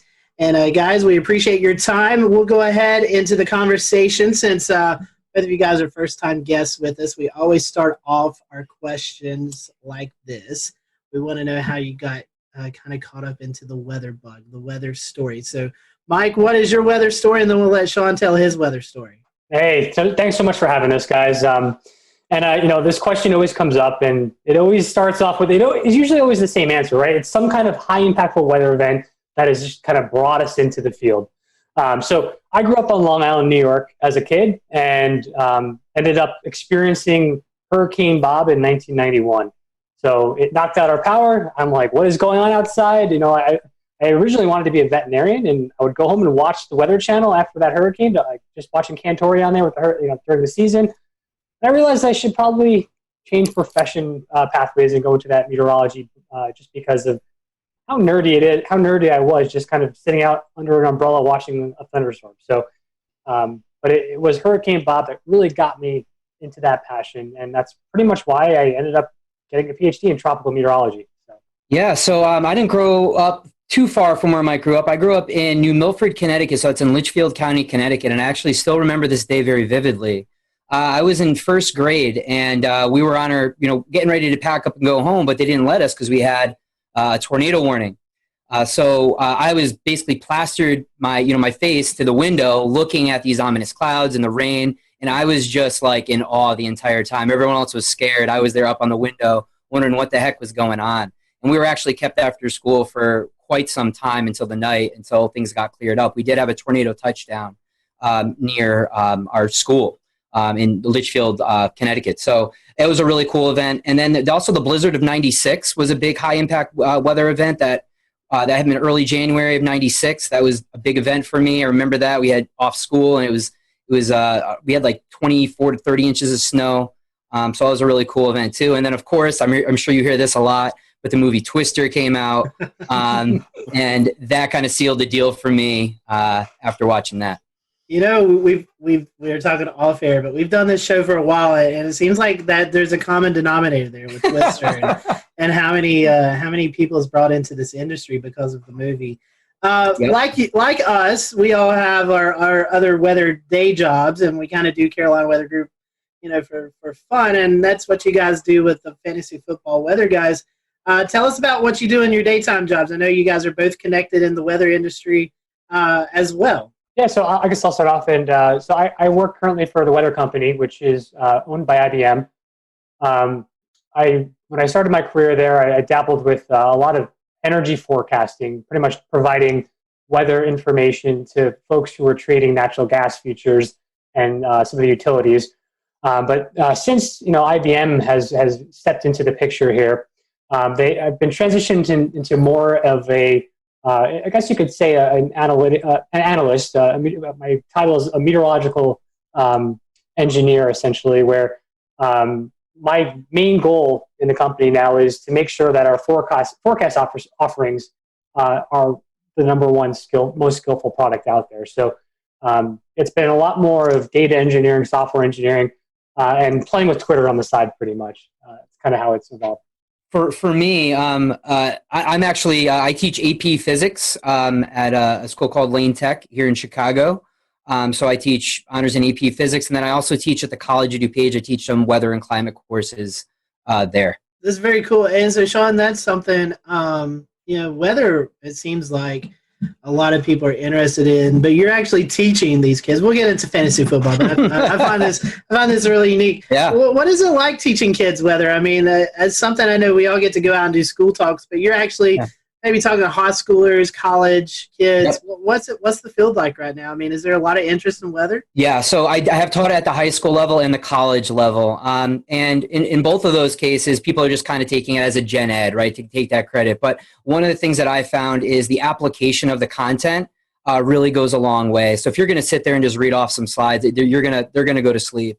But really getting them involved with the weather, looking at current events, looking at maps. I had students typically do their own map discussions, run their own map discussions once we get into forecast mapping and all of that stuff. And they really seem to enjoy that. And there are a lot of students that have become avidly interested in weather as a result. I have a few people really interested in climate, some more in synoptics and mesoscale meteorology. That's been really cool.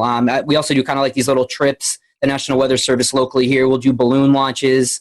And they'll kind of go and kind of experience that, which is a really cool experience for them. But it's really cool. I mean, really just it's a really cool science to bring to life because you experience it every day. And students really enjoy that aspect of actually being able to experience the weather, make your own forecast, and kind of making it come to life. That's very true. Well, let's talk about fantasy football, weather. I told you guys before I play fantasy football, but never really put the concept together until I came across your product. So tell us how did you guys become about? I mean, how did this website blog? I know you guys do a podcast now. How did you guys come about putting the product together? Yeah, Sean and I have been talking about fantasy football and the weather component for a number of years. We've kind of gone back and forth and just saying, hey, did you see that snow game? You know, like Roethlisberger threw 4 interceptions. He was projected to be the #1 quarterback of the week. What just happened there? It's been, just kind of this informal thing for a while. Yeah. And it's kind of evolved throughout the year, a couple of years now. We've been essentially, in a nutshell, Sean and I are probably the most competitive people you'd ever meet. And we need to be, essentially we're competitive with everyone else, but also really competitive with each other. So we want to try to find any edge that we can when essentially trying to optimize our lineups on a given week. And I think this is kind of how it spawned out, Sean. What would you think? It's kind of funny because Mike and I first started listening to this fantasy football podcast, and we would be always going back and forth. And there's one thing that they always brought up, like, hey, you could become a part of our league of record, meaning you can join their fantasy football league. And these guys are big time. They're all over the place. Everyone knows them. That's in the fantasy football community, the fantasy footballers. And we were like, hey, I wonder what would it take for us to actually be able to be part of their league?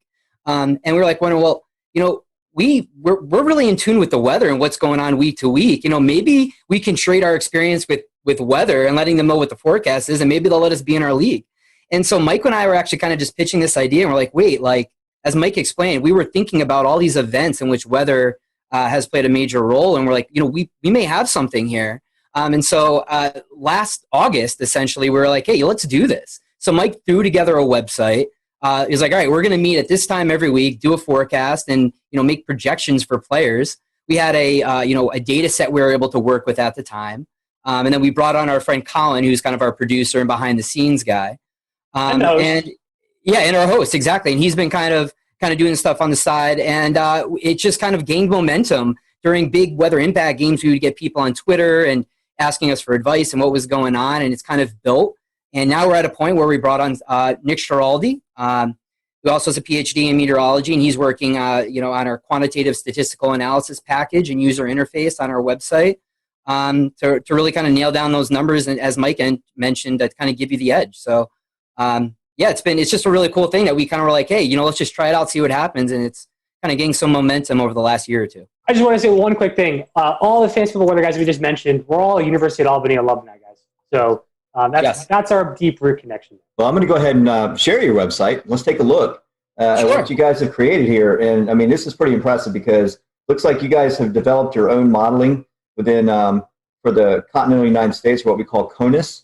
And so you have U.S. winds and precip primarily for these, with the key, of course. And it looks pretty simple to understand for the average person, right? I mean, for lay terms, this will show a forecast. If we take like west wind, if we have games out west, I assume there's a little bit of a learning curve here, but who came up with this idea, and how does it help enhance your the experience for fantasy football if folks want to get plugged into the weather to maybe determine their outcomes? Yeah, so when we were thinking about these to try to bring up some kind of weather maps here, the first thing we thought about is how do we identify where the stadiums are for people to see what type of weather impacts they could actually be. So essentially, wherever you see those circles with the X in the middle, that's essentially the location of a stadium that actually is predicted is in the upcoming week of games. So you can see here that the Titans there must have a game coming up here. So those stadiums will actually change each week depending on where the home game is. So if you see a little circle with a dot in the middle, that's actually a game where a home game that usually has like a cover on it, so a dome or some kind of retractable roof, so weather won't be an impact there. But the way that we wanted to really get these maps to be helpful is when there are high weather impacted events, those circles will change colors. So you can see often when an area of heavy precipitation or some stronger winds moves in, you'll see that circle turn to an orange or even a red. So like the orange would represent there's a possibility of some impactful conditions from weather. If there's a football game taking place during that hour forecast lead you're looking at, if it turns red, it means there's a high chance for some impacts. If I were to pick east wind and go forward, we would see there's orange right there. So we're showing the folks out there, if you just hit forward on these buttons, you'll see these impacts in time. And I'm trying to see how far out these go. Do these go out? Yeah. They'll go all the way to Sunday. I think recently, the most recent model run, 18Z on Sunday. We got right there. We got one in Miami. I think they're supposed to get some precipitation and maybe some wind. So I think it was on 0Z Monday or 18Z Sunday for this upcoming week. I think that's the only caution that we have for upcoming weeks. It's going to be a relatively quiet week this week. But there it is right there. So it popped up, looks like Tuesday evening. So it looks like that timeline got pushed back a little bit. But yeah, I mean, that's pretty neat how you've integrated weather into forecast impact for a specific area. And it could be anything. It could be anything going on for that area too. So football games in particular, but that's pretty neat. I really like that format. Now tell us a little bit about the fantasy impact table. Yeah, sure. So this is a table that will outline each set of games for the week. And to be honest, there's been so many changes with the schedule here because of all the impacts from COVID. But so we try to make sure this is up to date. And I think I did update this on Tuesday. So essentially, it'll show out the slate of games here, and it'll be in chronological order. There are a time and weather impact there, and you can see for the weather, if it says fair, this is the predicted weather for the time of the game. Then the impact will show none, right? If you have good conditions, there won't be any real impacts from weather. But if you do see certain criteria met in the wind or precipitation, that's where essentially you can see things like a caution, where essentially winds might be and precipitation might be like this marginal type of event where there's probably going to be some weather, but it doesn't look like it's going to really be a stunter or a significant impact on all the players in the game. But if you do see some criteria, let's say you have winds 20 miles per hour with heavy rain for the duration of the game, that's where you would see an extreme impact. And this table would update that this updates probably twice a day. So this is a way to kind of come back to the site and look at it. And this kind of gives us a bird's eye view as to what to expect. So what we do is we use this as kind of a template, and then we'll expand on this during our podcast, and we'll let people know what players we're interested in, because we do have historical stats for specific players and also by position in general. And we can elaborate on, okay, we have forecast at 18, 25 mile an hour winds, whatever it may be. Well, this player in windy conditions, this is how they perform statistically. So we kind of update them on the expectations based on the weather. We are in the process of updating this. Hopefully over the next several weeks. Again, our buddy Nick Giraldi is going to actually customize this by position and also possibly by players. So a lot of the ultimate thing is people want to know, how is my fantasy team going to be impacted? That's bottom line, right? So we're going to have fantasy point differentials based on those weather conditions that we're going to be adding to this table hopefully soon here. And Sean, you were talking a little bit earlier. You guys actually are doing a lot of analytics and numbers, and you're talking about specific players who may see the effects. You're talking about Roethlisberger throwing 4 INTs in a snowstorm, or it could be Denver. It's an extremely windy day, so Drew Lock, the wind may affect his performance. So how do you guys talk to us a little bit about that? How you're breaking down how it's affecting individual players? Yeah, I can lead on this one. So we have basically archived data that we're able to use that breaks it down basically almost every play for every game going back to 2009. So what we're able to do is look at those fantasy stats. So we have fantasy point projections for half-point PPR, full-point PPR, standard leagues, and we're able to look at how that player has performed statistically during those weather-like events. So, hey, how has this quarterback performed in 20 to 30 mile an hour winds? Okay, well, we see a decrease in fantasy points by 4, and they throw their TD or their touchdown interception ratio has changed X, Y, and Z amount. And then we also kind of have another stats package that we'll use based on weather conditions as well. So what we try to do is say, all right, our forecast is this for the weather. Let's look at the specific players and the positional players that we're interested in for that game and see if there's actually going to be an impact. Because quite frankly, for some players like an Aaron Rodgers, maybe we don't see as much of an impact for them, so we're not going to be as concerned about that player. For other players like a Jared Goff or something like that, or Kirk Cousins, for example, who played in Seattle this week during rainy games, there's an impact there we've seen statistically. So we really got to kind of decipher. We just, we kind of do this by position, but even a little bit more specifically by player when appropriate. That's really awesome. You guys have been doing this. Obviously, you started the website last year. When we're recording this, it's October 14th. So we're about week 5, I think, into the season, maybe week 6. I can't remember with COVID and all that stuff going on. But talk about how the fans, how have you guys, the outreach? I mean, have you got a lot of positive responses from fantasy footballers? How's that went? So I think our biggest interaction with folks right now is on our Twitter handle at FF Weather Guys, where it typically the interaction is most prevalent. We'll return to Best of the Carolina Weather Group in a moment. Now your Carolina weather forecast. Here are today's forecast high temperatures for North Carolina. Here are the forecast lows for tonight for North Carolina. Here are tomorrow's forecast high temperatures. And here's forecast rainfall across North Carolina tomorrow.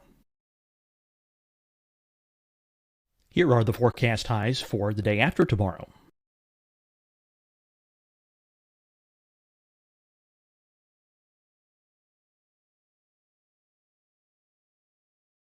And here's the forecast rainfall across North Carolina for the day after tomorrow. This is the total rainfall forecast across North Carolina for the next 3 days. Here's the severe thunderstorm outlook for today from the Storm Prediction Center.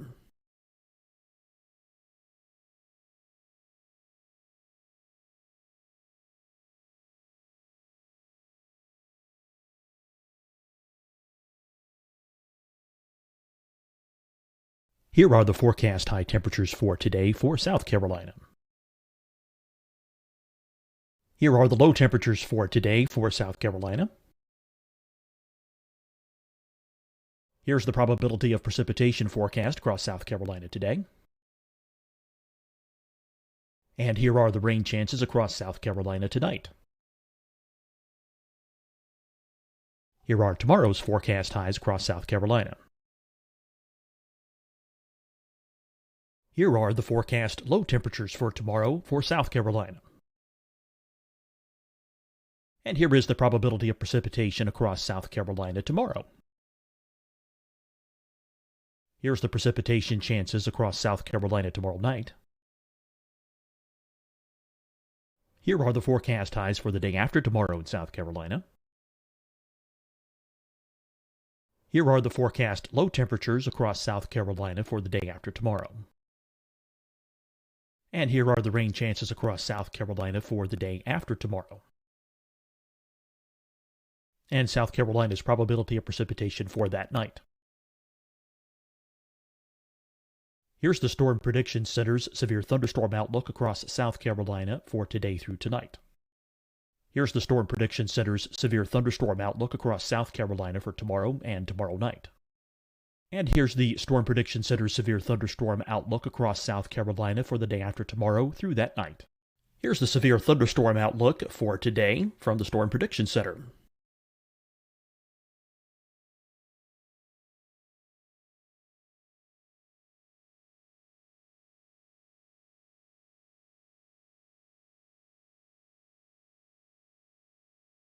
And now, here's a live look at weather radar across the southeast. Hi, everyone. I'm Dr. Mandy Cohen, Secretary of the North Carolina Department of Health and Human Services. And when you follow the 3 W's, you protect your family and your neighbors from COVID-19. When you leave your home, practice your W's. Wear a cloth face covering, wait 6 feet apart, wash your hands often. Wear, wait, wash. We're in this together. Stay strong, North Carolina. Deciding when to wear a mask isn't about who you know or how well you know them. Just ask yourself, will I be with anyone I don't live with? If the answer is yes, get behind the mask. Help slow the spread of COVID-19. Get behind the mask. Learn more at covid19.ncdhhs.gov. Fight the spread and take a stand against coronavirus. Wear a mask in public. Stay at least 6 feet apart from others. And get tested. Join us and fight the spread. Visit scdhec.gov/COVID-19. Getting tested for COVID-19 helps you to take the steps needed to protect yourself, your loved ones, and your community. Find the testing location at scdhec.gov/COVID-19 testing. You'll see your Carolina weather forecast at 25 and 55 past. And now back to the best of the Carolina Weather Group on the all-new Carolina WeatherNet. Is predicted weather, and the folks are aware of those impacts. Usually when you see like some of the mainstream media or sports channels talking about weather impacts, and usually I guess that as you get up into later in the season, as we know, winter storms or late fall storms can get more energy from the jet streams. That's where we typically see those larger weather impacts, and I think that's where the draws start to come in, especially when people are fighting for those playoff positions, right? They want to make sure that they don't make a mistake, and people start to get really meticulous with their lineups. And we're speaking more specifically on redraft leagues, essentially where you have like a draft at the beginning of the season, and you have your team throughout the year.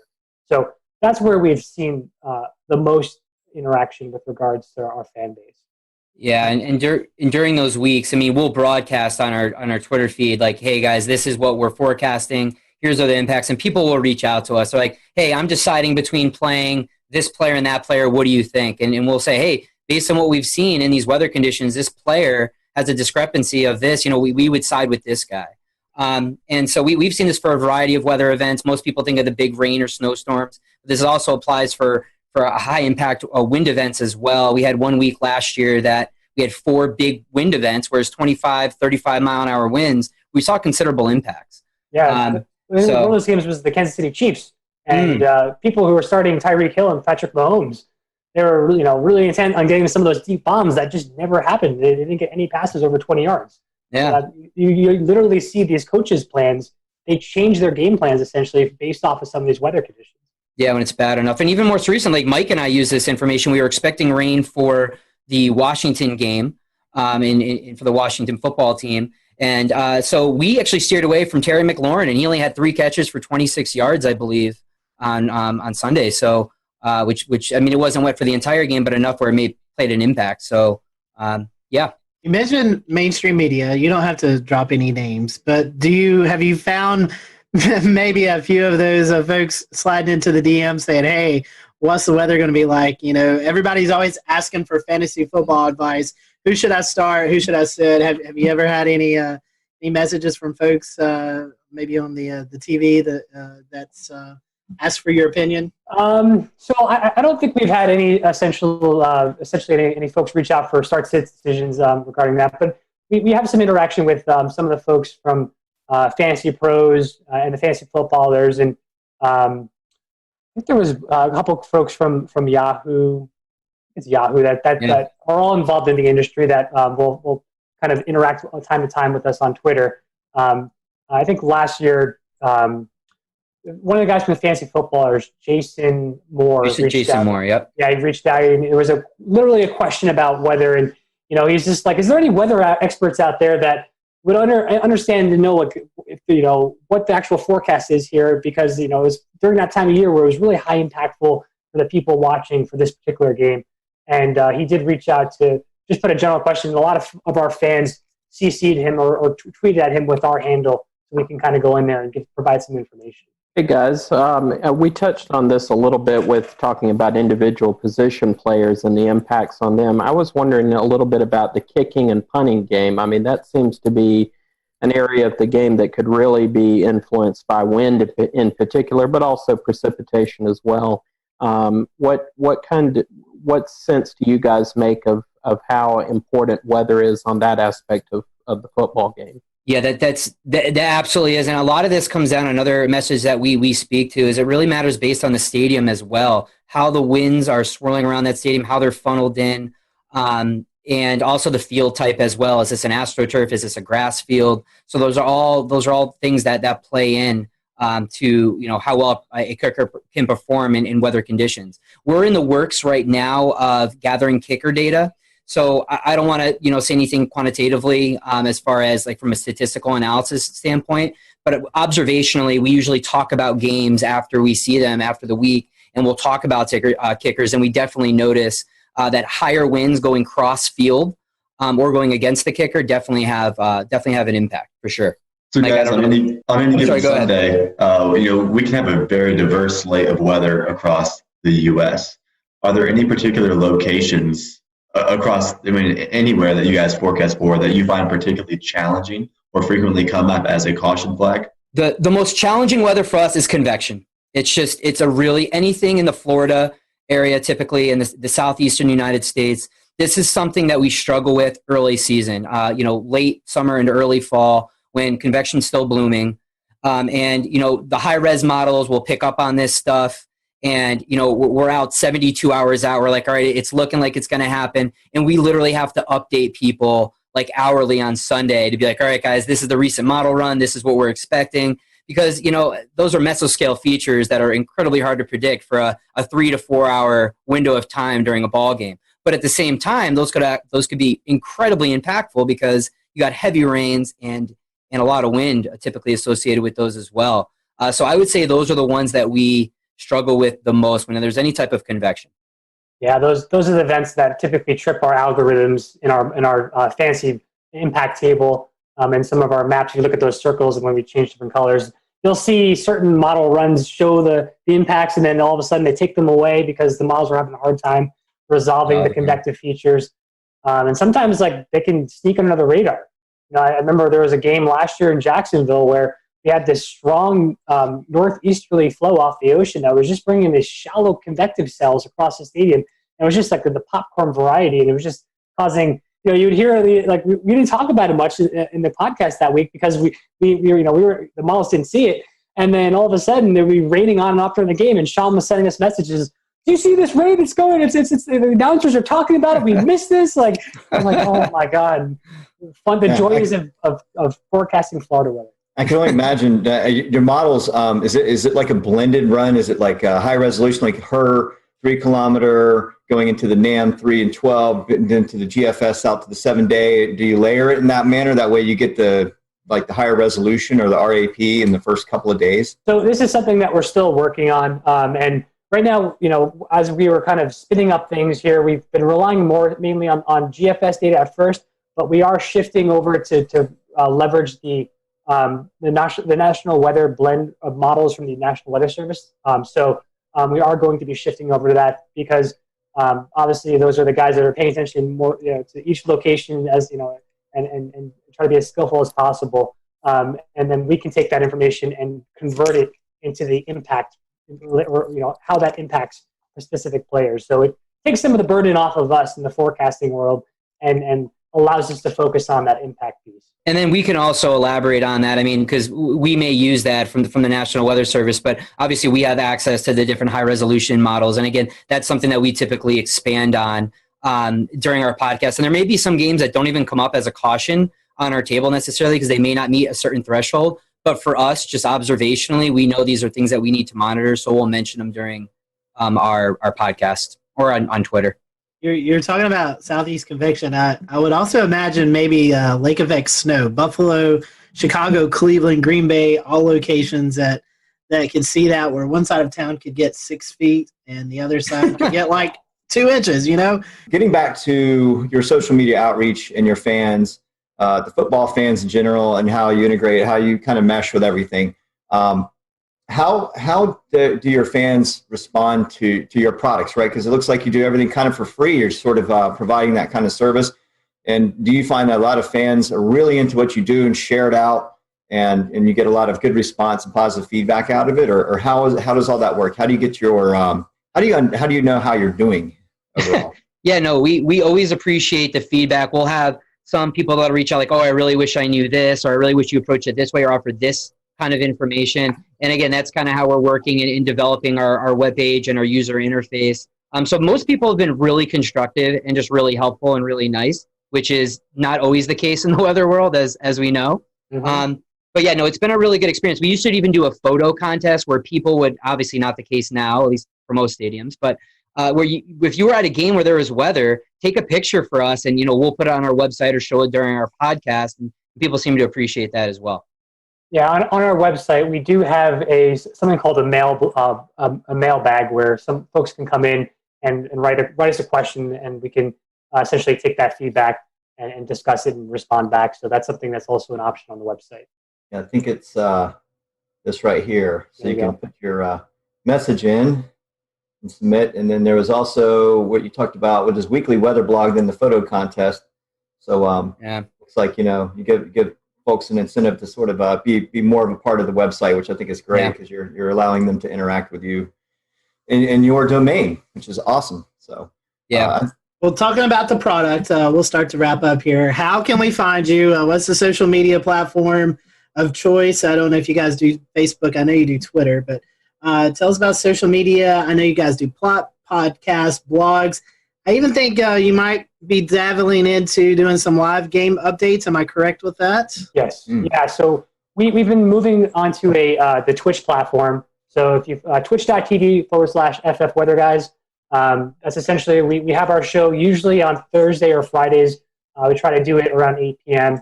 And then when there are high impact weather events on a Sunday, we'll get up on Twitch again and have a Sunday show usually around 11 a.m.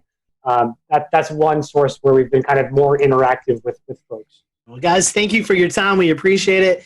Thank you guys for watching the Carolina Weather Group. Make sure if you're a fantasy football player, go check out these guys.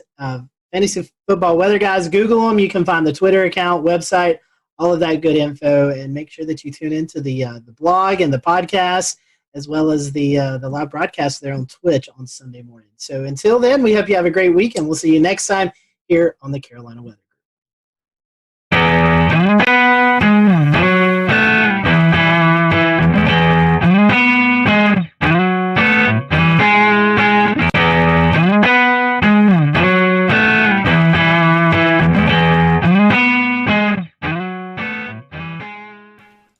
Good evening from Charlotte. It is June the 17th, 2020. I'm James Brierton. Did you get a chance to see the sun today at all?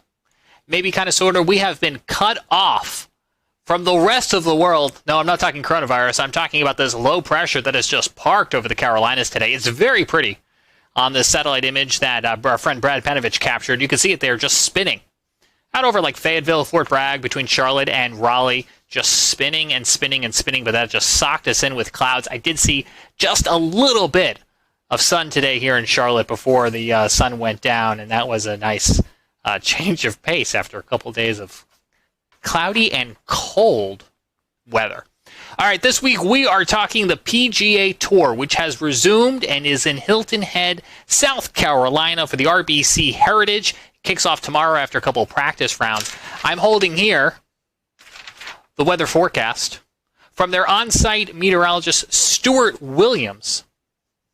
This is what we call a tease. I'll have this for you coming up.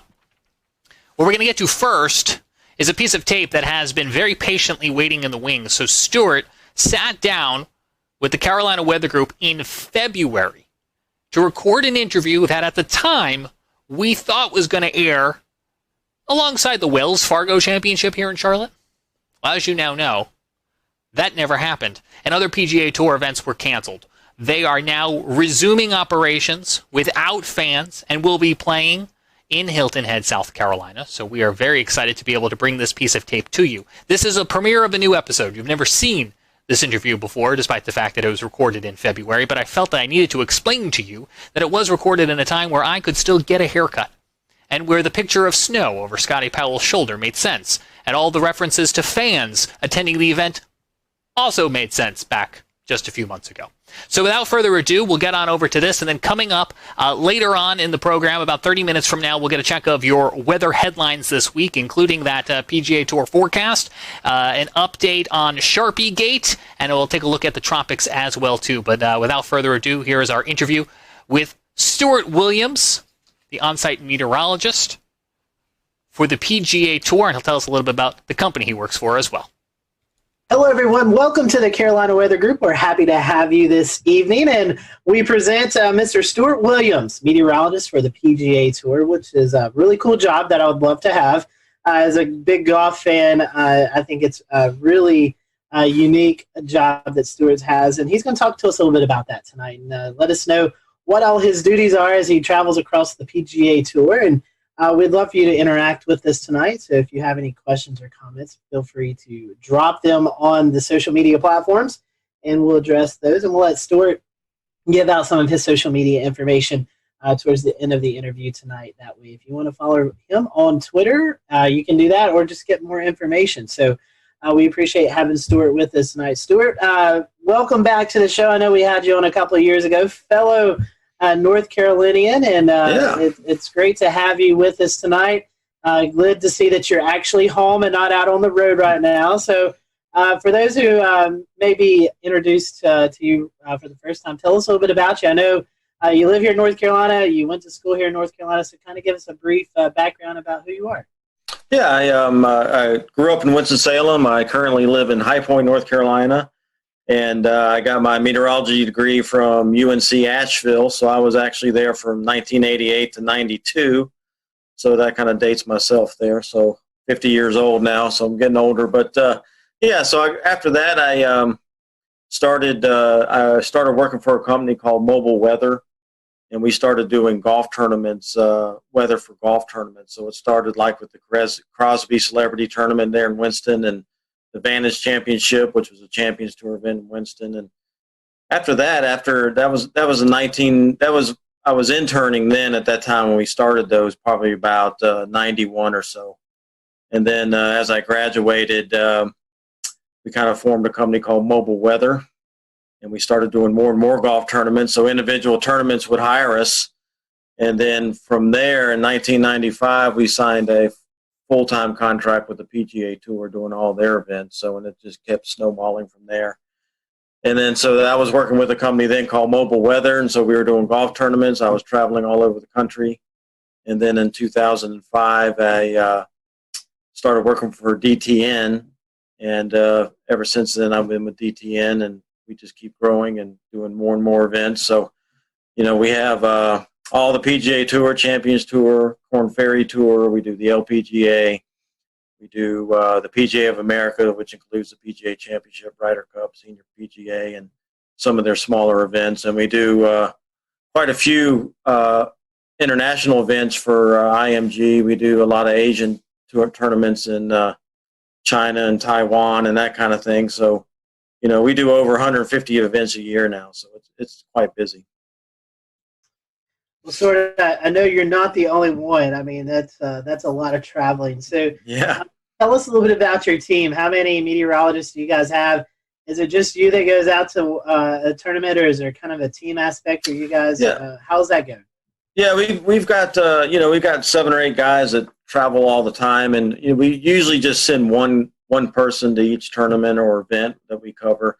Because we also do outdoor concerts, and we do some other events like that we have a meteorologist go to and that help out. But there's one guy per tournament, and so basically, on the PGA Tour or any golf tournament or any outdoor event that we do, lightning is the number one concern. So that's why a meteorologist is on site. We set up an electric field mill. We have 2 laptop computers that have obviously the Doppler radar, lightning detection. We have a mix of ISLA's National Lightning Detection Network, and and so all that data that we get in-house, we have all the computer models that we look at, the NAM, the Euro, the GFS, all those. So everything's in-house, and we sector where we're going to go, and we can make custom products for ourselves and that kind of thing. So we make our own forecast on site. So using all that technology, as an official comes in wondering what the weather is, if we do see a threat, we see a storm developing, the officials can come in, we can show them exactly on the screen what is happening, and based on what we're showing them and what our opinions are, what's going to happen, then the officials can make very good decisions of, okay, when do we need to stop? And then once we do that, especially on the PGA Tour, they have LED boards across the golf course. They'll put weather warning signs up. The officials will blow horns to the players, signaling that it's a dangerous situation. So then the players will get moved off to evacuation vans and cars and that kind of thing, and they're brought to the clubhouse. And so hopefully, if we do our job correctly, then we've given enough time to where people can get back to the buses and hopefully back to their cars, because not everybody has a clubhouse pass. So they can't all get indoors to safety, so we got to get a lot of them back to their cars. So it's a big machine. It's a big operation, but it's most tournaments, I'd say every tournament has an evacuation plan, emergency plan. So it works pretty well. And then the big question is, once we have stopped play, when do we go back and start playing? When is it safe to go back out? So that's when we help big time as far as, okay, we think this storm is going to be out of here at such and such time. And then they can open up the practice facilities again, let the players warm back up, and then we'll get them back out to the golf course and start playing again. Stuart, that kind of rings a bell here in Charleston at Bulls Bay, the tournament last year. LPGA, lightning hit the tree. Someone went under the tree, and it's a serious situation with these thunderstorms and in these golf tournaments. How much collaboration do you guys have with the local National Weather Service, especially in big events like this? In the last few years, there's been a little bit more collaboration because, with Homeland Security and a lot of these big, government agencies and everything, a lot of these agencies are using golf tournaments as their training grounds for big events and things like that. So I know down at the RBC Heritage down in Hilton Head, the FBI shows up and all the government agencies, the Weather Service, and so they do a lot of practice at that event, since it's such a large event. And so I do coordinate with the Weather Service there. We'll talk what we're thinking, and kind of bounce off ideas off each other. But for the most part, I'll maybe read a forecast discussion or something like that from the Weather Service. But like I said, having everything in-house, all of our own computer models and that kind of thing, we basically do our own thing, to be honest with you, make our own forecast. Because I think in a lot of ways, sometimes we do a better job because we know what golf wants and we know what golf needs. So we know what they're looking for as far as a forecast goes. Whereas the Weather Service, they may be a little more general because they have a bigger area to cover. So for example, for us, wind forecasts are very big at the golf tournaments because that plays a huge role on how the golf course is going to be set up each day. So we concentrate a lot on wind, and so we try to be very accurate in that department, where you may see a weather forecast from the Weather Service that says winds are 5 to 10. Well, okay, that's kind of general. We try to be more exact than that, where our forecast will say maybe we have a westerly wind, like on the coast there. Maybe you have a drainage wind in the morning off the land, and then we'll get the sea breeze at 1 o'clock, and it's going to shift out of the south or southeast or whatever, and it's going to be 10 to 15 at that point. A lot of times the Weather Service really doesn't break it down like that. So, we try to be more specific of what's going to happen at the golf course, so they can plan how they're going to set the golf course up. So that's some of the things that I think we do a better job at than TV or Weather Service being more general.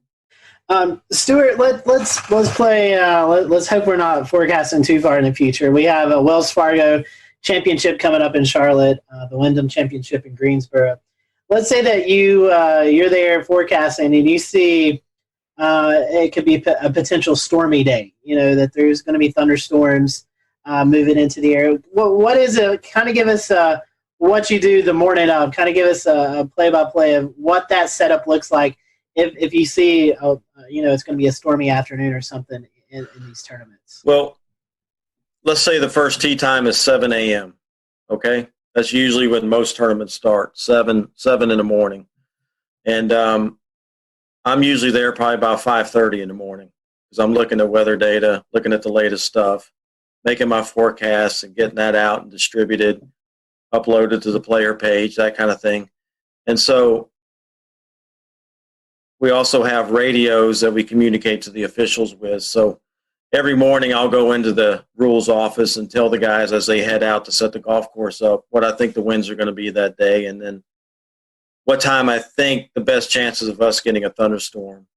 And so if you take a North Carolina tournament, typically what happens is, as you'll know, Scotty, and they'll start in the mountains. They'll bubble up in the mountains about midday, early afternoon, and then as they get going, they'll roll off into the Piedmont, and then they'll usually make it to Greensboro or Charlotte by 3, 4, 5 in the afternoon, depending on how fast they move and what the scenario is. So, so I'll tell the officials that morning, hey, I think we're going to see storms probably anywhere from that 3 to 7 range, and then that'll give them an idea when they need to start paying attention, so to speak. So we'll return to Best of the Carolina Weather Group in a moment. Now your Carolina weather forecast. Here are today's forecast high temperatures for North Carolina. Here are the forecast lows for tonight for North Carolina. Here are tomorrow's forecast high temperatures. And here's forecast rainfall across North Carolina tomorrow. Here are the forecast highs for the day after tomorrow.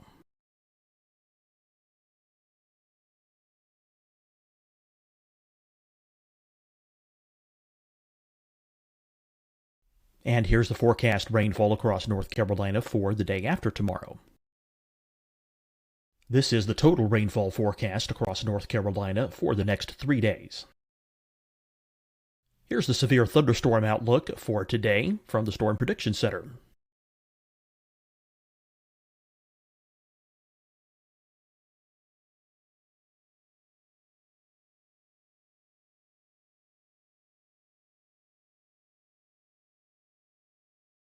Here are the forecast high temperatures for today for South Carolina.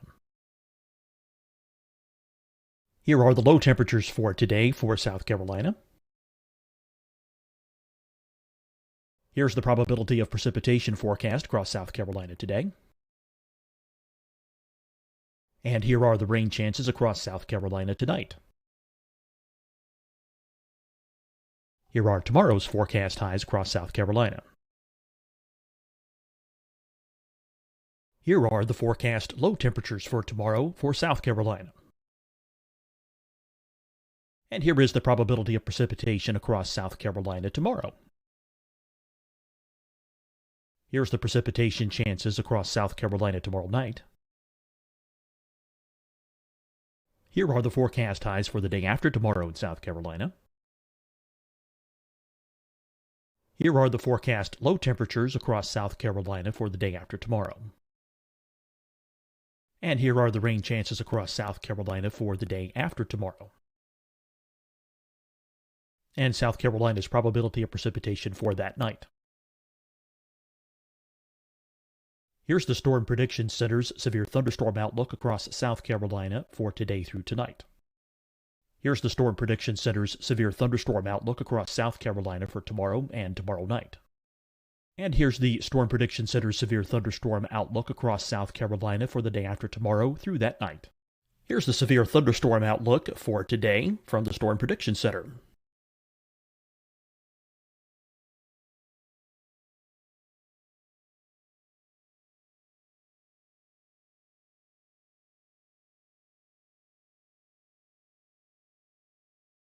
And now here's a live look at weather radar across the southeast.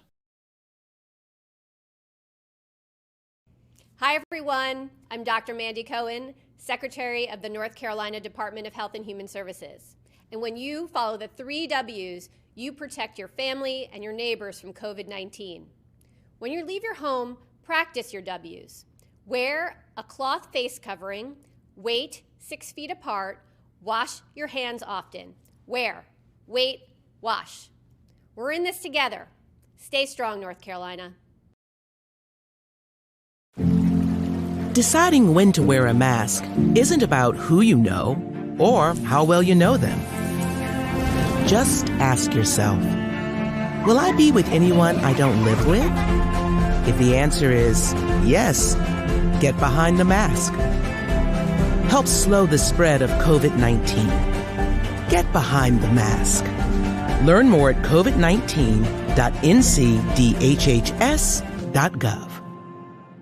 Fight the spread and take a stand against coronavirus. Wear a mask in public. Stay at least 6 feet apart from others. And get tested. Join us and fight the spread. Visit scdhec.gov/COVID-19. Getting tested for COVID-19 helps you to take the steps needed to protect yourself, your loved ones, and your community. Find the testing location at scdhec.gov/COVID-19 testing. You'll see your Carolina weather forecast at 25 and 55 past. And now back to the best of the Carolina Weather Group on the all-new Carolina WeatherNet.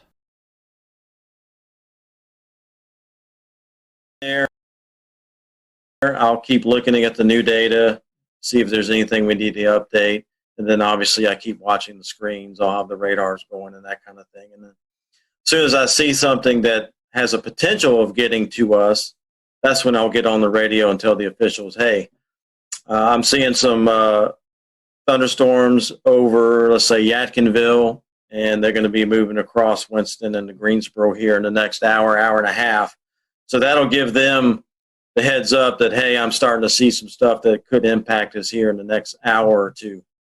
And so that's when we'll start putting on the LED boards. There's a weather policy that runs and things that say, hey, inclement weather is possible, please pay attention, that kind of thing. And then as the storm keeps moving closer, then I keep updating the officials. And then when I think is within, less than an hour, usually the head rules official, which would be Mark Russell or Slugger White, who are in charge of the competition, basically, they'll come into my office. I show them exactly what's happening. And then we try to give at least 30 minutes notice before the storm's going to hit the golf course so that we can blow the horns and give enough time for people to start trickling out and get the players in. And then obviously, as the storm gets closer, hopefully we've gotten everybody off the golf course, and then the storm will hit. And then, like I said, then we have the conversations. When you think it's going to be out of here? When is it safe to resume? And so they'll already start making the plans on when that gets out of there, when we're going to let them to go back out and warm up on the range and then get them back out on the golf course. So, it's kind of a lengthy process. But as with weather, you guys, we have thunderstorms that can pop up right on top of you. So that's why we also have an electric field mill that we set up on site that measures the electrical charge. And so if we're seeing something develop real close to us, hasn't produced lightning yet, and we're wondering, is it going to, that electric field mill gives us the heads up that, hey, charges are building. And also looking on the radar, you look at the cloud tops, you kind of know what those cloud tops keep growing, and you know what the freezing level is. And when it gets a certain height above that freezing level, that's when you start seeing the lightning. So using all those things together, you know, using all those things together, we can get a good idea that, hey, this cell will probably going to produce lightning. So that electric field mill is crucial in that aspect. So it may give us 10 or 15 minutes that we wouldn't have had if you waited for the first lightning bolt to come out. So, you know, we may only have 10 or 15 minutes to get them off, but that's still better than having no warning and all of a sudden there's a lightning bolt. So, yeah, technology plays a huge role in what we do. That's pretty fascinating. I didn't realize that much went into it. That's pretty sophisticated and really good coverage on your part. Stuart, once y'all blow the horn, this is kind of going back a few minutes, but once y'all blow the horn to warn there's a tornado or tornado warning storm or even a severe thunderstorm on its way, the players, they're coming off the course, but for bystanders that are sitting alongside the course or even in the stands, is there a safe place for them to go? Unless you have a clubhouse pass, and generally no. So, if you're having a severe weather event, obviously you don't want to keep them in the tents and the skyboxes because those are temporary structures and big lightning rods as well, just, with the poles and everything. So, we try to get people to go back to their cars, go back to the buses, get back to their cars. But, it doesn't always happen that way. There's always stragglers. There's people that try to hide and wait it out. And because, as soon as we start back play, then they can run out and get a good spot on 18 or whatever. And they're in a good spot to get a good position to watch golf again. But, it happens. We put weather warning signs up. We do the best we can. The PGA Tour and all these events try to do the best they can to get people to leave. But, there's always a few stragglers that always try to stand under a tree. And, it's not recommended, but it definitely it happens. No, I was just going to say that I'm sure that's a problem at a lot of these outdoor sporting events, whether it be air shows, I would imagine, have a big problem with that, or even like you mentioned earlier, concerts. I think it was just last year we saw some video went viral of a concert tent just taking off and downdraft, outflow wind of a tornado, thunderstorm. There's my brain. So yeah, that seems like a real problem. Yeah, it is, and there's a lot of outdoor festivals and concerts and stuff that don't have a meteorologist, and the people in charge really don't know weather. So I think that's when you have more of the mistakes made or decision making, not poor decision making, when those things happen. So, fortunately for us and my company I work for, DTN, we do a lot of consultation.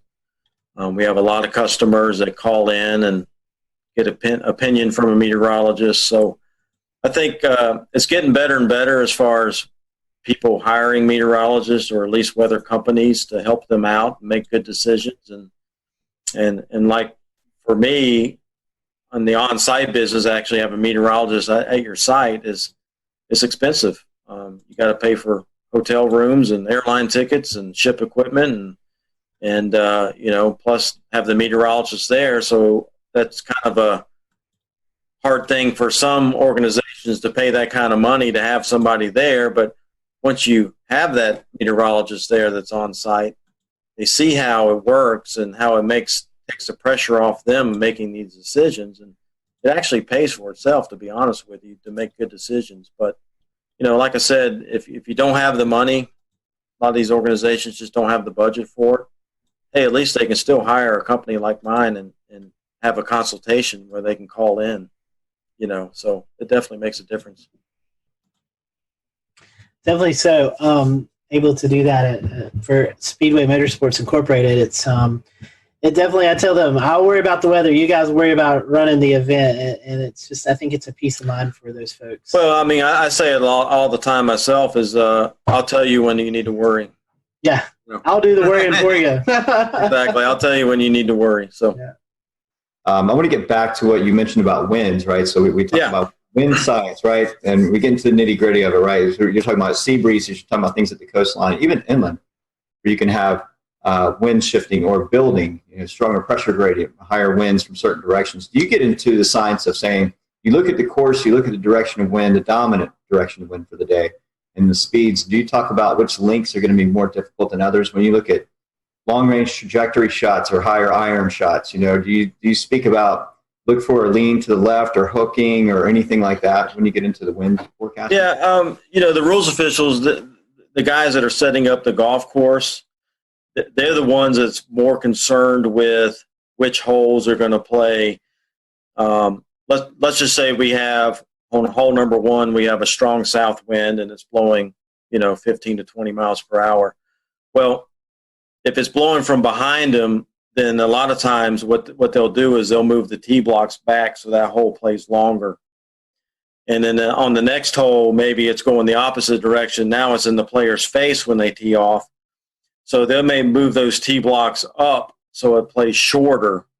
That way they're trying to keep everything moving, but they're also trying to make it not hard, but they're trying to make it fair too. Not necessarily hard, but fair, and keep things moving. So, crosswinds play a big role, especially near the greens, where if there's a lake or a big sand trap or something that's on the right side and it's blowing from left to right, well, they may put that hole location more towards the left side of the green, so guys aren't dumping in the lake the whole time trying to get it to the hole. That's so all those strategies play a role in how the golf course is set up. So definitely wind direction definitely is important, how strong the wind is. So they're actually changing distances and layout.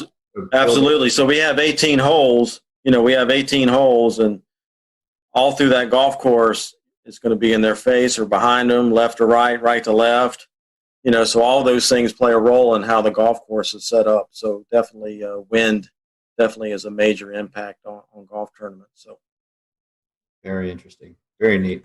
Scotty, go ahead. Yeah, Stuart, in some circumstances, I know we saw the Masters had some severe weather roll through back in 2019. When we see these big severe weather events, you guys, I'm sure, coordinate with the course, with the tour, with the TV networks, and kind of make the best plans. Is that right? Yeah, we try to do what's right. You don't want to get anybody hurt. And if there's a high risk for severe weather, i.e. tornadoes or even, just strong straight line wind and storms, we may go early, 2 tees early on the weekend or a day on the weekend to avoid some of that severe weather that we think is going to happen in the afternoon. So, the tour is aware of that, and they'll try to make accommodations to maybe avoid some of that to keep people safe and get the round in. Because the tour has a policy that we'll play on Monday to complete 72 holes. 72 holes is a must. They want to get every round in. So so we will do that on Sundays a lot of time to try to get everything completed and so we don't have to go into Monday. But for the most part, if it's a 30-40% chance of a thunderstorm day, then they're not likely going to change anything. It's just we're going to play golf and hopefully, that scattered thunderstorm will stay away from us. But if we do get hit and we don't finish, well, we'll be back Monday morning. So that's how it works. I know another element that is tricky for you guys, especially on the West Coast swing early in the season, is fog. Seeing lots of fog delays and even some cancellations of round because of visibility. Talk to us a little bit about forecasting fog. Yeah, it's tough, man. That marine layer out there, and what most people don't realize in California, the Pacific Ocean out there gets the Aleutian Current, which is very cold. It's cold water, and so fog forms on it quite a bit. So when we get out there, a lot of the things that we look for is the offshore flow, and we love it when there's offshore flow because it pushes that marine layer way out in the ocean, and skies stay clear at the golf course. Well, the thing that I've learned forecasting the weather out there, as soon as that pressure gradient starts going neutral, that's usually when the marine layer fog will move in. And so I've seen it. We had it this year at Torrey Pines at the Farmers Insurance Open. One day the fog rolled in early in the morning, and it stuck around till about 9:30 in the morning. So we had to delay for a couple hours, and then the sun finally ate through it and broke it apart, and it pushed offshore. So, it's just a tough thing because with fog, you just don't know how long it's going to stick around. How thick it's going to be. We get the marine layer out there too. Sometimes it lifts and it's just a cloud deck, and you're fine. It's just a cloudy day. But at Torrey Pines, we do have some elevation. I think we're up at 400 or 500 feet there, and so if it lifts up to 500 feet, we're in the cloud and we get socked in, and then obviously you go other places along the coast there that's not elevated, and it's fine. So it's definitely tough, but something we deal with, and we just try to help the best we can with that. So I know we're getting late on the interview. A fun question here: any favorite PGA Tour stops, and any of the PGA Tour players really weather savvy that we might not know about? Well, I mean, favorite weather stops. I mean, as far as any tournaments go, Hilton Head's a big favorite of mine. Any Hawaii tournament's great. Pebble Beach is awesome if the weather's good. Same thing with Torrey Pines in California. So yeah, we go to some great places. I mean, this past year I went to Japan and South Korea. I went to Shanghai, China, and this year, later in the year, I'm going to Australia. So yeah, I mean, we go to some great places, and it's a lot of fun. So yeah, it's good. I was going to say, you have to go to these areas and actually learn the weather in these areas. You probably would have to understand it before you even go. Yeah, believe it or not, I mean, everywhere I go, I start paying attention to where I'm going a month or two ahead of time. So I know when I get there what's been happening. So you kind of got a feel for what's been going on. So, I've already been keeping tabs for the next couple of weeks when I go to Tucson and California again. And, and then obviously long term, you kind of looking, I've got Florida lurking in March. I'm going down to Florida. So you definitely keep up with what's going on and what's been happening. So kind of what to expect going into it. So it's definitely harder in Japan and Korea and some of these places where, maybe the radar data is not as timely, or you don't have all the good data you have here in the U.S. You still have some data, but maybe not quite as good as some of the things you're used to using. So, and, forecasting wind and things like that gets a little more difficult, some of these spots. So, but still, us being there is still better than, for the tour and some of these tournaments, having us there is still better than not having us there, where they would just be guessing. So, we do the best we can, and they know it's not the U.S. and it's not quite as good, but it's still, we still send our electric field mill over there, and we still have that and the detection network and that kind of thing. So, oh, wow, I bet that's interesting, transporting that equipment across seas to foreign country. Yeah, the tour sends a lot of containers and things, so it goes on with a lot of the scoreboards and that kind of stuff. So it helps. One more question from me is as far as golf and the weather.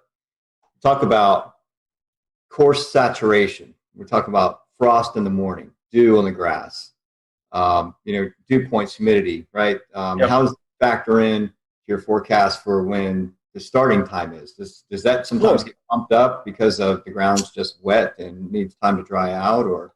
Well, obviously, if it's totally saturated, there's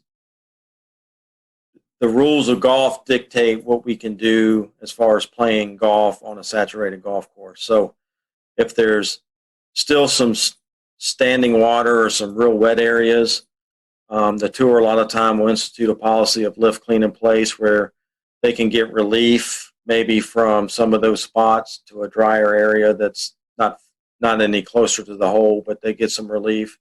And then they can pick up mud on their ball, so they can pick the ball up and wipe the mud off and place it back down and then hit it. So that helps us out quite a bit. But if we still have water running down the fairways or there's puddles on the greens and you can't put the ball through a puddle, so then obviously we can't play in those conditions.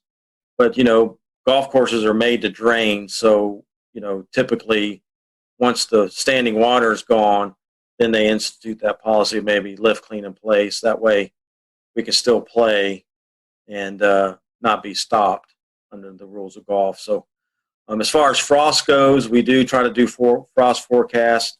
It does come into play a lot of times when we're in the desert of Arizona in February and March, because it can get really cold there in the mornings and then warm up pretty quickly for the mid to late morning. So we try to help them out with frost forecasts. Obviously, you got to just wait for it to melt before you can get on there, because you don't want to kill the grass stepping on it. So usually frost delays are not that long. They're usually 30 minutes to an hour, and then we can get out there and play. As far as late in the year, a lot of places where we go is Florida and the Southeast and that kind of thing. So typically we don't deal with frost too much in the fall, but definitely early in the year.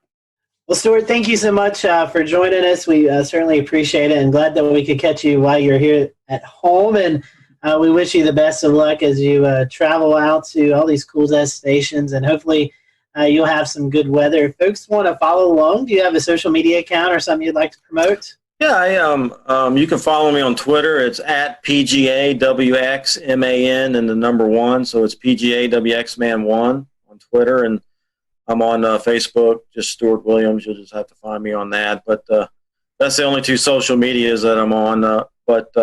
Yeah, Twitter, definitely follow me, and you can see what the forecasts are, what's going on at these tournaments that we're doing and these other events. So, and the weather's bad and you're at that tournament, just go find Stuart. You can blame him for it. That's right. Stuart, thank you so much for joining us tonight. As always, we appreciate your time, and glad to catch up with you, and I hope to talk to you soon. Absolutely. Scotty, thank you guys for having me on. I appreciate it. It's been a lot of fun, and hopefully we can do it more often. Yes, sir. All right, guys. Thanks for watching the Carolina Weather Group. We'll see you back for another episode next week. All right, and that is our interview with Stuart Williams, DTN meteorologist, who goes to all the PGA Tour events and provides them on-location weather support. That interview, again, was recorded in February for what we thought was going to coincide with a premiere for the Wells Fargo Championship in Charlotte. This week, the PGA Tour is back in action. They are at the RBC Heritage event in Hilton Head, South Carolina.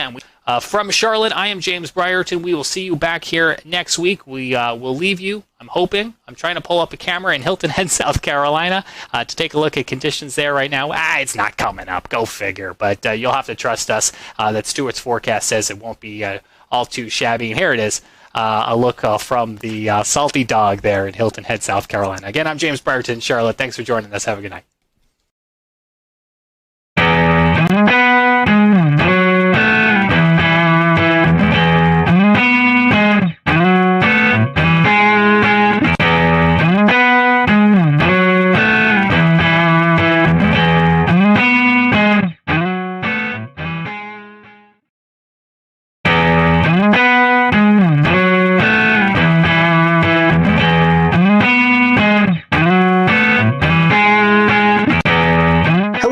Welcome to the Carolina Weather Group. We're happy to have you this evening. Tonight, we have on meteorologist Jim Gandy. If you've been a follower of our show, you've probably seen Jim appear on the show a few times during these bigger weather events with hurricanes and winter storms. So Jim is joining us tonight from Columbia, South Carolina, and we're happy to have him. He was at WLTX there in Columbia, but has since retired. He retired, in fact, last year. Actually, Jim, I think we're coming up on the 1-year mark. Is that correct? Just passed it. It was June 1st of last year. Yeah, so we've just passed that. So I know retirement life, we were talking a little bit before we started recording here, has been good to you. So we'll talk a little bit more about that afterwards. But 45 years in the business, you're known as South Carolina's weatherman. Tell us how it started. How did your love for weather transition you into being a meteorologist on TV? nothing happened the way it was supposed to. My introduction to weather, ironically, was something that just scared me to death. I was probably maybe 4 years old.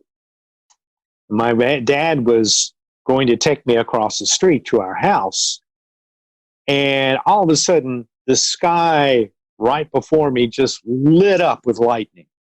And it scared the living daylights out of me, as you can imagine. And from that time on, I was scared to death of lightning. Now, this was in Memphis. Then he got transferred to Jacksonville, Florida. And if you know anything about the weather in Florida, thunderstorms are pretty frequent. And so I got really interested in weather living in Florida, still scared to death of lightning. Really didn't control my fear until I went to college. I got my degree at Florida State. It was during that time that I kind of conquered my fear of lightning. Not that I don't have a healthy respect for it, I do. And then I went to Florida State, trained as a research meteorologist, and got out, graduated at absolutely the wrong time. It was 1974. We went straight into a recession. The government froze all hiring. The private sector wasn't what it was today. And so I was forced to kind of look around. My first job as a meteorologist actually was at the Institute of Storm Research in Houston, Texas. But then their contracts dried up. Again, I'm without a job. So I went back to Memphis, and I actually went back to graduate school.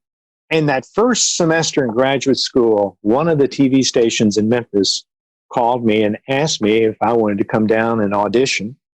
I had never been to a TV station, didn't know anything about television other than what I saw on TV. I went down there, did the audition. Whatever they saw, they liked, they hired me, and the rest is history. Starting out in Memphis, I think your next move was to Oklahoma City. Oklahoma City. I was in Memphis for 2 years. We were in the midst of a union fight there. The station was being unionized, and I hadn't had a pay raise in 2 years. So I decided, okay, maybe it's time to look elsewhere. And I applied to a number of TV stations in Florida, since my background was in tropical meteorology. And one day I get a tape back from Florida, and I think it was the tape I sent to Orlando. We'll return to Best of the Carolina Weather Group in a moment. Now your Carolina weather forecast. Here are today's forecast high temperatures for North Carolina. Here are the forecast lows for tonight for North Carolina. Here are tomorrow's forecast high temperatures. And here's forecast rainfall across North Carolina tomorrow. Here are the forecast highs for the day after tomorrow.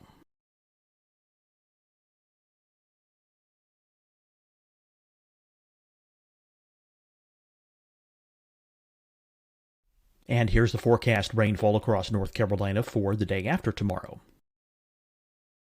This is the total rainfall forecast across North Carolina for the next 3 days. Here's the severe thunderstorm outlook for today from the Storm Prediction Center.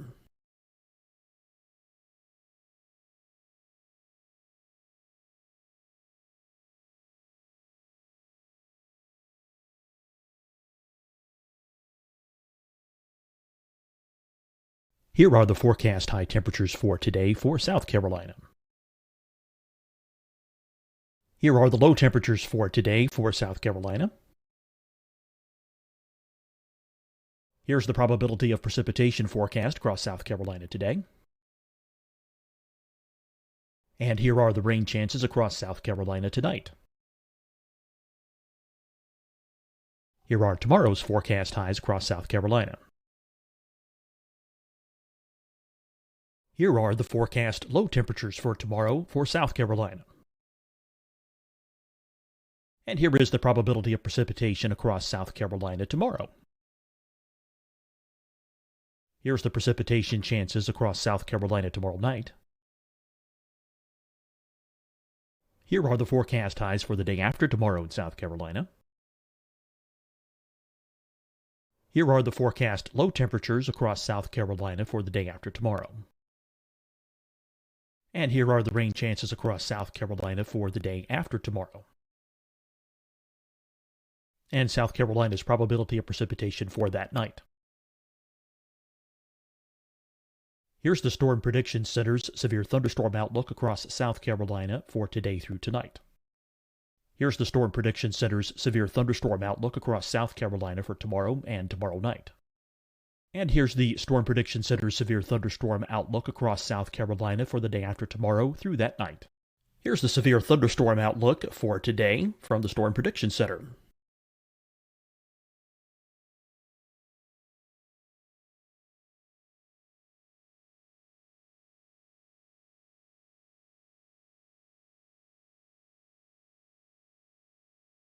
And now, here's a live look at weather radar across the southeast. Hi, everyone. I'm Dr. Mandy Cohen, Secretary of the North Carolina Department of Health and Human Services. And when you follow the 3 W's, you protect your family and your neighbors from COVID-19. When you leave your home, practice your W's. Wear a cloth face covering, wait 6 feet apart, wash your hands often. Wear, wait, wash. We're in this together. Stay strong, North Carolina. Deciding when to wear a mask isn't about who you know or how well you know them. Just ask yourself, will I be with anyone I don't live with? If the answer is yes, get behind the mask. Help slow the spread of COVID-19. Get behind the mask. Learn more at covid19.ncdhhs.gov. Fight the spread and take a stand against coronavirus. Wear a mask in public. Stay at least 6 feet apart from others. And get tested. Join us and fight the spread. Visit scdhec.gov/COVID-19. Getting tested for COVID-19 helps you to take the steps needed to protect yourself, your loved ones, and your community. Find the testing location at scdhec.gov/COVID-19 testing. You'll see your Carolina weather forecast at 25 and 55 past. And now back to the best of the Carolina Weather Group on the all-new Carolina Weather Net.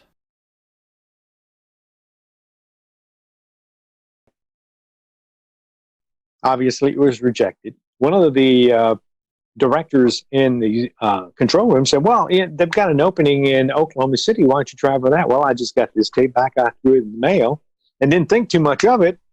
But then I would say just a few days later, I got a phone call from Jim Williams at KTVY, now K4 in Oklahoma City.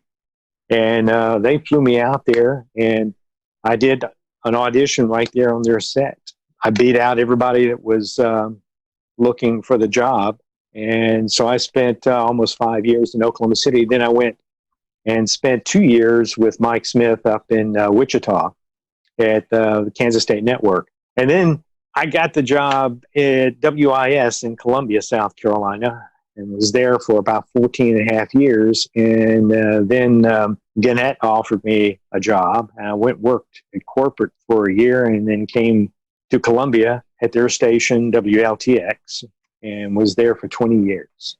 Going tropical, studying at Florida State, like you said, experienced in tropical meteorology. Then going out to Oklahoma where, now the Oklahoma City market seems to be one of the most sought after markets there is with severe weather coverage. It's turned into, something that everybody tunes into now. Was it like that back in the 80s? I know the helicopters now, we have all these storm chasers, but what was it like in the 80s in the Oklahoma City market? It was fantastic, but you have to understand, I went to Florida State University. We didn't talk much about tornadoes. So when I went out to Oklahoma, I told my folks, I said, well, we're going to find out what kind of meteorologist I am, because Oklahoma City is a tough market. It has broken many people, and we'll see if I can hack it. Well, I went out there at just the perfect time. I got the job in July, which was right at the end of the severe storm season. So I really had about 8 months to prepare. And prepare I did, because down the road from Oklahoma City, of course, is the University of Oklahoma, the National Severe Storms Laboratory, all right there in Norman, Oklahoma. And some of my friends at Florida State were working at the Severe Storms Laboratory. So I knew the caliber of people that were down there. My biggest fear in Oklahoma City was going on the air and saying something that wasn't correct. OKC to Wichita to Columbia. Is there anything in particular that drew you to the Midlands versus being out west? Very different. Well, one was a job, right. But after having been in Oklahoma City and Wichita for 7 years, and keep in mind I grew up in the Southeast, so when I came back to Columbia to interview for the job, the first thing I noticed was trees. And I said, oh my God, there are trees here.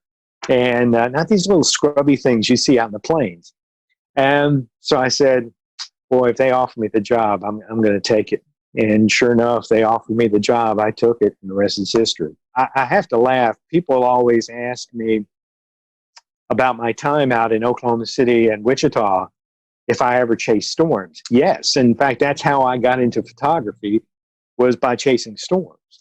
I tell people that I chased storms before it became fashionable. When I was chasing, it was a rare event to run across another chaser. But today, when I see how many people are on the road chasing out there today, I'm just blown away. I said, oh my God, there's a traffic jam. I'm surprised they don't have cops out there directing traffic. I mean, you're exactly right. I mean, we see it now even on when folks activate their GPS and they go into their apps, right? And they spell out names of people across 2 or 3 states. It's pretty impressive. So yeah, lots of people. A lot of people out there. And the competition is pretty stiff. Every once in a while on Twitter, you'll hear some scuffling going on about who was first in line or who was supposed to be first. So it's kind of interesting. Well, see, I never had that problem. There wasn't anybody. There wasn't anybody out there. If you don't know what you're looking at in real time at the sky and what's going on in the environment, you can learn a lot from that outside of looking at radar and all these products and everything. So yeah, I mean, that's folks have access to that technology now, so they know how to kind of gain ahead. They can jump over to another state where something else is going on. So kind of. Well, for me, it was fantastic because I could take what I was seeing in the field, and when I went back to the radar, now I could start to put things together. And I think that made me a better radar analyst because I could see what was on the radar and I could visualize because I had seen it in the field. Right. And so it was a big help. Jim, I want to get back to Columbia. So overall in Columbia, you're talking about 30 years total? 34 years. 34 years. Let's talk about some of the major events, some of the major things you remember from Columbia. I was here during Hugo in '89. I experienced that as a teenager in high school. We left. We went to Union, South Carolina, and came back the next day, and it was just absolutely devastating. But I don't think folks knew what kind of impacts were going to occur inland, especially across the CSRA and all the way up into Charlotte and beyond. So tell us about your experience with Hugo. Well, that was an interesting one because when I came to Columbia, what I had not had to do when I was out in the Plain States was make a 5-day forecast. When I came to Columbia, they insisted on a 5-day forecast. Well, this is 1989. Everybody's doing 5-day forecasts, but granted, they weren't that great. So I had been watching Hugo off the African coast, and I had been reading some of the analysis coming out of Washington. And going into the preceding weekend, they said the weather pattern is shaping up for this hurricane to affect the southeast, which caught my attention. So over the weekend, I'm following it pretty closely. And so I went into work early on that Monday, and I did my analysis. The one thing that struck me was that the computer models were having some trouble. They kept wanting to keep the storm going west. When it came off of Puerto Rico, though, it was moving northwest. But the models kept wanting to turn it west. I have a rule, and I developed this rule in Oklahoma. And that rule is, when it comes to computer models and reality, reality always wins. So I looked at the situation, trying to figure out, why would the storm turn west? I could not find any reason for it to turn west. So I decided there isn't much out there to move this storm. So I pretty much interpolated from the 500 millibars right into South Carolina. So on Monday, that Monday night when I went on the air, I said, I think this is a hurricane that's going to hit us in South Carolina. And I was projecting mainly the low country. And the next day, I expected, it hit after midnight on Friday. So you're more than 3 days out. So I expected, okay, I'll have to change the forecast Tuesday, but we can make corrections along the way. Well, when I came in Tuesday, I was within 25 miles of the projected path. So I decided, if things aren't changing, why change the forecast? So I stuck with the forecast, and it came right into Charleston, South Carolina, and it did quite a number on South Carolina. It was the strongest hurricane to hit South Carolina since the storm in 1893. I want to touch on another major weather event topic, which was the October flood of 2015, which affected not only us at the coast, but again, the connection to Columbia and the tropics and an upper low. And it was just the perfect kind of combination. And so I know that there was dams that broke in Columbia. There was all kinds of flooding issues, you name it. So talk a little about your experience with that.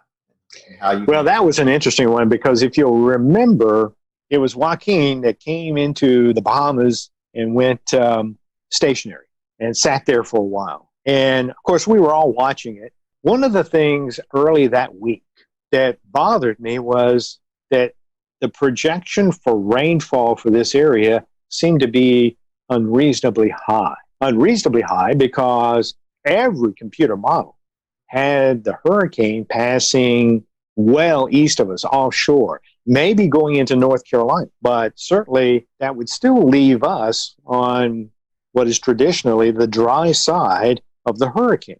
So, we're talking about this on the air, and of course I was talking with my colleagues there in the Weather Center, and I said, something just does not add up. And so we kept looking, and I kept analyzing stuff, and still couldn't figure it out. I knew that there was some information that we weren't getting. So the National Hurricane Center decided on that Wednesday night they would start flying the high altitude aircraft out toward the storm. And I said, and by the way, I was on conference calls with our corporate people. Tegna owned our TV station. So I was on the conference call, and I said, look, we can make all kinds of projections we want, but the National Hurricane Center is going to fly that high altitude aircraft tonight. When that data gets into the computer model, we will know what this storm is going to do. And that was a Wednesday night. Thursday morning, it wasn't so much a surprise, but the projections for the hurricane had it staying offshore. But it did not change the rainfall prediction for our area. And at that point, I realized we're looking at the wrong thing. The hurricane is not the threat. It is the upper level low that is coming down through the Tennessee River Valley that's going to slow down, almost stall over the Florida Panhandle. It's going to tap a tropical atmospheric river, and it's going to direct it right into South Carolina. We've talked about hurricanes, snowstorms, and flooding. Were there perhaps any tornado events that you particularly recall from your years in Columbia? Oh, yeah. In fact, probably the most memorable one was from a tropical depression, 1994. And it was Hurricane or Tropical Storm Beulah. It hit along the Florida coast, came into Georgia, southwest Georgia, and was heading up toward the Athens area, the center. It happened that we were on the east side at just the right point in the heat of the afternoon. So I went in early to work in preparation for, I guess I got to the station around 11:30. And while Joe Penner, who was doing the weather for the midday show, as he was doing the weather, right after he got off, they issued a tornado warning, and it was for Barnwell County. I thought, tornado warning. Now, keep in mind, back then, the Weather Service had Doppler radar, but we did not. So I'm thinking, okay, so we went on and gave a warning and everything. And I'm looking at everything as best I can. And all of a sudden, they happened to say that there was circulation in Lexington County. It was down near Pelion, I think it was, or something like that. I went, oh my gosh. So I notified the assignment desk. They said, where do we need do we need to send someone to Pelion? I said, no, don't go to where it's been, go to where it's going to go. So we sent a photographer out on I-20, and I just said, go toward Highway 6, and then we'll see. Well, he gets to Highway 6, and he misses the turn, has to turn around. When he does, he sees the tornado. And that was the first of something like 28 or 9 tornadoes that day. Switching gears a little bit, Jim, climate change has been something you're very vocal about. Can you talk to us a little bit about that? It goes back to in 2007. This is when TV stations were starting their websites. Everybody was kind of green back then, so we really didn't know what we were doing, what we wanted to accomplish. And I convinced the TV station. I said, let's do something. Let's start a science and technology page. But I was also at the time on the station's scientists committee. It just so happens that Joe Whitty, a meteorologist who was on the air in Washington, D.C., made a recommendation to Ed Maybeck at George Mason University. And they wanted to see about educating people about climate change. Joe sends a note to the chairman, who was Paul Gross at the time. And Paul then relayed that message to all of us on the committee. And I had just come inside from working out in the yard, and it said on there that they were looking for an advisor. I said, hey, this sounds kind of interesting. So I responded. But a friend of mine on the committee beat me to it. So when I talked to Joe, I said, well, if you need any help or anything like that, just let me know. A few days later, he calls back. He said, how would you like to be the test case? I got the TV station on board. They supported it. The National Science Foundation gave us the grant. And in 2009, ironically, as ClimateGate was breaking, we were meeting in Washington, D.C. to map out a program that would become Climate Matters. The whole focus of our work was to educate people about how the climate is changing and why it's changing and how it's going to affect them locally. We just wanted to give people the scientific information. What does Columbia, South Carolina mean to you? And then second part of that is, how is retirement life? I worked here for 34 years. So I consider it to be home. It's also a great place to be. The cost of living here in Columbia is really pretty low in comparison to other parts of the country. And actually, you can say that through a large part of the Carolinas. It's not just Columbia, but in this part of the country, the cost of living isn't that great. So it's a great place to live. So if you don't have a vast wealth, it's a great place to just kind of, settle in. As it turns out, I picked the perfect time to retire. I mean, I was already 66, so it wasn't like I was retiring early. So I decided, okay, let's go ahead and retire. This is it.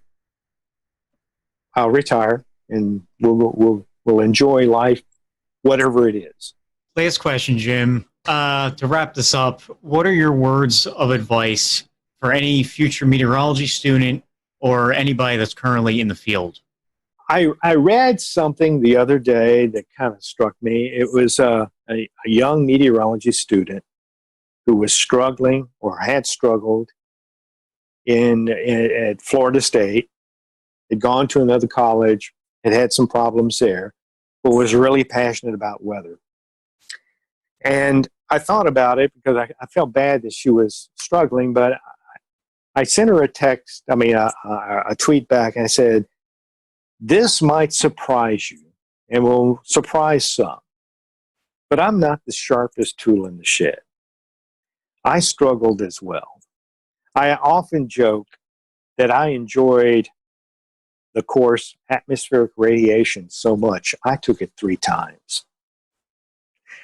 And you just have to work hard and persevere. When I graduated, I wasn't at the top of my class. But my parents instilled a work ethic. If you want something, you got to work for it. So in many cases, I wasn't the best person on the air. Certainly, I wasn't always the best looking person on the air. I don't have the best voice on the air. I don't even know why I'm on the air, but I work harder than anybody. One of my colleagues once said, you are the hardest working meteorologist I have ever been around. And it's true. When I go to work, I'm there until it's done. 8 hours, 9 hours, 12 hours, it doesn't make any difference. I get the job done.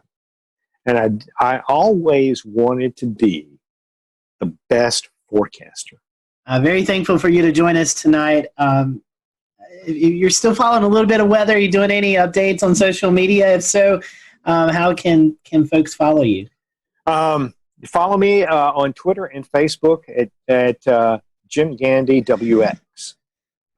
That's awesome. Well, Jim, we certainly appreciate it. We hope that you and your wife can get out and travel soon. Hopefully this pandemic mess will come to us soon or end soon, and you can get out there and enjoy the traveling. And we certainly appreciate you joining us tonight. And from all of us here at the Carolina Weather Group, thank you for your service that you've dedicated to the folks of South Carolina over the 30 plus years. Thank you for having me.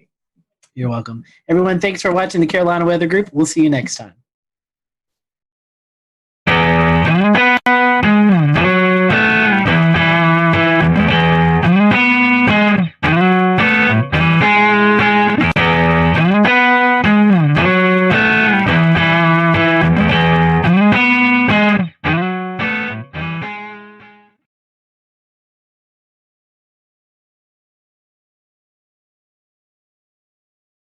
Good evening from Charlotte, North Carolina. I'm James Brierton, and this is an all-new episode of the Carolina Weather Group. It's Wednesday, October the 14th, 2020. Here's what's coming up tonight on the Carolina Weather Group. Our guest is Dr. Josh Warman. He invented the Dow, the Doppler on wheels, and he appeared alongside his famed vehicle on numerous TV shows, including Storm Chasers. He's an atmospheric scientist and the president of the Center for Severe Weather Research, that is, and we'll be talking to him coming up in just a moment. We also have on deck for you a check of your forecast with meteorologist Frank Strait. Before we get started tonight, a reminder that the Carolina Weather Group has a new Insiders Club. You can join us on Patreon, patreon.com/Carolina Weather Group, and unlock exclusive extras, including for just $1 a month, video extras and behind the scenes. There are 4 moments from tonight's interview that we weren't able to get into the final edit of the episode that you're about to see. So if you want to check those out for just $1, you'll unlock those on Patreon. For $3.99 a month, you'll be getting early access to select videos, including this episode was available early on Patreon, and future select episodes will be made available onto Patreon supporters who pledge us at our full tier of $3.99 a month. If you're already a Patreon supporter, thank you so much for joining us at patreon.com/Carolina Weather Group. If this is the first time you've heard this pitch, rest assured the Carolina Weather Group, our weekly flagship show, is still always going to be free, just like you're about to see a full 30-minute interview as you would on any other week. And our severe weather coverage, as you saw this past weekend, always remains free. We thank those of you who are supporting us on Patreon so that the Carolina Weather Group can continue to grow and bring you the show that you know and love.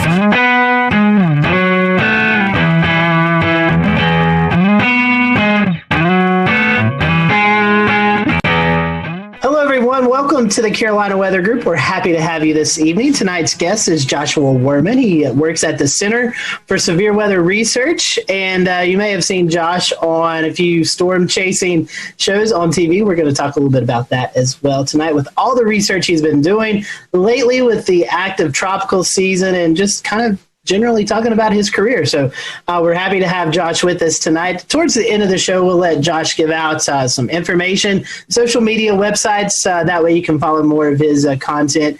So be sure to stick around towards the end of the show for that. So Josh, welcome to the show. We're happy to have you. We'll kind of give you our first question that we ask all of our first-time guests is, how did you get hooked into this crazy weather world that we all like to follow? Well, it's been decades for me. You can see all the gray hair here. As a kid, I loved physics and math and things like that. And weather was just always a passion for me. I had a little weather station in my backyard and one of those little Taylor instruments, Maxmin thermometers, and a weather station.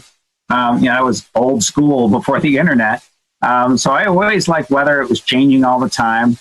And it was just a great way to apply my nerdy passions of physics and math to something that was really interesting.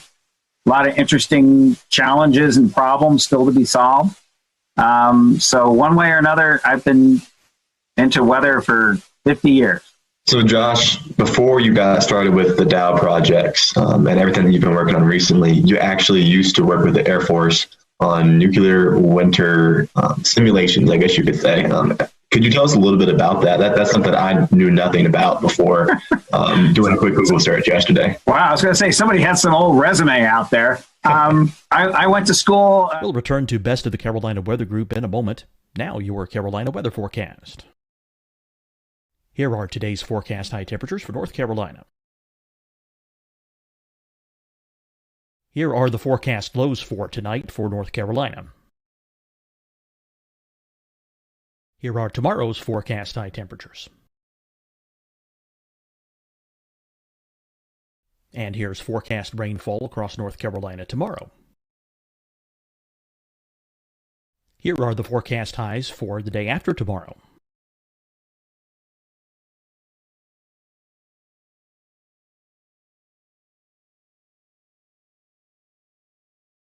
And here's the forecast rainfall across North Carolina for the day after tomorrow. This is the total rainfall forecast across North Carolina for the next 3 days. Here's the severe thunderstorm outlook for today from the Storm Prediction Center.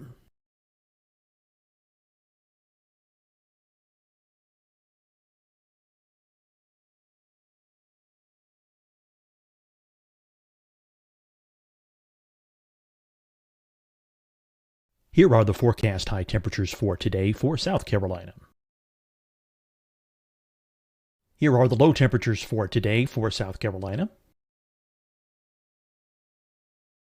Here's the probability of precipitation forecast across South Carolina today. And here are the rain chances across South Carolina tonight. Here are tomorrow's forecast highs across South Carolina.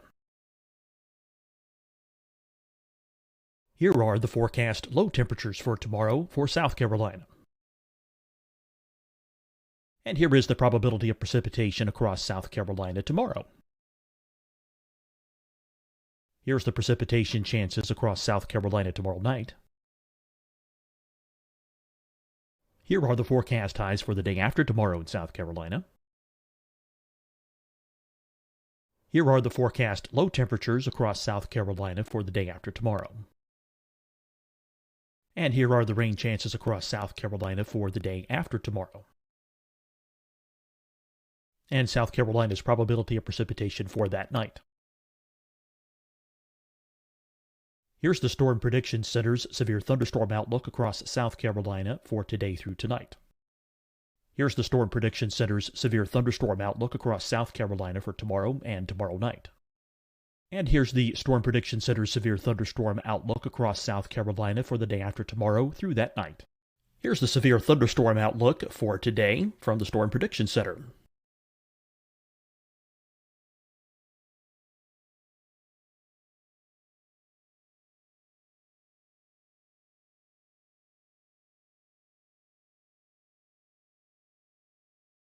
And now here's a live look at weather radar across the southeast. Hi, everyone. I'm Dr. Mandy Cohen, Secretary of the North Carolina Department of Health and Human Services. And when you follow the 3 W's, you protect your family and your neighbors from COVID-19. When you leave your home, practice your W's. Wear a cloth face covering, wait 6 feet apart, wash your hands often. Wear, wait, wash. We're in this together. Stay strong, North Carolina. Deciding when to wear a mask isn't about who you know or how well you know them. Just ask yourself, will I be with anyone I don't live with? If the answer is yes, get behind the mask. Help slow the spread of COVID-19. Get behind the mask. Learn more at covid19.ncdhhs.gov. Fight the spread and take a stand against coronavirus. Wear a mask in public. Stay at least 6 feet apart from others. And get tested. Join us and fight the spread. Visit scdhec.gov/COVID-19. Getting tested for COVID-19 helps you to take the steps needed to protect yourself, your loved ones, and your community. Find the testing location at scdhec.gov/COVID-19 testing. You'll see your Carolina weather forecast at 25 and 55 past. And now back to the best of the Carolina Weather Group on the all-new Carolina WeatherNet. I dropped out for 3 years.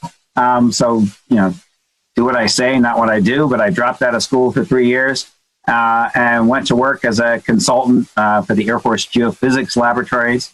And there was a group there that was working on modeling of a nuclear winter. There was a pretty hot topic back in the 80s.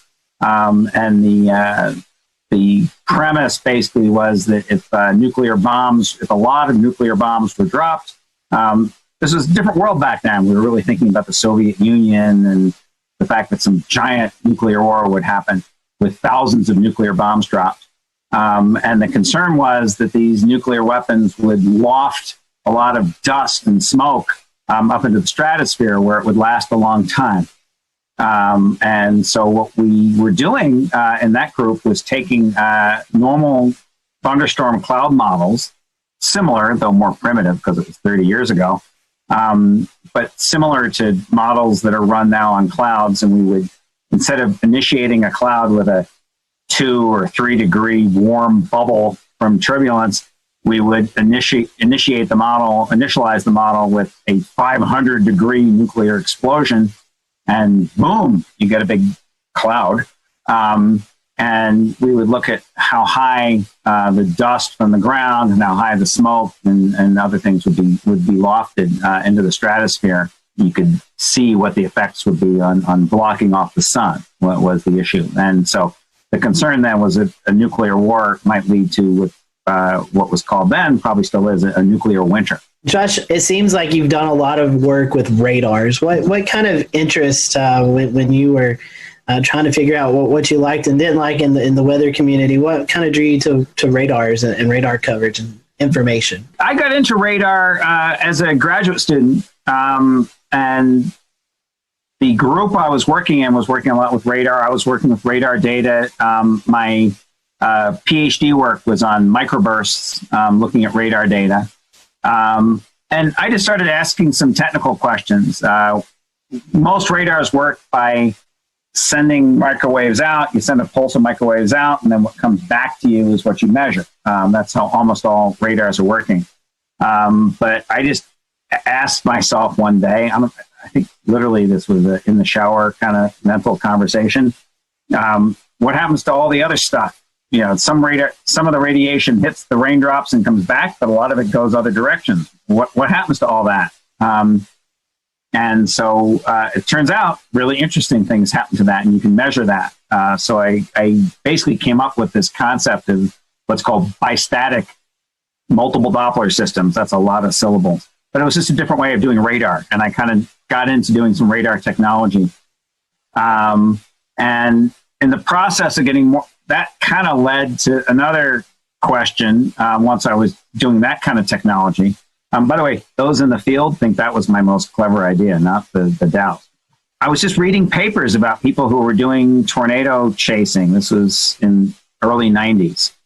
So there certainly were scientists who were doing tornado chasing. There were scientists who were taking out what I'll call some pretty primitive radar type devices to look at those tornadoes. And I thought, well, what if you actually put a good radar near a tornado? What would you see? So it was just asking that kind of simple question. And how could you do that? So I had what, in retrospect, wasn't a great idea of putting a radar in a van, just a regular old passenger van with an antenna in the back, and you would open the back doors and expose the antenna. And literally we would just do donuts in a parking lot to scan. It wouldn't scan. We would just do donuts facing the tornado. That was my original idea. And we would just do donuts and see if we could take some slices through a tornado. That quickly morphed into, some engineers telling me, you can actually make that antenna move. And here's how to do it, into coming up with the first Doppler on wheels. And I usually describe it as an idea behind its time, but it's not rocket science. The first Doppler on wheels was just a weather radar. We did a few slightly clever technological things to make it fit on a truck and make it not break when you drive it over railroad tracks. But basically, it was a radar on a small box van. And the main thing is we just got closer. So we just drove it up to tornado. So we had a pretty good radar, not as good as an 88D, but a pretty good radar.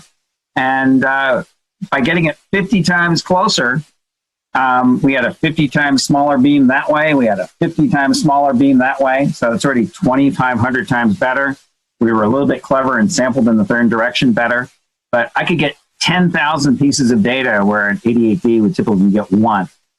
And, if you have a microscope or telescope or something, it's getting 10,000 times better data. It's easy to get new science out of that. And that's what we did. The whole thing was just getting closer, getting finer scale data, looking with a better microscope, with a better telescope at tornadoes and anything else. I know you mentioned tropical stuff, and we just came back from Sally and Laura. Well, we got in the eyes of those storms, in the eye walls of those storms, and with a better microscope, we got up close. And so we're seeing lots of things you just can't see from farther away with our technology. I guess for the viewers and the listeners who aren't as familiar with what the Doppler on wheels looks like and kind of, what is the epitome of that now? I guess some basic descriptions of what it's like having a Doppler on wheels, what's the size of it, and kind of what's the situations that you would prefer to drive it into? Are there other things besides scanning tornadoes and hurricanes that you find it useful for? Sure. So let me start out. I'll back up one step and start just in case there's some people who don't even really have a great feel of what radars do. I mean, radars basically send out a narrow beam. It's kind of like a flashlight beam. as narrow as you can get it. And they're scanning through storms of whatever type and trying to get the smallest details that you can by scanning that flashlight beam back and forth. The Doppler on wheels is basically putting all that radar stuff and that flashlight on a truck so we get closer to things. I was just explaining how if you get 50 times closer, you're getting maybe 10,000 times better data. So anything we drive it closer to, we're seeing better data. I use an analogy sometimes of whoever it was who invented the first microscope. So he pointed at his finger, he can see details of a fingerprint. He can point it at pond water and sees parameciums. You can, almost anything you point it at, you're going to see much finer scale detail. So that's what we do with these Doppler on wheels on trucks. So the fundamental concept is just a pretty good radar. Actually, lately we've made very good radars on trucks. So the first ones were just pretty good radars on trucks. What we've done is we've made our trucks better, but we've also made the radars a lot better. So now we have dual polarization radar, so we can see the difference between hail and rain. If they're making, rain has kind of hamburger-shaped raindrops, whereas hail is these big ugly things that are tumbling. We can tell the difference with dual polarization. We have two different frequencies, so we can look at what happens at two different frequencies. We also have pretty good if you're driving over railroad tracks, like I was talking about. If one frequency goes down, we still have the other one, so it's just more reliable. So we've done a lot to make the radars better. Getting closer is great for tornadoes. We can make maps of tornadoes and multiple vortices and what's happening near the ground, all kinds of stuff you just couldn't see before, just like looking at a paramecium in a pond. But that's true of all kinds of different phenomena. We've had these radars up on mountain peaks in Idaho and Wyoming for winter storm projects, where we're looking at what happens with snow bands and what happens with snow bands when you see them in really remote areas. Well, for a radar that's 100 miles away in Boise, you can't see what's happening in that remote area, Idaho. But we put the radar right on the mountains where we're doing the seeding, and we can see what's happening close up. We just took the radars, just a year and a half ago. We took them down to South America to look at storms down there. And by getting up close and targeting those storms, we can see the small-scale details of what's happening. They weren't making tornadoes pretty much. They were just making big hail, actually huge hail, and torrential rains, just horrible flooding. Some of the biggest, strongest storms are happening down in Argentina, northern Argentina. We've taken the trucks up to New England to look at coastal storms there and watching all the small-scale details and banding and other phenomenon that we don't even understand what they are. We're still trying to get funding to go study what those things. We've seen some things we don't understand. And so what our normal course of action is, we see something we don't understand, then we go and ask the government, can we have some money so we can go do this better and understand it? So we're still in that middle phase right now where we're trying to get the money to go do the project better to understand it. We just went to Hurricanes Laura and Hurricane Sally. And we're trying to get in the eyes of those hurricanes to see the small scale details. So I invented the first Dow back in late 94 and 95, got some hurricane data in 95. In 96, I just thought, hey, I wonder what you'd see if you went inside a hurricane. Nobody had ever, I know now hurricane chasing with chasers, recreational chasers is reasonably popular, and there's several scientific teams that do that. Back then, 1996, no one did that. The idea was basically a hurricane was a zone of death. You just don't go in. But we thought, well, it's not so much worse than an RFD or something. Maybe we can do it, right? So we went in really kind of scared. We were pretty anxious, and we went to Hurricane Fran back in 1996. We deployed, I think, 5 miles from the coast, really far from the coast, something I just wouldn't do by choice anymore, and deployed on a runway at Wilmington Airport, really scared. We had all these emergency ideas of running into the shelter at the airport if anything bad happened, if we flipped over or went airborne. We just didn't know what would happen. But we got amazing data. We discovered a whole new phenomenon. It turns out the wind in hurricanes doesn't just blow straight. It's actually blowing like a corkscrew. There's these boundary layer rolls. And those rolls are mixing strong winds down to the ground where you get these streaks of stronger winds. But over the ocean in particular, it's mixing the warm, soupy air up from the ocean surface and feeding the storm, and measuring that flux of not only momentum downwards, but warmth energy upwards is really important, critical for these hurricane intensification models. If you've noticed from actually Sally and from Laura, the track forecasts are pretty good. Even 2 or 3 days ahead of time, you pretty much know where that storm's going to go, but you don't know what the intensity is going to be that well. And rapid intensifications happen both in Laura and in Sally right before landfall that weren't really that well forecast. So understanding that corkscrewing is really important. So just by going in, we discovered a whole new phenomena, which was quite exciting for us going into a hurricane. How do you deal with the potential for, radiation issues coming off of the radar? Because obviously you don't want to be in the dome of an 88D while it's running. I'm pretty sure similar situations with the Dow. You don't want to be right in front of it, obviously. How do is there anything special you have to do to mitigate that? So in very loose terms, radiation comes in two types. One is ionizing radiation, the other is non-ionizing radiation. Ionizing radiation is basically ultraviolet and shorter wavelengths, so ultraviolet X-rays, gamma rays, things of that sort. And those hurt you because the individual photons hit your DNA, ionize it, change the molecular structure, and then you get mutations and cancers. But that only ultraviolet and stronger or shorter wavelengths, higher energy photons can do that. Non-ionizing radiation, which is visible, infrared, microwaves, radio waves, those can also cause harm. What those do is they interact, they don't actually hit the electrons and knock them off the DNA molecule. What a microwave or a radio wave or an infrared coming off your fireplace does is it shakes your molecules, mostly your water molecules, and it makes your water molecules shake and bend and do things like that. And then those water molecules, the bending and stuff and shaking is not so bad, but what happens is then they, as they lose that energy, they heat things up. That energy basically degrades into heat. So the way a microwave oven hurts you would be if you got heated up.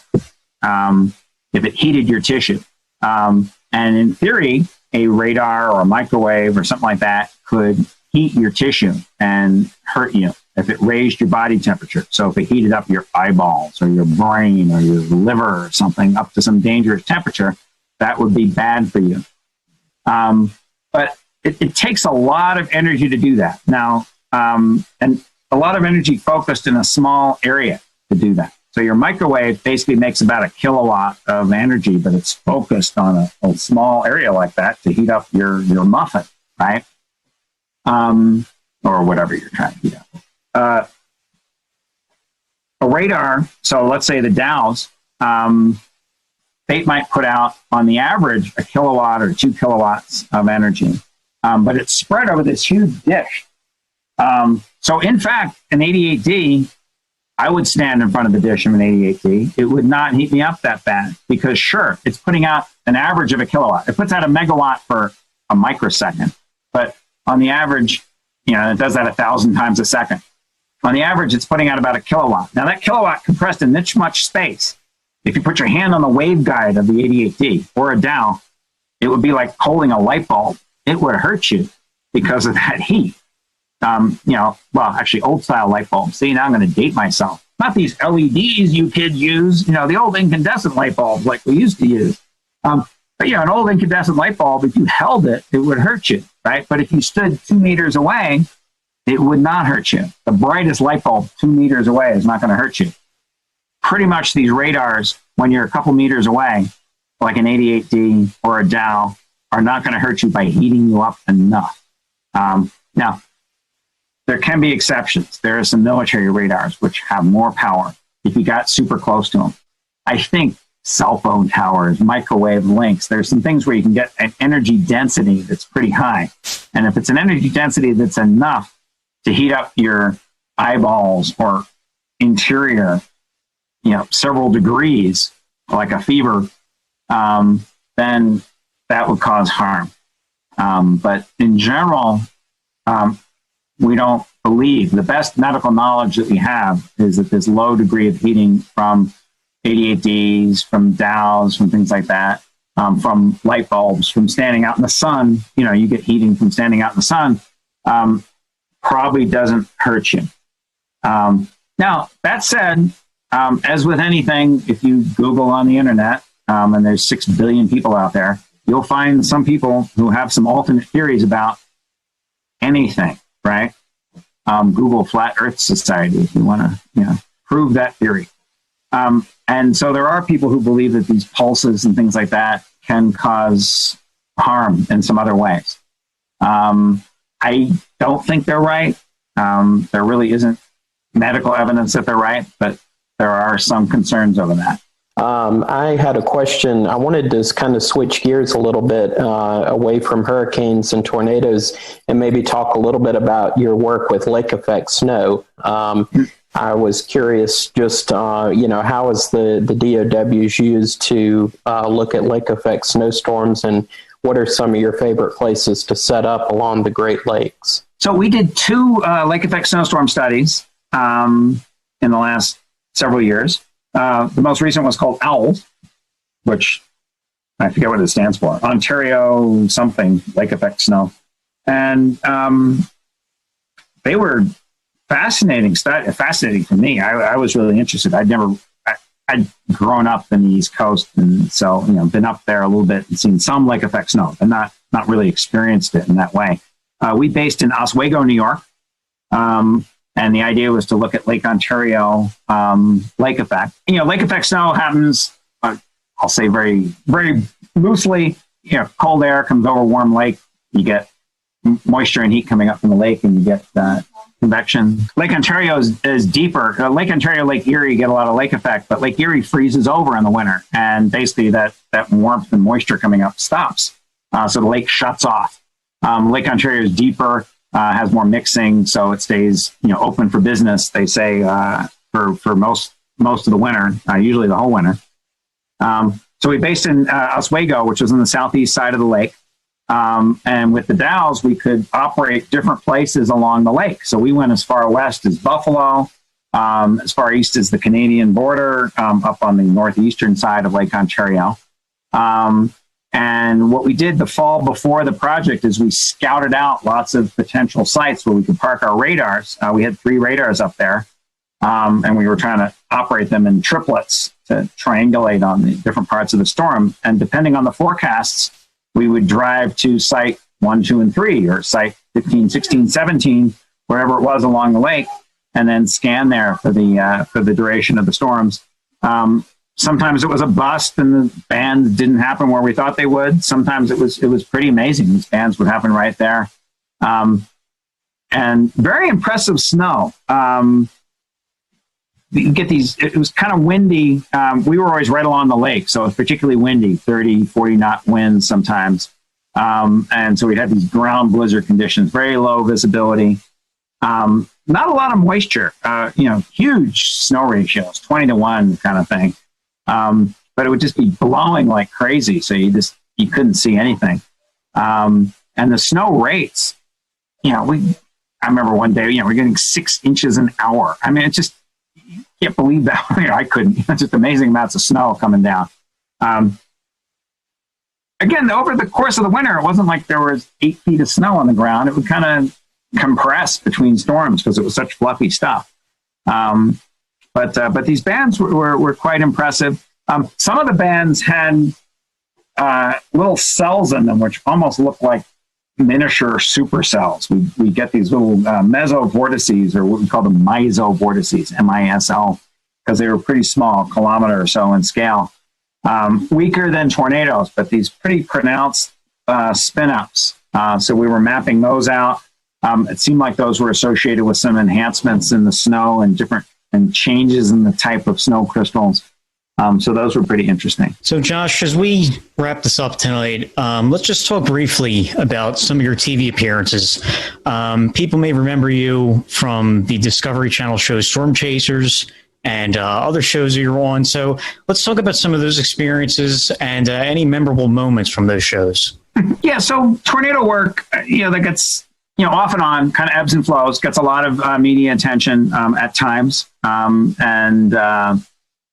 It's pretty interesting. It's dynamic. It's people out there next to danger. I was going on at great length again about, potential risks and dangers in El Reno.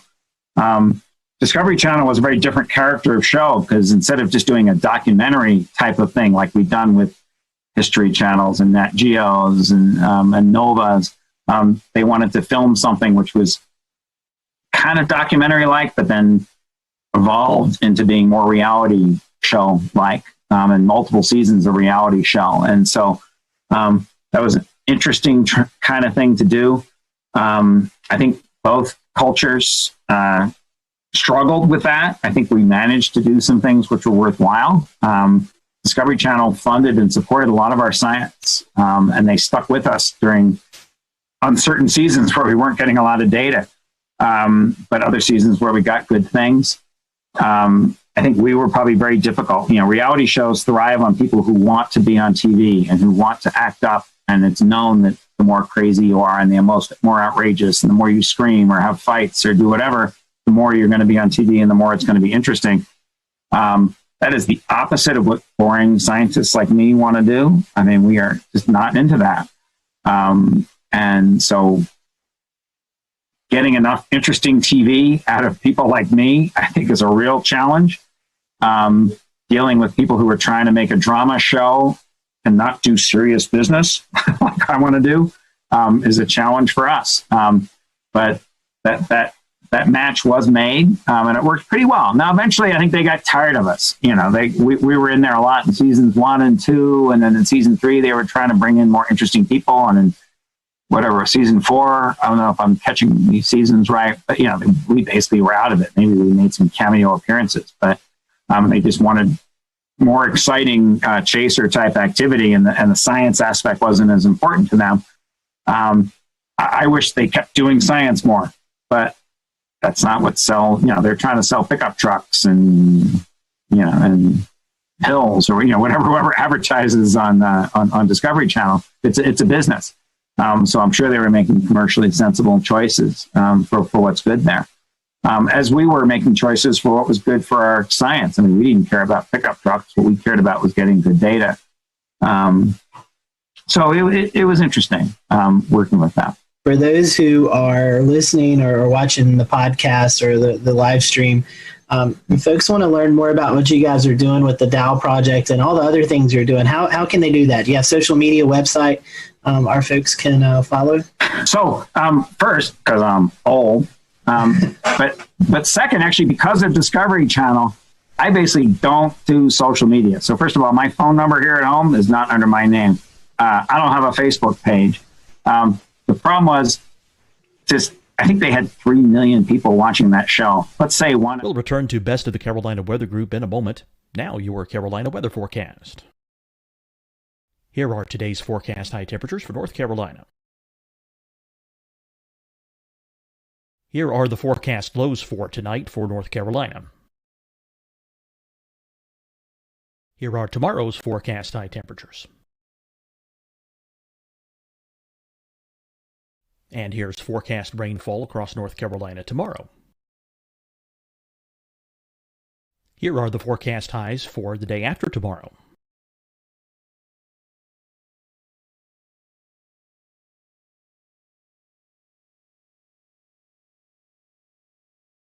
And here's the forecast rainfall across North Carolina for the day after tomorrow. This is the total rainfall forecast across North Carolina for the next 3 days. Here's the severe thunderstorm outlook for today from the Storm Prediction Center.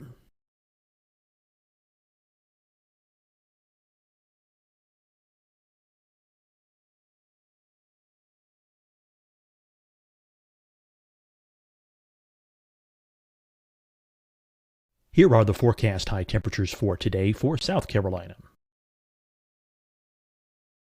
Here are the low temperatures for today for South Carolina. Here's the probability of precipitation forecast across South Carolina today. And here are the rain chances across South Carolina tonight. Here are tomorrow's forecast highs across South Carolina. Here are the forecast low temperatures for tomorrow for South Carolina. And here is the probability of precipitation across South Carolina tomorrow. Here's the precipitation chances across South Carolina tomorrow night. Here are the forecast highs for the day after tomorrow in South Carolina. Here are the forecast low temperatures across South Carolina for the day after tomorrow. And here are the rain chances across South Carolina for the day after tomorrow. And South Carolina's probability of precipitation for that night. Here's the Storm Prediction Center's severe thunderstorm outlook across South Carolina for today through tonight. Here's the Storm Prediction Center's severe thunderstorm outlook across South Carolina for tomorrow and tomorrow night. And here's the Storm Prediction Center's severe thunderstorm outlook across South Carolina for the day after tomorrow through that night. Here's the severe thunderstorm outlook for today from the Storm Prediction Center.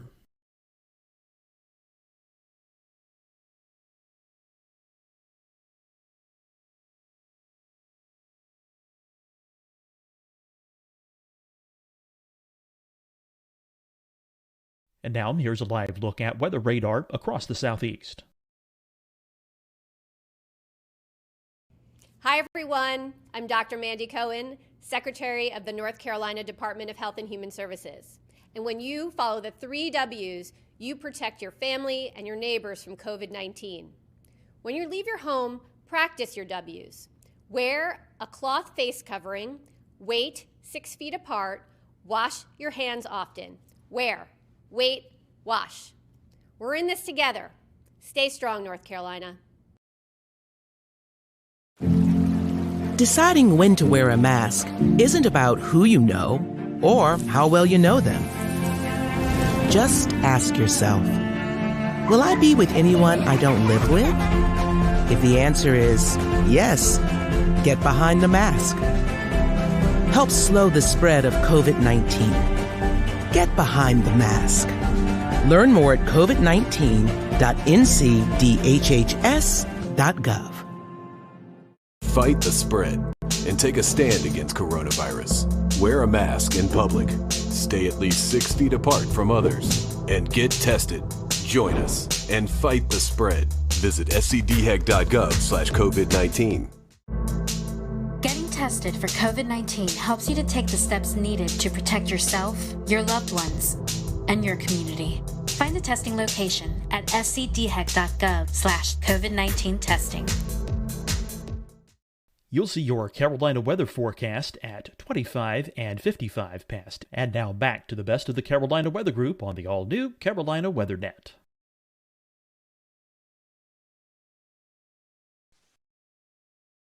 Right.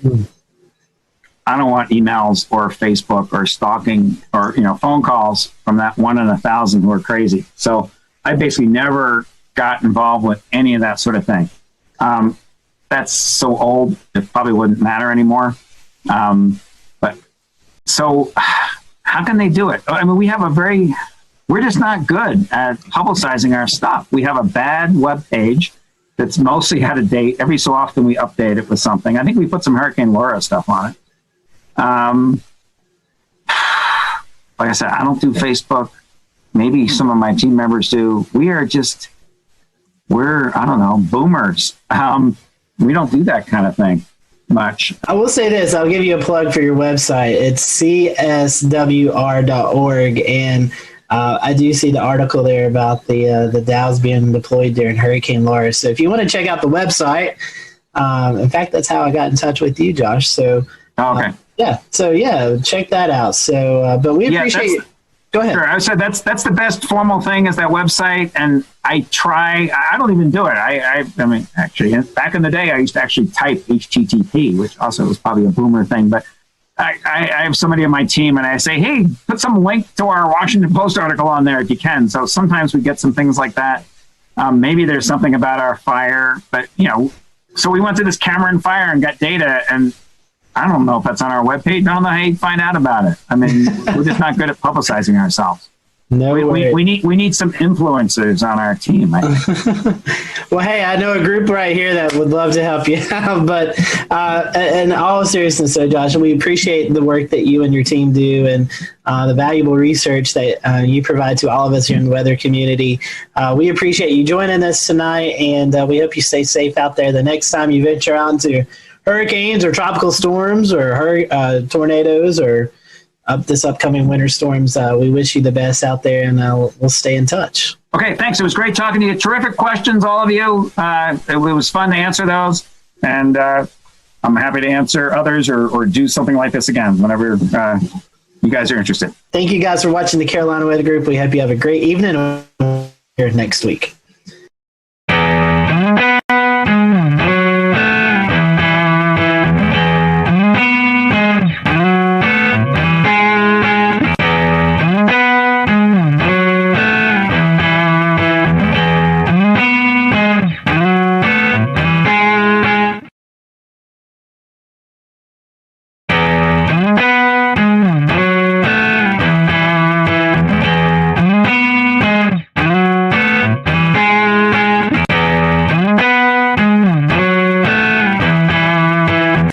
Welcome to the Carolina Weather Group. We're happy to have you this evening, a Wednesday evening, closing in on the end of 2020, and we just closed the book on the 2020 hurricane season. And tonight we have with us our friend Mark Sudduth. Seems like this has become an annual tradition where we kind of get together with Mark in the first part of December as we close out hurricane season to kind of look back on the season. And my goodness, we have so much to look back forward.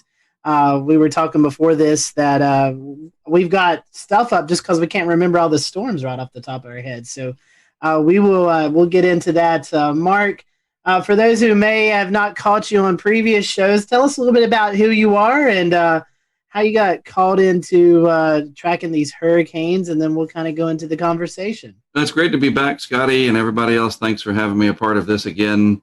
I grew up in Eastern North Carolina, and, you know, when you grow up in the Carolinas, if you're not interested in the weather, and, you know, then I don't know what to tell you, because we have 4 distinct seasons, and we have a severe season, a winter season. The spring season gets kind of crazy sometimes. And then, of course, hurricane season, depending on the decade and how active it is, can be very much a part of your daily life. And as a kid, I just had this bug. I don't know where it comes from. I really don't. And so, long story short, 25-year career, I followed my passion, went to school for geography, studied weather and climate and statistics, and really focused on hurricanes. So they don't have a degree for hurricanologist. That's not a thing. But if there was a definition, that's what I do. I study hurricanes. I don't forecast them, so I'm not a meteorologist. I'm a geographer who studies hurricanes. So that's my degree. That's my area of expertise, my specialty. So since 1995, getting that degree from UNC by the sea, UNCW down here in Wilmington, that's what I've done. And I blazed my own trail, started hurricanetrack.com in 1999, did a lot of different projects in awareness and computer animation back in the day, some awards from FEMA and different weather service offices for my work in hurricane awareness. And if you're going to be an expert in something, you can't just read about it in books, right? Eventually, you know, you're going to go into medicine. You eventually work on the cadavers for real. You don't just read about it or hear about it in the lab. You eventually get your hands in there and you actually work on a real dead person and you become a doctor. So same thing with weather. You got to go out in it to really study it up close and personal. And that's what I started doing from the get-go. People call it hurricane chasing. That's fine. I call it hurricane intercepting because you don't really chase hurricanes. And I've had different ways of doing that, you know, different vehicles. And now we're in the age of unmanned cameras and small boxes, and everything's tiny and easy to deploy. The age of crowdfunding is upon us, to where basically, you know, whatever I want to do, people support it because social media has allowed that to really grow. And it really, really manifested itself in 2020 with the mega season that we had, putting all of my experience to use, a great group of people behind me, taking what we do, the educational aspect, keeping it science-based, keep it real, keeping safe, and we tackled one of the busiest seasons in history.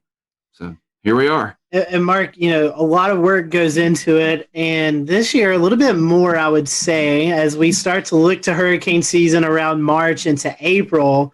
That's when the seasonal predictions come out. Also, kind of buried in that was when COVID really started to hit the area. And so, I know as you're starting to get prepared for the season, then you had to where, look at the COVID aspect. But tell us a little bit about that, how maybe COVID, I don't know if it interfered with your job, but tell us a little bit about that, and also the preseason predictions that kind of came out at the same time, where you were talking about it looked like we were going to have a busy season anyway. Yes, it appeared as far back as February. Some of the long-range modeling was indicating the possibility of a favorable season ahead. And it's interesting regarding the COVID situation. At the end of February, as part of my off-season work that I'm able to do, I went up to my first lake effect snow event. This is kind of a little side story in Western New York, and I flew into Syracuse on like February 29th or somewhere around there, and was up there for a few days covering this big lake effect event. And by the way, I'm hooked. Lake effect snow is awesome.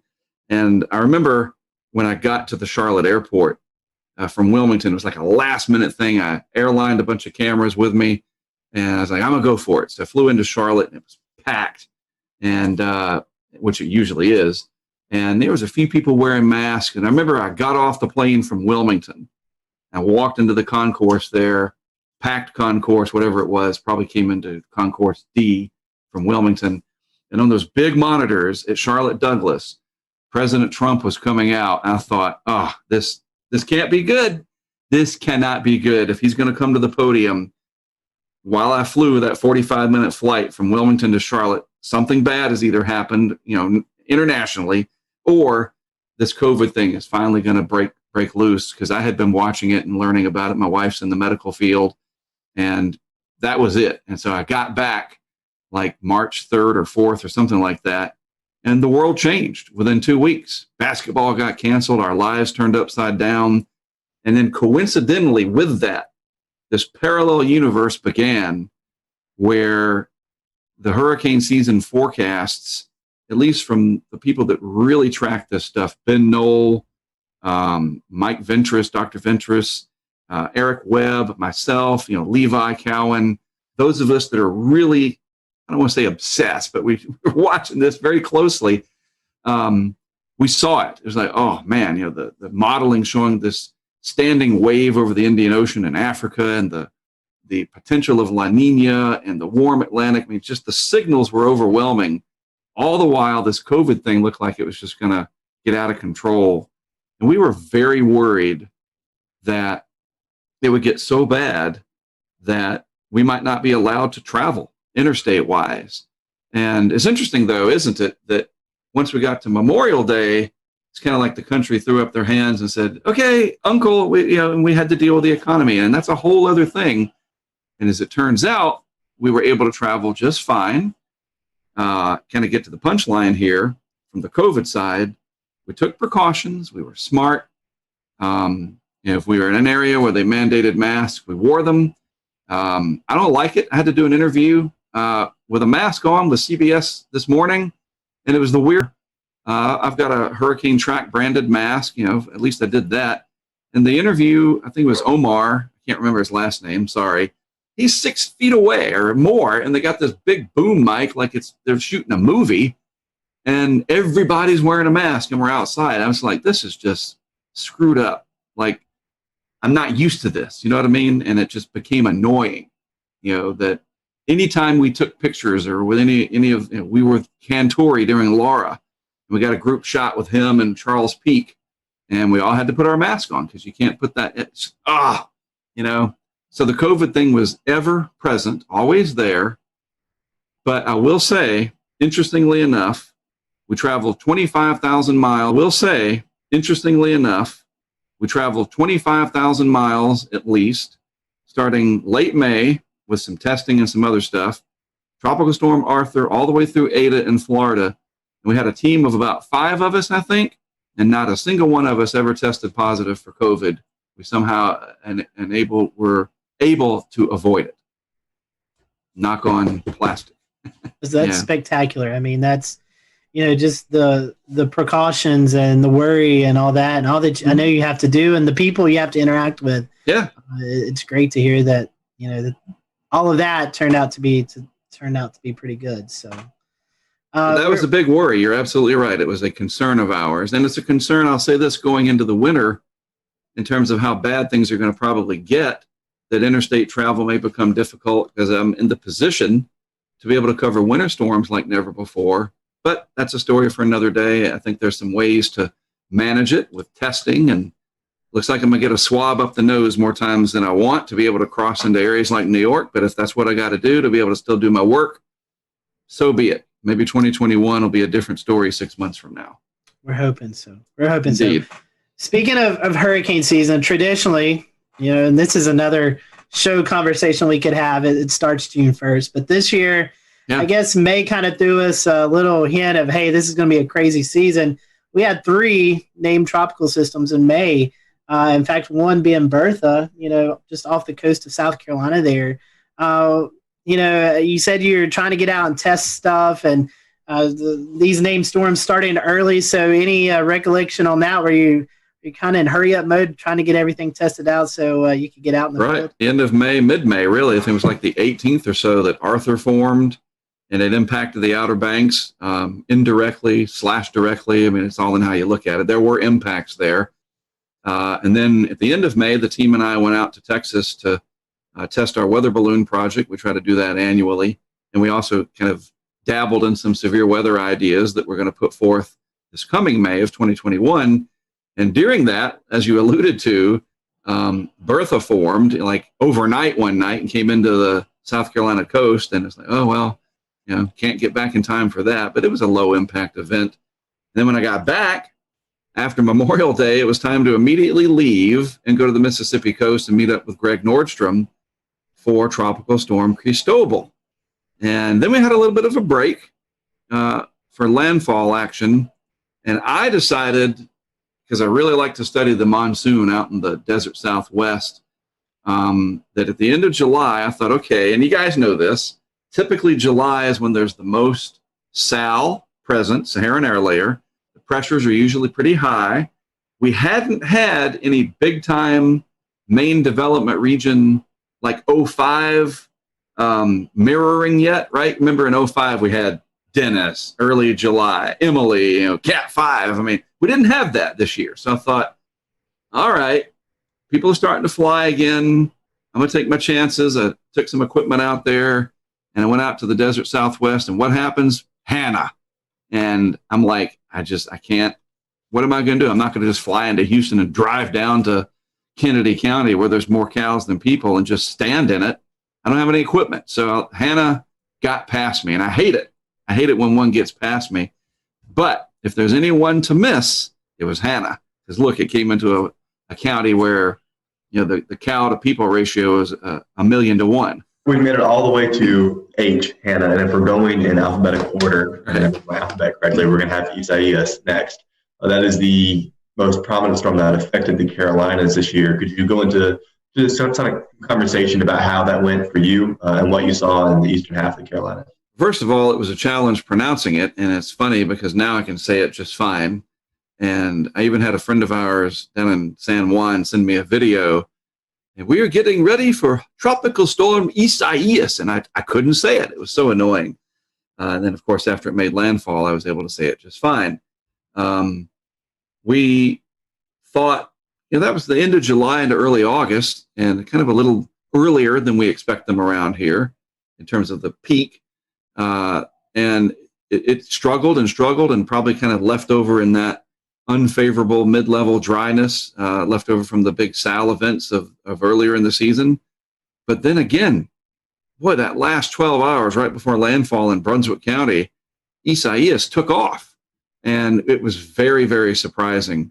And another 12 hours over water for that, and it absolutely would have been a Category 3. And it pushed a massive surge up the Cape Fear River. It's interesting because I could have just stayed here in Wilmington.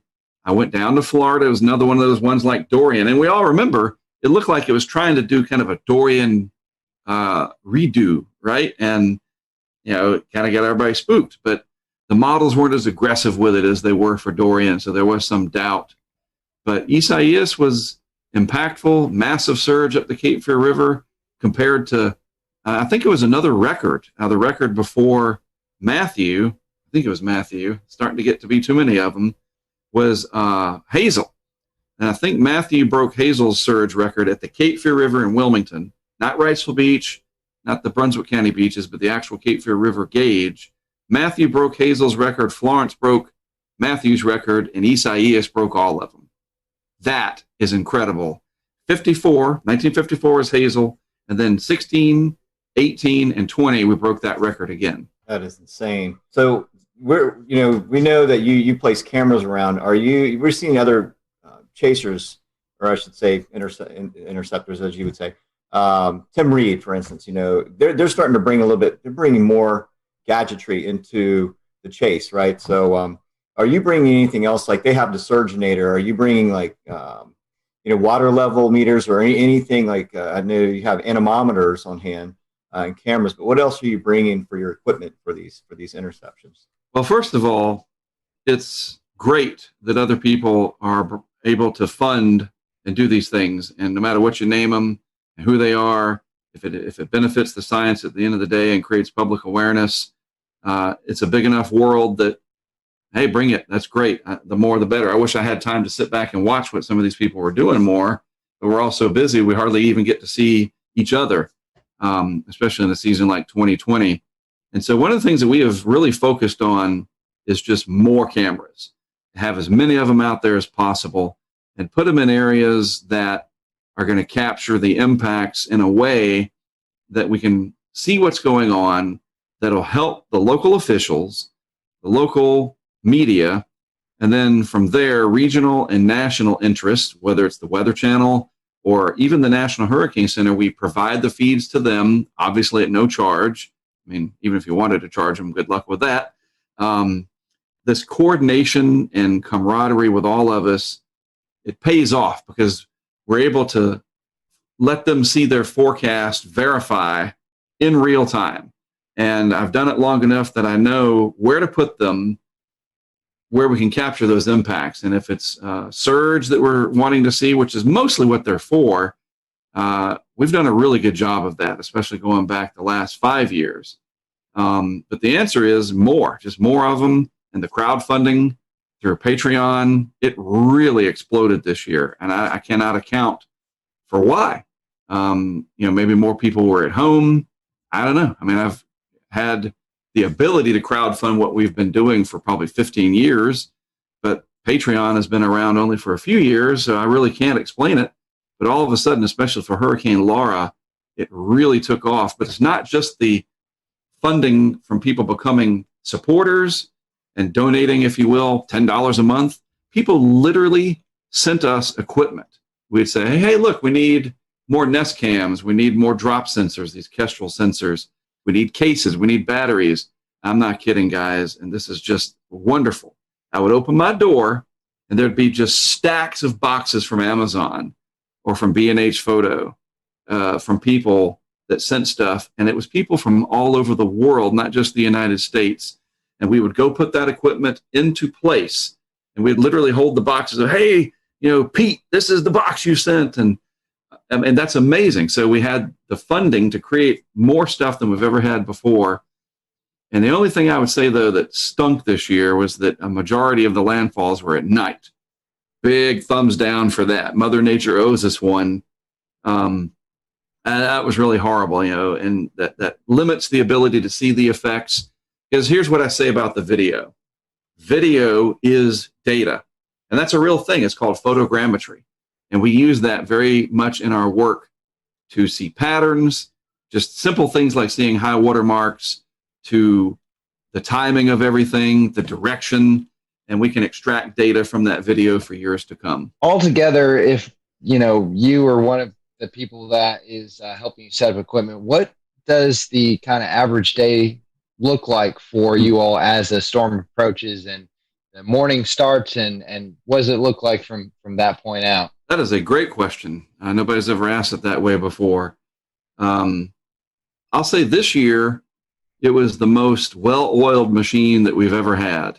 And I owe that to the tremendous amount of support that we had through crowdfunding, that we were able to afford hotel rooms for each individual team member. And you say, well, why is that important? Because sleep, or the lack thereof, is your biggest enemy. And you start making mistakes when you're sleep deprived. And that becomes a safety issue, and it becomes an operational issue that you can screw something up and you don't get another chance at it. But safety is the primary concern. So everybody gets a good night's sleep because everybody's got their own room. So you're not having, Brent over there, Greg over there messing with his phone, or I'm trying to watch the latest Office episode on my iPad to take my mind off of things and I keep him awake or whatever. So when we get up, we all get together and we just kind of see what's happening. What's the latest track show? What's the latest from the Hurricane Center? We have people from the outside feeding us information. And it's just amazing, Dan, how laser focused we are. It's like, it's so organized and so, like I said, well-oiled, especially this year because there were so many pieces that came together perfectly that we work together well as a team. We all respect each other's opinion. We're all experts for the most part at what we're doing. We have experience. Certainly Greg and I do. And then these people that are helping out from the crowdfunding perspective, they come along and help out too. And they just go along. They trust us and we just do it. And it's crazy because you're counting down to zero when landfall is coming. There is no timeout. Wait, we got to, and so the day is spent figuring out where we're going to go, handling emails that are coming in, social media interactions. Maybe somebody's suggesting you can set a camera up in front of my shop. I have a condo you can use. We have this, the sheriff here wants to talk to you. He's going to help you. The weather service, we have producers now that feed us the best information. And so it's kind of like a network TV deal. You think about what it takes to send all those OCMs out there from the Weather Channel, and we're starting to get there with the amount of people helping us. And in a year like 2020, it just ran as smooth as it possibly could. And we work until dark, and then we usually try to find, if it's open, the nearest chain steakhouse, Texas Roadhouse, Longhorn, or whatever. And we go there, and we have a good meal, and we recap everything, and we get another good night's sleep. It's just, I guess after doing it this long, you get settled into a routine. But this year especially, it worked so well that we never had any hiccups. Mark, there were a lot of other storms that you chased during the season. I think you said 10 in total. We talked about Isaias and Laura and a couple others, but can you kind of give us a bit of a rundown on the rest of the season? There were other heavy hitters that you guys observed. So what were some of your biggest stories? So after Laura, we got back and there was not much time to rest. We'll return to Best of the Carolina Weather Group in a moment. Now your Carolina weather forecast. Here are today's forecast high temperatures for North Carolina. Here are the forecast lows for tonight for North Carolina. Here are tomorrow's forecast high temperatures. And here's forecast rainfall across North Carolina tomorrow. Here are the forecast highs for the day after tomorrow.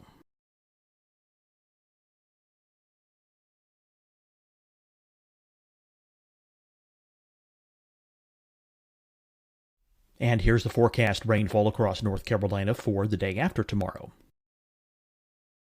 This is the total rainfall forecast across North Carolina for the next 3 days. Here's the severe thunderstorm outlook for today from the Storm Prediction Center.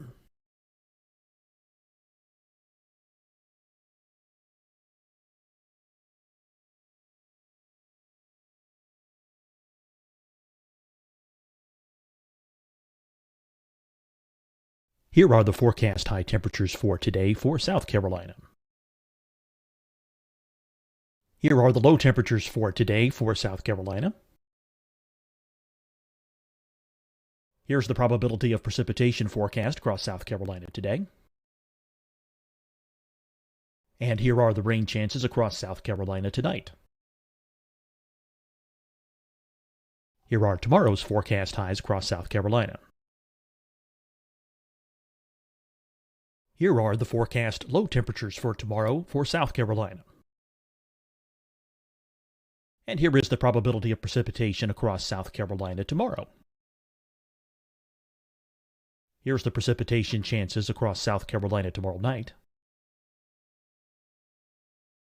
Here are the forecast highs for the day after tomorrow in South Carolina. Here are the forecast low temperatures across South Carolina for the day after tomorrow. And here are the rain chances across South Carolina for the day after tomorrow. And South Carolina's probability of precipitation for that night. Here's the Storm Prediction Center's severe thunderstorm outlook across South Carolina for today through tonight.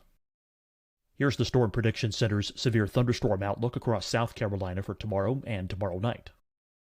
And here's the Storm Prediction Center's severe thunderstorm outlook across South Carolina for the day after tomorrow through that night.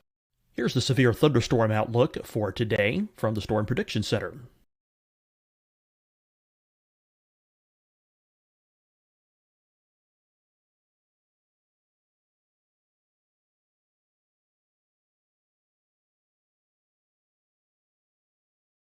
And now here's a live look at weather radar across the southeast. Hi, everyone. I'm Dr. Mandy Cohen, Secretary of the North Carolina Department of Health and Human Services. And when you follow the 3 W's, you protect your family and your neighbors from COVID-19. When you leave your home, practice your W's. Wear a cloth face covering, wait 6 feet apart, wash your hands often. Wear, wait, wash. We're in this together. Stay strong, North Carolina. Deciding when to wear a mask isn't about who you know or how well you know them. Just ask yourself, will I be with anyone I don't live with? If the answer is yes, get behind the mask. Help slow the spread of COVID-19. Get behind the mask. Learn more at covid19.ncdhhs.gov. Fight the spread and take a stand against coronavirus. Wear a mask in public. Stay at least 6 feet apart from others. And get tested. Join us and fight the spread. Visit scdhec.gov/COVID-19.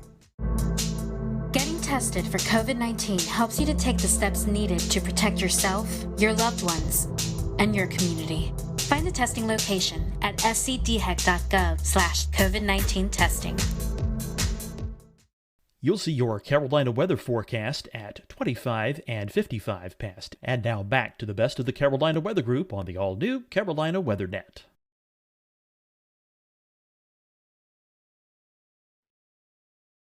And of course, the next significant one for us was Sally. And Sally was one of these ones that had a lot of potential and it rattled a lot of nerves. And it really looked like it was going to threaten Mississippi in a big way. And then it kind of, played cat and mouse with everybody. Very slow. Is it going to strengthen? Is it not? And, and now it's headed towards Mobile Bay. And, maybe even western panhandle of Florida. It was very challenging because it was so darn slow moving. And the intensity guidance was just crazy. It was like, nobody could figure it out, literally. So that was the most challenging because it kept us on our toes in a very familiar area. I mean, I know the Central Gulf Coast very, very well, and yet it was still very challenging. But at the end of the day, the success that we had with that, because it was another nighttime event, and this is where my experience came into play, I focused on the river flooding that was coming, and I worked very closely with some of the Weather Service offices down there, and even one of the meteorologists for the state of Florida. And, we don't have hundreds of cameras, but we had enough that we put some on the coast to see what the coastal impacts were from surge. But again, Sally, 4 o'clock in the morning or something, landfall, another thumbs down for that. But the flooding during the day was going to be this rapid rise and then a pretty rapid fall, unlike the Carolinas where it's like a week later. Sally's flooding was going to be much quicker.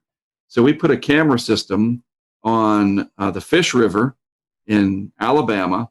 It's just a small river system down there. People in the area, they know it well. And then up on the Perdido River, just inside the Florida line.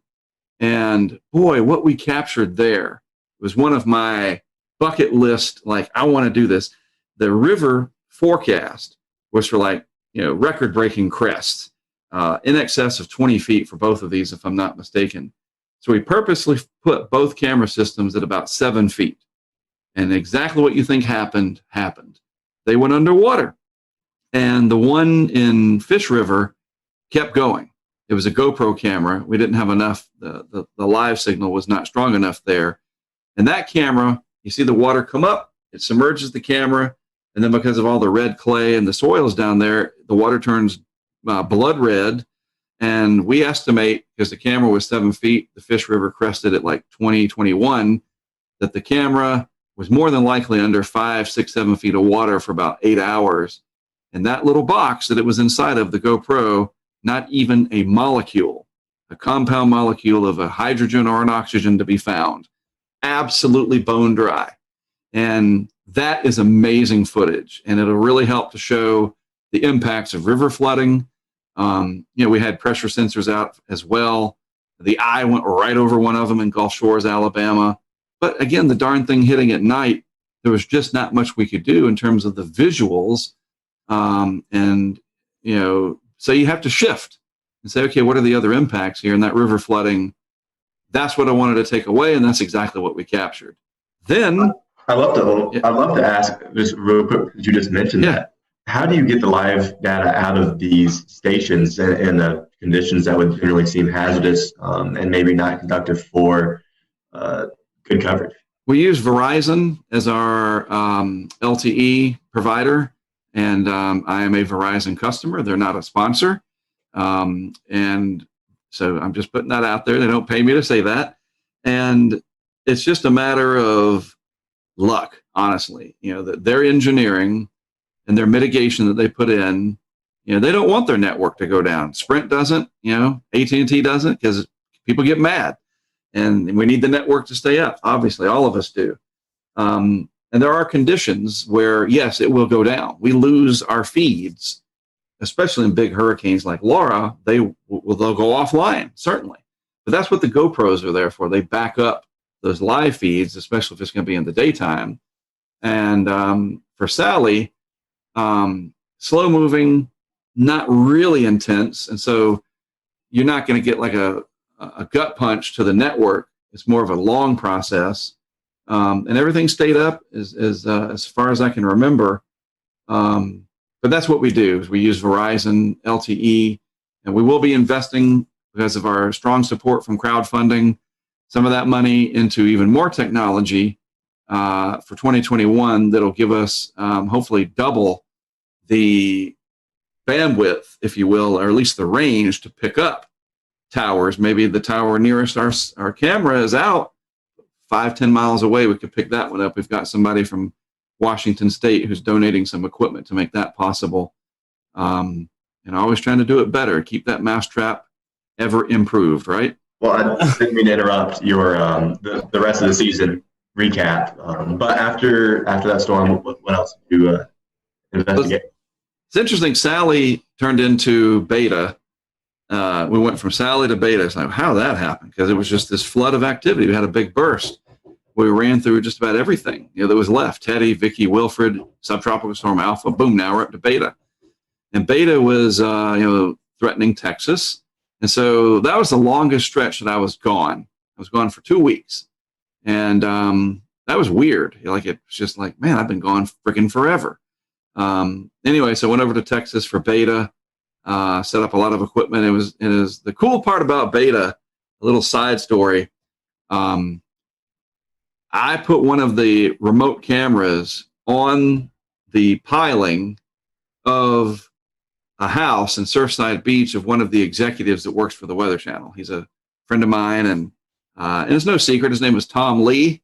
and he's one of the he's up there, right? And he has a house. His family has a house in Surfside Beach, and I was like, hey, you got a house down here, you know? Where is it? And I looked it up, and I was like, whoa! I drove down there, and it was pretty exciting. They had some waves coming in, and you know, I even flew the drone down there, and it was pretty remarkable. And I put a camera right on his piling, and it turned out it was a really good shot because the power didn't go out, and these Nest cameras do really well at night, and you could just watch the Gulf come in and out on the tides from one of the executives of the Weather Channel, you know, right at his house. And he thought, hey, pretty good way to keep an eye on my house. And we met a lot of cool people down there, as we always do. And you know, the people that we meet is remarkable. And we just started thinking, you know, this is a Greek name. We're up to beta, and I can't remember what the date was. It's like late September, I guess. And we're already to the B of the Greeks. It's like, geez, where's this going to go?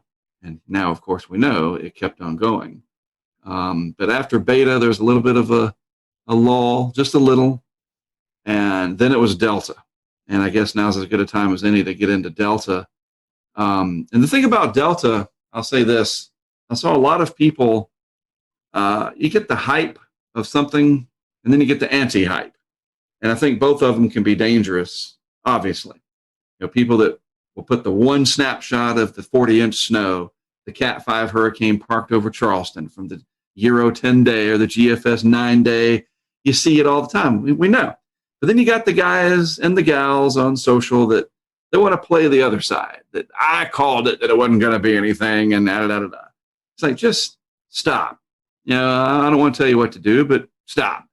Just go down the middle and just look at the facts. And there were so many people saying that Delta was probably not going to amount to much because the Gulf had cooled, because we had those early cold fronts. But there was this research that I had looked into from one of the HRD people and other aspects that, and it wasn't like the 26 Celsius isotherm was 400 miles south of Creole, Louisiana. It was like 20 miles, man, you know, and there's other factors at play. You guys know this, that it's not just baroclinic stuff, but it's not all about sea surface temperatures and upper ocean heat content. There's more to it. If the atmosphere is primed, you're going to extract every bit of latent heat out of that Gulf that you can possibly do. And that's exactly what Delta did. And that thing exploded and became a very powerful hurricane for that part of October. And it was, you know, if it wasn't for Laura, Delta probably would have been the big story for Louisiana. As it stands, it came on top of Laura, which was weird. Like, you're driving around setting stuff up and you're like, there's still stuff wrecked from Laura. Debris piles 10, 12 feet high. And we're putting cameras up in the same place. And gosh, that was so bizarre. Delta came in right at dark. By the way, that was the closest that we came in 2020 to launching our weather balloon in the eye of a hurricane, was Delta. We were ready out in somewhere in south central Louisiana. It just, the eye kind of never calmed down for us where we were. It was filling, as I say, and it was never had the calm winds, and it was getting dark. It came close on Zeta too. We'll get to that. But Delta, like, the countdown was on. You're like, okay, let's do this, turn on the this, to that. We were ready to go through the checklist, and then it got dark, and it was still like 60, 70 mile per hour wind, even when there was no rain. It was weird. You know, when the backside gets hollowed out, they just tend to do that. Delta was amazing because when it was over, and we went back to pick up our equipment the next day, they had no barricades, no police, no parish sheriffs, whatever they're called down there, nothing. You know, and that's just Louisiana. It's like, hey, you're going to be dumb enough to go and get yourself killed? We're not going to stop you. And we went down and started picking up our stuff, and there was nobody down there. And I don't mean like, it's a few cars. There's nobody. Not a single living human being down there. They had all evacuated, or they were already gone after Laura. And we went down to get our stuff. And that's one of those moments that there's just no way to describe it. It got dark. We had to get over to Creole and get the last camera from Creole. And when you say that the Milky Way came out, because there was no lights on, that's an understatement. It's like the closest you'll ever get to primordial Louisiana in the Jurassic era is after a hurricane like Delta, which was on top of Laura, that just took the grid out. There's not a light within 50 miles. and it was remarkable. It was like a religious experience, to be honest with you. And there's alligators and raccoons and all kinds of wildlife down there. And we just felt like there's three of us, me, Brent, Greg. We felt like we were one with this weather universe. And I know it's a weird thing, but it was this amazing thing that I'm glad it happened, put it that way. And we safely retrieved our stuff. And it was one of the greatest adventures I've ever had. Couple more things, Mark. Zeta and Ada, I think I pronounced that right. Impacts here in the United States, but after that we had a couple of storms, Theta and Iota, that just wreaked havoc on Central America. And I mean, these were strong hurricanes. So as we kind of round out the Greek alphabet, what's your? I mean, I know Ada and Theta. Ada and Zeta, you were able to be a part of, but not the last two. But what's your memories of those last four storms? Well, Zeta was a surprise because it overachieved. The Gulf was cooler by then, and yet, I mean, it came close to becoming a Category 3. Remarkable. Again, the atmosphere was just like, wow. And it intensified right up until landfall. And it had major impacts in Louisiana and Mississippi. Greg Nordstrom has damage to his house, nothing significant, and it's all insured and so forth. But he became the hunted. And we were in the eye of that one down in Slidell. That was amazing. Just the surge, though, that's the thing I'm trying to remember. The surge, even though Zeta came in at night, this came in right at dark. The storm surge in Mississippi was remarkable. And there's a couple of instances there where our cameras are going to provide some very telling data to the National Hurricane Center Storm Surge Unit as we work through that to turn the video into data where we can find still water elevations in that surge. And you know how we're going to do it, even though it got dark, we're going to use the transformer explosions and freeze frame that at some of these peak surge times and enhance the video and try to find the high water mark on a building that we can definitively go out and survey and say, oh, look. And as an example, we had a camera on the backside of the Hard Rock in Biloxi. There's a little marina back there. And that camera box was at 4 meters or 3 meters, 4 meters above the water. And the camera went underwater. And it actually took out the camera. And some of that was wave action. But in those waves, and Shay, all of you know this, you smooth it out, and you can get that high water mark from video, and we're really looking forward to helping the Hurricane Center Storm Surge Unit with that as we go forward. So Zeta was very successful, surprising, again, because it getting on, it was freaking 2 days before Halloween, right? And very strong hurricane into the Central Gulf Coast. And then Ada, boy, what Ada did down in Central America, and I will be on record as saying that I am 100% in that they will upgrade Ada to a Cat 5 in the post-analysis, because you remember the recon planes were going down there and they had to turn around and come back, and we missed a lot of data. But then when they finally got in there, there was some to support. I just think in the off-season when they do their analysis that the wind and the Doppler and the SFMR data will show that Ada was our second Cat 5 of 2020. I'm 99% sure of that. And then, it looked like it could come around and be a real big problem for Florida. Luckily for Florida, it was not a real big problem, but it gave me an excuse to go down to the Keys. So I did. And that was, honestly, I really wanted to go down and kind of know the lay of the land for a future event. I've never been to the Keys for a landfall, believe it or not, in my entire career. And so I went to the Keys. We dealt with it down there. Wasn't too big a deal. And then we went up to Tampa, St. Pete, another place that I haven't been to, and set up camera equipment around there, worked with some of the locals that knew the area really well.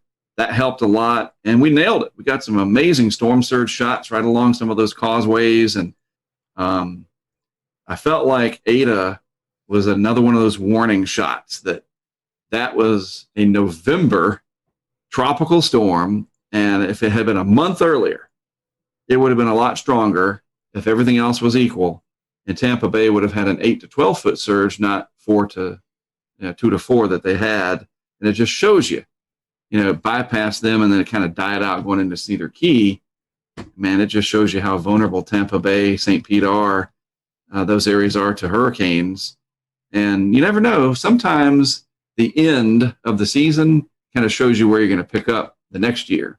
I've learned that. It's not always a good match, but sometimes you can get some clues from that clustering, and especially if we're going to happen to have two very similar years to each other.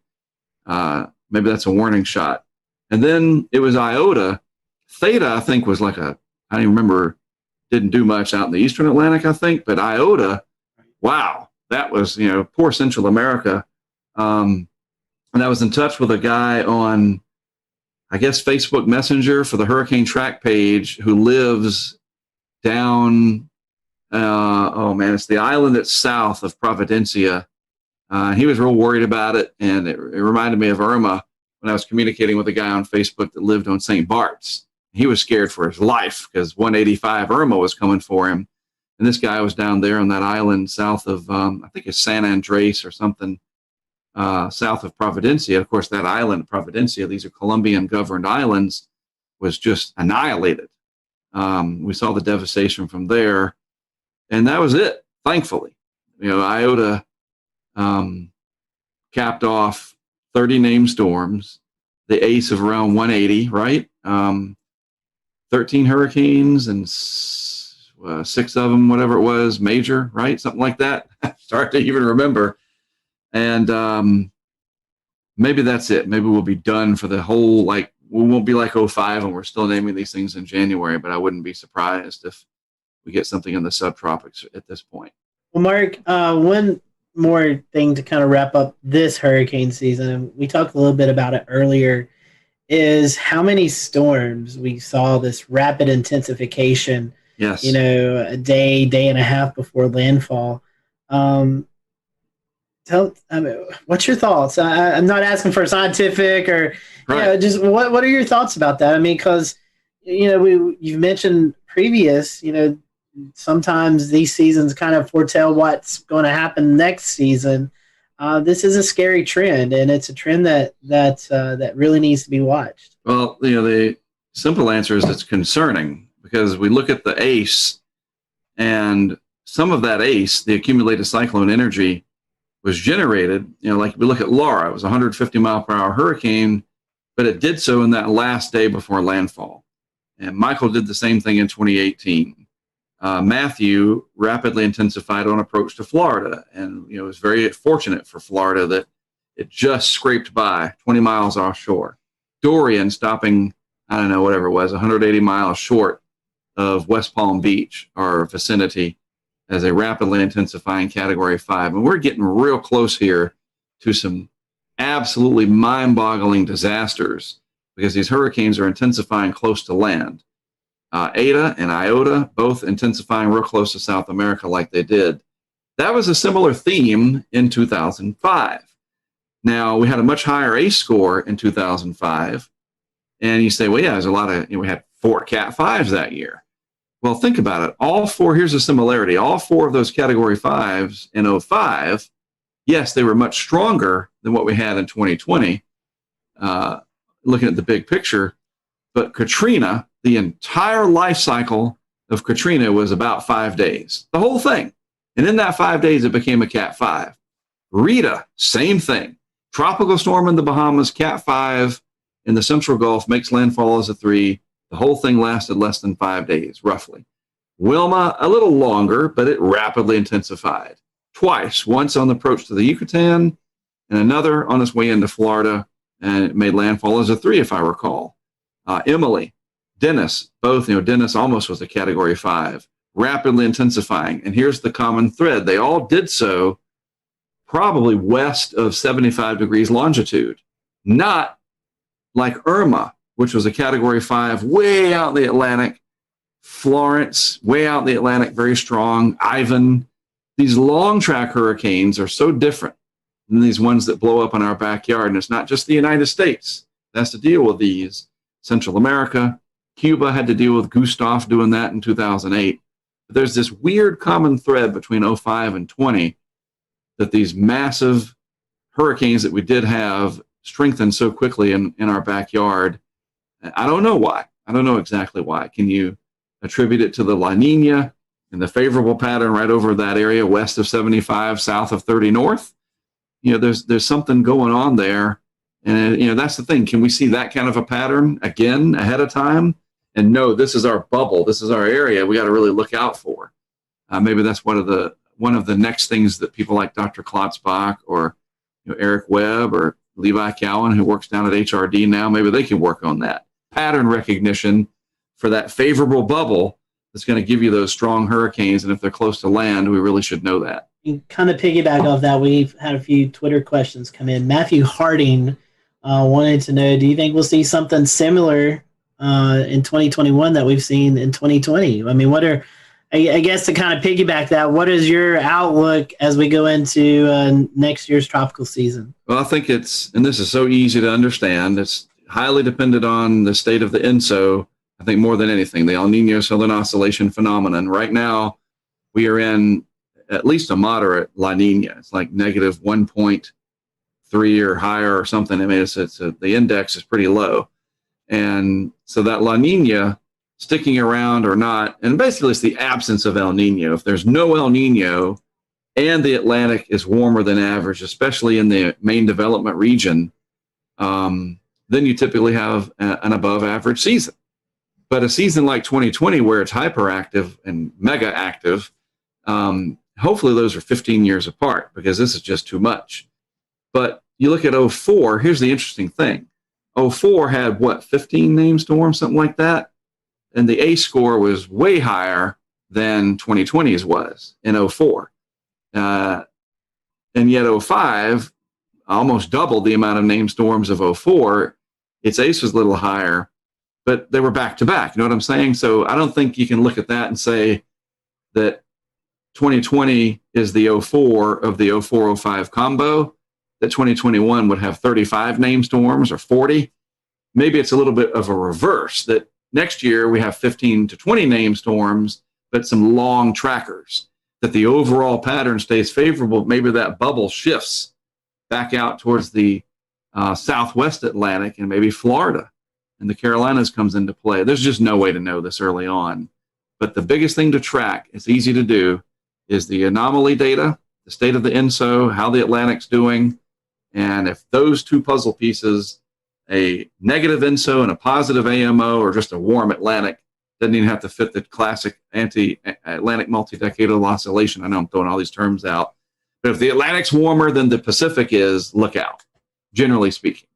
We're basically going to need an El Nino to save us. And then that's going to have its own set of problems, because the globe will be like 5 degrees warmer than it should be on average, or some stupid stuff like that. We can't win. Yeah, you're right, Mark. I mean, I think the positive AMO definitely attributes to it, even positive NAO. Right. And then you add the Madden-Julian oscillation, which allows for the shearing effect to lessen across large portions of the Atlantic. And you get that combination. That's what we had this year. I mean, I can't count how many phase 8s we had, which basically it parks itself over us where there's less shear. Right. But there were several iterations of that, and even when there was not in that phase, there was still these rapid intensifications occurring. We'll return to Best of the Carolina Weather Group in a moment. Now your Carolina weather forecast. Here are today's forecast high temperatures for North Carolina. Here are the forecast lows for tonight for North Carolina. Here are tomorrow's forecast high temperatures. And here's forecast rainfall across North Carolina tomorrow. Here are the forecast highs for the day after tomorrow.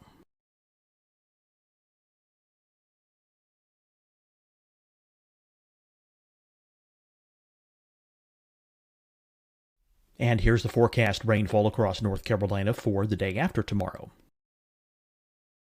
This is the total rainfall forecast across North Carolina for the next 3 days. Here's the severe thunderstorm outlook for today from the Storm Prediction Center.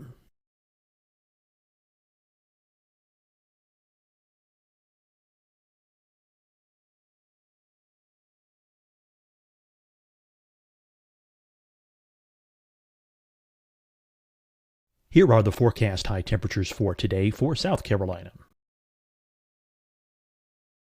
Here are the low temperatures for today for South Carolina. Here's the probability of precipitation forecast across South Carolina today. And here are the rain chances across South Carolina tonight. Here are tomorrow's forecast highs across South Carolina. Here are the forecast low temperatures for tomorrow for South Carolina. And here is the probability of precipitation across South Carolina tomorrow. Here's the precipitation chances across South Carolina tomorrow night. Here are the forecast highs for the day after tomorrow in South Carolina. Here are the forecast low temperatures across South Carolina for the day after tomorrow. And here are the rain chances across South Carolina for the day after tomorrow. And South Carolina's probability of precipitation for that night. Here's the Storm Prediction Center's severe thunderstorm outlook across South Carolina for today through tonight. Here's the Storm Prediction Center's severe thunderstorm outlook across South Carolina for tomorrow and tomorrow night. And here's the Storm Prediction Center's severe thunderstorm outlook across South Carolina for the day after tomorrow through that night. Here's the severe thunderstorm outlook for today from the Storm Prediction Center.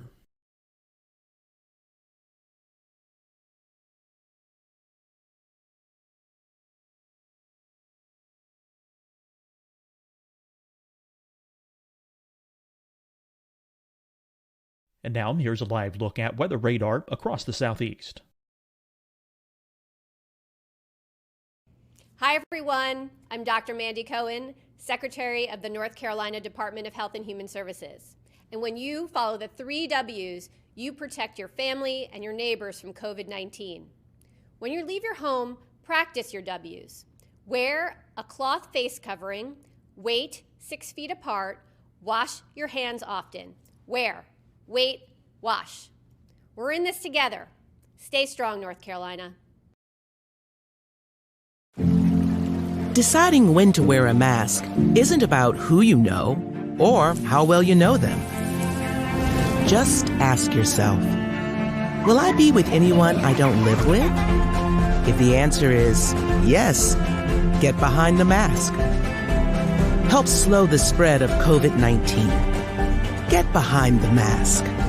Learn more at covid19.ncdhhs.gov. Fight the spread and take a stand against coronavirus. Wear a mask in public. Stay at least 6 feet apart from others. And get tested. Join us and fight the spread. Visit scdhec.gov/COVID-19.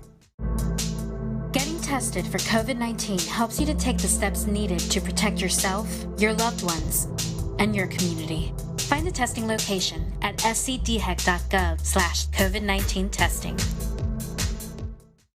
You'll see your Carolina weather forecast at 25 and 55 past. And now back to the best of the Carolina Weather Group on the all-new Carolina WeatherNet. Find these little pockets, and take advantage of that.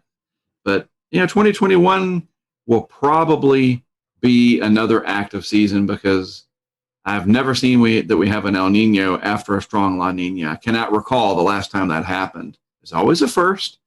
And we know that the Euro, we talked about this before going with the taping here, or the recording. Who tapes anymore, right? The Euro, I think, is always going to want to show an El Nino or a warming INSO. It's just the way it is. It's got a warm bias for that. But we'll keep an eye on stuff like the Southern Oscillation Index. And as long as that stays wildly positive like it has been, that's literally a good barometer, quite literally, to follow that. There's ways to watch. That's what's so neat now is we can actually watch it. It's kind of like watching the NFL in the off season. The Super Bowl is over, and then the Pro Bowl is over, and it's not like, oh, that's it. There's an entire network dedicated to the NFL, and we have a network dedicated to weather. That's the Weather Channel. There's other channels too, but it doesn't all end on December 1st. We're on top of it until the next season, and we're getting better. I'll go back to the start of this whole thing. We saw this coming in March and April, not to this extent, and you can never get the details, but the overall pattern was very well telegraphed. I think the best in any of the modern age of numerical weather prediction. Yeah, I certainly agree. Speaking of 2021, hurricanetrack.com. What are you looking forward to next year, Mark? Any exciting projects? I know you've this year I've been seeing you've been doing some discussions with several guys in the tropical world and doing some off-season discussions. Mm-hmm. So what's going on over at hurricanetrack.com, and what are you guys working on for next year? A lot of projects. We had a great group of people that volunteered to help out this year. That really helped our back end, and we grew the crowdfunding substantially, which was a very pleasant surprise, and especially to be able to reinvest into more equipment to do more things. Obviously I want to be able to support my family and have a career out of this, and that helps that. Since I'm independent, this is what I do for a job. But it's the way it grew and how fast it grew, and to the extent that it did, meant that we were able to afford more stuff. And we put that stuff into action, and that's what we want to keep doing. And we're definitely going to have a much stronger initiative in the off season, to the extent that we even have a new logo, a new branding. And it's my Twitter handle logo right now. I think it's on Facebook as well. Haven't changed YouTube yet. I'll have to do that. But it's like it says Hurricane Track. It says off season, but it's a winter look. It's got a snowflake instead of a hurricane, and some wintry colors. And it's funny because it was a high school kid from Illinois that designed that for us. I don't have time to learn Illustrator and do that. I used to do that many years ago. That's that whole idea of people helping out, man. It's incredible. So our goals. I want to have the opportunity to go out if let's assume these events happen, first of all. A really big bomb cyclone nor'easter kind of deal. Is it New England? Is it the Northeast or the Mid-Atlantic proper? I don't know. I don't care. I just want one of those. My favorite is Situate down to the Cape. Those are my favorites, to be honest with you. I want one of those. I'd like to put in an order for a big bomb cyclone, winter storm, preferably in February. A big lake effect event in western New York, where I was last year, from Syracuse up to Watertown through the Tug Hill Plateau. I know there's other areas, Cleveland, Buffalo, etc., but I really like that part of upstate New York. So I want a big lake effect event. Then a high plains blizzard, one of those bomb cyclones that moves out of the Front Range, 980 on the pressure, big comma shape out over the Great Plains. I got a good friend and colleague up in Sioux Falls, Derek Thompson, who's got a nice Mesonet truck. I'm going to send him some cameras. He's going to put them out. My goal is to fly into Denver, rent a vehicle, bring some cameras with me. We scatter them around South Dakota, out in the Black Hills. Nobody's ever done that. You got traffic cams and you got storm chasers, and again, they do great. But I want to stick a camera on an overpass out on, Interstate 70 or something out there, and show you that blizzard from the ground, basically. And then have these pressure sensors and temperature sensors attached with it that we're working on that feeds that information in real time. That's our next big project, is that every camera box will have a Kestrel with a Raspberry Pi that feeds that live weather data. The only thing we're going to be missing is wind. I talked to WeatherFlow about getting some anemometers. The arm youngs are just too expensive, man. It's killing me, especially when people are throwing them into the bayous. But I digress. Yeah, we're going to have a big data. We're going to have 20 cameras next year, and each one of them is going to have live data with that camera. What else? Oh, then after that in May, we're going to have this big initiative to go out and put all these 20 cameras and all these sensors and the weather balloon project and have a big test during a severe weather outbreak over multiple days. Sometime in May. It's not a schedule. We're going to be there from May 10th to the 15th. We're just going to wait for the pattern. And when the pattern says go, we're going to assemble the crew and drive out there and hopefully do so mask-free, because the vaccines have been working. That's what we're hopeful for. To go back into that ugliness of the COVID. I mean, we can't escape that, but looking ahead to May, it actually might be a time of some big celebration. We can keep our fingers crossed that we can enjoy the weather and do so back more towards what I don't use that phrase, a new normal. I hate it. I call it the alternate universe. I want the alternate universe to be dissolved. Well, Mark, we appreciate that. Always appreciate your time with us, and we wish you the best on this off season. Hopefully, you get a little downtime before the winter storms get cranked up. Agreed. We always appreciate you joining us around this part of this time of the year and kind of recapping the tropic season. I don't know how you want this. Hopefully, it's not as active, or maybe you do want it active next year. But whatever you want, we hope you get it. Well, the way I look at it, if there's going to be hurricanes, I look at it like what Jack Nicholson said in A Few Good Men, and where he said, and I'll do the phrase without the cuss word, where he says, "You want me on that wall," right? You want me there. If there's hurricanes, you want us out there. You want me, and you want the others that do this to do what we do, and the support from the social media world and the crowdfunding world allows that to happen. And my passion for the hurricanes and the extreme weather doesn't mean that I don't have empathy for the people that are affected. I absolutely do. As long as they don't get mad at me for being passionate about what I do, you would never get angry with the firefighter who's headed off to put out the fire. Don't get angry with me that I happen to really enjoy being passionate about helping you in the end of the day, and that is to be aware, be educated, and be excited about the weather. You know what I mean? And the more excited we are, the easier it is to teach us. Definitely so. We always enjoy tracking you out there, and I know we only had Isaias this year, and I think you joined in on one of our calls that we were doing our live coverage. So we always appreciate that as well, and we hope you have a great Christmas season. You all as well. Yeah, for you those who are watching, go check out Mark's website, hurricanetrack.com. You can find out ways to help contribute to the funds there to help Mark and the crew get everything they need to get going for the tropical season, and donate to their Patreon account. And we appreciate your work out there, Mark. And once again, appreciate your time. And for you guys who are watching, thank you for watching. We hope you have a great evening, and we'll see you next time here on the Carolina Weather Group. Great.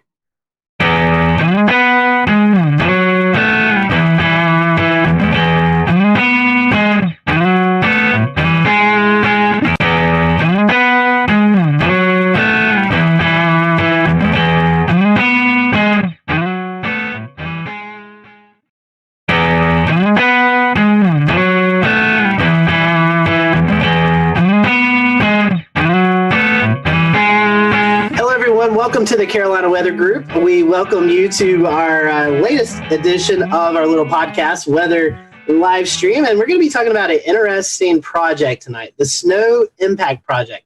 You may have heard about this project just recently released out on social media.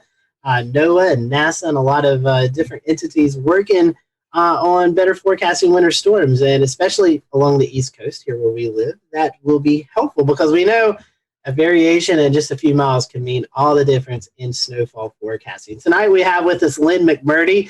She's kind of leading up this research project. She is a associate professor at the Department of Atmospheric Science from the University of Washington. So, last year on our 300 show, we were talking about the states that we've not had guests from. So we can mark Washington off that list. So now we're down to, I think, 6 states that we've not had any guests from. So, Lynn, welcome to the show tonight. Definitely happy to have you. And I know it's a busy time as we're in the midst of this research project. So tell us a little bit about the project and maybe how it got us started and how you guys came together to get this idea and get the ball rolling, per se. Sure, happy to do that. I'm excited to be able to tell you all about it. So as you know, being a NASA project, our name of our project is an acronym because everything is acronyms with NASA. And the name is called IMPACTS, and it stands for the Investigation of Microphysics and Precipitation for Atlantic Coast Threatening Snowstorms. So in its name, it tells you a little bit about what we're doing. So I'm leading this project with I don't even know how many people I'm working with, probably hundreds. It's funded by NASA. It's a very large program that's a 5-year project. In the middle 3 years, we'll be doing gathering data and gathering cases to study. And it's part of their Earth Venture Suborbital call for projects. And this means instead of NASA funding somebody's idea about satellites, this is using aircraft. So suborbital means below the orbit of the Earth. So the main way that we are performing our investigation is through aircraft observations. So what we're trying to do is, as you well know, snowstorms, which occur all winter in this part of the country, are pretty difficult to forecast. They're fairly complex systems. They consist of large cloud shields that stretch, can be as far as Florida, way up into Canada. And within those big complex cloud parts of the storm, there's narrow bands of more intense snowfall. We call them snow bands. And it's that smaller scale, those smaller scale features, usually near the low center of the storm itself, that we are specifically trying to investigate. We're trying to understand the processes that form the snow bands, that make how they change as a storm evolves, and why some storms have a lot of snow bands and others have like absolutely none, yet they both are producing snow. So that's kind of the science focus of it. And our observational strategy involves primarily two aircraft. One of them will fly high above the clouds. It's NASA's ER-2. It can fly at 20 kilometers elevation, which is 68,000 feet, or twice as high as a commercial aircraft. And it has equipped with remote sensing instrumentation. So everybody's probably familiar with weather radars. This airplane has 4 different radars, all different wavelengths. So they're sensitive to different portions of the storm. There's one that's a cloud radar, so it can see the small cloud-sized drops, and others are more rain and snow radars. They see the bigger drops. It also has microwave radiometers, and those are types of instruments that we often fly on satellites to measure precipitation from space. So that ER-2 flies above the clouds way up high and looking at the storm remotely, and underneath in coordination, observing the same portion of the storm is the NASA's P3 Orion, and it flies inside the clouds, and it has a multitude of instrumentation, and the major ones are these cloud and precipitation probes, which actually essentially take pictures and count the sizes and the pictures of the snowflakes as they form. We fly it at different levels. So you see where the beautiful dendrites form, where the needles form, and then fly underneath, and they aggregate into large, big blobs of snow that eventually falls on the ground. We also have some ground instrumentation specifically for this project, and that includes a whole array of different radars and other snow measuring equipment, mostly on Long Island with my colleagues at Stony Brook. So one of the things you asked me to mention is like who's involved. So obviously I have a large crew of people involved with NASA, but the National Weather Service is also involved. They are sending up extra rainwind sondes, so we measure the profile of the atmosphere more frequently during these snowstorms. We just request them to, can you please put up some more at Albany and at their usual places. They'll add more rainwind sonde launches when we're flying, at the time periods that we're interested in. So they've been really helpful, and they're also been extremely helpful with helping my student and grad student and postdoc forecasters, trying to give them some local expertise. Flying in a winter type of storm, does it present any additional challenges versus like the hurricane hunters who fly in warm core systems?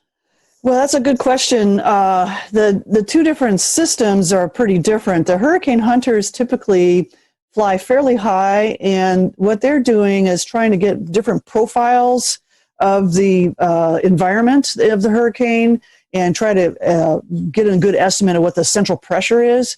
So they're kind of after a different kind of problem, and they've fly fairly high, so they're well away from any kind of icing problems.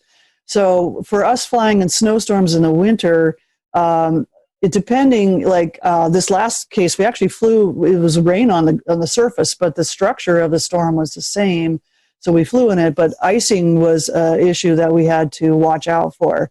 I think our main challenge is getting airspace to do the maneuvers that we want to do to sample these storm systems.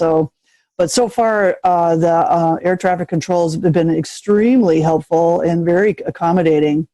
On our first flight, we were kind of messing around in upstate New York and Vermont, but then we wanted to go across Long Island. And when you looked at, there's these, apps called like Flight Aware, you can watch where all the airplanes are. They kind of cleared out a corridor and let our plane go through. It was like, oh man, that is very that was really great of them to do that for us. So that, even though it's challenging and we're trying to do our best to not demand too much and we do whatever they tell us to do. Is your aircraft on Flight Aware? Is it something people can track when you're on these? Yeah, it is something people can track. Yeah, definitely. According to the website I found, which is a NASA website, it's November 806 NA and November 809 NA. So I just couldn't remember where the N and the NA were. So we like to make it difficult in aviation. Yeah. So these airplanes, especially NASA flies a lot. So does NOAA, and my colleagues who get National Science Foundation funds can also request the NOAA or NASA flights. And so they very experienced crew in field campaigns like this.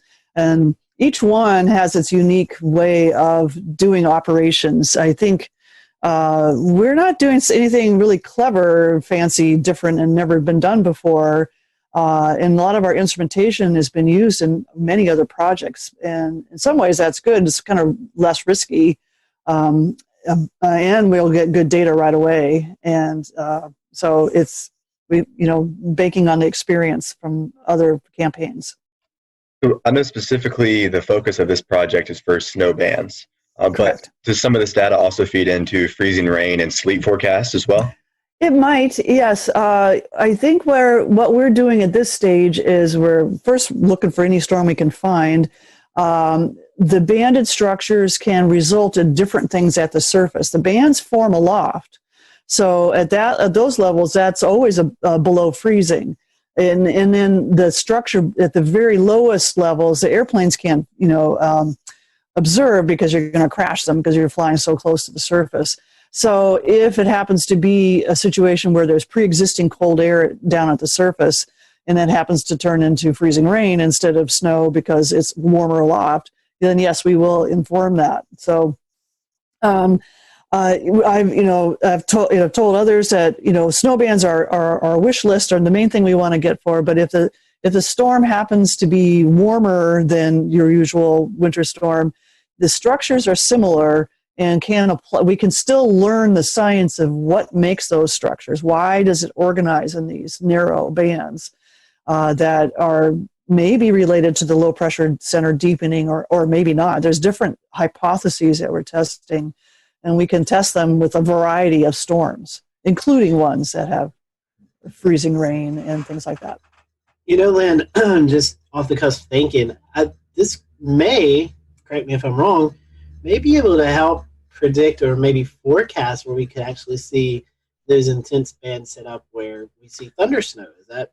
Oh, that would be, thanks for mentioning the thunder snow.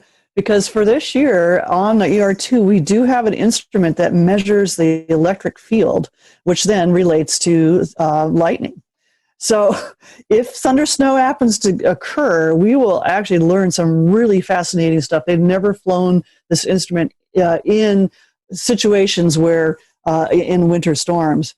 So you're correct that one of the applications of the data that we're collecting should help us improve forecasting in a variety of ways. The first way is, first we will understand the processes much better. So the science will elevate our knowledge base. But then the direct measurements of those snow crystals and the environment they're forming in and what the liquid water content, the temperature, all these other parameters, These are things that our numerical models are also predicting, but we have to do that, what we call using microphysical schemes. It's kind of like an algorithm that figures out how to do this. And they're invariably wrong, so that we don't have that portion of our numerical model very well constrained. And by having these direct measurements, we can see which one of these variety of microphysical schemes that you have a choice to use when you run a forecast model, which one is the most correct for these kinds of storms. They make assumptions like how much is made into snowflakes, how much is made into solid ice, how much remains in cloud liquid water. There's those things are assumed in the numerical models, but we will measure those so we can tell the models, no, you're wrong. I don't care how much snowfall comes out of that model, you're still not getting it right for the right reason. So that's one of our key applications, is hopefully down the road making improvements in our numerical models. What's it like? I mean, this has got to be probably the most difficult part of the research. Yes, it is. Where it takes us all week to figure out, like, how would we fly this forecast that's 85 hours out. So far, everything's gone great. We've been lucky, but we haven't flown a lot of cases yet. As you know, it's been kind of a quiet winter, but maybe that's a good thing. So we will be back again next year, and we hope for a really active year, and we really know how to go about this. So this is, even if we don't fly a lot this year, we'll have learned a lot. We will have gotten pretty good data, and we're ready for a better year in the next two. Some of these ideal winter storms can be quite massive and stretch all the way from the southeast to the northeast. Right. Mm-hmm. Is it possible for the planes to cover the southeast on day one and then get to the northeast in time for the deepening low pressure? We would love to do that. The trouble is that these storms kind of move a little too fast. The way when you work with aircraft, there's a certain amount of time that they can fly because of how much fuel they can take, and also for crew duty. So they're very, very strict with how long a pilot can be operating the plane. The ER2, the one that flies really up here, high, is there's only one person on the plane, and that's the pilot. So, and he wears a spacesuit. He's almost beyond the atmosphere. He's so high up. So he has to, we have to be sure that person is within the safe range. So total crew duty is 12 hours. That includes the pre-flight routine and then landing and the post-flight routine. And then we are required to give them 12 hours off before we require them to show up again. So if my storm would move really slowly, I could probably do that. Well, and I know you mentioned that next year, the project's still going to be going on. How mm-hmm. long is it set for at the moment? We're here now, and we're here to the end of February. And then next year, approximately the same, another 6-week window, we'll be out here in the following year. So 3 winters. Emergency management. Maybe if they, we get this research about where these heavier snow bands, like forecasting, maybe emergency management, that's where they put their assets at. I was just wondering if, who all you can see the benefits from this research. Yeah, so I can see, like,